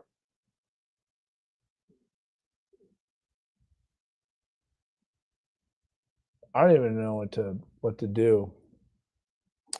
Mount Sequoia cam. Mansfield. It's trying. It's trying. Oh, that's gorgeous. Look at that. Wow. Add that too.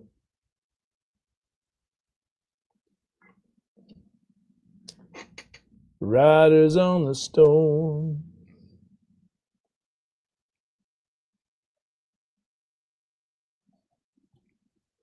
Into this house we're born. All right. There we go again. Yeah. Don't yawn. No, you're the one that deserves to yawn. Oh, man.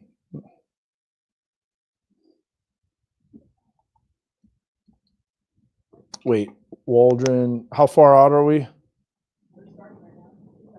Oh, wow. Okay, I don't have any of the mic on. Oh.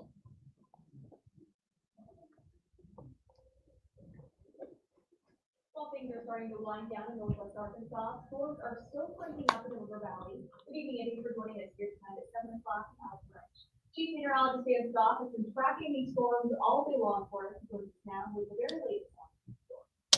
Allie, it's been a busy one. There's no doubt about that. And we're not done with the storm activity, but things are winding down a little bit more in northwest Arkansas. In fact, here is a beautiful view from our Mount Sequoia Weatherbug Network camera. Now, officially, a tornado watch is in effect for northwest Arkansas until 10 o'clock, but I wouldn't be surprised if that gets expired a little sooner.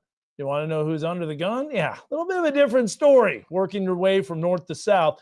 This is Scott County, and this is a storm that we're watching pretty closely as it's beginning to ride what's called an outflow boundary. This is Waldron High School looking off to the northwest, and what a difference, right?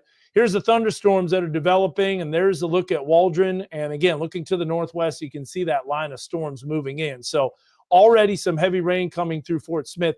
There is a multitude, and I mean multitude, Allie, of severe thunderstorm, flash flood warnings that are all in effect. And one thing we haven't seen today, hopefully this still remains the case, we haven't prompted any tornado warnings that have been issued by the National Weather Service out of Tulsa or Little Rock for that matter. But there's a hail core that's coming into the north side of Fort Smith. We'll be able to see that from our Kisser FM WeatherBug Network camera. We'll show you that in the full forecast. A lot of rain. We're talking inches, about 3 to as much as 7 inches, even close to 9 inches of estimated rainfall over the last 24 hours in northern Logan County. We can work our way from north to south and show you all those rain amounts. And then also even some wind damage that occurred, as I know you'll talk about, in Sequoyah County with some storms that moved through. Severe thunderstorm warning until 7:15. That's radar indicated. You also have this severe thunderstorm warning now that's moving towards LaFleur as well as Sebastian County. And then we've got Logan and as well as northern Scott County that's under a severe thunderstorm warning. So many flash flood warnings, Stephen, go through, Allie. But I'll tell you what, we are looking at better weather after this system moves out. We're watching that little circulation that's trying to develop near Mansfield. I'll have more on that coming up in the full weather forecast, and we'll take a look at the beautiful sunshine and dry weather that's ahead in just a bit. All right, Dan, thank you so much. Well, as Dan mentioned, we're getting reports of damage across the River Valley tonight, including in Sallisaw as the storms move through. KNWA's Dylan Nooner joins us live now from a hospital in Sequoyah County where they're seeing pretty extensive damage. Hey there, Dylan.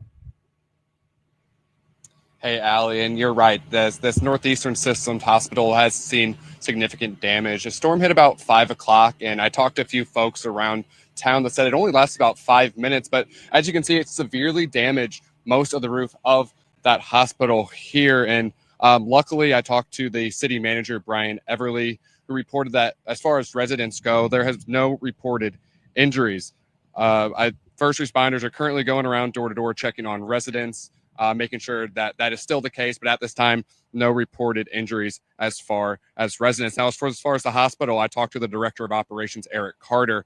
He said that as soon as the storm was over, he confirmed that 14 total were evacuated after the storm, 12 were discharged back home, and 2 transferred.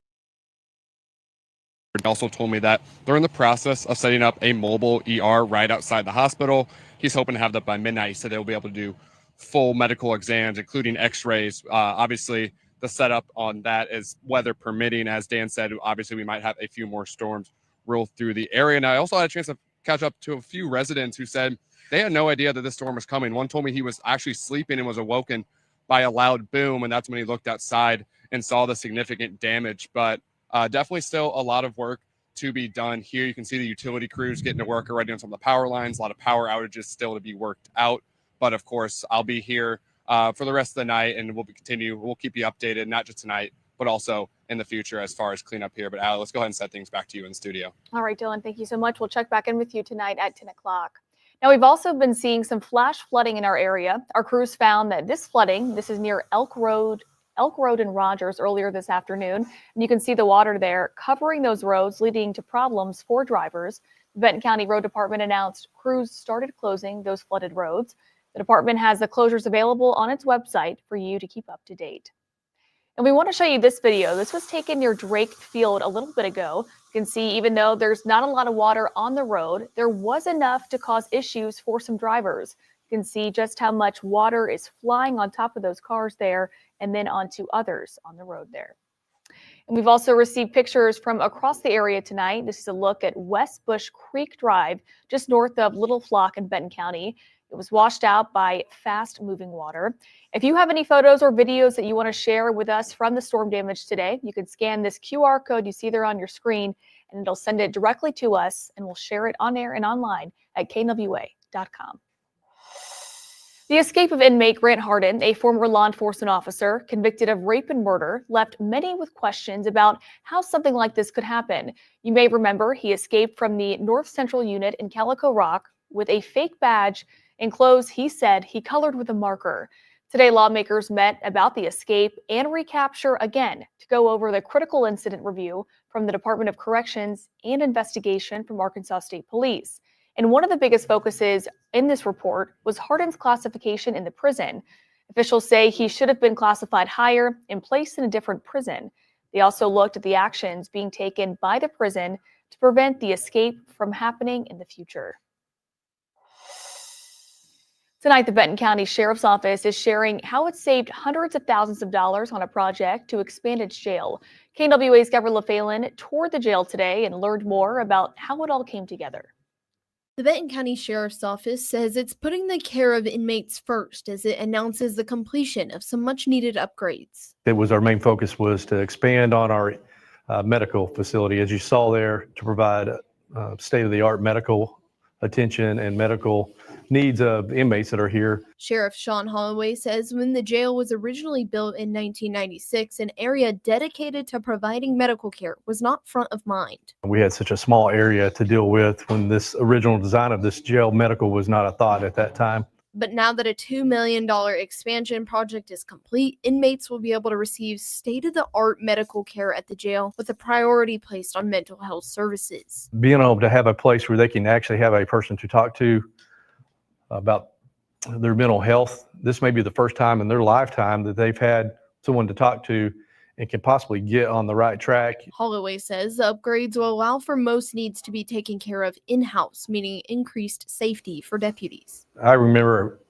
early on in my career down in Washington County, they had a deputy that had taken an individual to a clinic, and the deputy ended up losing his life when he lost control of his gun. So if we can limit any type of risk like that, certainly it's smarter to do it here. The intake area of the jail was also improved, with the Sally Port being expanded and full body scanners added. Now we can assure that we're not having contraband and things of that nature coming into the facility. But while keeping the inmates' best interest in mind, BCSO says it found a way to save hundreds of thousands of dollars on the project. We had the inmates build the concrete wall and the booking stations in there, benches for inmates to sit on during various stages of the process of being booked in.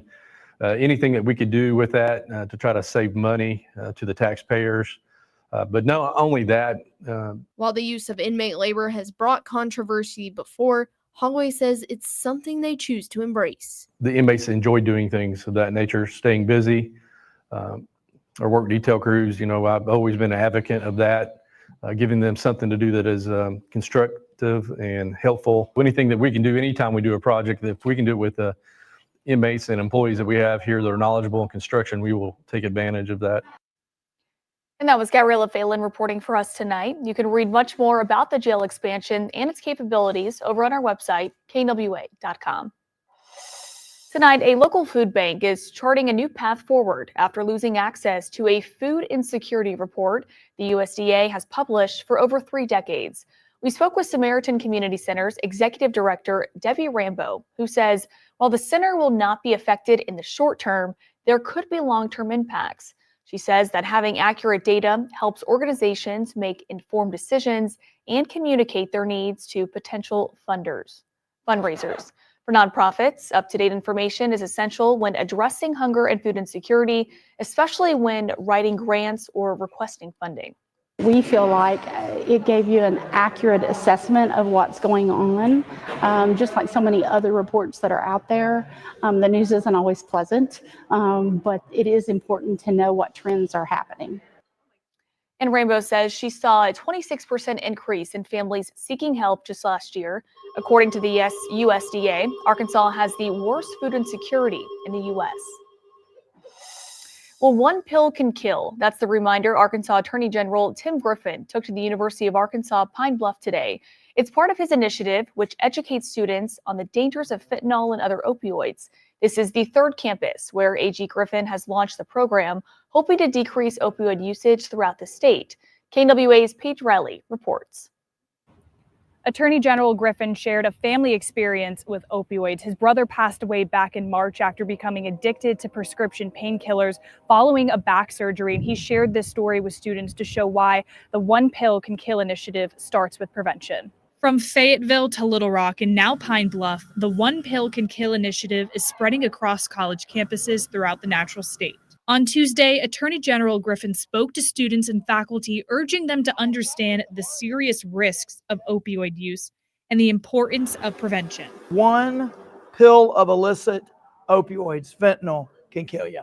And you have no idea what you're taking because it is manufactured thousands of miles away by people that don't care if you live or die. The initiative is also bringing Narcan vending machines to campus with plans to place them in every building, and the initiative is inspiring both professors and students to understand their role in helping combat opioid addiction. The facilitation of education, educating them on how to, what resources are available, the Narcan is available, how to use it, how to recognize signs of opioid overdose. Anytime we get somebody here on campus that can come remind our students about their health, their mental health, and the well-being, I think is amazing. According to the Centers for Disease Control and Prevention, an estimated 391 people died from drug overdoses in Arkansas last year, a 24% decrease from 2023, when 516 deaths were reported. While the numbers show progress, Griffin hopes initiatives like this will keep the focus on education and prevention both locally and nationally. These are real people who are gone. And it's not just some academic discussion. Real people with real risk and real consequences. Students and faculty say reminders like these help keep health and safety at the forefront. The university is going to be holding trainings throughout campus to equip student leaders about the dangers of opioids and connect students with available resources. Reporting in Pine Bluff, I'm Paige Riley. Well, still to come here at 7 o'clock, the details are coming out today for the new deal to save the popular app TikTok. But it seems not much is expected to change, even under new ownership. And first, we have a preview of our forecast. Dan, it's just been a busy day for you guys. It has. You heard the weather radio going off while you were in the middle of a story. We got new severe thunderstorm warnings that just got issued. This goes until 8 o'clock. This is for that Waldron area, just southwest of Waldron. We'll take a look at those Weather Bug Network cameras. We'll highlight all the storms, but also focus on that forecast, which looks pretty good tomorrow, and especially after tomorrow evening. That's all coming up after the break as your News at 7 continues.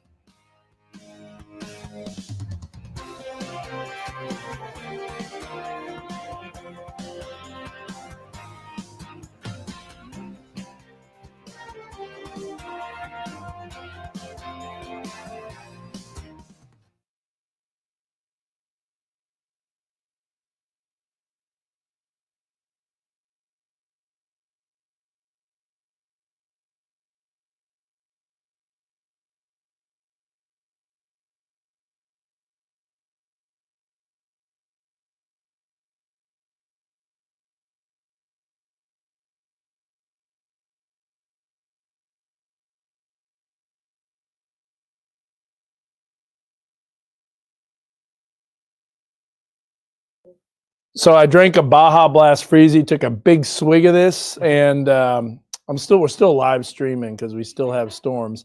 But my mouth froze. I had a brain freeze, like right in the middle of that tease. Yes, I have, and I've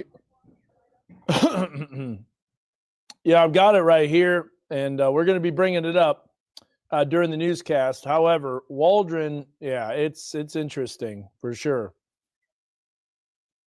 That's what I showed at the beginning of the newscast. I had Fayetteville, and then I went to Waldron. I was like, a little bit of a different story in the River Valley. It's starting to light up good or bad. One of the two. I just don't know if it's going to do it, though. Tornado wise, which we're happy for that. We're good for that. I do want to throw in the oh, you're crunching away on the you're eating in front of me before I can eat. That's rude, Blaze. No, I'm just kidding. You're fine. I'm just kidding. I'm just messing with you. Blaze, you know I got to give you a hard time. I know. Oh, you do? You went pretty quick with that. You were like, I know. Did your mom make any comments about about me having you? Are your arms sore? Yeah, no, we'll go up there. I'm just building some stuff in the background. Blaze is chomping away at because they could hear you anyways. Chomping away at Taco Bell. I'm about to chomp away at mine too. Oh no. We're hungry. It's been a long day. Absolutely. Stand by. Chief Meteorologist Dan Scoff, certified most accurate by Weather Rate. Check this out. Some of our WeatherBug Network cameras as, let's just say it's a little bit of an ominous scene, including Waldron, but this is our Fort Smith Public Library WeatherBug Network camera. Yeah, Waldron, pretty active. Storms are approaching. You can see the constant lightning show. I'll step out of the way so you can see that camera. Hopefully it doesn't go down from lightning. Still going. That's good. Here's another shot from Boonville Elementary. And you can see the heavy rain that's coming down on the football field at the elementary school. And why not? One more look at Waldron. You can see that storm activity. That is what we call a shelf cloud that is off in the distance. And so a pretty ominous looking storm. And Kisser FM also taking a look at that lowered cloud base. Boy, we've been looking at all this throughout the day. Look at these waves of precipitation that moved through in northwest Arkansas.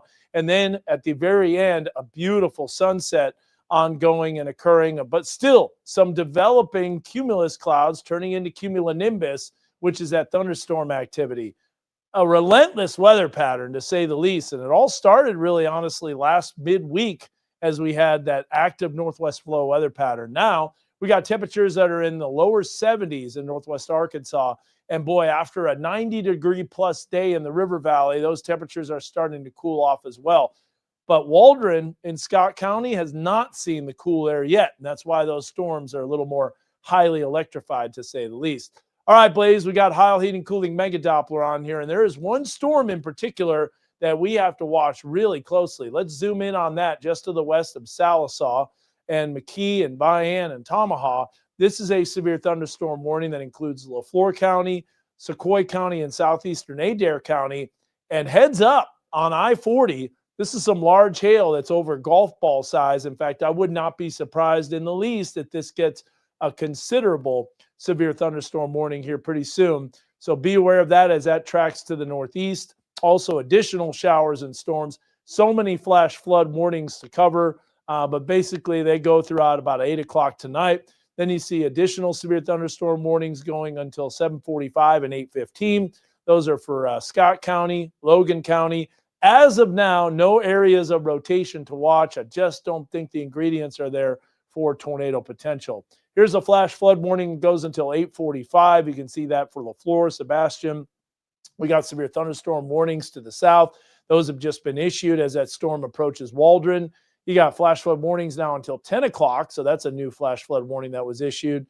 And then as we work our way northward, a very large flash flood warning until 8 o'clock. Adair, Crawford, Sebastian, Sequoia, with Fort Smith, Salisaw, and Van Buren all included in that. And you saw at the beginning of the newscast the wind damage that occurred from the storms that came through.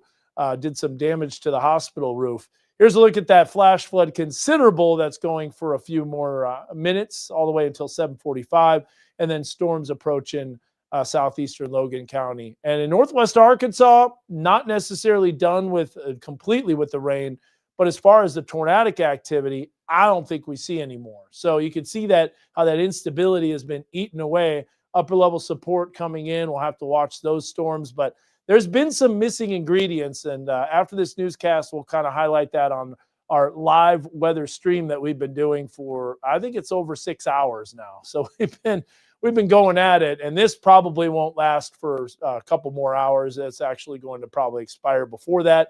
That warm front now has pushed south, and thankfully everything not coming fully to fruition. Wow, some of these camera shots are just gorgeous. That's that developing shower and thunderstorm. Here's a look at our Kisser FM camera, and here's a look at the future track overnight tonight. Showers and storms continuing in the River Valley until about 11 o'clock at the latest. Everything will move out after our 10 o'clock newscast, and then as we go into the early morning hours, not out of the question to still see some stray showers. Remember that all that upper level energy has to swing through, as I'll show you coming up in just a bit.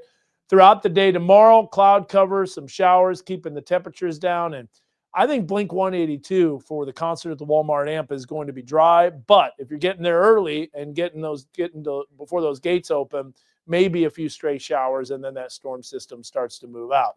So clearly the rain chances are dropping off like a roller coaster ride. It goes up a little bit during the late afternoon before that weather system starts to move out. Here it is. There's the upper level spin in the atmosphere. There's the upper level support. As that moves out, the weather pattern will quiet down tremendously, and we've got some smooth sailing over the next several days. Let's check out the good news on that 7-day forecast. First 5 days looking good, except for tomorrow, maybe a few isolated showers. But boy, we flush this out of our system by Thursday of this week. Gorgeous weather. Look at the morning lows, too. Feeling a lot like fall now that we are officially in the autumnal equinox and the season of fall. And then Saturday and Sunday in the lower 80s. Quiet, sunny, dry weather. Great in the River Valley as well. We'll continue to watch those storms, and you can join us on our live stream, but we've got more news at 7 after the break.